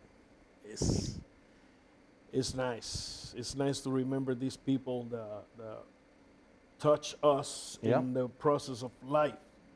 When what I said, you born and that process is him there and the other guys, and then we follow them. Every time some of the guys pass, like this week we have. We're going to be talking about that, absolutely. The late, great Pat Patterson, yeah. I mean, Pat, when I wrestled there, touched my life and trust me when he put me together with Stone Cold to work with him, and trust me when I work with other people, when Bradshaw come too. That makes me very happy because we were going to do a little focus on Pat in a little bit, as I think he deserves an honor himself with one of the most unique careers in the history of the business. But before we get to Pat, we just got to get a little bit through Paul. Where did you guys go after you did a big introduction of all of Undertaker's friends and peers and whatnot, and then once it came time for that wonderful montage video they put together, it was just Vince McMahon in the ring to introduce him. Where did you guys go at that point? Did you go back to the locker room? Were you on behind near the hard camera? Well, you know, it's television. I mean, they selling television. So of course, when they have all the guys coming down, we just waiting there for a second. Soon the package hit the TV, so we need to exit out. So we went to the backstage just to wait there. And here comes Vince, another package come of the entrance, and he flew out too. And it's a picture of me on I woke up last week, WWE.com posted. I noticed it was a crew the whole time behind Taker, everywhere, you know. They taping the documentary. And so I stop, and when I see the crew coming down, he's coming facing this way, so I stop and move myself to the side. And he's coming with the wife and the baby, and he just stopped there and come to me and give me a hug. And we are both with the watery eyes. And I put my hand on his, you know, give him a strong hug, put my hand in his chest and just tell him, thank you for being my friend. Thank you for letting me work with you, and love you, brother, love you. And he said, love you too. We give it another hug, and then I said, see you at the bar. I know you had several adult beverages over the course of the weekend. Do you think it meant a lot to Undertaker? Man. To see so many old friends that hadn't been together in one place at one time in a long time. He was happy because everywhere he moved, somebody's there talking to him, hugging, Flair, JBL, everybody. You know, the work with him was something in his life, you know, through those 30 years. Wow. Could have been good to have more guys, the top ones, you know, there too, because, man, but they probably busy in something. But if what was my position, I took a day off or whatever and went there, because that's going to happen one time. One time and one time only. You know, but that's part of life. As they say in wrestling, never say never. Do you think that at some point we will see an actual, official Undertaker retirement match? Well, if wasn't the retirement, I don't know. The comeback is, never say never. But at the same time, I believe when you do a retirement, you have to respect the people. Right. That happened in Puerto Rico many times. Carlos Colon did it, Invader did it, and they come back, and never retire. So a lot of people said, do you retire for wrestling? I said, no, I retire when I die. Because I love what I'm doing, that I don't want to be in the ring too much because whatever, I like the production more than being in the ring right now. So the kids with this old jumping, I'm not going to jump like that. No way. I wait you when you come down, I knock you out. You'll catch them. Yeah. That's it. So, man, everybody was happy with him there. If they do a retire match, have to be something super mega strong. It would have to be. Yeah. Because I don't think you could top that ceremony the way it was presented. But at the same time, I think they almost missed the boat by never having an Undertaker retirement match. I think if he actually had a final match and then you had a ceremony like that at Survivor Series, I think that just would have been the icing on the cake. You know what I mean? One man's opinion. I know a lot of people enjoyed the movie cinematic style match that he had with AJ Styles at WrestleMania this year. But to me, is someone that has just been around his career and watched, and along with this individual for so long, I would have liked to have seen an advertised, this is my final match. And I just can't imagine the business that it would have done. You know what I mean? Yeah, probably going to happen. You never know. Exactly. You never know in the world of professional wrestling. But again, fans, the Paul Bearer Holiday Headlocks Toy Drive, the Cyber Fan Fest, it continues all the way through Christmas night. If you want to order a VIP package in time for Christmas for yourself to give as a gift, get the order in by December the 19th. The good news is, if you miss some of the live autograph signings we're doing, like with Savio, Marty Jannetty, Tony Atlas, Leo Rush, and some of the others, the good news is they're like Santa's helpers. They've signed the leftover photos and posters so we can include them in the package, even if you couldn't join us live. So that's a great thing. And on top of that, I'm going to need one of my helpers from the control room to come out for a minute. But Savio is very gracious to add an item to our mega raffle jackpot. Could one of my helpers in the control room come on out to the studio? We need you to show this off, Savio, not me. Is the jacket right there? Check. We live, no? We are. Well, we're live to tape. Yeah. Could you bring that to the man? It's inside. Yeah. That's it. You take that. Well, that's his jacket to wear home. Don't worry. But don't. Right here. He's not going to give us It's a butcher that. top. It's a butcher top that I wrestle. I have so many matches with this. It's a match in where I give him Carlito a kick.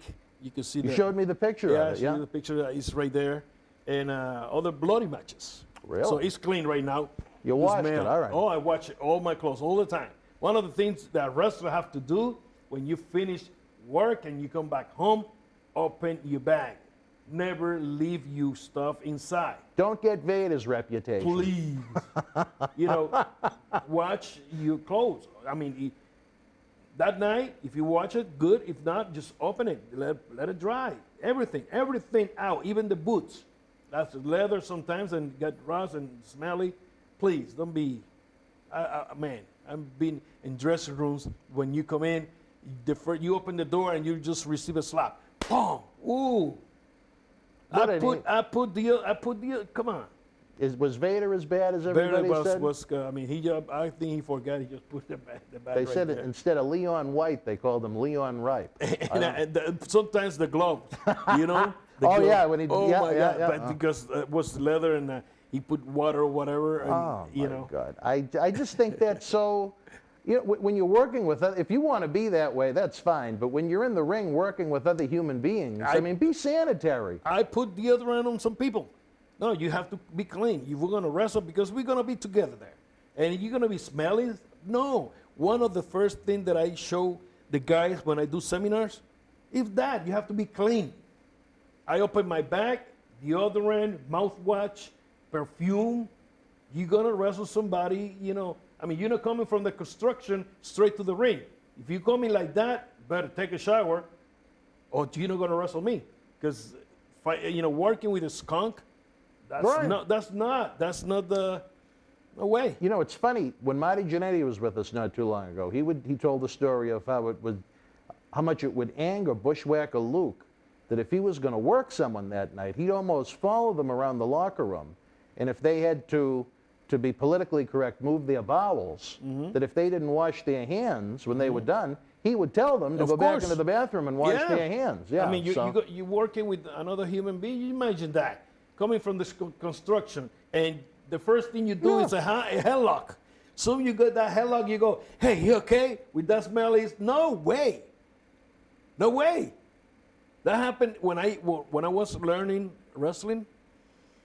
I have the training this guy, and he just like that. He grabbed me in a headlock, take me down. When I'm down, he talked to me. When he talked to me, I just push him away. I just push him away, and he said to me, "What's strong? What's strong?" I say, "No, you need Listerine." You know Listerine mouthwash? Oh yeah, mouthwash, yeah. And he said, "Oh, more Listerine," and he thought it was a working name. This is in Puerto Rico, and he thought it was more strong. I said, "No, it's mouthwash. Strong enough. You skunk. You stink." Oh, I'm sorry. Please. So every time that I gonna teach or do a seminar, you come in the ring with the long sleeve shirt, not all the way to the wrist, but long one, no tank tops, no way. And shorts is okay, but up you need to and watch your mouth and get those on the other end. Please, and take a shower. Professionalism. Of course, be a professional. You're not gonna. Man, I never hear. Let's say somebody say anything about Flair or Harley Race being skunky in a ring, because you're a professional. You have to take care of yourself. You're going to do something that you love, that you work for, so be a professional from the beginning. Be clean. Very important, clean. Unbelievable. If you could, hold that up one more time. I want to show the fans. One Yes. lucky fan at home that wins the raffle is going to get this ring-worn Savio Vega gear. Unbelievable. I'm going to try and include... sign it. And you can sign it too, right? Yes. Show the picture off with you and Carlito. I got Carlito was former Let me champion look for us in Boston Wrestling, Yes. MWF. Carlito is someone that kind of gets an interesting rap in wrestling. I know you've known him a long time. And I know Carly since he was like this. When he really was Carlito. When was Carlito. When he was a Lito. And his brother Eddie. I remember this day. I don't see them too much, but in this day, I'm in an office, one of the offices the company have, and look at this. So you're talking about those guys. I have pictures. Butch, yeah. I love those guys. Butch teach me a lot of things. He just talked to me. My English wasn't, connected great, and he talked to me. He teach me. Great people, man. Get great memories from these guys. I don't know. I have like almost 15,000 photos here, but In your phone? Yes. Oh, I wow. can show you. We'd be here all day if we were just going to look at 15,000 pictures on the phone, Savio. I Wow. got another phone in this phone. Really? Picture from the other phone that I have. Wow. Pass it over here. And it's a lot. Oh, here. Okay. Well, the Carlitos. Let me see. No, that's the black one. Carlitos. I think Carlito is outstanding. I know He's a a lot of great people, I know he kind of got a bad rap when he was in WWE, that if he wasn't used as a top guy, he kind of had the sour puss. But tell us about the Carlito that you've known for so long. So come back to the story. I'm in the office and I went to do interviews as TNT. So I remember when I arrived, it was a big hallway, and then the hallway turned to the left to the studio. So here they come running. They have white shirts from the school, and they are all dirty. And I say, "Do you work in the cleaning session?" And they look at me like, They continue running. You could see Carly with a little blonde afro, and Eddie both. Mom is Canadian. Right. Yes. Mom is Canadian. So I remember then as a kid. Then, of course, they're not coming back to the office. They are in school and with Mom. So I didn't even see Carly in years. And then I left the company anyway. And now look at them. Great guys. Good wrestler. They have the timing. I mean, look at that. Vince pushed them big time too. You know, they have. I think they missed the boat with all of them, to be honest. I mean, I like the tag team, the cousins. Yes. With the Primo and Primos, Epico. yeah. I thought they were a very, very solid tag team, and they never really did a heck of a lot with them outside of one little tag team championship run. But look at the way they give away championship belts. That's Jake and me and Mid South. Oh my God! It's Look from, at that. From one match. We could do just story time with your telephone. Hey, I have a bunch of stuff there, man. I Kyle, was tag team with Dutch Mantel. Buddy Dutch. Oh, I You love teamed Dutch. with Dutch? Oh, he worked for me. You tag team? Yeah. Oh, I here. didn't know Look, that. Look at this. It's Dutch Mantel and El Corsario. Wow. Now, see, if I had known that, I would have asked Dutch for some questions to try and Yeah. get some good dirt out of you. So he was my booker too in Puerto Rico. Look at this. And you guys worked together in TNA as agents, right? Yeah, he took me to TNA and put me in charge of the knockouts, the girls. You know, and man, that was good. That was a great run with them there. We've had a lot of fun with Dutch. He's one of my favorites. I got so many. Great sense of humor. Oh, I have somewhere here a picture of him in India. So when I did Ring Kakin in India, and TNA sent me there for 4 months. I remember that. Yeah. So they sent me there for 4 months to teach 20 guys. Some have a little bit of background in wrestling. The rest don't know nothing. So then later they bring Eugene, sorry. Eugene, okay, yeah.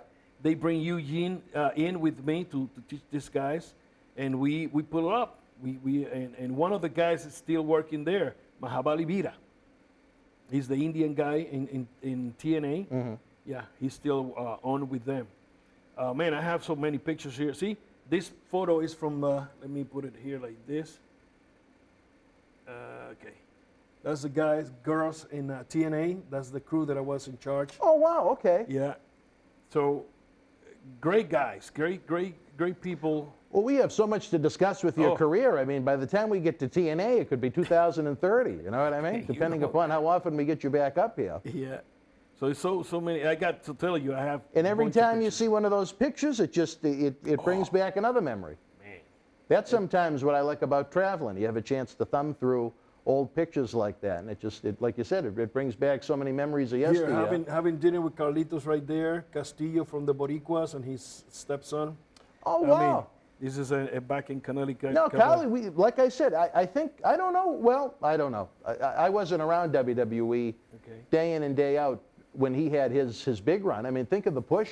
He started his first night in the company on TV. He defeated John Cena right here in Boston for the U.S. title, and then supposedly he had his bodyguard stab John in a Boston nightclub. And I don't know. I think, unfortunately, that was a boat that was missed, because I think there's just, even now, he's in tremendous shape. He's actually, he's a few months older than me, believe it or not. So he's keeping himself in shape. And great shape. I think he's in better shape now than he was when he was in WWE. More relaxed. Yeah, it might be. I think that's a good thing. I remember when we were at the WrestleCon in Dallas a couple of years ago. We were right next to you and all the Boricuas. And Kali was with us. Yes. I think there was like a Boricuas reunion or something like that. Yeah, Okay. yeah.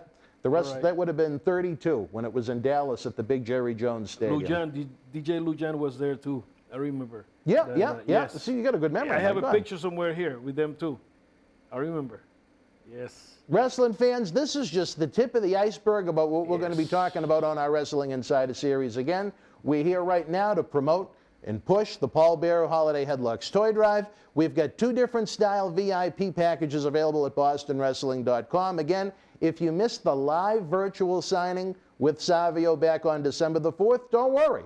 The posters, as long as they made it back from Tampa from Bushwhacker Luke, he's going to sign those. And if there's leftover pictures from you guys, he's going to sign those so we can put them in the VIP package through December the 19th for you to give to yourself or a loved one on your list. And again, if you're going to enter the Great Cyber Raffle, you could also win an autographed piece of ring gear that this man wore. The great picture of him competing against Carlito in singles action and in hundreds of more matches around the world. It's a great piece of wrestling memorabilia. Everybody that's involved in these live endeavors, we're hoping they're going to contribute to the raffle too, to just do as much good as we can. I think it's safe to say 2020 isn't going to be our greatest success as far as the toy drive goes. It's been kind of a more miss than hit so far because it's been a rough year for people. So you got another picture, all right. Well, I sent you this one here. That's I just tried to put a arrow. Was that the one where you were kicking Carly? Yes, right here, right there. Yeah. So that's what I mean. Look at the condition he's in right now. Yeah, oh yeah, Carlitos he's good. Like I said, if he looked that good when he was in WWE, then he probably would have done more with him. He's bigger and have more, of course, have more experience how to work inside of the ring and manage his work there, you know. So he have a lot more experience. Matter of fact, now when we come back to Puerto Rico, 19 and 20, we're going to do a private taping for the company. Oh, you're going to do a live wrestling show with no fans? When it's not going to be live, we're going to tape it. You're going to tape it, but no fans? No fans. Gotcha. No fans, just guys, because they run in television. They still have 2 hours of television. Now, which promotion are you talking about? This is WWC, his father's and Are you Vika's. Involved with WWC? I'm with them. We're doing some business, IWA okay. and WWC.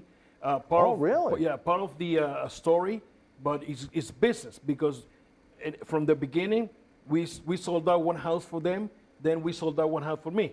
So that's what we're going to do. And it's going to be interpromotional work. So it's going to be great.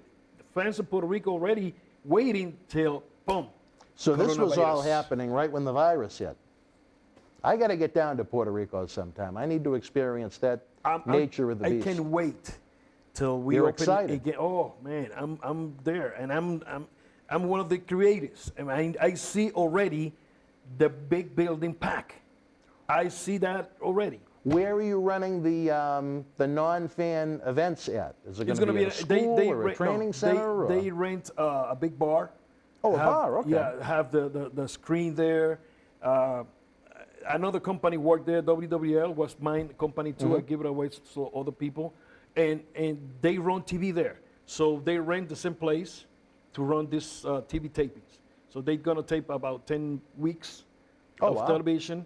So I have an in-ring, I'm gonna do the Carlitos Cabana.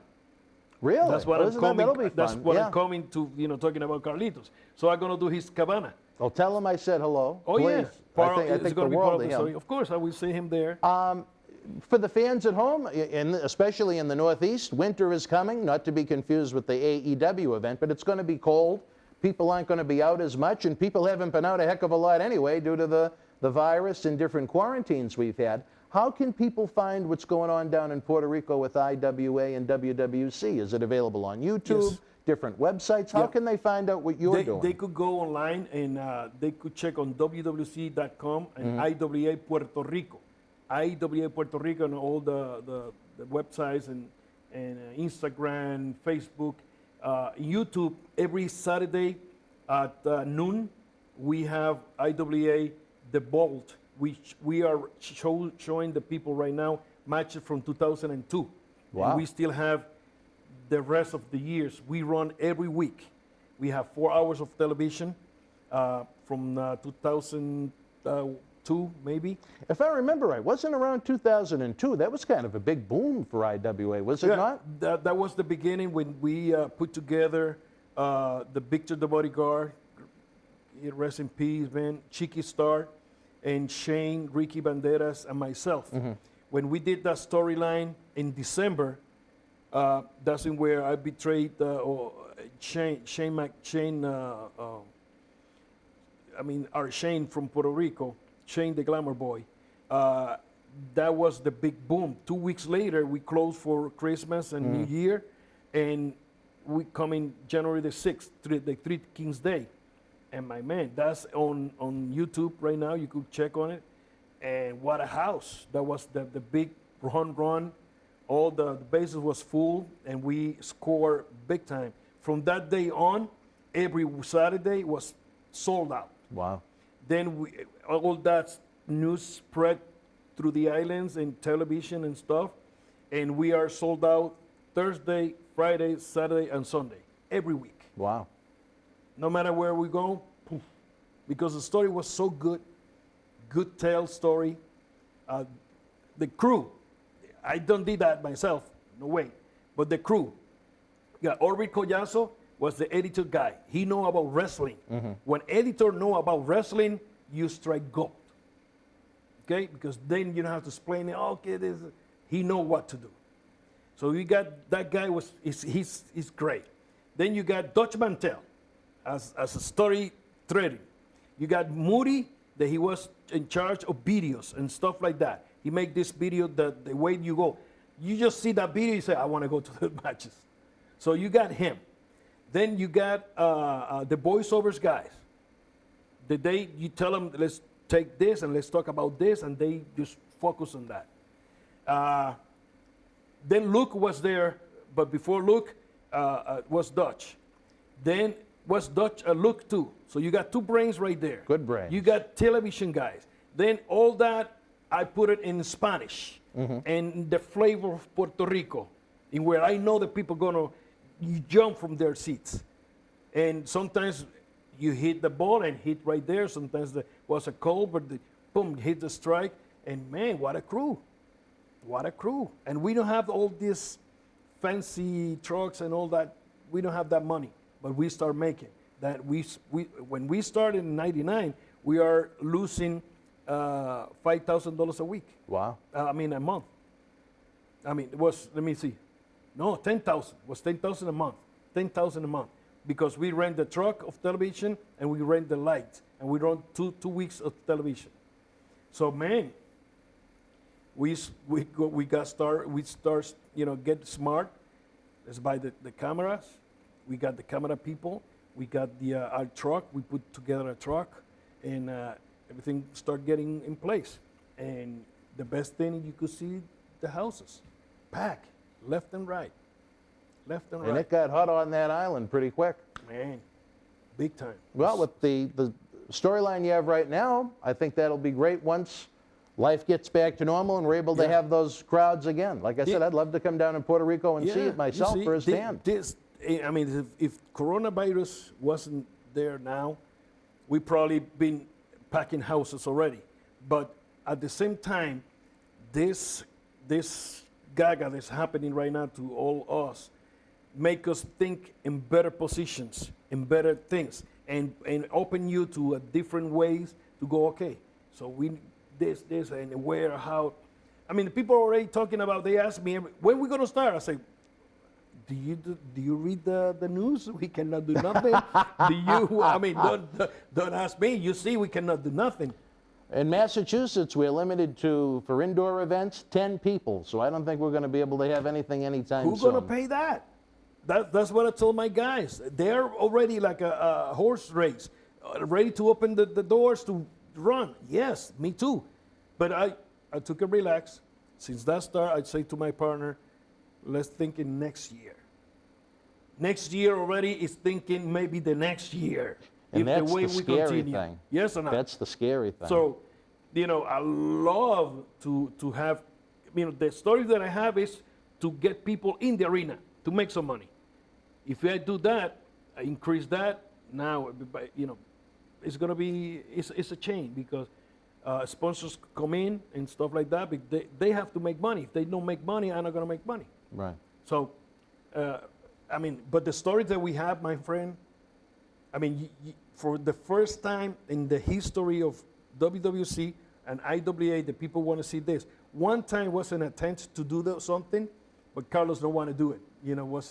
So good to happen because now we have a different head, and we have people that gonna work with the product to make the money.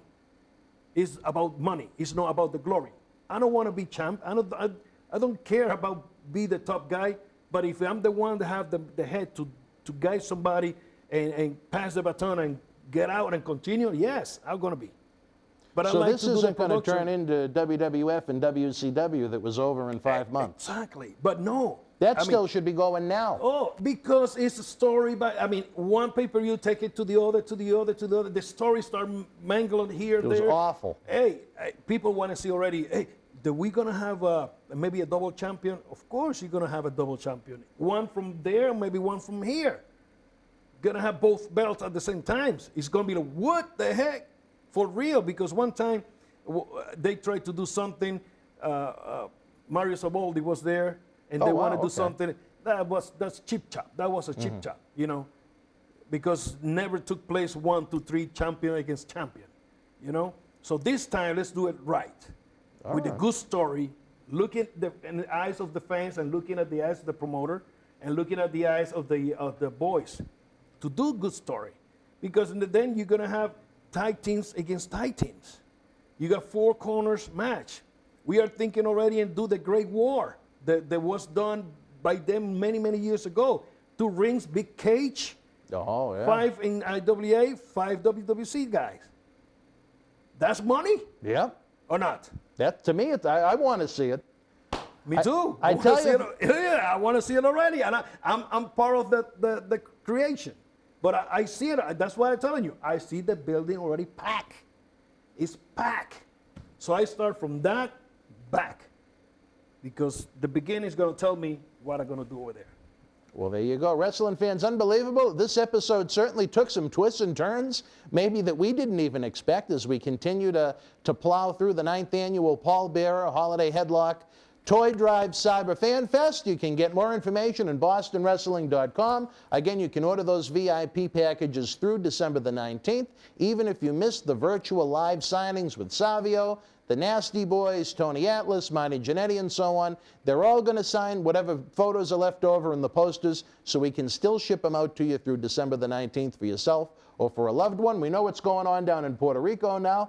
Head on over to wwc.com, is that what it was? Yeah, WC.com. And IWA Puerto Rico? Puerto Rico. And I believe they have WWC Puerto Rico, something like that too. But you're gonna see the logo. It's got a nice logo they have. And they have television Saturdays and Sunday, 1 o'clock. And part of the story too, my television in YouTube was at 1 o'clock.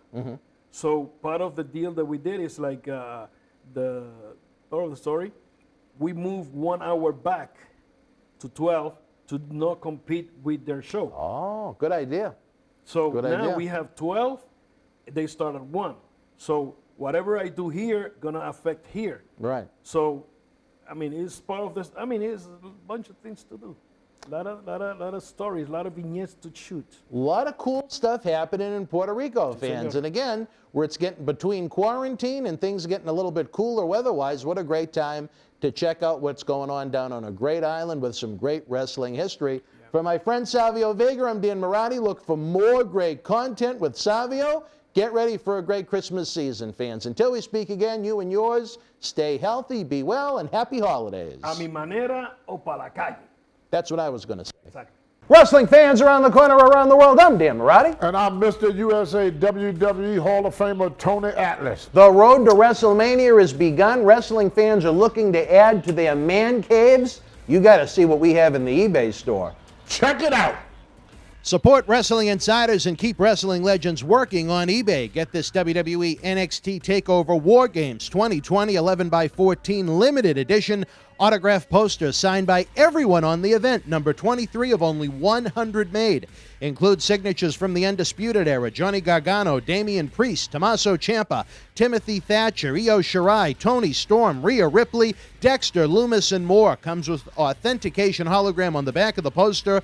Also comes with mystery autographed 8x10 and an on-air shout-out from WWE Hall of Famer Mr. USA Tony Atlas on Wrestling Insiders at your house. Get it now. Boston Wrestling Sports and the MWF explodes into a new year of unknown with professional wrestling content galore, and we need you to join our family. Every Tuesday night at 10 p.m. after we review the previous night's Monday Night Raw, it's Wrestling Insiders at your house with the unpredictable WWE Hall of Famer, Mr. USA, Tony Atlas. Wednesday nights after WWE, NXT, and AEW at 10 p.m., you never know who's going to show up on Wrestling Insiders Special Edition.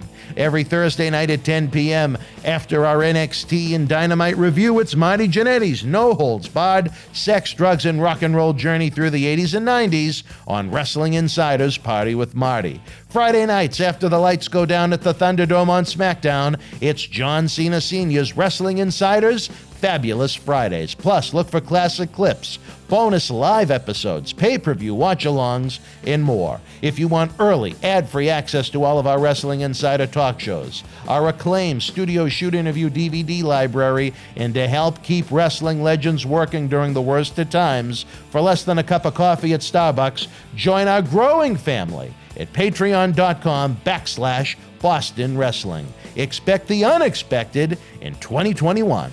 Wrestling fans, we're very interested in your feedback to these supersized marathons, filling in for our regular programming this week as we get ready for Wrestle House in Tampa. If you're watching the premiere, leave your thoughts in the premiere chat with other fans or in the comment section below. Love to know what you like, dislike, and want more of.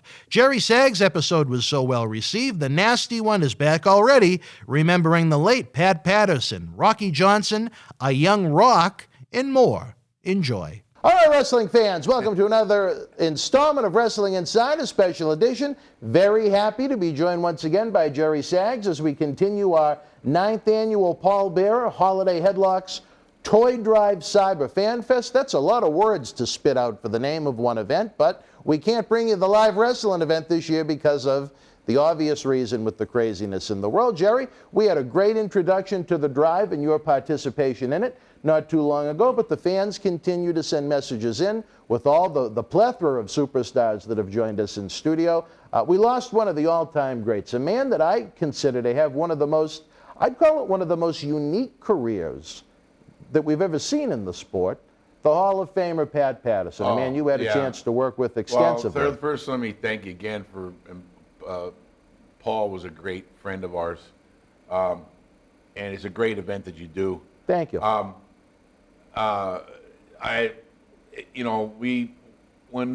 We all have our time when it's our time that we're going to go, and Pat was a great guy, and he left behind a great legacy.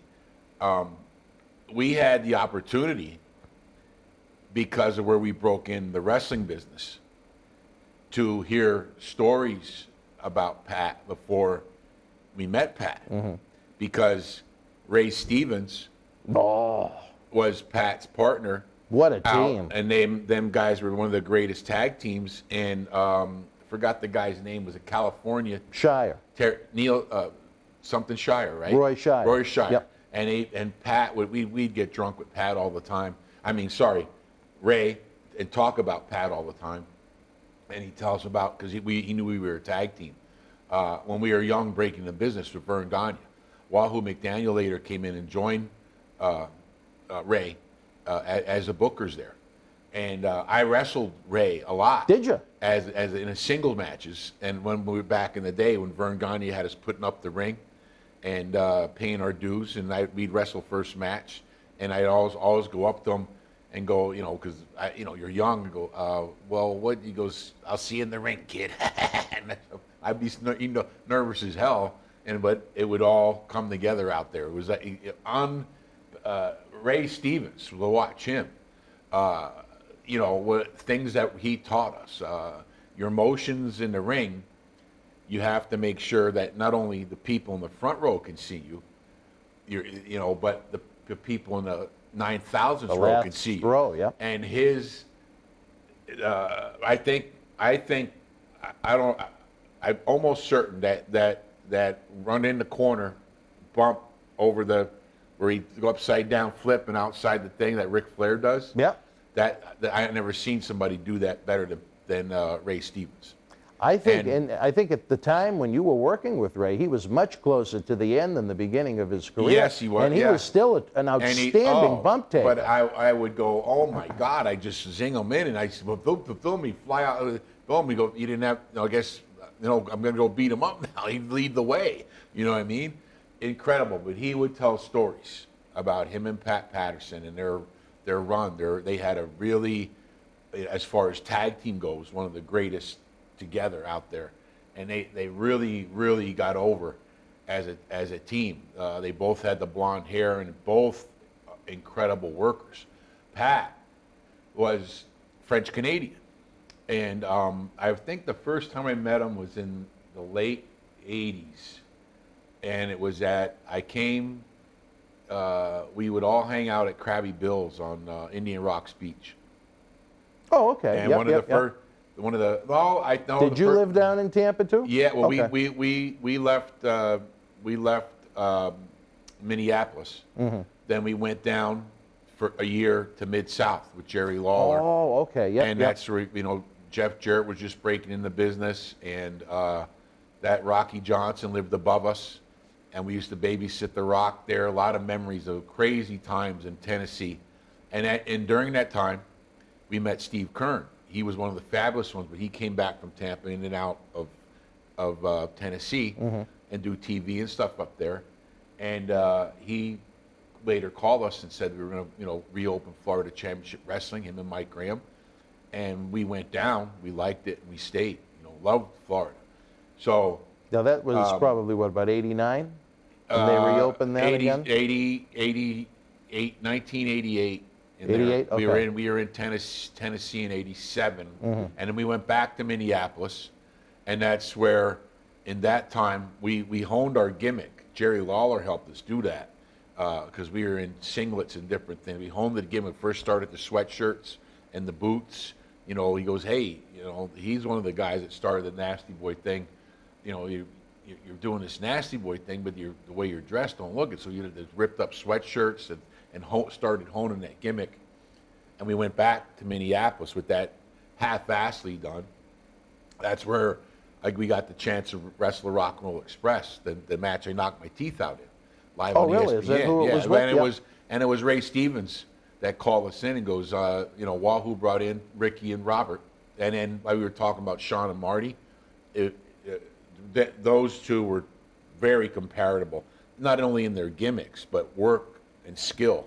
Incredible workers. I was so nervous, though. Ray Stevens and Wahoo called us in and said, he goes, you two, Ray said, you guys are wrestling the Rock and Roll Express, the main event. And we were so nervous. We were young and go, on live for ESPN, the main event, Showboat. Showboat, yeah.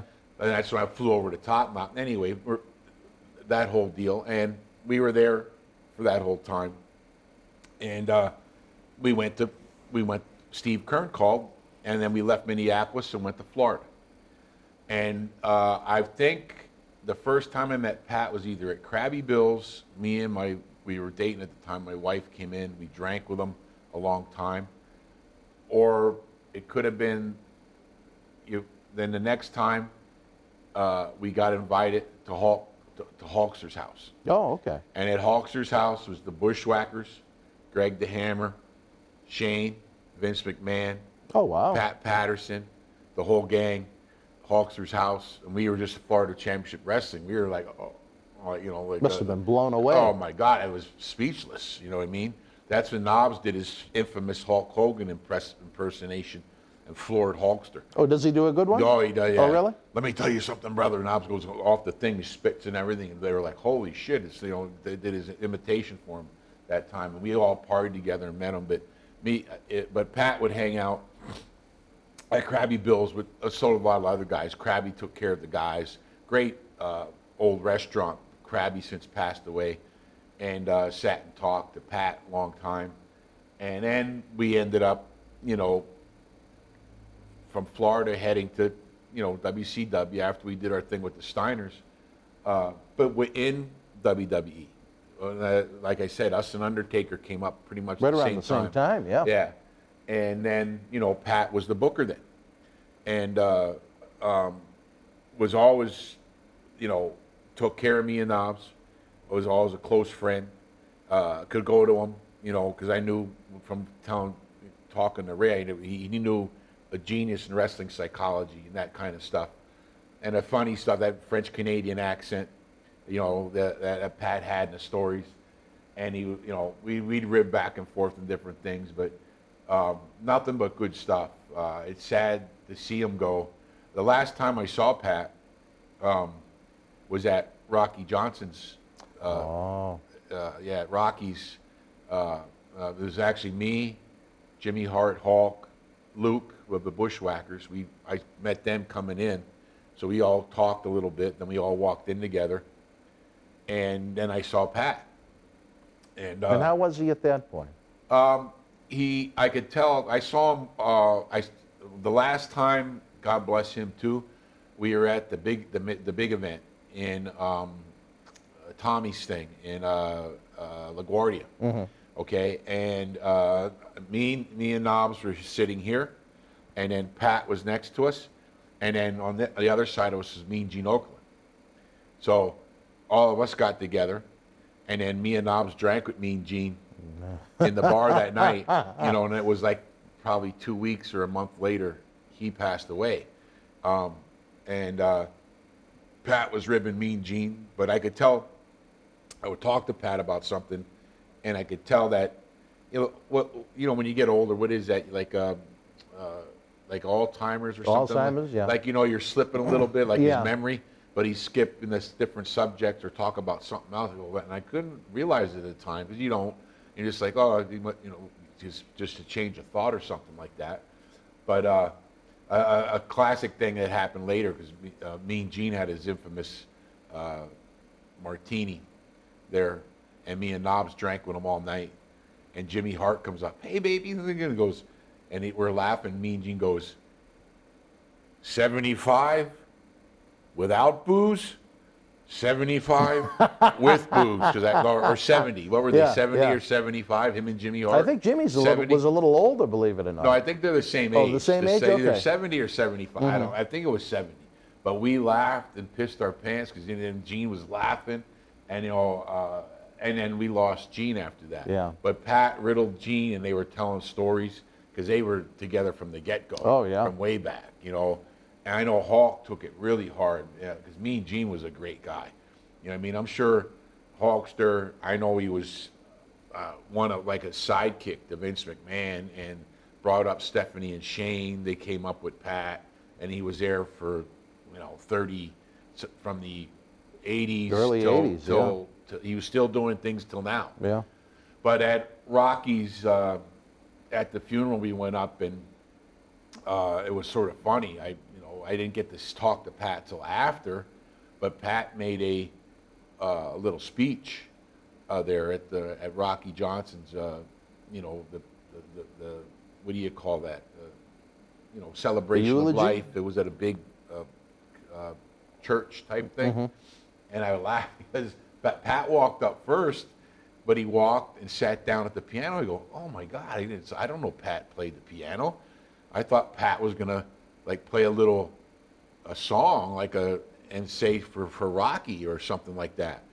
And then everybody was just looking, and they went over and grabbed Pat and then brought him he just sat down at the piano, you know.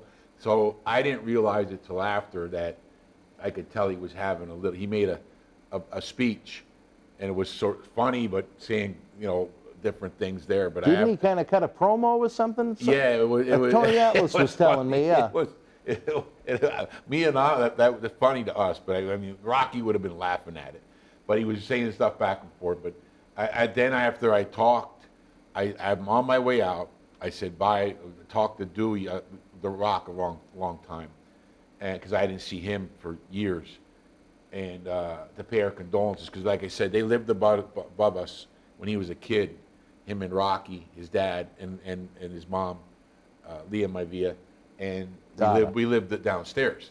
And in our apartment downstairs, we had the Rockers staying with us. We were Marty's talked about that. Yep. Sean and Marty about that days. They came. That's when they got thrown out of WWE for some hoaxing thing that went on. They came and lived with us. When Scott Hall would stay with us, Kurt Hennig would stay with us. So we had down below Rocky in the Rock's place, and the Rock's only 13. Down below was the Animal House. He must have heard some sounds coming out of his room. You know, and Marty, one day we have a fake fireplace in this apartment me and Knobs rented. Marty's burning his bills, and I go, that don't go. I don't think that goes outside. The whole place is filled with smoke, and he's basically lighting our apartment on fire. We're opening the windows, there's smoke bellowing out. I thought the fire department get called, but and in that time we used to babysit for the Johnson family, and who we call Dewey, because that's what his dad and mom called him, Dewey, Dwayne Johnson, and we'd babysit him. So and to skip ahead a few years, now we actually celebrated Rocky's last birthday with him. Oh, did you? Me, Knobs, Rocky, we're at a little outside Orlando, a Comic-Con, and the guy from the Godfather was next to us, and we all had a fun time. And his wife at the time he was separated from Leah, the Rock's mom. Ada. He had another wife. Ada was his wife. Yeah, Ada. Leah was the mother-in-law. Yeah, I'm sorry. Yep. Yeah, so, I get mixed up. But she brought a birthday cake, and we sang "Happy Birthday" to Rocky and all that stuff. And that's the first thing I said to Knobs. I said, "Well, we just spent." Because 2 weeks later, he had that fatal heart attack. Wow. So that's the last. Wow. That's the last time. Then I got the call. Steve Kern called us because it was at him and Brian Blair had a nice thing. They were hanging out with Rocky a lot at the time of this church, a beautiful place, and we all went and paid our respects to Rocky. And Pat was there, and that's when I got to talk to Pat after for a while, and I could really tell that he was, that he was a little. It was. Like I don't know what you call that. My grandmother had a little bit like an Alzheimer's type thing or something, where your memory. They just start to slip a little bit. Yeah, like that. And I felt so bad, because he looked in really good health yet, but I know he's maybe mentally was slipping a little. I know something that happened. I walked out going, man. I mean, it was like all the guys from our generation who I looked up to, like me and Gene and Pat and Rocky and all these guys, Animal was a real kick in the balls. He was supposed to be right there November 14th. Yeah, he was a real kick in the balls because he was really, really close with me and Knobs, and so was Hawk. Hawk went a long time before, but I never thought that would happen with Joe. We were together a lot, doing a lot of stuff together, and we all, because we developed we actually met Hawk, was a second guy, Brad Reagan's in Vern Gagne's camp, introduced us was the Hawk. The first guy introduced us was Kurt Hennig, and had Kurt come over when we were in camp living in Brad's basement. The next guy that sat with us with his bandana on was Hawk, and gave us the meaning of life, and then we partied with him. And then later on, who would ever think that we'd end up in that kick-ass program with Hawk and Animal was the LOD. It's crazy how it works out. Yeah. And I wrestled with Hawk. I wrestled with him. I wrestled Hawk with Davey Boy, Hawk with Sting, Hawk with Kinski in Japan when Joe was hurt.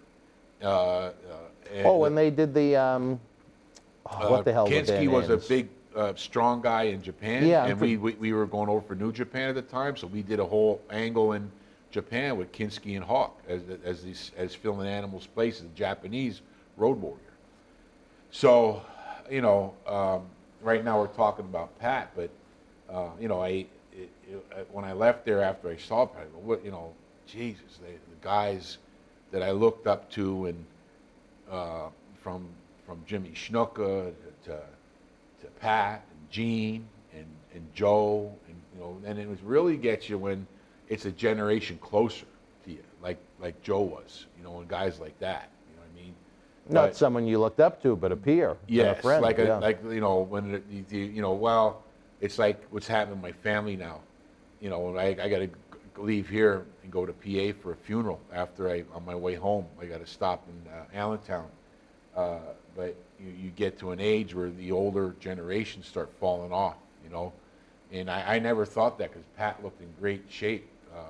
Besides that, I don't know what happened to him, but I had a lot of great times with him. He was on all those Europe, those tours I told you about, and when Percy fell with the food and all that stuff, and Paul Bear, I call him Percy sometimes, but I got a great picture on my phone with me and him at an airport in Frankfurt, I think it was, and he's going like this to me because of my tooth. Now, is that Patterson or Percy? Percy. Percy, yeah. Yeah, he's going, ah. I said, I just sent that to a buddy. I said, take her this. I found it somewhere. This like a year or two ago. But nothing but, and we got to know, because of Pat, he brought in a lot of the French Canadian guys. He did. Got a break in the business at another level. The Calgary crew, the Hart family, some of our best friends, all of them are our best friends, from the Bulldogs to Jim and Owen and Brett, all the sisters, Stu and his wife. We stayed up there, but we also knew because of Pat, and we worked with the six-mans with the Mountie, Jock. Yep, you were in the same stable.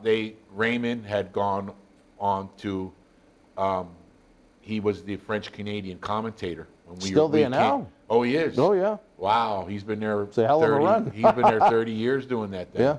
Yeah. And he's still there. I see Jacques once in a while. He does wrestling up in Quebec. I know he tells me about he's a real big son that wrestles and stuff. But we also became friends with Dino Bravo during that time. I have some real funny stories about me, Dino Bravo, and the Sheik in Italy. I can't wait till we get there. Now, Good God. I don't know if you're familiar with it, but in that very seat you were in, are you familiar with the legendary, what almost turned the Sheik on to a whole new generation of fans when the first time we ever did an interview like this, all the way back in 2004, the night after we had a live event, we decided to try and do something in the studio. We're at such a nice facility and Sheik was always an interesting interview, but he went missing the day we were supposed to do the interview. One of the independent guys, I guess, booked his room for him, and they had fun with the medicine the night before, and we couldn't find the Sheik.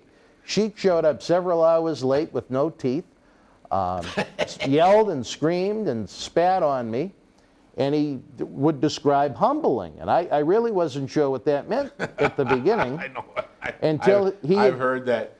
I've heard that speech many times. He explained how he wanted to humble Brian Blair and Hogan, and that as his job as the bodyguard of the Shah of Iran, it's a form of punishment, as it's not considered gay if you are the man that humbles and anally violates the man that committed the crime. So for 3 hours, the Sheik gave a hit list of all of those he wanted to humble. And what happened was, as YouTube was in its infancy, that was that long ago, someone got a copy of the interview. Is that when he ended up on Howard Stern and all that stuff? I got an email from a friend one day. They said, "You won't believe who was on Howard Stern today." I said, "Who?" And they said, "You." I said, "What? Me? What are you talking about?"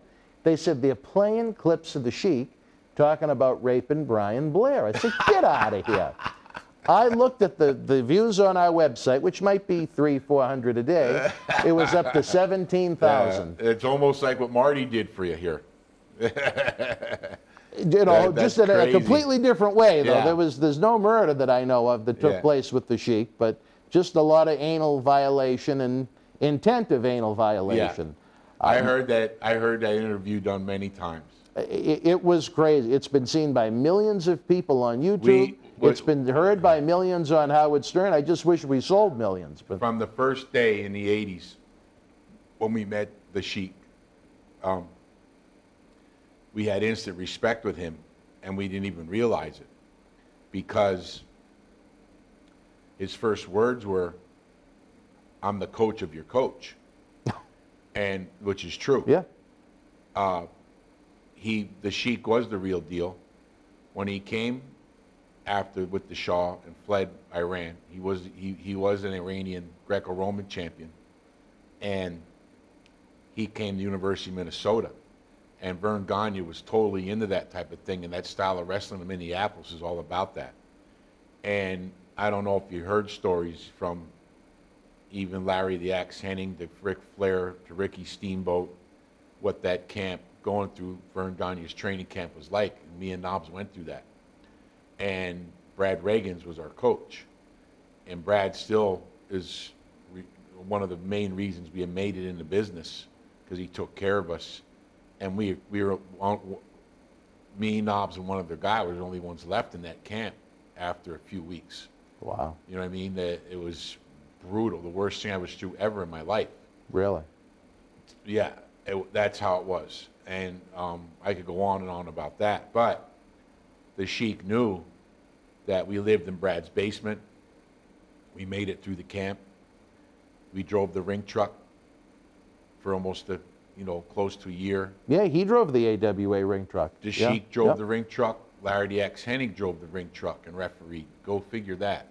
And he was already a wrestler when he came in AWA. Wow. That's how hardcore Vern Gagne was. And I want to hopefully just hit the pause button for 1 second, because I don't want to forget this, because it's important to me. And I don't know if we're going to get to this individual as we go through these interviews today. Hopefully in the future we can even do some AWA episodes when we have you back. But it would have been 2018 when WrestleMania was in New Orleans. And they have, outside of the WWE events, they have the WrestleCons and such. And Larry Hennig and Irene were with us. I was there. And you and Brian came over and paid your respects to him. Yeah. And it meant, and you could tell Larry was slipping at that point.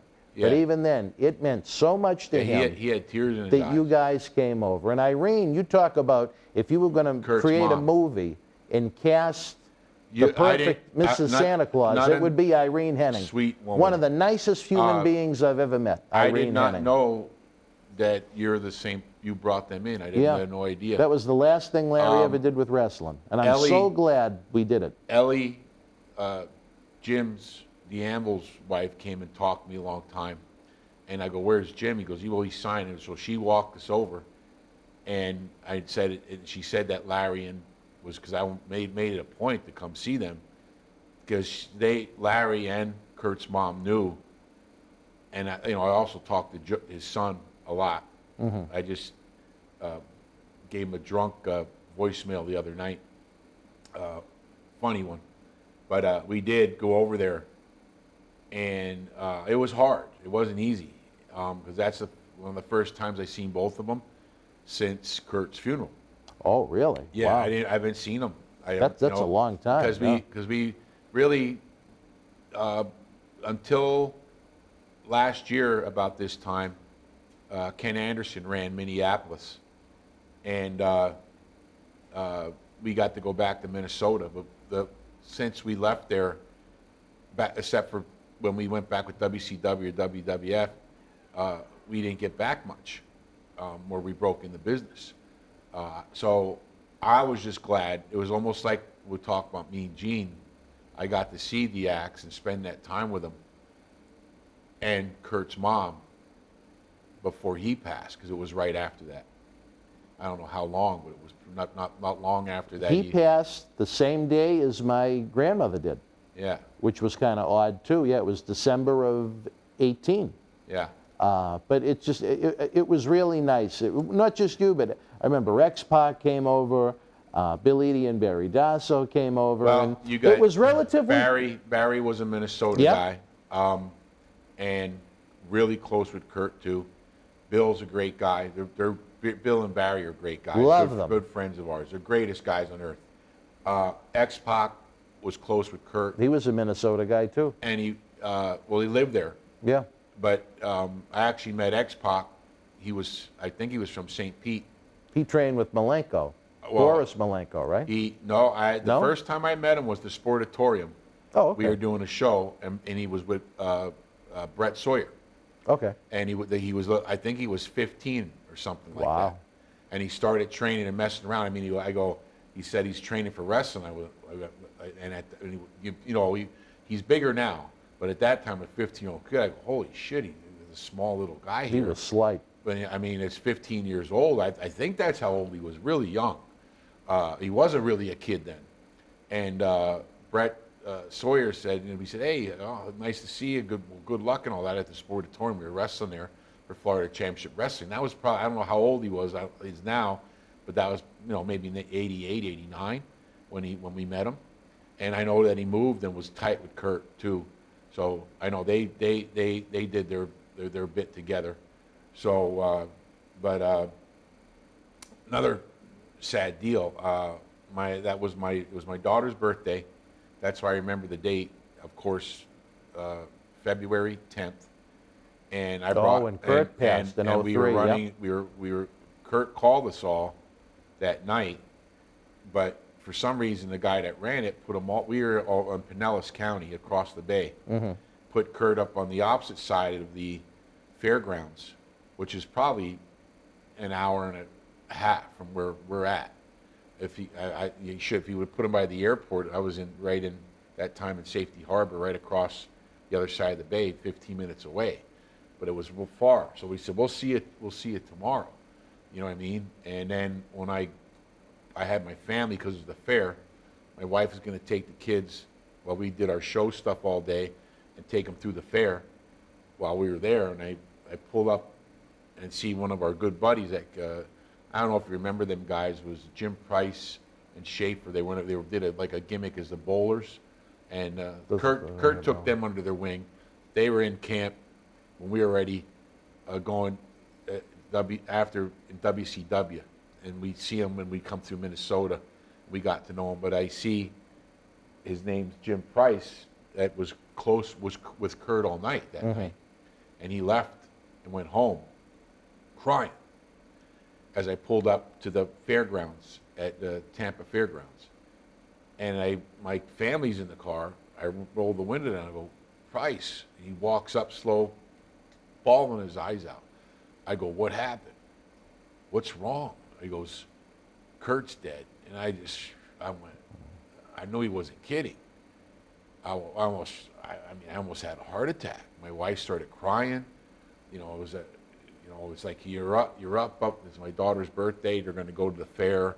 We're going to have a birthday party at night. I'm going to do this wrestling match. We're going to go home. And then he walks to the car, and it's like everything changes from that point on. I'll never forget that. I remember Percy came in for a show for us on the 15th, and he was so distraught because they were close too. Yeah, we were all together. Kurt was a big reason why we got the opportunities. Brad Reagans and Kurt, because Kurt made moves for us. What we didn't know it at the time, but he did, and he helped us along by introducing us to the right people and doing things to us. And everything he put us through all had a reason behind it, and he was really good with that, bringing the young guys up in that role play of and paying respect in the business. And it was a sad moment, but one of the saddest times of my life. Then right after that, almost not long after that, we lost Hawk.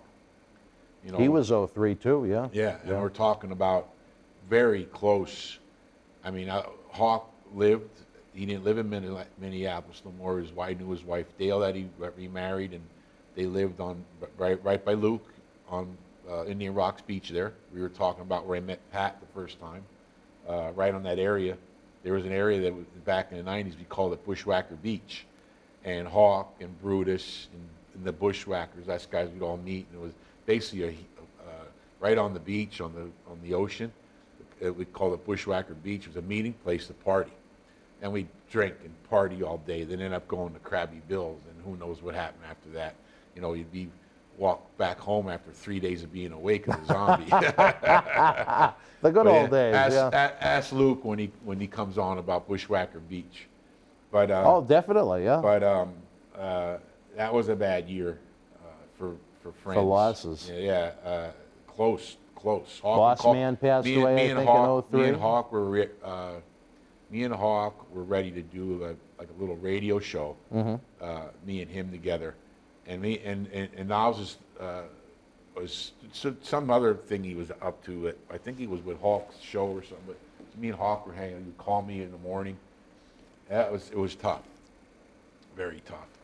You know, that all goes back to what we started talking about. You know, who knew us all. You know, and then was the booker, and you know, along with our mentor, the second guy that sent us to Brad's camp was George Animal Steele, an old timer in WWE. A great friend also was Arnold Skolin. One of the first guys we ever met in WWE that ribbed us was Gorilla Monsoon. and we became close friends with his son, Joey Morello. Now, how did he rib you, Gorilla? Oh, well, we were trying to get the camp or get into wrestling business. Mhm. And the WWE, grew up in Allentown. Oh, okay, yeah. So the WWE would do television at Ag Hall, it was called. The Agriculture Hall, Allentown Fairgrounds. So the ring announcer knew us from, I was always in athletics, football. We had undefeated teams and that type of stuff. And Joe McHugh knew we were local guys. He was the announcer. This is Joe McHugh, live from, he did the old WWE Hamburg, in Allentown. That's the back in the days where Piper hit Jimmy with the coconut and all that stuff. And just a little TV, when it was just the WWF as a territory. But so Joe McHugh left us in and said, "Come," and he goes, "I'd like to introduce you to someone. This is Mr. Monsoon." And Gorilla was a big dude. He goes, big smile on his face. "So you two want to get in the wrestling business, huh?" This is 1983 or 82, 83 or 82. "Yes, sir, we do." And he goes, "All right." And we're like, and he writes down a number. Goes, "Call that number." Tell him I told him. And we were like, we went out of there. We were flying high, like our feet weren't touching the ground. Gorilla just gave us this before we went to Brad's camp, and at that time we were following George Animal Steel and bugging him every time we'd see him in town, because they'd stay at the George Washington Motor Lodge. That was the famous place in Allentown. All the boys, you see Sergeant Slaughter's camouflage limo outside, and there was a little bar in there that was right there where Route 22 met 7th Street, and Ag Hall was down from there. So we were so nervous about calling this number. We wait, and the next day I said, "You're gonna call?" I don't know. "Oh, you just call." And it was, "No, let's call together." And we were so nervous, beat this back and forth for 2 days, and we were gonna call this number. Finally, we got, that's before cell phones. The cord was still in the phone. We were young. Yeah. We called the number. Knobs' ears here, my ears here. We're like waiting for hello, and all of a sudden, "Meh, meh, meh." This is not a working number. It was like, "Meh, meh." We got that son of a bitch. Gorilla, and he was laughing. It was a number to nowhere. He got you. That was the first rib ever pulled on us in the wrestling business. Classic, right? Later on, not long from that, George is chasing us down the hallways of the George Washington Motor Lodge with his green tongue. And he wanted to kill us. And if he would have caught us, he would have killed us. Because we'd follow him, knock on his door. And one time he goes, "What do you want?" He goes, we want to talk to you more, but I'm going to bed here. And then we call him again and again and again. And "You son of a bitches." And then one time the phone rings. Knobs' mom picks us up because we left his number, and we bugged them over and over every time they're in town. The phone rings, and we're not home. Mm-hmm. We're somewhere else. And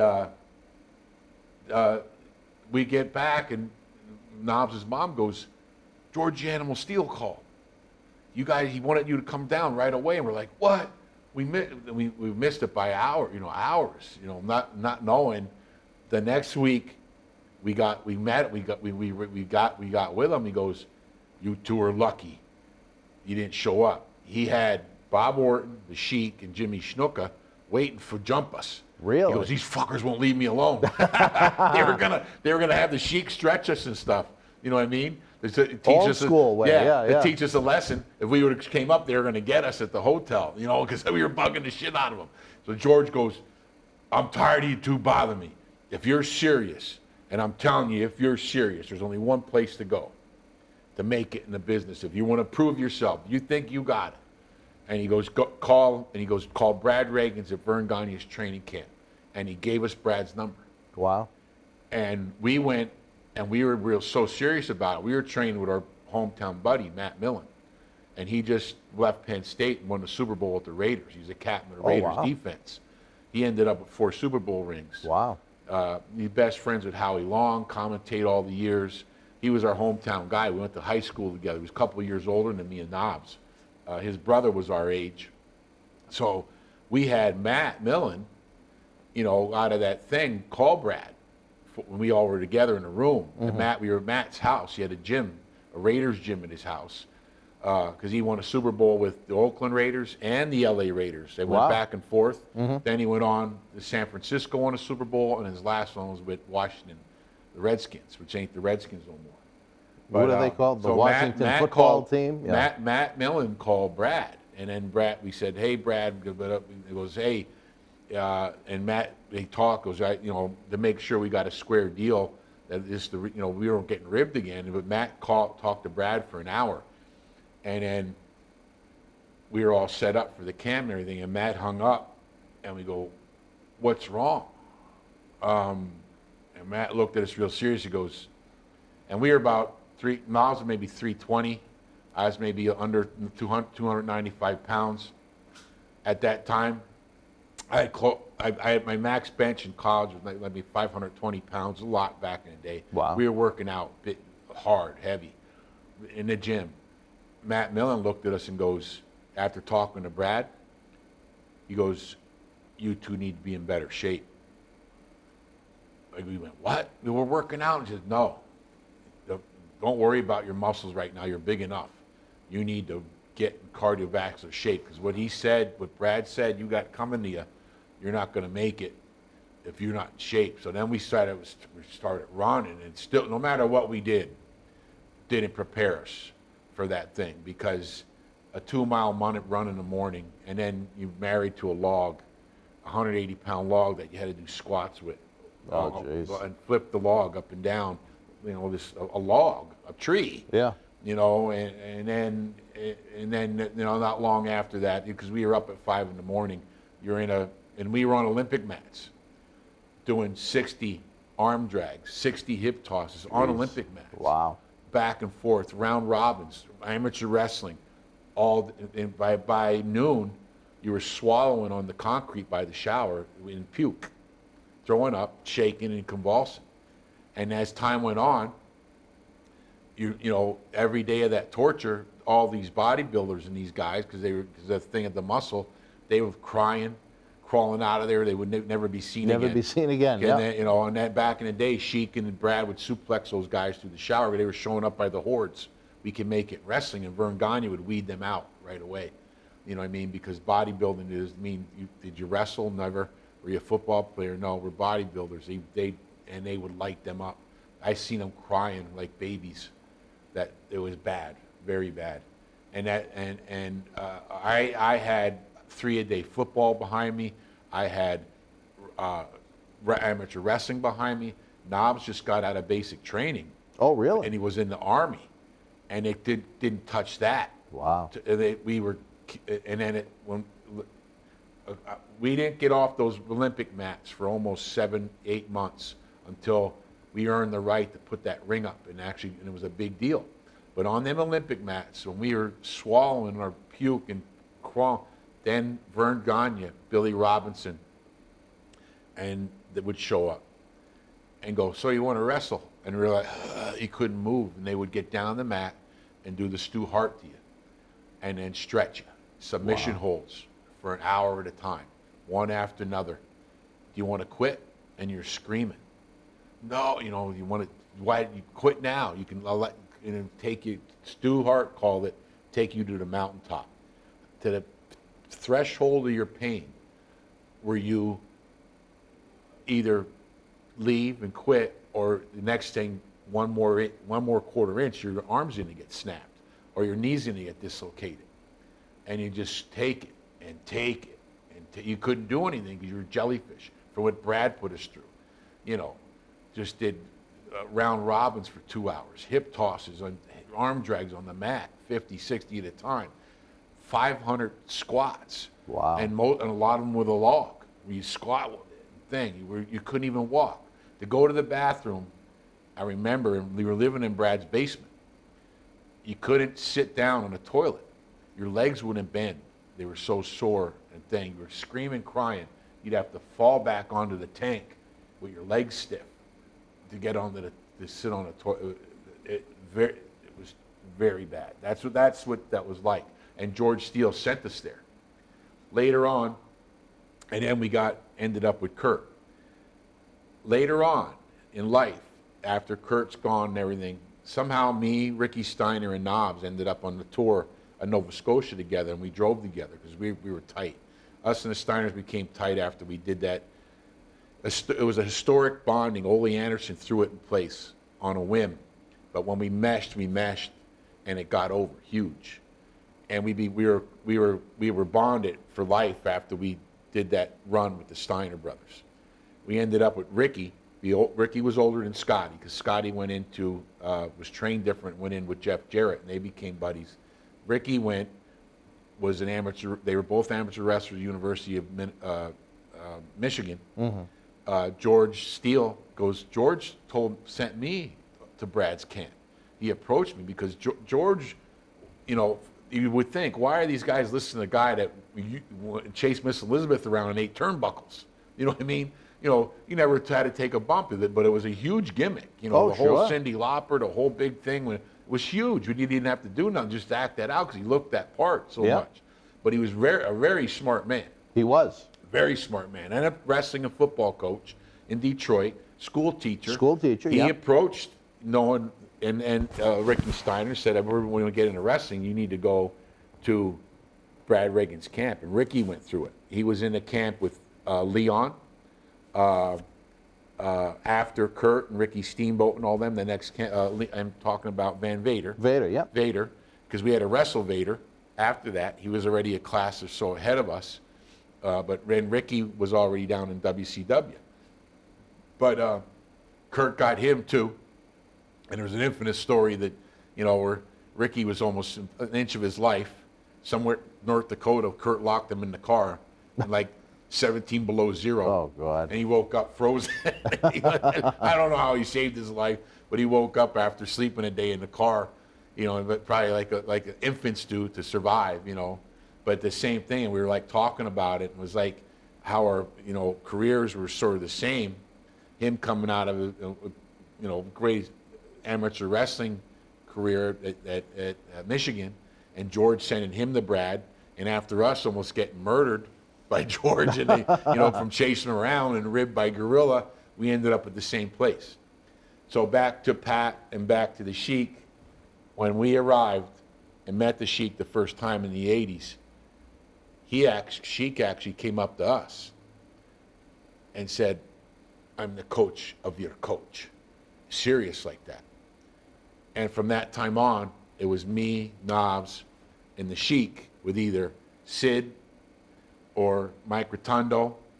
Mike had great respect and is a great friend of ours. Sid Vicious we became tight. And it was either or all of us driving together every day. And we would drive in the antics with the Sheik and Sid and the stories all through the mountains, as North and South Carolinas and Georgia, working for Turner in the early days when it was really fun and good, because we're taping TVs and spot shows and all that kind of stuff, and being in the car with the Sheik day after day, and then sometimes we coming back from like Asheville, which is over the mountains. It's a far drive, sometimes 5 hours up that way.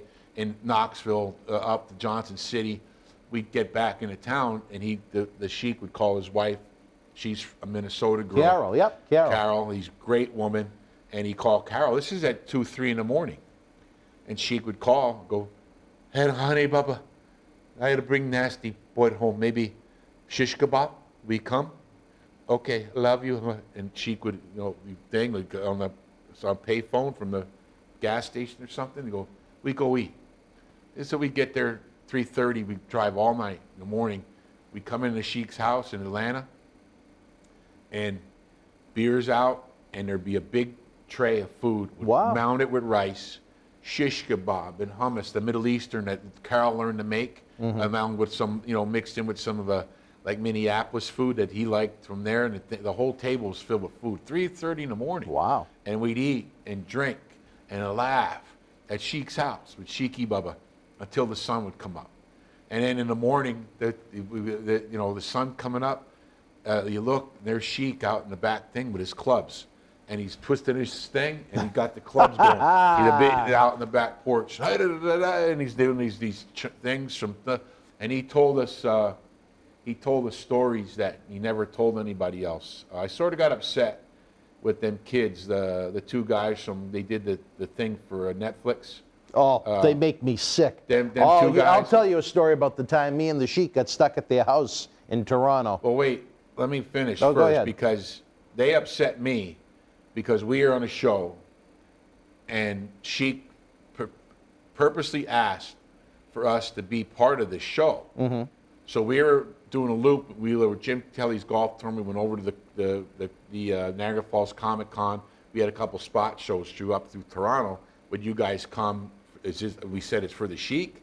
And he go, yeah, okay. It was half-assed, either real shady two guys. Very. So we go and they film us, and we told stories like that Sheik would only tell us. And like the one was about his dear friend. This is a national hero on his wrestling team. His name was Takti. And Sheik started crying in the car one night. He said, you know, that the Shaw, they were their bodyguards because they were the wrestling guys, the Shaw's bodyguard. But when the Shaw and them would walk, the people were chanting Takti instead of the Shaw. Mm-hmm. That they can't do that. That's like an embarrassment in the Middle Eastern culture. So the Sheik's best friend, the Shaw, had him shot and said he committed suicide. And the Sheik knew it. And the Sheik was bawling, crying. He goes, Sheik could not do nothing. If he would have repented again, he would have been the next one to go. You know what I mean? Well, did he ever tell you what they did to his cousin with the ice pick? He told us all these stories in confidence. I never told him. But when I said the stories about the thing, we would go up for these two guys. And you know the tragic thing that happened to the Sheik's, with Marissa, yeah. The two beautiful daughters. I can't even talk about that because I have two daughters, and I know how that tore the Sheik's heart out, and it was a major thing for the Sheik because I know that it had to do with a lot of abuse of alcohol and other things that but I don't know how he made it through that because me as a person, how could you? If that happened to my daughter, I don't know if I could go on living. That's how I am with my kids. So I know how it would have been to him. So I really felt so bad. And then, so we basically told all this stuff that nobody else knew about. And then all of a sudden the show comes out. Those idiots put me and Knobs on for 2 seconds in the front and 2 seconds in the end, basically selling, our face. And I go, those son of a bitches. I go, now all the stories that only we knew that Sheik told us in the car, I call him, I said, what, you motherfuckers, I said, what? He goes, well, we thought those would be better told by historians. I said, fuck the historians. I said, those were told in confidence from the fucking Sheik to me and Knobs when we were alone in personal time. The man was crying about this stuff. And I spilled my heart to tell a true story of what really happened in his life. You're having some fucking guy that don't know him talk about it. It pissed me off to no fucking end. I wanted to kill those bastards because they took advantage of him. They took advantage of him. From your lips to God's ears. Yeah, if you look at in that movie, they show the supposed YouTube clip that got him so famous. Him talking about Michael Richards on YouTube. That was the night Sheik and I were in Toronto. I got him booked on a reality TV show, and he wanted to meet up with them because he's friends with their dad. They got him all coked up at their house, and they thought they were going to recreate the magic that we created. So they purposely fucked them up for an outcome to rile them up to make money off. To talk about making Michael Richards humble after he used the N-word at a comedy club. So they tried to claim that the video that we did here in this studio was theirs. And that really got under my skin. But when you deal with trash, that's what you get. That's how much they care about a person, to go and get them in that state of mind, just to catch them in a tape to say stuff to make money off. And you know I'd like to know what money they made off that thing they made, that documentary, and what actually was given to the Sheik. Well, see, I've talked to the Sheik about... That pissed me off because I seen them they had the Sheik when that was coming out. I think it was the WrestleMania in Dallas. Mm-hmm. And they were ahead, and I went to talk to the Sheik. I said, you get the fuck away from me. So I sat down to talk to him, hugged him and kissed him and said, Sheik, I'm not talking to those jabronis. And he looked and goes, I said, I didn't want to stir it up between them, but I said, I'm here to talk to you. made the kid walk away. I want to see their face. You know what I mean? It pissed me They off. make me sick. It pissed me off to no end. They're users, but their backstory is, I think they were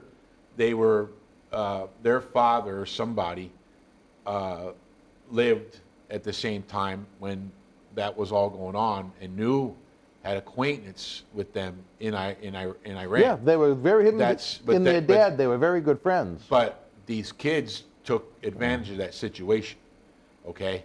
And that made that I didn't know it when I was doing it, or I wouldn't have done it. Yeah. I was doing it from my respect to the sheik and how close a friend we became, and still are to this day, with his whole family and him. You know, and when I saw that, I wanted to. If they would have been close, there'd be 2 dead bodies there. If I would have got my hands. No on those loss. You know what I'm saying? No I loss. swear to God, that pissed me off like that. You're 100% spot on with your thoughts on them. You know that, and going, you know, in a long, stream of things. You know, when Sheik was in that state, I think a lot of people took advantage of him in a lot of ways with bookings and different things. Oh, there were those independent wrestling quote-unquote agents. I know, and I know who you're talking about too. Another scumbag. He ain't worth me mentioning his fucking You know name. what? 100% right. I'd like to go just take a hammer and hit him on the fucking head with it. But I don't want to get You're worked talking up. about someone taking half of the guy's payday, and Or he more. doesn't, or more. All the Sheik wanted was the money for the medicine because he was in his state of mind, and he'd take virtually anything. Yeah. And he was hustled and fleeced. We know who we're talking about. It's not the ending you want someone to have that much respect. No. Well, you know what? Let's. He went through a lot in his life. I know he branched off talking about Pat. And, Yeah, definitely. and I mean, but Pat, that's the connection. That was a To connection everybody. to everything. He's like a tree with branches. Yeah, because he was involved with everything. I mean, he was. I know Gorilla, Arnie Skolin were great guys. George, and they had a crew there. They were like Vince Sr.'s right-hand men. Well, I think Pat filled that void and was that close. He still had Arnie and them guys there. When God bless them all, they're all gone now. But Pat was that guy for Vince Jr. You know, we treated Hulk was tight with Vince like we were with Shane because of the generation gap. When for me and Knobs, Vince was like it was like a high school principal, or our dad. Yeah, okay, you know what I mean. So we were more like we were a Shane's generation. You know what I mean? We were tight with him.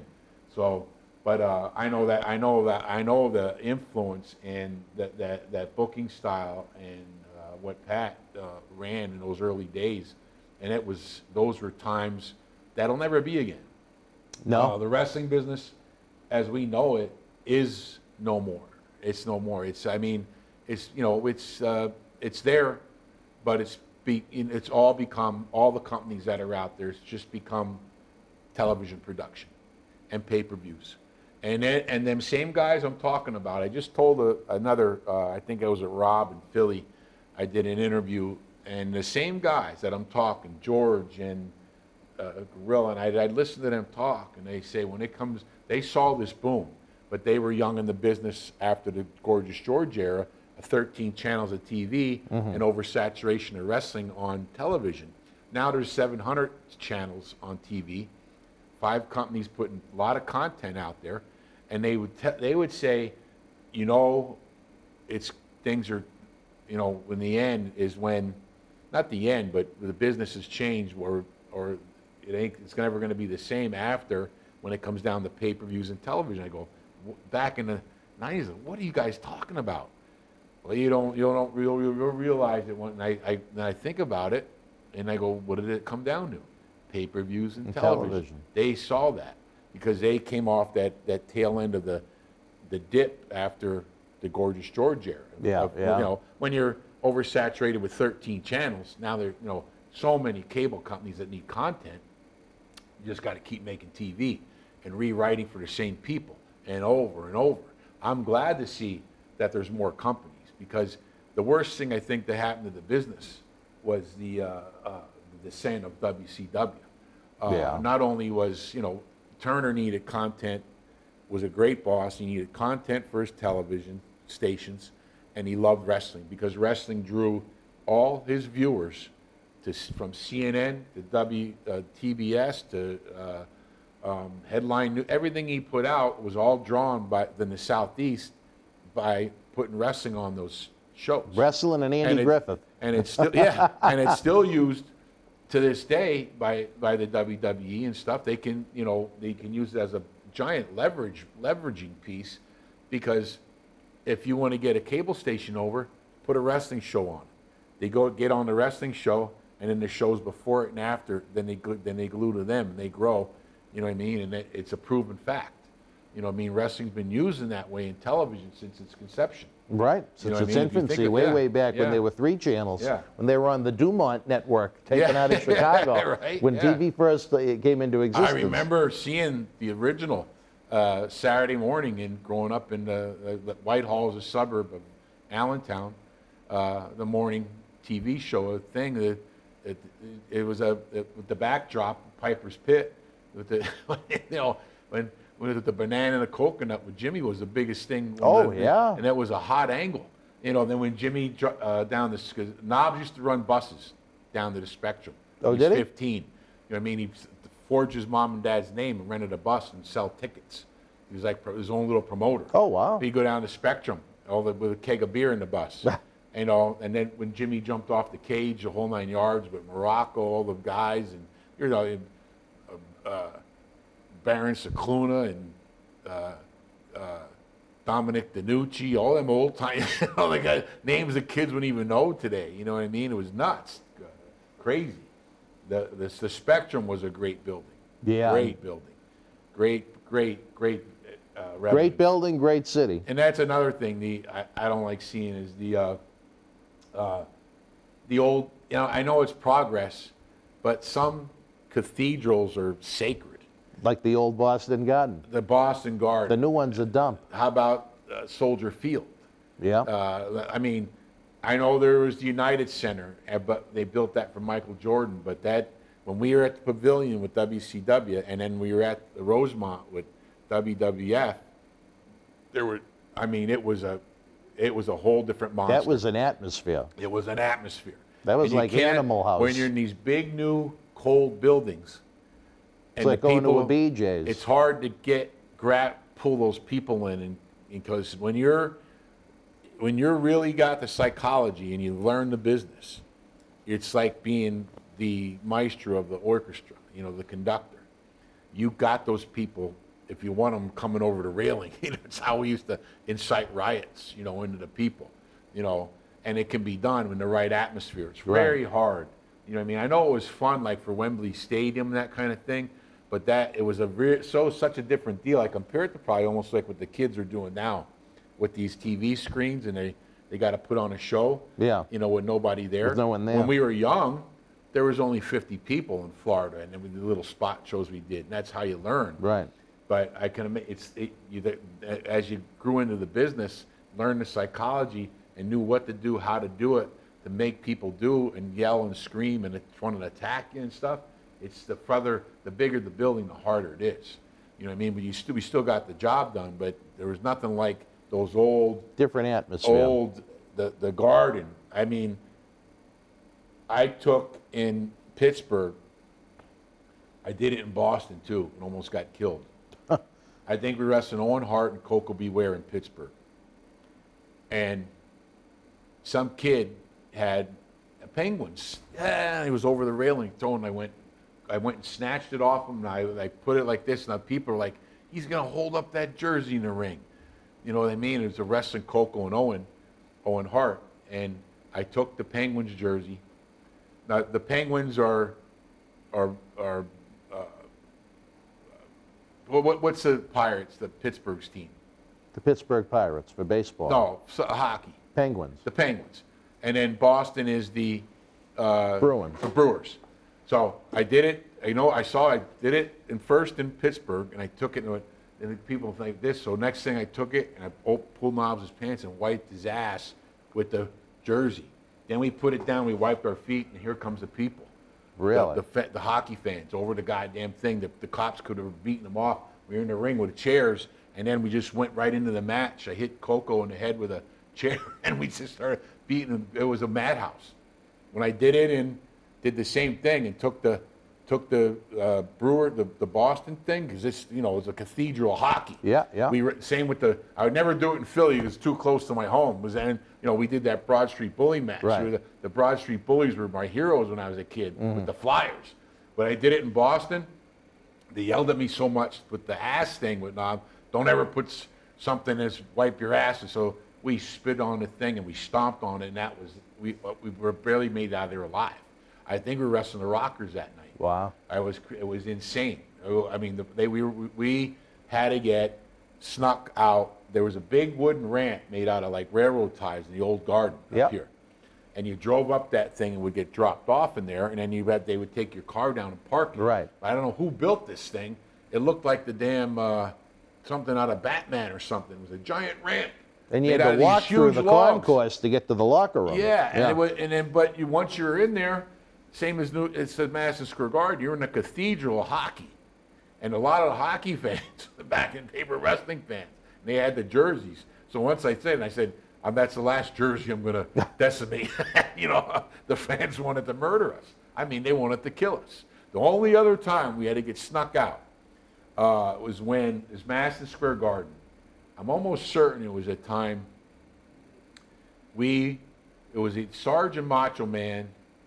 I think they were heels, and it was Macho or Warrior. I can't remember. I know it was one time in Hartford that it was a cage match, and at the end, when Warrior's going to beat Macho, Pat Patterson sent me and Knobs, go out, stop. We knocked out the ring, the key holder. Mm-hmm. We opened the cage and beat the shit out of the Ultimate Warrior. And next thing, here comes Pat. Here comes the cops in the cage, this thing. That, I'm wondering what's going on. And I'm thinking that there's somebody beating on my back. I thought it was or the Hebners or somebody, the agents. I turned around as we're pounding them. I go, it's one of the fans. He got in. He went and scaled the cage and got in, and there was some coming behind him to get us. And he was pounding on my back. I turned around and bam, knocked him the fuck out. Here comes Pat and all the cops grabbed the guy, and we wouldn't stop beating up the Warrior. It was so I think we did something, the same type of thing, Madison Square Garden, and it was Gorilla that came and goes, listen, because the week before, or the last time we were there, 3 weeks before, earlier or something, our car, they waited for us, and we had a big Lincoln, and whoever was with us, we had the windows closed, but we got only like 20 feet outside the bottom gate of the Madison Square Garden. That's tough to get out of. And there was 1,000 people, and we couldn't see out the windows. And they bounded and dented the car, and I thought the windows were going to bust, because if they busted the window, because we couldn't see, it was blacked out. Yeah. But we couldn't drive or we would kill the people. We were stuck there. And there was a while till the cops took them off. They were like 45 minutes until we got out of there. So the next time, it was a worse thing, because we were building up to something. I don't remember what it was. And Gorilla devised a thing, goes, listen, he called, park, we're going to have you picked up at some Ramada down in Manhattan.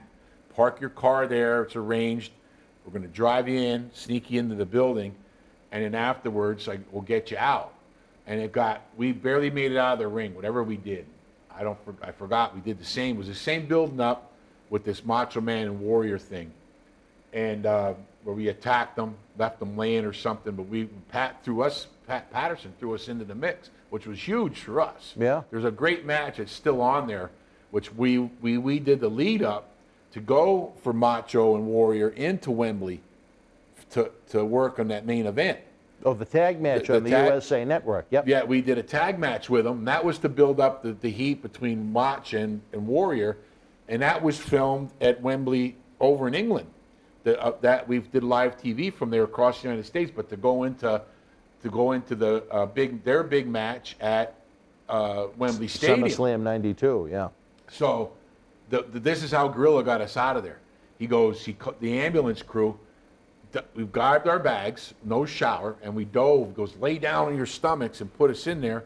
They cranked on the sirens, and we went down, and we heard the people banging on the thing. They were all over the place looking to get out of there. And the ambulance put the sirens on. They put it like spread in the Red Sea there. And we couldn't see, and they darted us down. They drove us downtown like 8 blocks to the thing. That's how the next time we got the hell out of Madison Square Garden. After doing that same crap. That's when heat was heat, wrestling, back in the days, That is unbelievable. Fans, they've been giving me the cue from the back from a while now.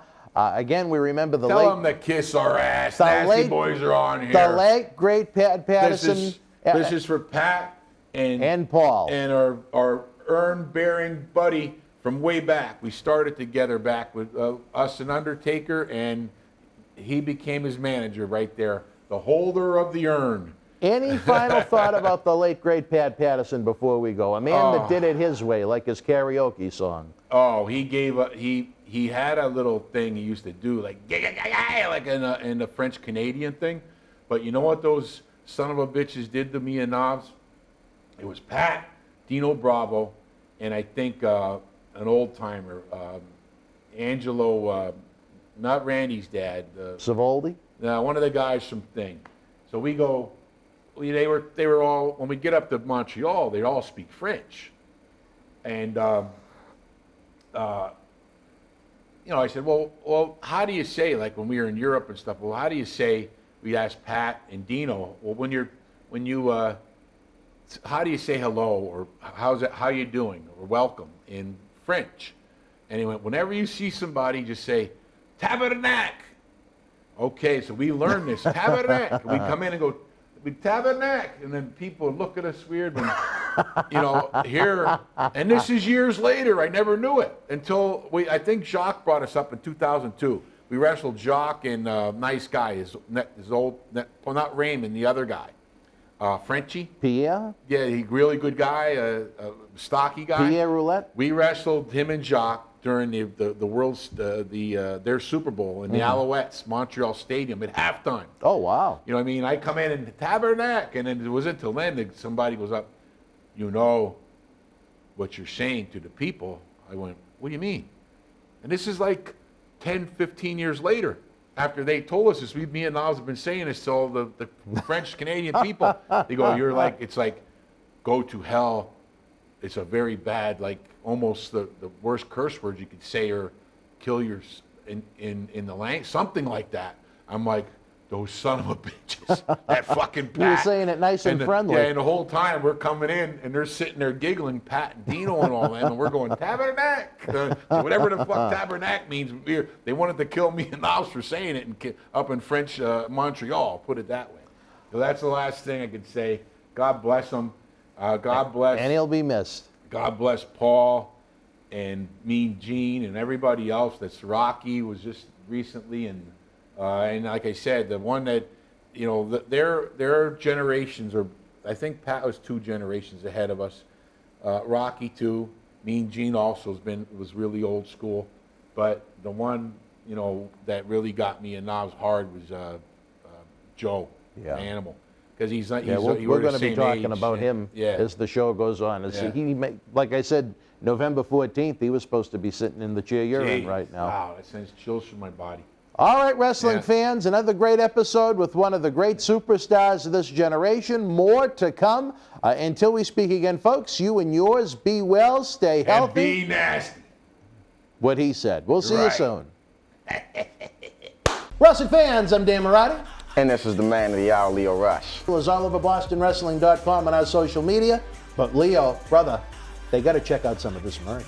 They got to. Check it out, fans, right now, available on eBay. Support Wrestling Insiders and keep wrestling legends working on eBay. Get this Karrion Kross and Scarlett double autographed 11x14 poster from NXT TakeOver in your house, number 19 of only 30 made. Comes with authentication hologram on the poster itself. Also comes with a mystery autographed 8x10 photo and an on-air shout-out from WWE Hall of Famer Mr. USA Tony Atlas on Wrestling Insiders at your house. Get it now. Boston wrestling sports in the MWF explodes into a new year with professional wrestling content galore and need you to join our family. Every Tuesday night at 10 p.m. after our Monday Night Raw review, it's Wrestling Insiders at your house with WWE Hall of Famer Mr. USA Tony Atlas. Wednesday nights at 10 p.m. after NXT and AEW, join rotating legends on Wrestling Insiders Special Edition. Every Thursday night at 10 p.m. after our NXT and Dynamite review, it's Marty Jannetty's no-holds-barred sex, drugs, and rock and roll journey on Wrestling Insiders Party with Marty. Friday night after SmackDown, don't miss John Cena Sr.'s Wrestling Insiders Fabulous Fridays. Plus, look for classic clips, history videos, bonus live episodes, pay-per-view, watch-alongs, and more. For less than a cup of coffee at Starbucks, get early ad-free access to our Wrestling Insider talk shows, our acclaimed studio shoot interview DVD library, and help keep wrestling legends working during the worst of times. Join our growing family at patreon.com/Boston Wrestling. Expect the unexpected in 2021. As our Wednesday marathon continues, make the hot tag and help us reach new fans. Help the cause big time simply by giving this video a big thumbs up. You can subscribe to the YouTube channel for free. Click the little notification bell so you get notifications of all the great content premiering this week, and share the link to the marathon across social media so we can get new fans involved. Sharing the link right now is so important. It's great that we have so many fans that continue to join us month after month, week after week, but we want to continue to grow like we did 2020 to 2021. We know we can do it once we get the eyeballs on the program. A little while ago, we gave you a sample of the great content we produced with Native American Tatanka. Well, he's back for another full-length episode, this time discussing members of the fraternity we've lost. Road Warrior Animal, Yokozuna, Pat Patterson, and his mentor, Chief Jay Strongbow. All right, wrestling fans, we continue to wish you a very happy holiday as a human sea of new guests join our regular routine of Tony Atlas every Tuesday night at 10, Party with Marty Jannetty every Thursday night at 10, which might be better suited for 2 in the morning, but that's a different story. Party with Marty. And then John Cena Sr., the former Raw main eventer himself, gives us a unique perspective after SmackDown Friday nights at 10, but we have so many great new folks coming in. I've been so excited about Tatanka. I have heard such great things through secondhand through some of our mutual friends. Cool. I see how socially engaged you are with the fans. Yes. So I thought not only would he be great for the toy drive, but to be part of this rotation of guests on this show. Again, to share the memories, the legends, the places, the events, the experiences, the good, sometimes the not so good. It's a crazy industry, but as I like to say, when professional wrestling is done right, there is no better form of sport, action, excitement, or entertainment on God's green earth. It's absolutely awesome. Before I got in the business, I actually played football and actually went to the Miami Dolphins. I was actually had free agent tryouts and made those cuts. And I think back about football and I think about wrestling. Wrestling is just a tremendous business. You know, not only do you have the blessing of traveling all over the world, most people don't know how our schedule was. We were literally on the road 300 days a year. On weekends, these guys complain about their schedule today. 4 days on, 4 days on, well, 3 days off. Only 1 day. Yeah, 4 days on, 3 days off. You got it. I know you know the schedule. 4 days off, because I've been on the new contract too with SmackDown. But during that time, 300 days a year on the road, and on weekends we would do matinee shows. We would do a show at 1 o'clock in one town, and then do another show at 8 o'clock in another town.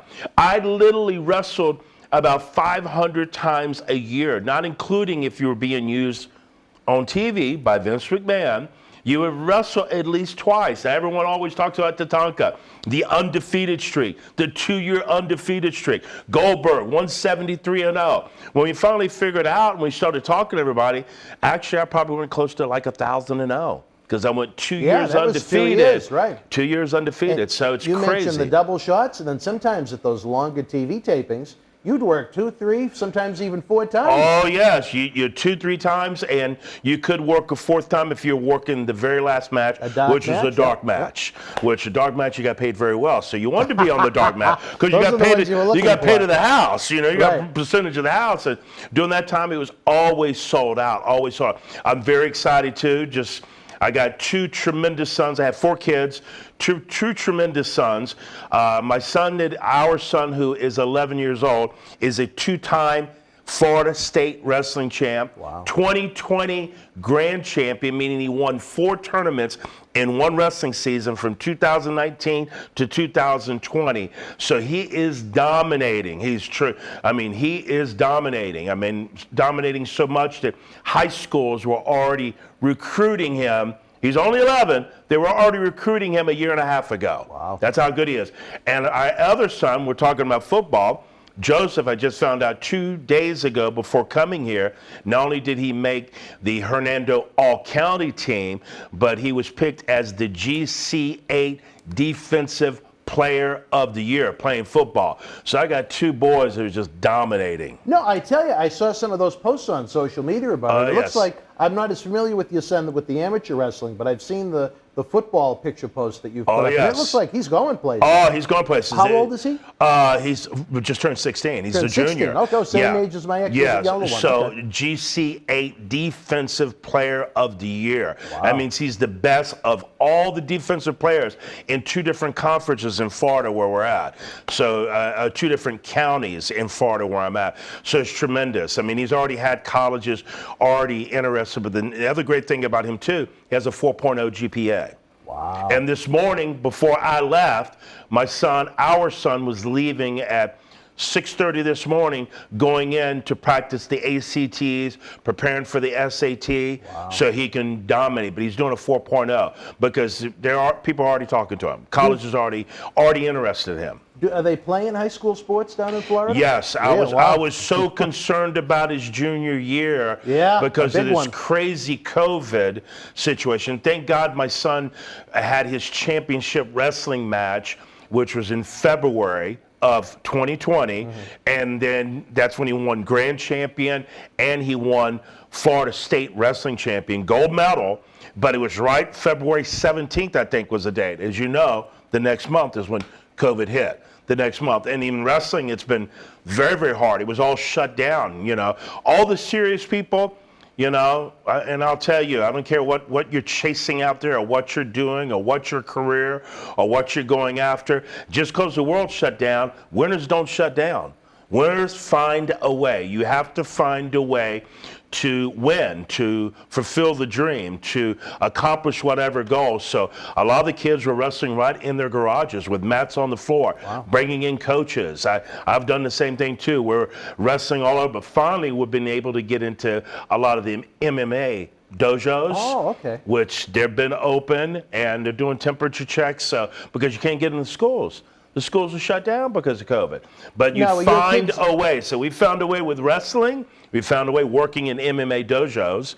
And then, of course, football. I was so happy that they worked it out for the kids to have a season because not only did my son play this year, but he did exactly what I told him to do. You need, by the end of your junior year, you're going to have to hit some of those all-school honors, county honors, where he went over the top. Defensive Player of the Year. I couldn't be no more thankful to God. I couldn't be more thankful for what's happening. We're truly blessed. Well, so many great things happening. Congratulations. I think I met one of your sons at the WrestleCon in Orlando a couple of years ago because he came over to our booth and he wanted Zeb Coulter's autograph. And I didn't know it was your son. But as soon as I found out it was your son, I said, oh, whatever it was. I said, take the money back. Yes, Did he tag along with you on some of those events? Oh, yeah, definitely. For sure, Orlando, Tampa, anytime I'm doing something in the Florida area when I can bring them. Of course, this business is all over the world, so I can't always take them. But they've been to a lot of different places with me. But yeah, ecstatic about the success of our kids. But, it comes from... again, I've always believed, I don't see any walls. Before getting into WWE, I was divisional manager of Bally's Health and Tennis Corporation. I was one of the top producers in the company. I sold $1 million worth of memberships myself. Wow. My club was responsible for $400,000 to $500,000 a month in gross, which we would hit every month. Florida or North Carolina? Fort Lauderdale, Florida. Okay. Beautiful, beautiful area, you know, for having a nightclub, not a nightclub, having a health club. Yeah, there's a lot of nightclubs in Fort Lauderdale, but having a health club in Fort Lauderdale, just a perfect area. You got the Florida weather, you got the beaches, a lot more health conscientious, just like California. You know, the gyms, though, have totally changed. It's not like how it used to be. And COVID has really killed the gym business. It's amazing. God. A lot of gyms went out. There's a lot of businesses that went out with this thing. So have faith, guys. I know it's been a crazy year, 2020. Have faith. I know the wrestling business, no live wrestling events. I know it's been tough, but hang in there. 2021 is coming. It's going to be a better year. Sometimes you go through things so you can really understand the blessings. Sometimes you go through things to get you to where you truly need to be. So it's all how you look at it. And maybe, you know what, sometimes I look at it like this during frustrating moments, as we've had several live events right now. We've had the deposits paid, the rents paid, all the airfare booked. Never mind thousands of dollars in advertising we flush down the toilet, we'll never get back again. Yeah. But I don't know what religion you are, but sometimes I look at it like, you know what, maybe it's the big man upstairs saying, you know what, you need to hit, almost like on a DVD, hit the pause button on life and take a look around and see what's going on. Of course. Please have more time to spend with those that are in your home. You see so many families that, you know, 4 people that live in the house with 4 different dinner times. You know what I mean? Exactly. You just said it. Well, it's perfect. You know, where we were talking earlier about North Carolina, Pembroke, North Carolina, one of the strong traditions of our Native American group there is when it was time for breakfast, it was a certain time, and everyone sat down at the breakfast table as a family. Same thing with lunch, same thing with dinner. You know, family would come together. Now, like you said, everyone's having separate times. No one's close. There's no communication going on. This has been a really good opportunity with this, like you said, breaks put on to realize what's truly precious and truly valuable in life. Not running after the money. Yeah, money's important, okay, as long as it doesn't control you, but you got to understand some of the most valuable things in life are right in front of you. And some of those most valuable things don't cost you anything at all. You know, like I love, you know, I've got land where I live, and I can go out and back, and there's no one around. There's woods, a beautiful forest, got acres of cleared property. We just live in a beautiful area.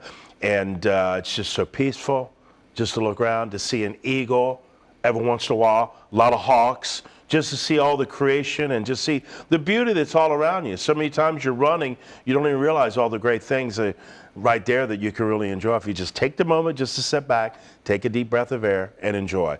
I believe there was definitely a pause button push, but there's a lot to 2020. There's been a lot of negative too, but yeah, of course. I always wonder, figure 9 months from when this began, when it's all said and done, will there be more births or more divorces? Of course, yeah. I think there's going to be more births. That's what everybody's been saying. There's going to be a lot more babies during this time. A lot of people have been, you know, and believe me, wherever you're viewing, I know some of the states are crazy. I come from Florida. I thank God for Governor Ron DeSantis, you know, Republican governor. And it's not that Republican. It's just thank God that we got someone who believes that we need to be open and running and chasing our dreams and doing the things that we need to do for our family, doing the things that we need to do for business. So, you know, Florida's wide open, you know, but some of the states totally shut down. I've been traveling everywhere. I just came from New York. I've been to New York twice just recently. It's crazy what they're doing in New York. Yeah. California totally shut down. You know, it's absolutely amazing. So Times Square in New York looks like something out of one of those Armageddon movies. Of course it does. Few people. And we're talking about New York City. I couldn't believe about a month ago I flew into New York City. Not only did I walk through LaGuardia Airport with hardly nobody there, but when I came out to curbside, I looked up that way there was like only 50 people waiting outside. And you're talking about New York City. It's just tremendous, you know. So, but have faith. Look up. You can always look at things, as they say, glass half empty or is it half full? You need to always look at it half full. Up, you know, positive, encouraging. Well, for those that enjoy our show, maybe the positive way to look at it is, even though we haven't been able to bring you the exciting live wrestling events that is my true passion, look at the great new guests we've been able to bring to the studio this year as a result of the way of the world right now with the virus. I mean, I don't know if we would have had Tatanka here in studio. I don't know if Marty would be a weekly part of the fabric that we do every Thursday night. Who knows if we ever would have had the Nasty Boys? Well, like you said, sometimes it's half full and half empty. But Yeah. different story for a different time. But we've been able to do a lot of unique things. Thank God that we have this studio, because it's such a great platform. Tatanka, yes, luckily, is someone that has done well in the post full-time wrestling career. You know, you have a very successful life down in Florida, a great Yes. family, it appears great health. Yes. But we have so many, and I hate to put Marty out there, but I mean, he's a prime example. There's so many of the Brotherhood that have hit hard times that out of Of course. necessity, they need to be on the road every weekend with indie shows and autograph signings. Of course. And they're out of work. It's non-existent. And I mean, Yes. there's only so many days in a week I can have people here in this TV studio, but it's very important to me, partially because of what this man put into my Yes. head, is to try and remember that we are a brotherhood.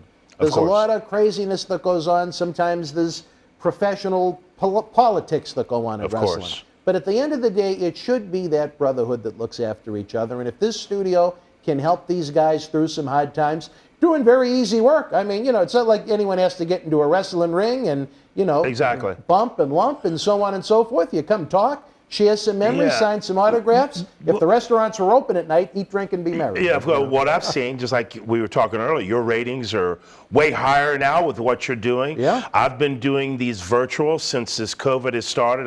I was like one of the first guys out with third-party events, and the virtuals have been off the hook. They've been like crazy. I mean, all the ones I've done, just tremendous amounts of business that we've done. What that tells me is the wrestling industry, the fans are just hungering for get our back to business to get back to where it needs to be. But it's great that we still have this outlet to be able to speak to you, to still be able to connect, and also, like you said, to be able to hear stories, to be able to hear things you never get an opportunity. That's the thing about WWE, guys. Like when you're in a line at WWE, which I signed at WrestleMania, they're just moving the line along. It's just a signature. These kind of events is when you get an opportunity to be able to get to know that superstar, get to know a little bit about the industry, you know. Again, World Wrestling Federation, just a tremendous time. Just when you'd walk into the buildings, when you drive up to the buildings. I've been with here in 2005 to 2007, and I've also been other events with WWE, WrestleMania 32. It's totally different, man, like Caesar's Palace. The excitement around Vegas for WrestleMania 9, where I faced Shawn Michaels for the Intercontinental title. You would pull up to buildings in Europe, and there'd be thousands of people outside, dressed up as The Undertaker, dressed up as Paul Bearer, Native American Tatanka, Legion of Doom, Barbarian, Warlord. I mean, you'd see all the characters outside, Macho Man, Randy Savage, Hulk Hogan. It was just tremendous. And the excitement inside of the buildings, you could literally cut it with a knife. It's not like that today. It's changed so much. Vince has blown the records off. He shattered the glass ceiling more than once, many times. I mean, for WrestleMania to be the kind of event it is, it's being bidded on. It's one of the top 5 sporting events of any kind in the world. It's in the top 5. So you guys should be very proud of that, because you have caused that, the fan base. That's how tremendous you guys are. The guys in this industry, especially from my era, I started 90s, but the 80s and 90s, we respect the WWE universe because we understand it begins with you. Yes, Vince has got the great TV, and yes, a lot of it have some great talent, but without the fan base, without them supporting, without you guys being here, we'd be nothing. So we thank you for the support, definitely. Absolutely. I couldn't say it better myself. You know, WWE right now, someday, 20, 30 years from now, there's going to be a group of fans that are going to say, you know what, that was the golden era of wrestling, because that's what they grew up with. But I truly believe that 80s boom into the early 90s was the time. You know what's funny? I couldn't tell you what was on TV a couple of weeks ago in WWE, but I could tell you from the first time I went as a little 5-year-old me to the Boston Garden when they were in town every month, the top 4 or 5 matches every month from August of 1986 to May of 1995 when it closed down. That's amazing. It was immersed in me. To confirm with that too, Dan, I travel all over the world still. Very busy schedule. I mean, all over the world. everywhere I go, and this is not pumping our era, we didn't realize it until being away from that era. Everywhere I go, when I speak to fans, they're talking to me about the 80s or 90s. With all the great superstars, all the big numbers we've had, all the great things that's happened with WWE, they're not talking about the current roster. They're not talking about the current storyline. They're going back to WrestleMania 3 when Hulk Hogan slammed Andre the Giant at the Pontiac Silverdome. They're going back to WrestleMania 9, WrestleMania 8 when I debuted with Rick the Model Martel. They remember the storylines. They remember the eagle feather. They remember how it started with Bam Bam, cutting the red mohawk. We had great storylines. We had great storytellers in our business, from the Pipers to Sergeant Slaughter. You know, so many great names that could tell those stories. And it was just tremendous, and people loved that time. They loved the 80s and 90s. It's and you amazing. know what I think part of what is missing now? And again, I think WWE, they have state-of-the-art production values beyond any form of sport and entertainment in 2020. I think if you watch the shows, it's probably the greatest group of athletes they've ever had as far as what they can physically do. Yeah. But what I think is missing is, and it's not everybody, but the majority of the roster, they're slighter, they're smaller, they don't have that physical toughness. They look like if I saw you on the street, of course, I could break your jaw. Of course, like exactly. We're talking about some of the smaller guys in NXT. I mean, they could pass as high school kids. Well, let me, perfect example. When I started World Wrestling Federation in 1990, when I went to the gym the first day, here I am. I walk into the gym, always worked out 5 days a week, still working out 5 days a week, doing cardio. That's how I stay in shape.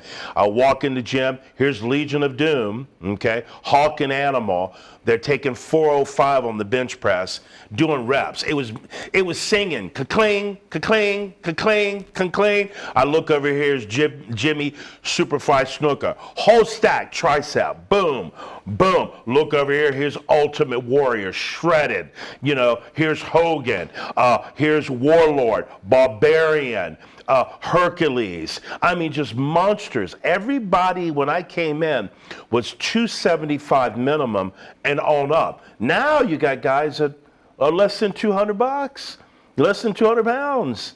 You know, and it's amazing because back in that day, you could see the respect that the guys got from the fan base because we went out, no one was messing with none of the guys. You know, they wouldn't say nothing. But now I see fans go, shut up, I'll kick your butt. You know, so again, the biggest difference is the characters. Everyone had great characters. Paul Bearer. Oh, yes. He wasn't the great characters. The Undertaker, great characters, you know, and characters who could portray that character and that storyline in the ring. And also we're athletes too. Yeah, you got some great athletes, but they're missing that character. They're missing those great storylines. But it's tremendous what Vince McMahon has done. He just continues to break state-of-the-art ceiling. So hats off to you, Vince. I've always given him credit. You know, you got a lot of guys that get away from the company. Vince McMahon this, Vince McMahon that. Vince McMahon's done phenomenal what he's done with WWE. Well, Tony Atlas kind of looks at it from both sides of the coin, but the one thing he's always appreciative of, if it wasn't for Vince McMahon and WWF, what would he be doing on a lot of those weekends when he has the independent shows and has the personal appearances? Of course. They presented a platform for you to become a star on it, of for course. better or worse. Of course. And that's forgotten sometimes. And it gets down to just like anything. It's a very, very competitive company. Of course, there's politics involved. And you gotta hustle. You gotta, like when I started, you had to have something that the company wanted at that time. There wasn't 25 positions open. There was like 1 or 2 that would open up. Now you got NXT, you got Raw, you got SmackDown, you got so many events. You got the training center down in Orlando. It's like a revolving door of talent coming in, talent going out. Back in the day, you really had to have something. It was tough. You had to have a look. It was tough. You had to have a look. So you have to work. You have to put your hard work in. You know, a lot of guys sometimes are not with the company and they blame Vince. Well, you got to hustle, man. You know, a lot of talent looking to get that spot, looking to get those top few spots are there. So you got to bust your butt. Well, as everybody knows, with this Wrestling Insider series, my mantra and thought process has always been WWE has gone out and they've created their own library of content over the past 50, 60 years. They've bought in many libraries. They have the right to do with that whatever they want to do on WWE Network and DVDs and so on and so forth. But at the same time, there's a lot of great, exceptional talent that went out and they have these experiences that they don't have the opportunity to share.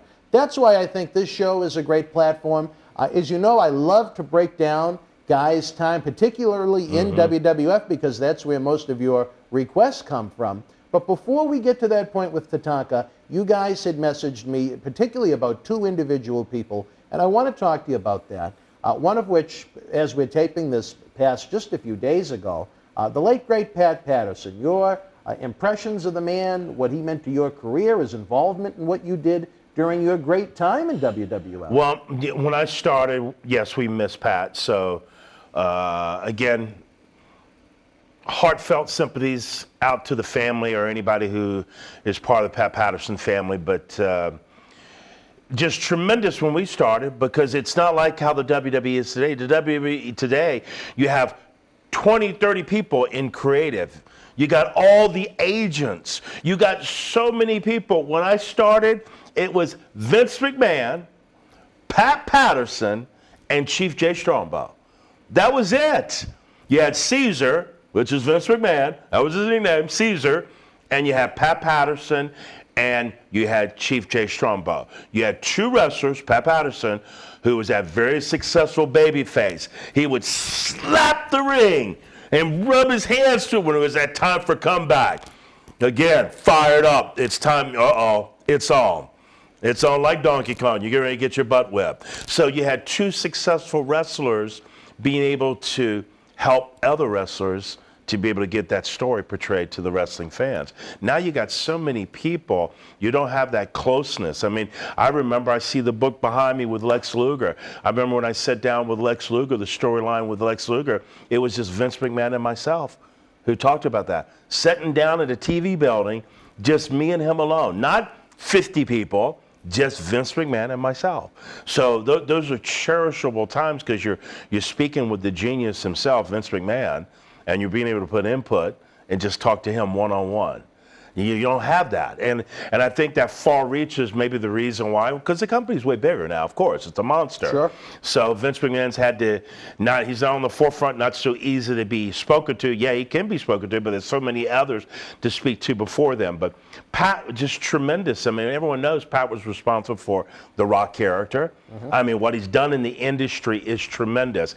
Again, the reason why he had such a successful wrestling career, but more important career as being the booker, because he was a successful wrestler. He knew what the fans wanted to see, and then also he knew what to do with other guys. Again, the ending of the 90s, what a tremendous time that we hit a 10 on the Nielsen scale with TV, Rock and Stone Cold. Well, Pat Patterson was part of that Rock character. Pat just had a great mind for the business. Fabulous mind for the business. And funny, just always joking with you, great guy, just always professional with me, and he loved me, and he loved my character. He loved that I was Native American, and he thought it was just a perfect fit for World Wrestling Federation. So everything from Pat for me was always positive. Can you think of maybe any particular match, or maybe an idea, or a storyline, or an angle that he was ever instrumental in during your time there that sticks out? Nothing that stuck out is because, again, we never knew who was really making that final decision. I know it was Vince. Sure. And I won't say that nothing that stuck out. Pat was right on the forefront. The reason probably more with me why I could say not Pat is because Chief Jay Strongbow, don't forget, played the Native American character. So Chief was right by my pocket side all the time. And also, when I got there, he made it very clearly to stand with him and be with him and listen to him, because he played the character. Which was wise. Yeah, very wise. When I first came in, I was already the native. I was War Eagle Chris Chavis. I came in with a loincloth, moccasin boots. I was doing the war dance. I was doing the tomahawk chop. I was doing it all. But Chief showed me how to do things in a better way for that worldwide stage of being World Wrestling Federation. So really, Chief is who I spent all my time with. But I see Pat all the time. Pat was just fabulous. He's fantastic.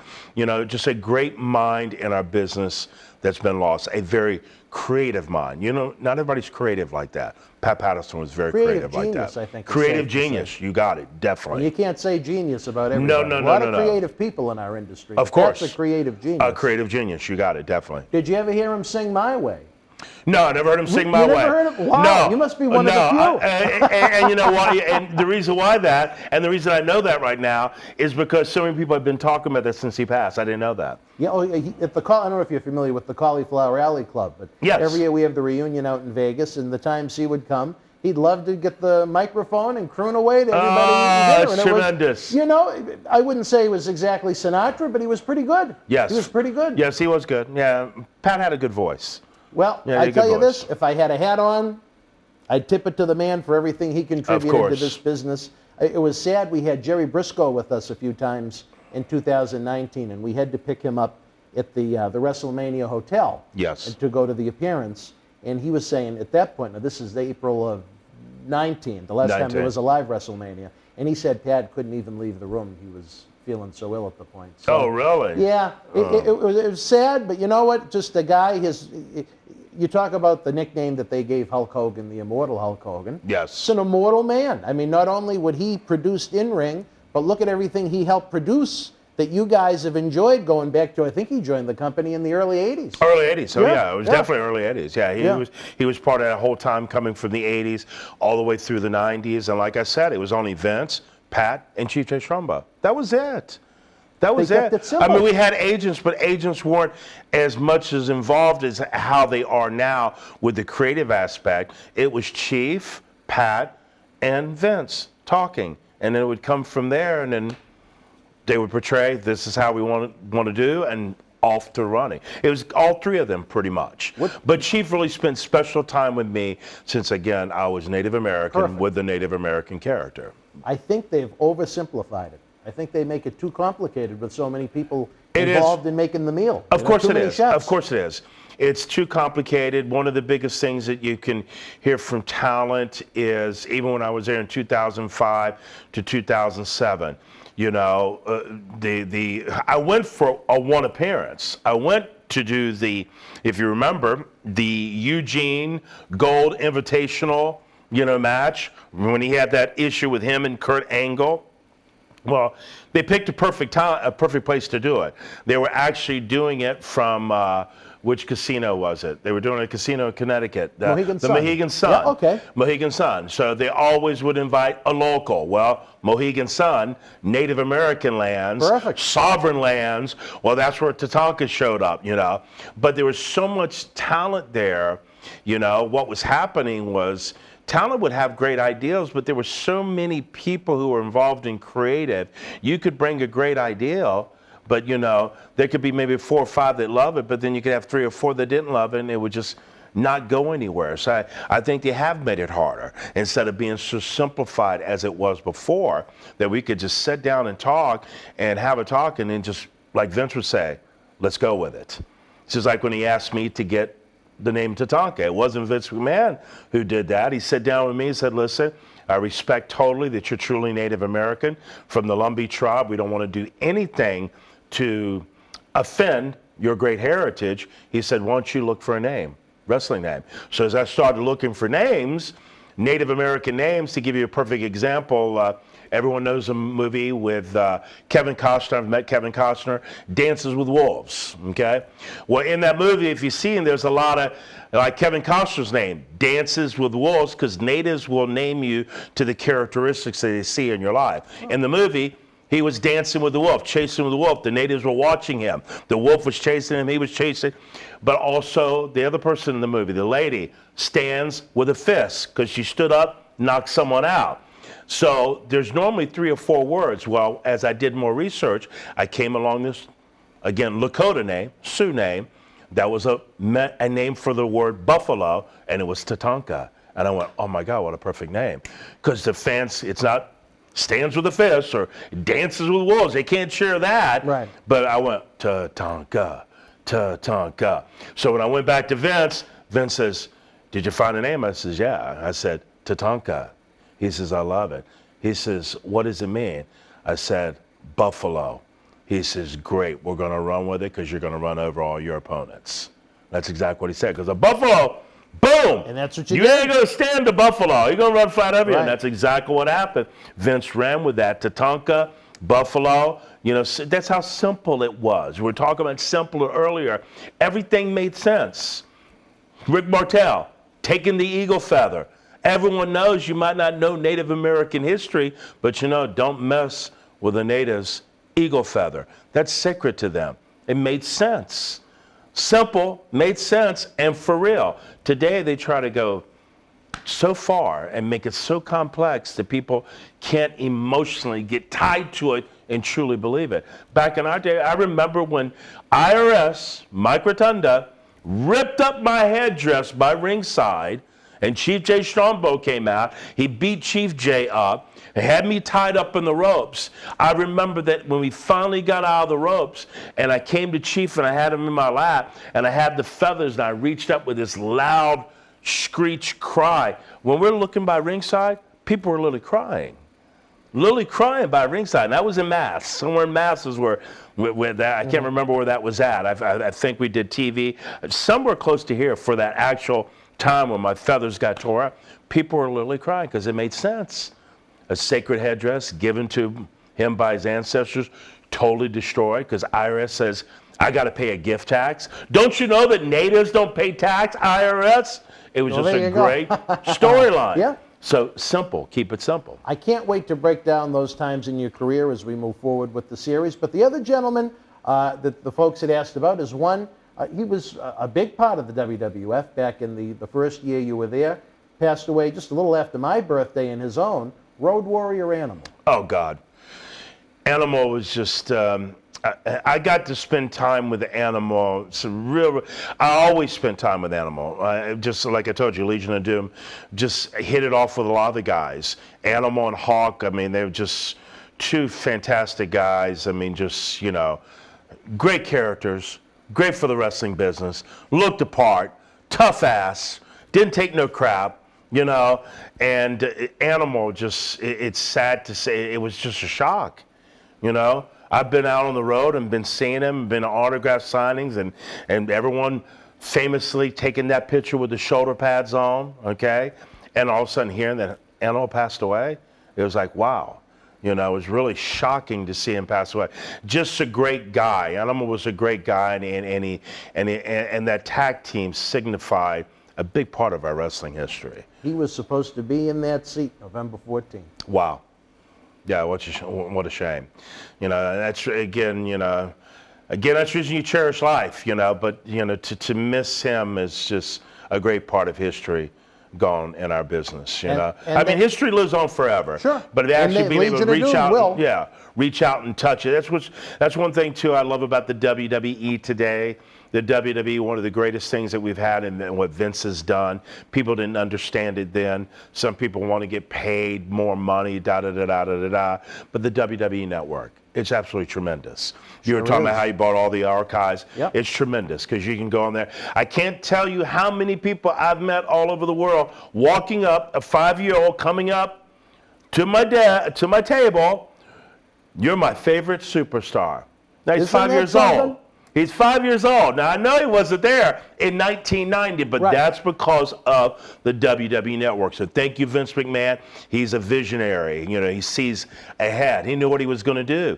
And having all of that network and having all of that, oh, my God, everything he has is tremendous for history so they can see the 80s, the 90s, see Animal of the Legion of Doom, see Hawk of the Legion of Doom, see all these great superstars. A lot can be said about royalties and residuals and things like that, and you know, there may be some validity to it, but I look at it like this. WWE Network and even YouTube, being able to access that content is opening you up to a whole new generation of fans that otherwise, unless they were popping in Dad's VHS tapes, wouldn't have a clue that you even existed. Exactly, and it's amazing how many kids come up to me, you're my favorite superstar. And obviously their dad was back in that era, and they have them look. And what happens when the kids go back and look, they're just intrigued, because everyone was larger-than-life characters. Look at all your great movies today. Animated movies. Yeah. Some of these movies doing billions of dollars, hundreds of millions on opening weekend. And they're animated characters.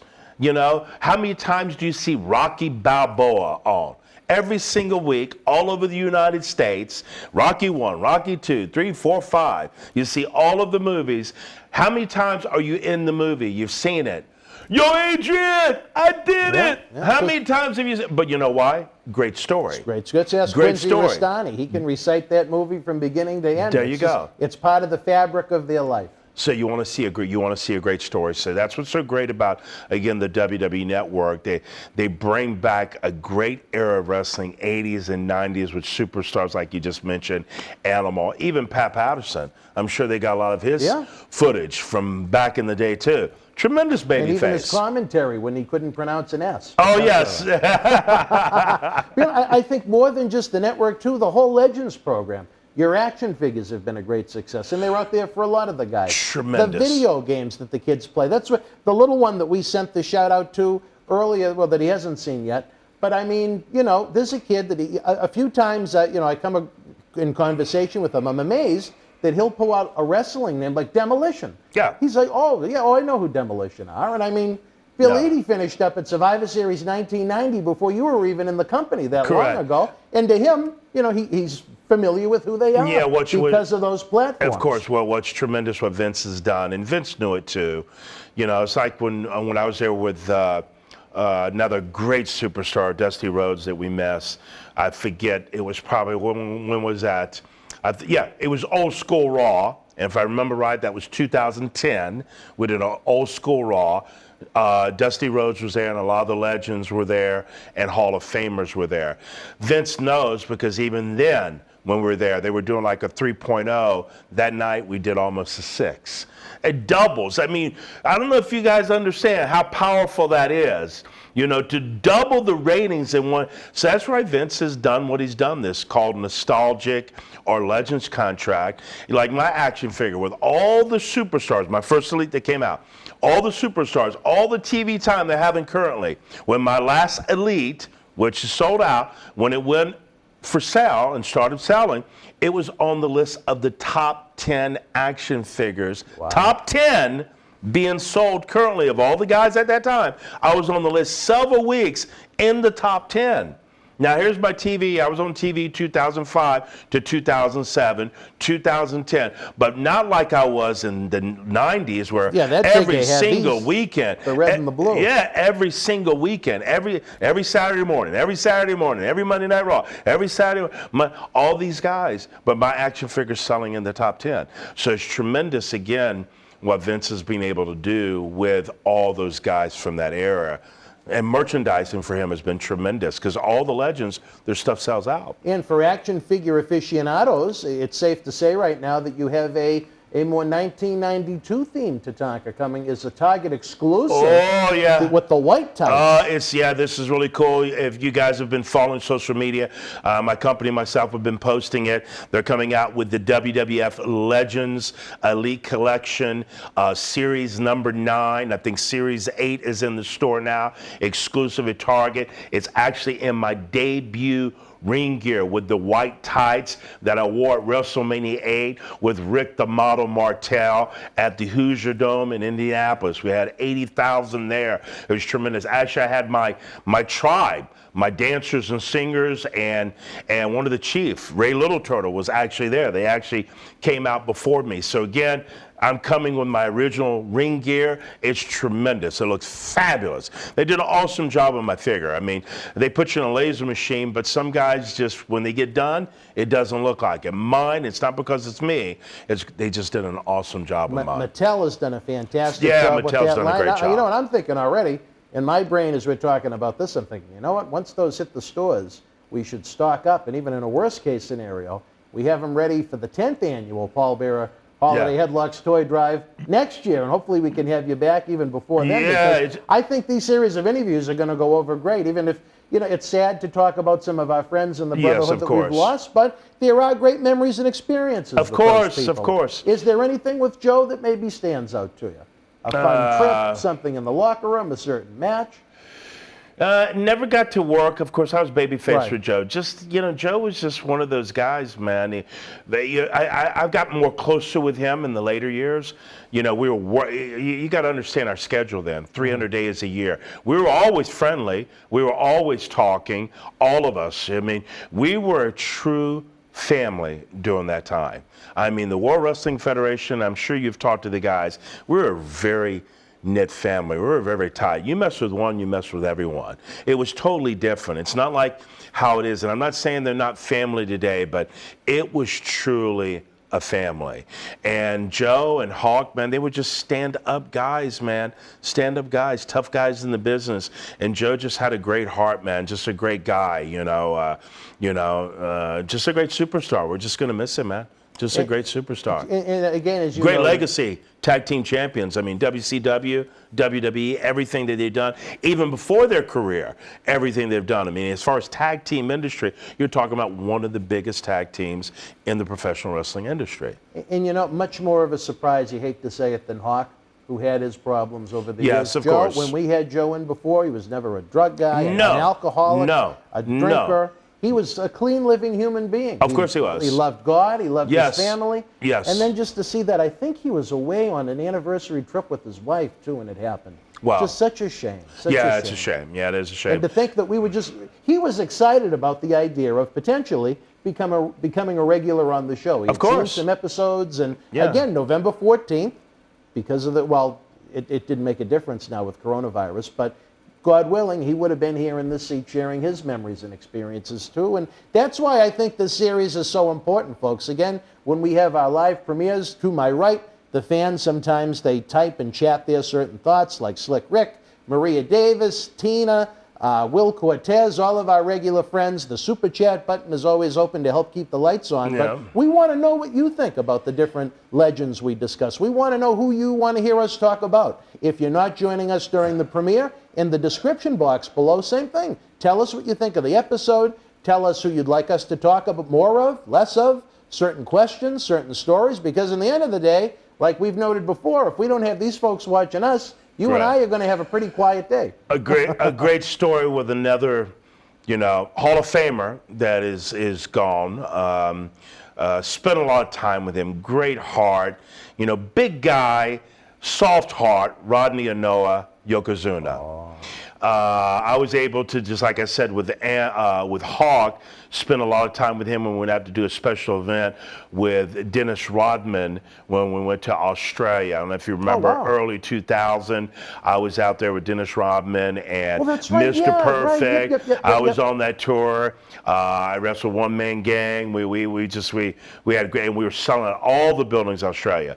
Rodney, I helped Rodney out with some big tours over in Saudi Arabia that I had booked for the royal family. I had connections definitely to the royal family, and I took Rodney over there. He made a lot of money. But, great story about Rodney. We're all in, I think it was Maryland, okay? Everybody thinks that we go to a building and we're practicing and we're working. No. Right, We're flying from town to town every single day. Get your rental car, go get your hotel, go work out, come back, take a shower, get to the building, get back to your hotel, do it the next day. Well, here we are. We're all in the building. We're getting ready. It's an hour before showtime, lacing up our boots, getting ready, in that zone, focused, okay? All of a sudden, you hear this big ba-boom! We're like, oh my gosh, what was that? And we're talking about everybody's there. Undertaker, Bret the Hitman Hart, Owen Hart, Shawn Michaels, Razor Ramon, a lot of different, all the stars on the road, getting ready for showtime. We're looking around. We peel out of the locker rooms, we're looking, and all of a sudden we turn into another locker room, and when we come in, here's Yokozuna. Yokozuna's standing, and here's this big 460-pound guy, 560 actually, right around that time, 560. His eyes were this big, huge. He was holding the wall and holding another wall, because what happened, we were in a building in Maryland, and he was using the bathroom. He was sitting on the toilet, okay? But he was on a toilet that was one of the old toilets that was connected to the wall, not sitting on the ground. So here's Yokozuna sitting on the toilet, a big ba-boom! He actually does a bonsai to the toilet. He is actually standing there with a busted toilet with a little bit, let's say, keep it PG here, some dirty water, dirty water all around him, and he had porcelain sticking in his butt because he did a bonsai drop to the toilet. And what's even more funnier than that is I can't tell you how long it went on. Everybody knows this about Bret the Hitman Hart. I can't tell you how long it went on, but every single night after, Bret would get to the building earlier, he would always find a chalkboard, and he would paint the whole scene. He had Undertaker over there with his hat, me with my headdress on, Owen, Coco Beware, and then he had Yokozuna over here, bend over with his big old booty, with Mr. Fuji pulling porcelain out of his butt, and all of us looking at him laughing. Yokozuna, Bret, I'm going to kill you. Yokozuna chasing Bret around the building before showtime.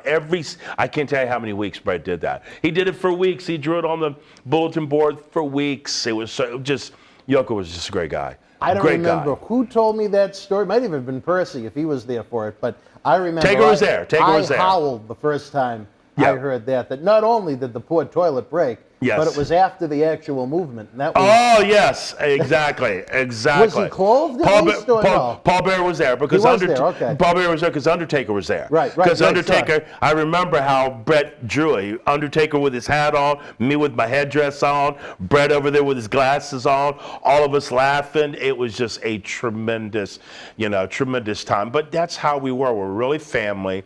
We really joked and laughed and spent time together. We're a true family. As we've noted, sure, there are professional politics for spots and money that go along with it. But at the end of the day, if you mess with one, you mess with everybody. Oh, of course. You got that right. It was not like it is today, and nothing against the boys today.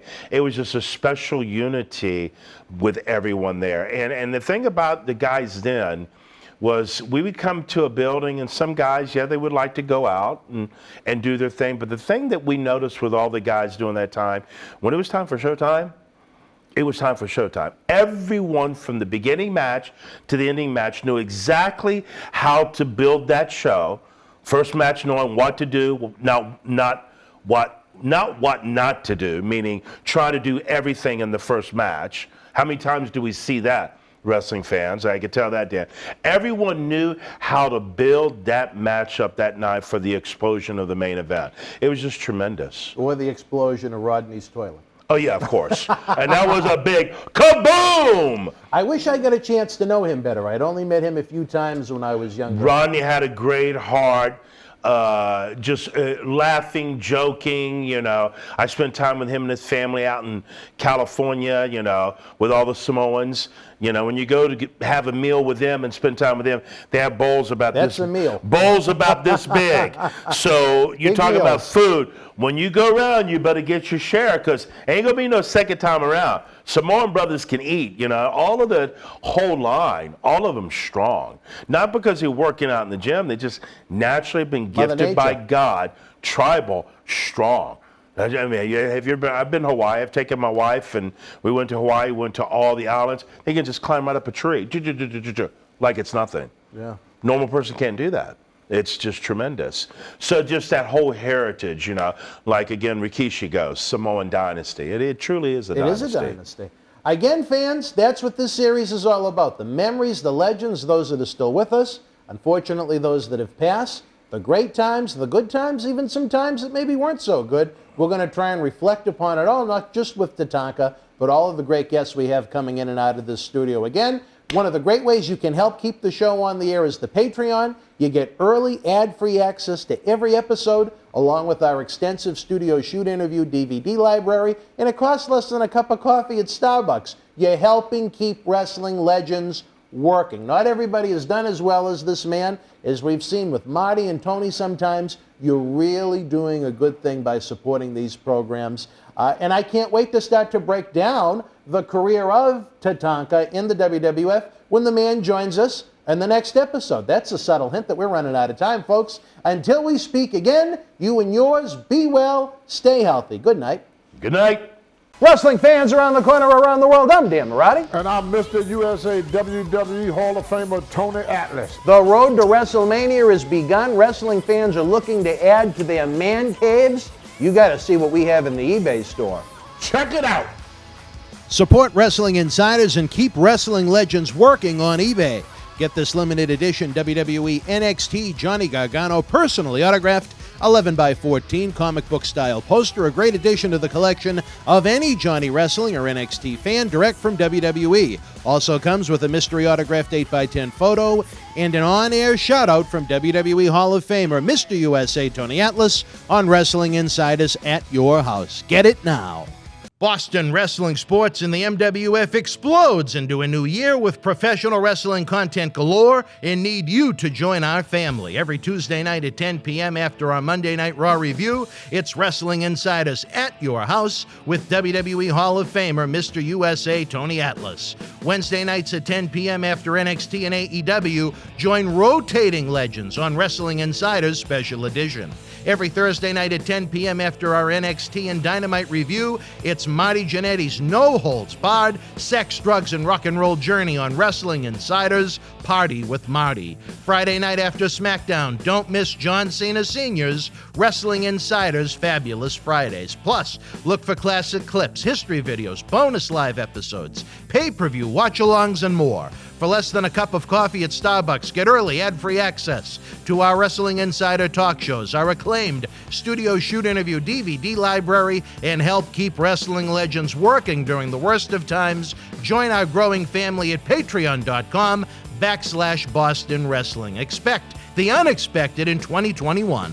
Wrestling fans, our schedule for the week continues to scroll. What a great chance to interact with 9 superstars during these live episodes and cyber autograph signings this week. It would help so much if you would pre-purchase your autographed 8x10 photos. That way, the photos will be ready to roll once the live signings begin. We don't have a long time for the cyber signings. We're trying to produce as many talk shows as possible. So head on over to bostonwrestling.com so you can interact with the superstars live Thursday through Monday. As we prepare to wrap up another huge day of professional wrestling talk here on our Wrestling Insider Special Edition Marathon, Savio Vega returns as he discusses the murder of Bruiser Brody, wrestling in Japan, his early days in WWF as Quang, Mr. Fuji, Yokozuna, Tatanka, Lex Luger, and more.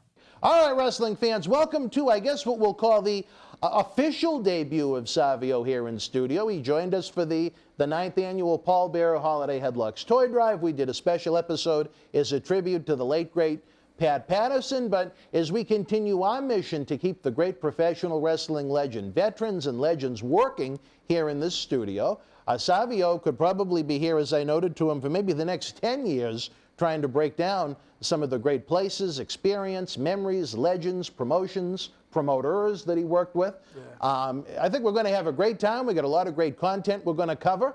He is the man that our dear friend is with us every Tuesday night at 10 p.m., the Hall of Famer, Mr. USA Tony Atlas, claimed saved his life. Now, I know you're probably going to want all the dirt on everything that went on with Bruiser Brody. However, this man has got some major things going on with that. So that's going to have to be, as we like to say, a different story for a different time. Yes.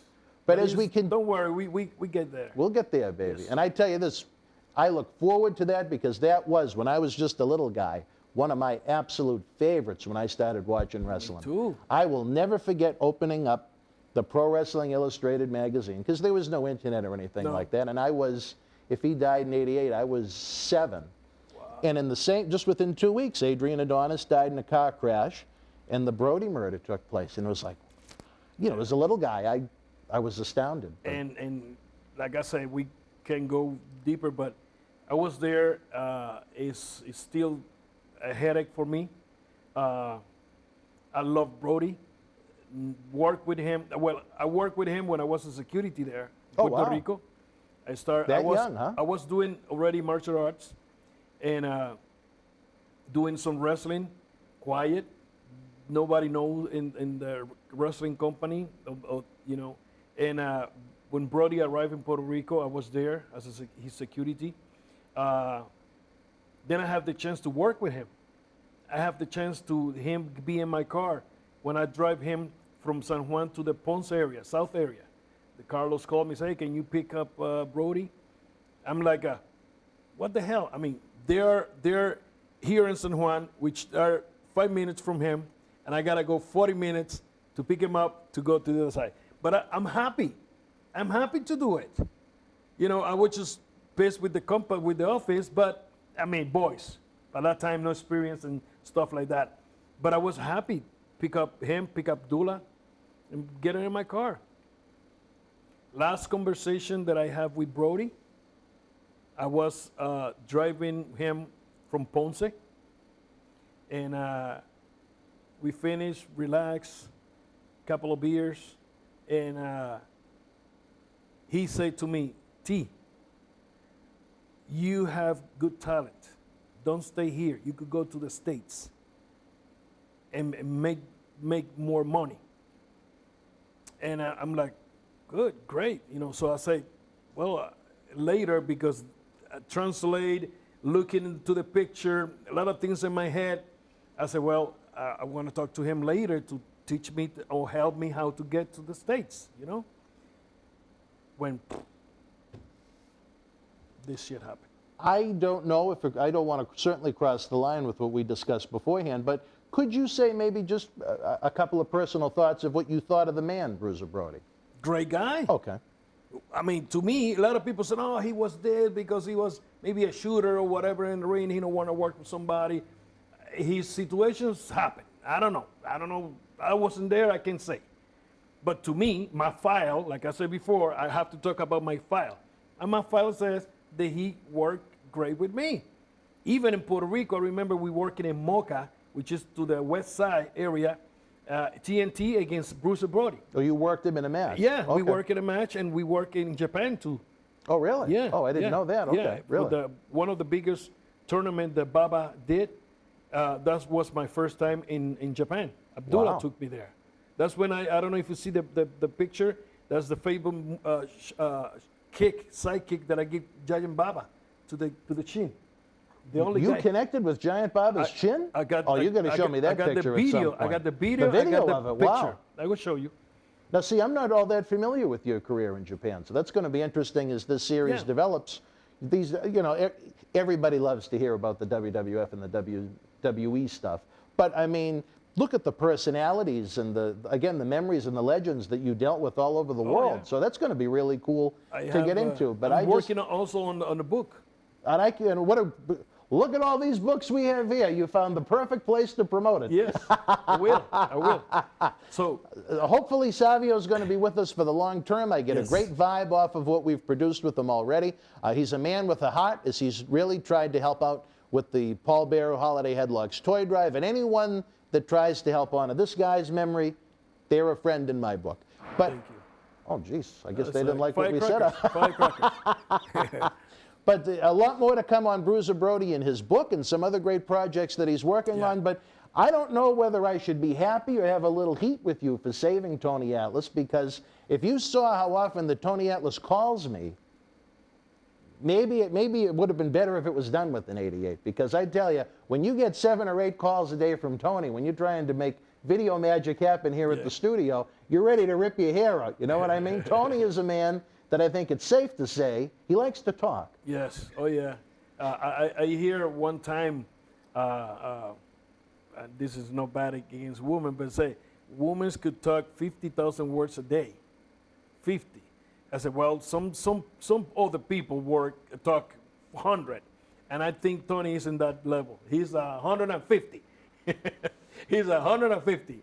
Some of our episodes that you'd think might go 20, 30 minutes, sometimes go 60, 90 minutes. Yes. It's just like the phone calls with them. I've literally, sometimes I'm at home and I'll say, oh, I don't want to answer this. He's like, oh, I say, well, you know, I don't know if you're familiar with what's going on with his wife the past year or so. Oh, no. Oh, you didn't know? No. Well, in June of 19, talk about a crazy week. Dutch Mantell was supposed to be here with us, and Dutch wound up in the hospital. That same week, Tony's wife had a stroke up in Maine, and she's been hospitalized ever since.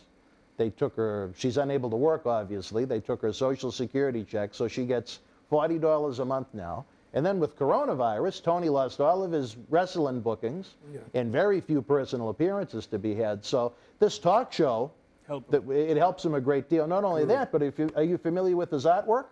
No. You didn't know? Oh, I'll have to show you some of it on one of our breaks. Tony's artwork is phenomenal. So the artwork. His His artwork, Yes, sorry. We've Yes. We've been able to get him so many commissioned art pieces. Good. It isn't even. And he's good. He's great. So at least we're helping him live. Yes. Like we said, that's what it's about to me. Let's keep the wrestling veterans going. Let's keep them working. When you mentioned, when you mentioned that in the beginning, we went to stories and stuff like that, and I forget now. You mentioned it, and you mentioned it again. Thank you for what you're doing. That's great. Hope somebody else in the States, Puerto Rico, whatever, do something, because 2 help more and 3 help more. And because, I mean, you know us because you love wrestling like we love wrestling. And we went a little bit further, and we jump in the ring and give you good memories and happiness. And once we finish with X company or whatever, we going back to our normal life, because injury cannot let me wrestle, or nobody call you or whatever. And something like this help, because some of the guys, the business got in their heads and they go crazy, and they love to do more because they physical, maybe the body say no, but the mind say yes. And that's one of the things that I love from Japan. You see Judge Baba, he was an older guy, but he was in the ring still. And the fans love that, and they respect that. Some of the old timers go in the ring, and some of the people go, look at him, he's this. Respect the experience of that person, because when you're younger, he make you stand up. He make you yell. He make you happy. He make you cry. So don't be tough, and don't say that he's old. That's not all. That's a lot of experience right there. And you have to respect that. And what you're doing, brother, bless Thank you. you. I really Bless you for appreciate that. Bless I tell for you, that. you want to thank me? Also thank him, because I'll course. never forget it.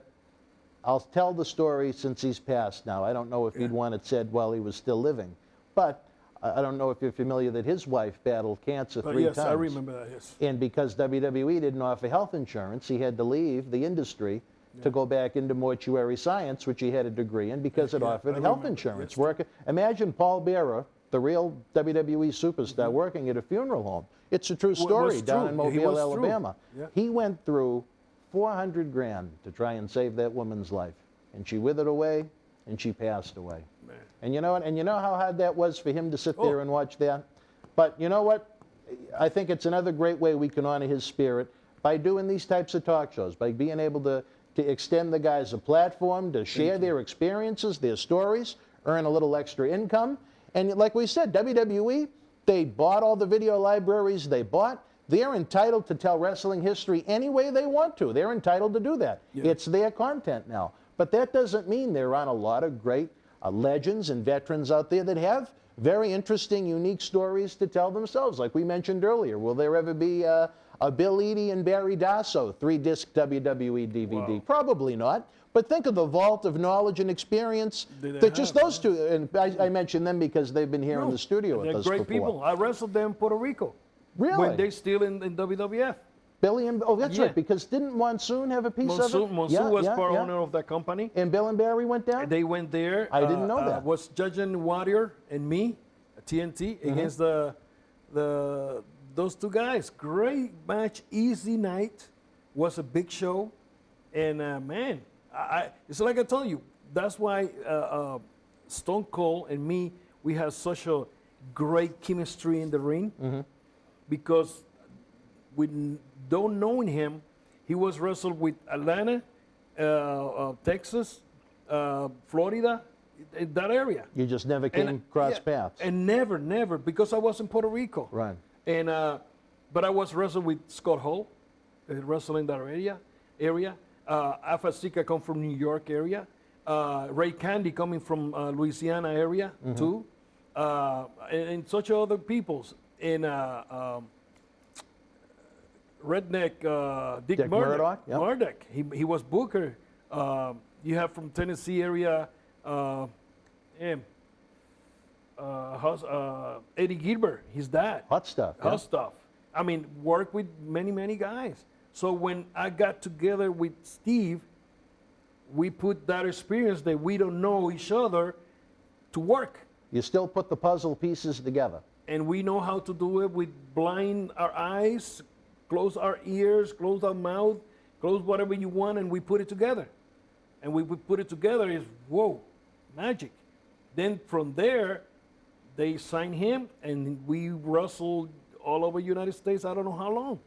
That was a hell of a feud in '96. It was Hey, a long feud. They give us a WrestleMania 12. Yeah. Oh, we're going to get to '96 at some point in this this voyage we're going to go on in your career, and I can't wait to hear it. As I thought, even though '96 was kind of a down year when you look at the quote-unquote Monday Night TV ratings, I thought the quality of the in-ring presentation was actually very good in '96. Yes. But we got to get there. We got to get there's many years, many stories to get through before we get to 1996, and I look forward to telling them. Let's kick it off with how it began as we look at your WWF career. In 1993, you came in the summertime for a couple of tryouts, TV tapings as TNT, as you were better known in Puerto Rico. How did that come to be? I did try out with them. I was in Japan. My first tryout, because it's a story somewhere. Somebody says that I was in Florida and I went to WWF to do tryouts or whatever. That never happened. I don't know who made that. But my first tryout was in Syracuse, New York, when Scott Hall called me and talked to Vince about being in, come to do a tryout. So I flew from Japan, New Japan Pro Wrestling, to Syracuse, did my tryout, did my second tryout, was a Tuesday too. Then I went home. Then later they called me, and that's when I called Pat, called the office, and Pat talked to me, and they bring me on board. So since I started working, they put my name Quan. They don't want to use the paint. I was TNT. Quan was a TNT with a mask, and look, of course, looked different. Oh, sure. And they could own it. Mr. Yeah. And they could own it. As TNT, So, you would have ownership for life. They don't want the pushed paint that. and all that. So, so Fuji, Mr. Fuji, God bless his soul, he helped me a lot with the timing there. Yes, because they put me with Harvey Whippleman, but I was already friend with Yokozuna from Japan and Rikishi Fatu. We are already very good friends. The whole Samoan family from coming down to Puerto Rico, right? Coming from Alpha and Sika down. I worked almost all those guys. And so one of the things that we say in Japan is, hey, we are islanders and we have to take care of each other. You come from an island, I come from an island, so we always together. So Fuji helped me a lot with the character. He said, you do this, you too fast, you do this, calm down, easy. So I was riding with them, and Fuji was there. He watched my matches every night. He said, Quan, you gonna wrestle? Yeah, okay. I get up to, get ready, and he's walking, get his ice back, sit down, ice, and watch my matches. What a valuable resource they have. But as someone that was as experienced as you, what was the tryout process like? I think you worked Reno Riggins the first night, and then the second night you worked future headbanger of the WWE Attitude Era, Glenn Ruth. Well, yeah, your I didn't even know who. There you go. Good. Let me see that. I like to see that. Because when I went there, I would just focus on what I'm gonna do, and I remember Glenn and remember some of the guys that do jobs there, and I see the faces, I know them.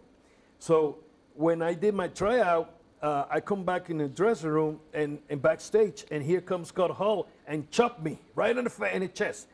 Boom! I'm like, hey, and he's like, where the hell where you left the guy that used to beat the hell out of me in Puerto Rico? I said, what do you mean?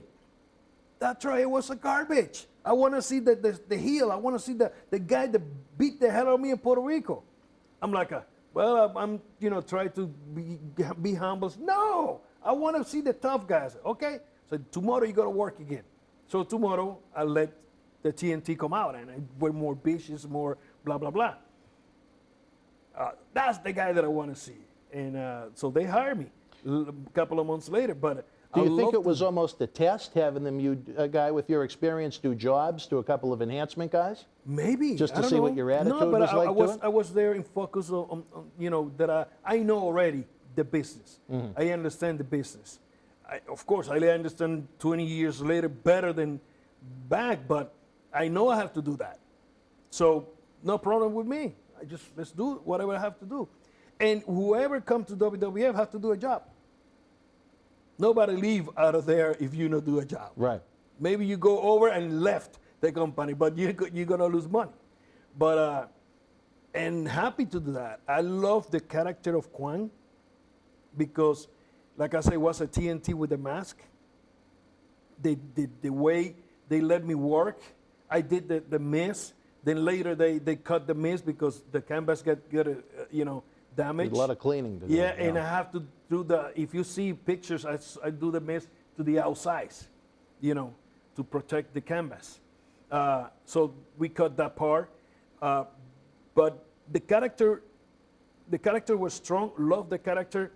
And what tell me later, years later, why the character was strong, analyzing when I wrestled Bret Hart, Monday Night Raw, taping week, was taped a week before. They would tape 3 episodes every TV taping on those Raws. Yeah, they do 4 hours a day. They did the first hours next week, live, the 2 others, and tape the last one. So I'm in the first hour with Bret, but Bret over was late. So he liked to show up late. When the show start live, we can do nothing. I have to just wait. So till we tape the first hour and the last hour. So they backwards everything. So, all right. And I have that match with Bret, and we break the records of rating of that Monday Night Raw. Really? With that match. So when I come back next week, everybody's congratulating me. Hey, man, good. What the hell? You break the records of rating that week, that show. You and Bret. Whoa. So that tells me that the people believe that Kwang was enough tough guy to beat Bret. Yeah. Then later go for the belt, which could be good, but he was in the middle of some storyline with somebody else. With Owen at that point. Maybe. Yeah. I don't know. Well, let's talk about this now. July, you have these tryout matches. Kwang eventually saw his television debut in January of '94. What was going on in between, and how did the Kwang character kind of develop when they decided to bring you into the company? Well, TNT already, I was doing what I was doing with TNT. Kicks here, kicks there, doing blah, blah, blah, blah. And when I do that, they let me be me. Mm-hmm. So we got 1, 2, 3 Kid, which do some karate kicks and whatever like that. So we put it together, the thing with, what is it called? Hakushi, the Japanese guy, Adam Bomb. I was in the lower car doing some damage there or getting experience too. But I wish them grab that character and put it in another level. I think that character was ready to do that. Do you know who came up with the Kwang gimmick and name? No. They just tell me, let's put the name Kwang. They flew me to the office.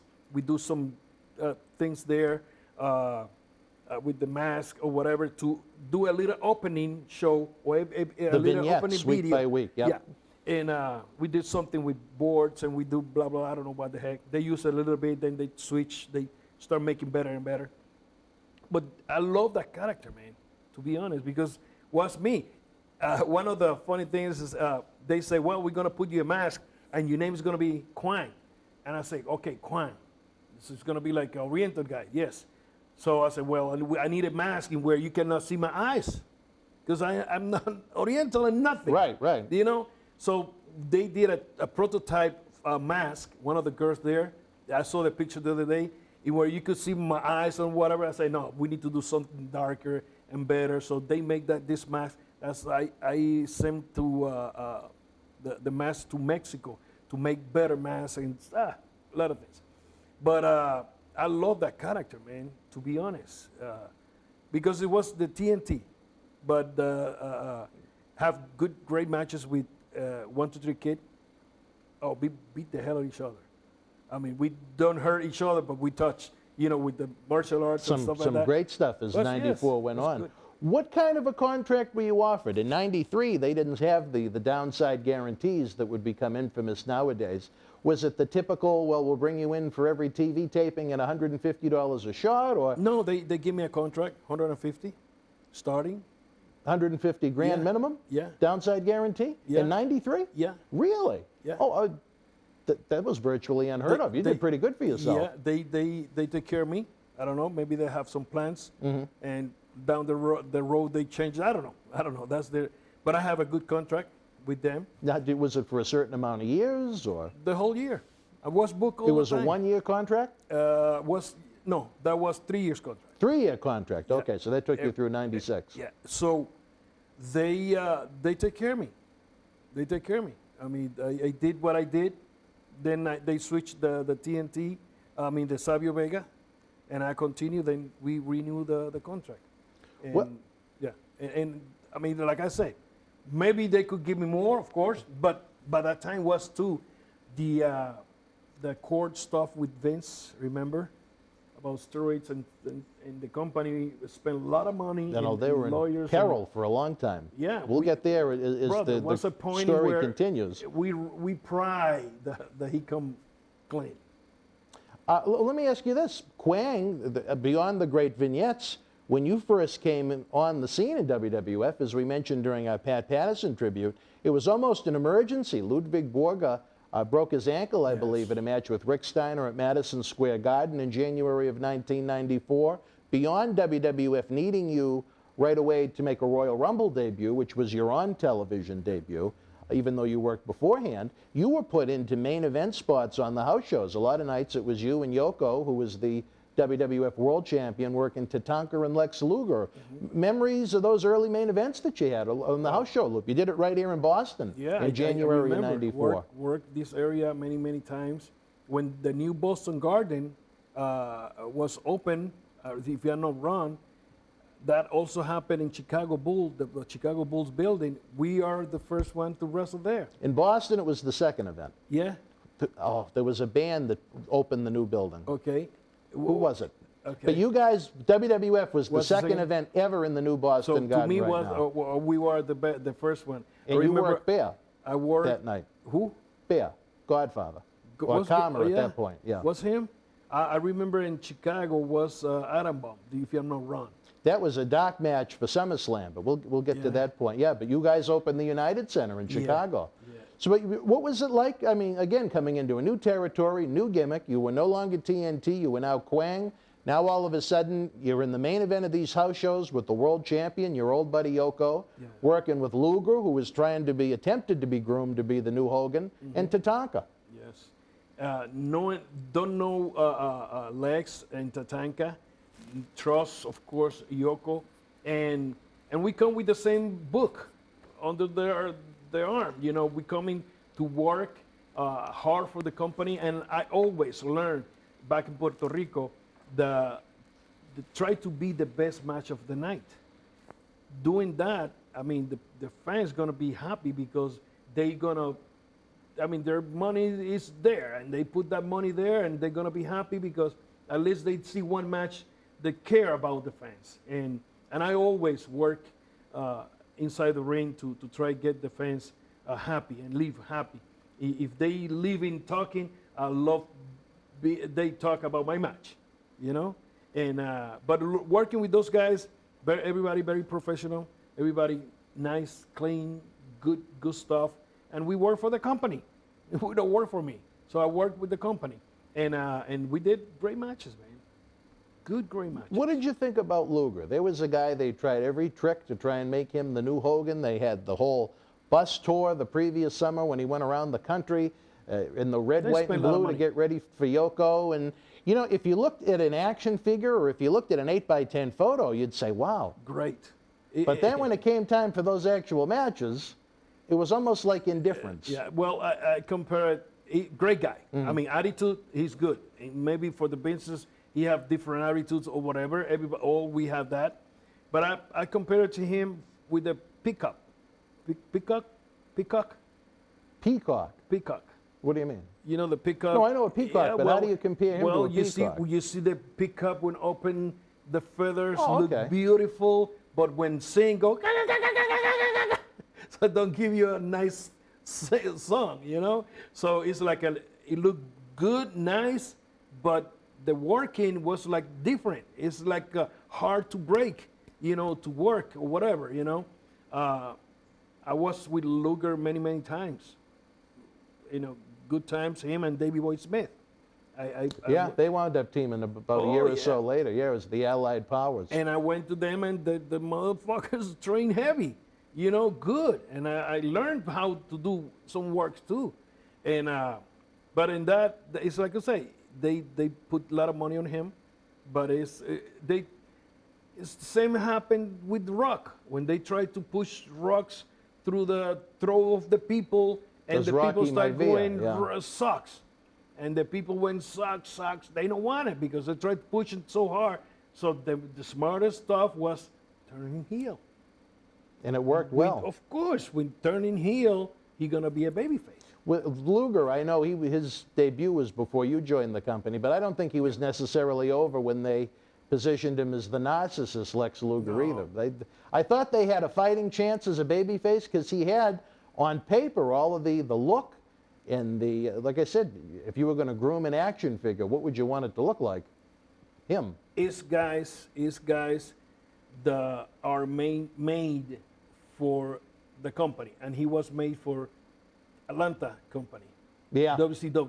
He just if you never take seemed... him out of there, if you like happened, you put it in WWF, it's like he don't belong here. He belongs over there, because he started over there, and whatever they did with him there worked.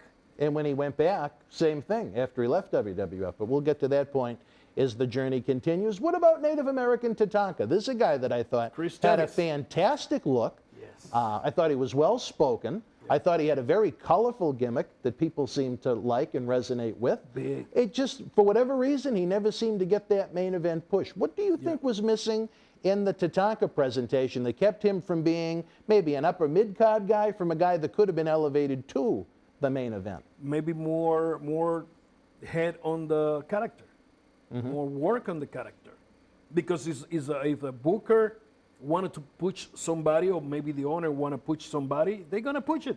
They're gonna push it. Don't think of nothing, because the character is there. Now it's the head of the booker, the writer, to look through that person and go like, okay, I could do this with this guy, because this is the way that I see it.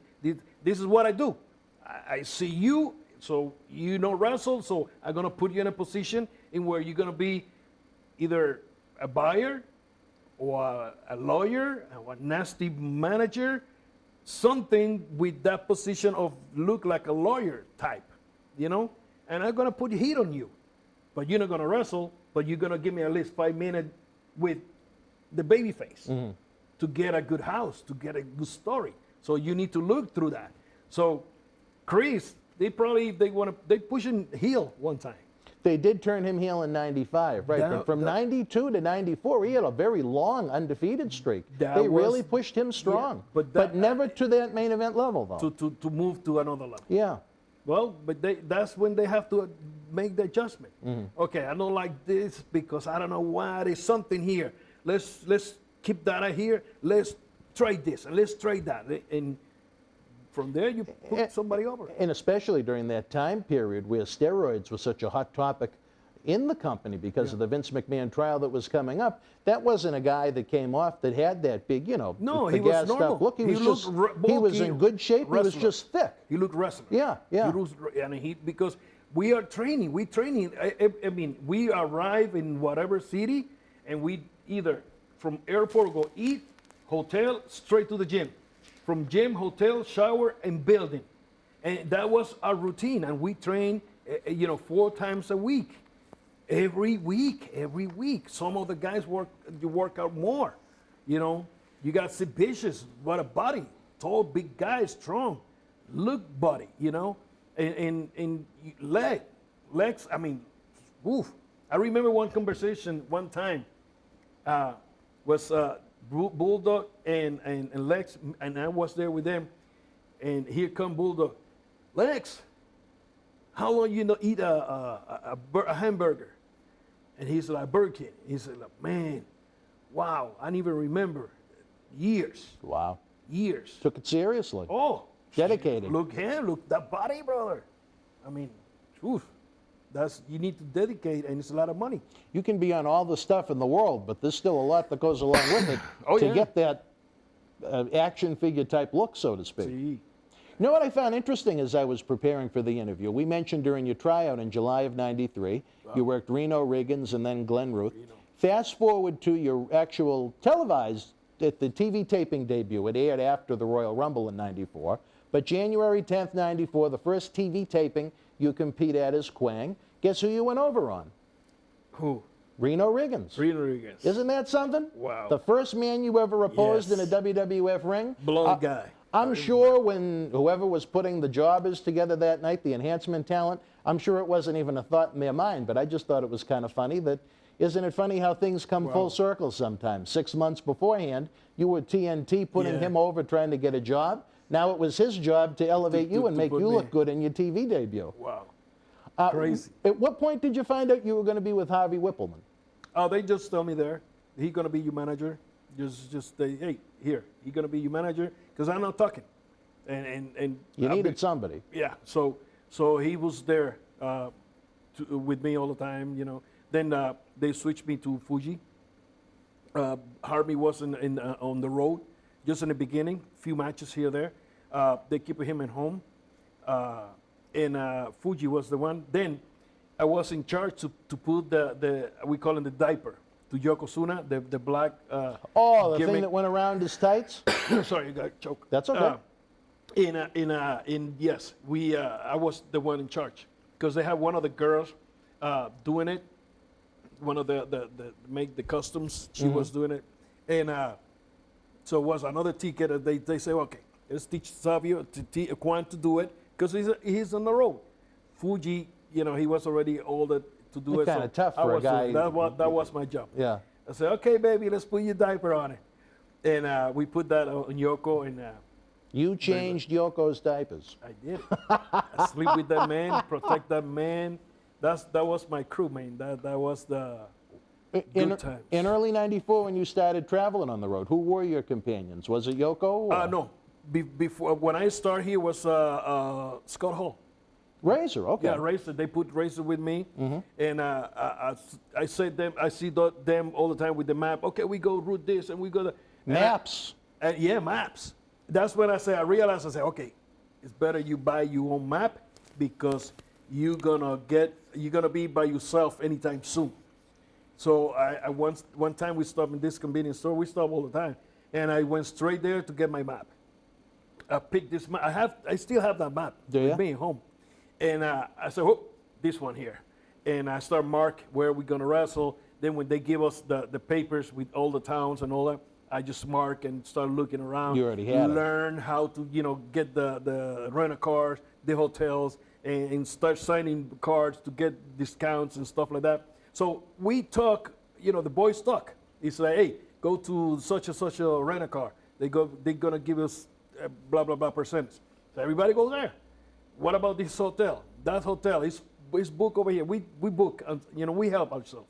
And you had connections in a lot of towns. I know here in Boston at the Hilton we had Annie the Ass Eater. So what more could you ask for? Yeah, and they have more experience than me there. Yeah. So I was asking. Then when I was with Fuji and all that crew, so Uncle know where we're gonna stay. Oh, we're gonna stay here. Is that what you called Fuji? Uncle Fuji.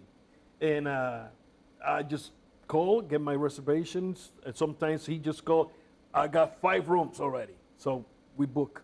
Oh, wow. Hey, I got this. Yoko get the car. So what's good? I mean, Yoko have a pay car for him. So now he must have needed something large. We always Did he have a van Cadillac, Cadillac. Or Lincoln. Could he fit did he need the back seat? He's sitting in front, but the seat was back all the way back, yeah. And Fatu Rikishi was driving sometimes, me, and they're in the back. I love always drive.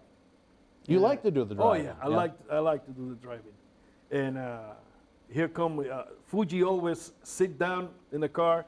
Soon he locked that door. He's already sleeping. So I'm going to guess, hopefully, he didn't do too much driving. No, never, never. And Let him book the rooms. Yoko put his music and passed out to sleep. Sometimes Rikishi there and Rikishi me talking.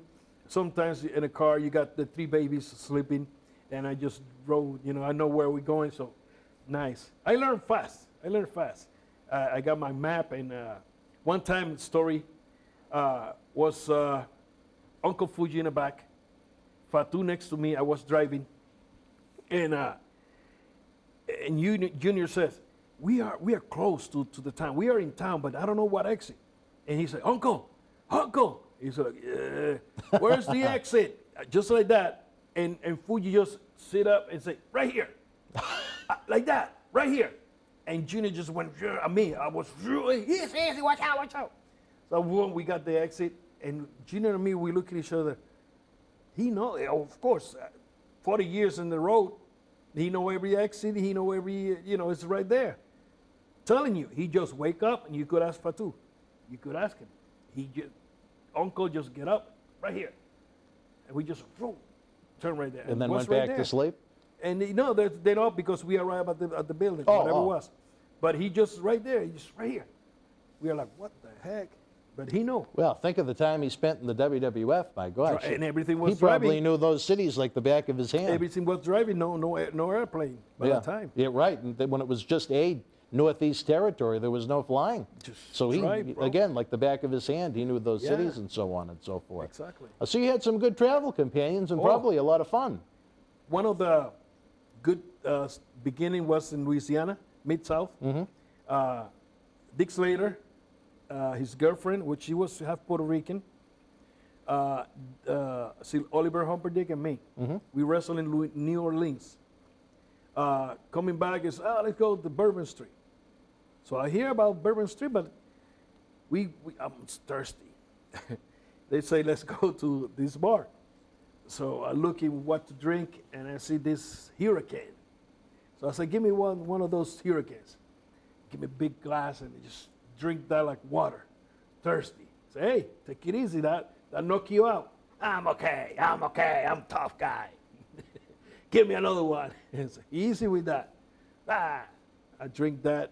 I remember I was eating a hot dog.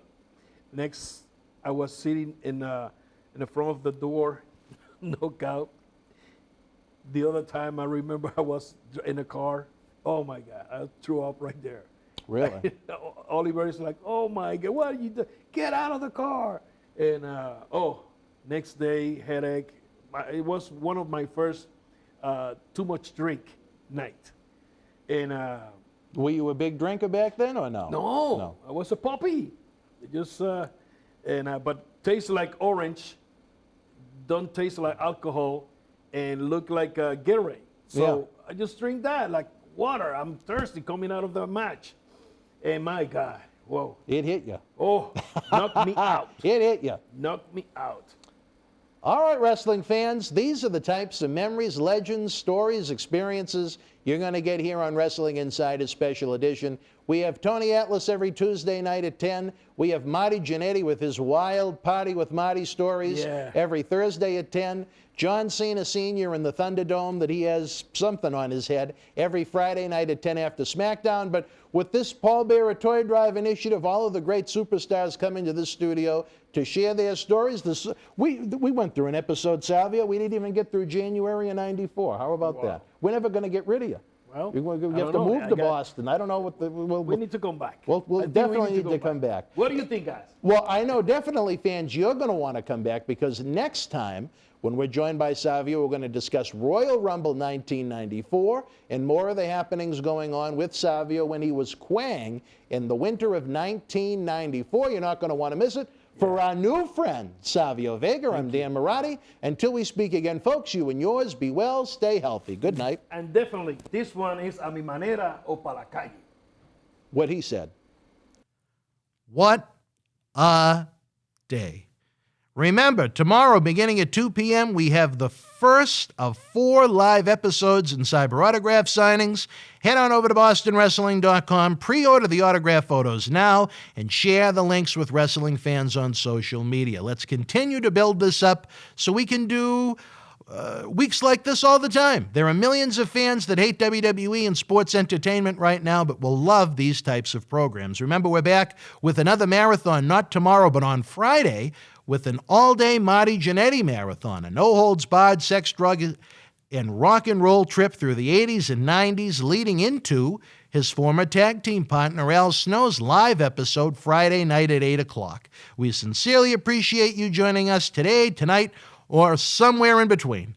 As the Wednesday marathon concludes, again, we implore you to head to bostonwrestling.com, get the autograph photos, and keep up to date with everything going on social media. You can follow us on Facebook at facebook.com/Boston Wrestling Sports and on Twitter at MWF Project X. If you enjoyed today's, whatever you want to call it, marathon, folks, don't forget to tip the bartender. The Super Chat button is open for business. It's the little gray S $ symbol below the chat box. The eBay store is rocking. You can find the link in the comment section below. And again, we're looking to add members to the family, the Boston Wrestling family, at patreon.com/Boston Wrestling for early ad-free access to Wrestling Insiders, our acclaimed studio shoot interview DVD library, exclusive Patreon content, and help keep wrestling legends working during the worst of times, the legends that gave their body for your enjoyment,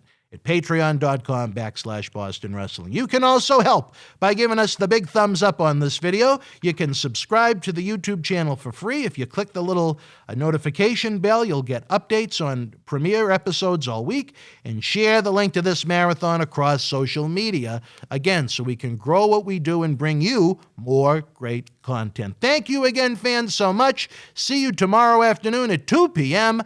with the Sinister Minister, James Mitchell. Good night from Tampa.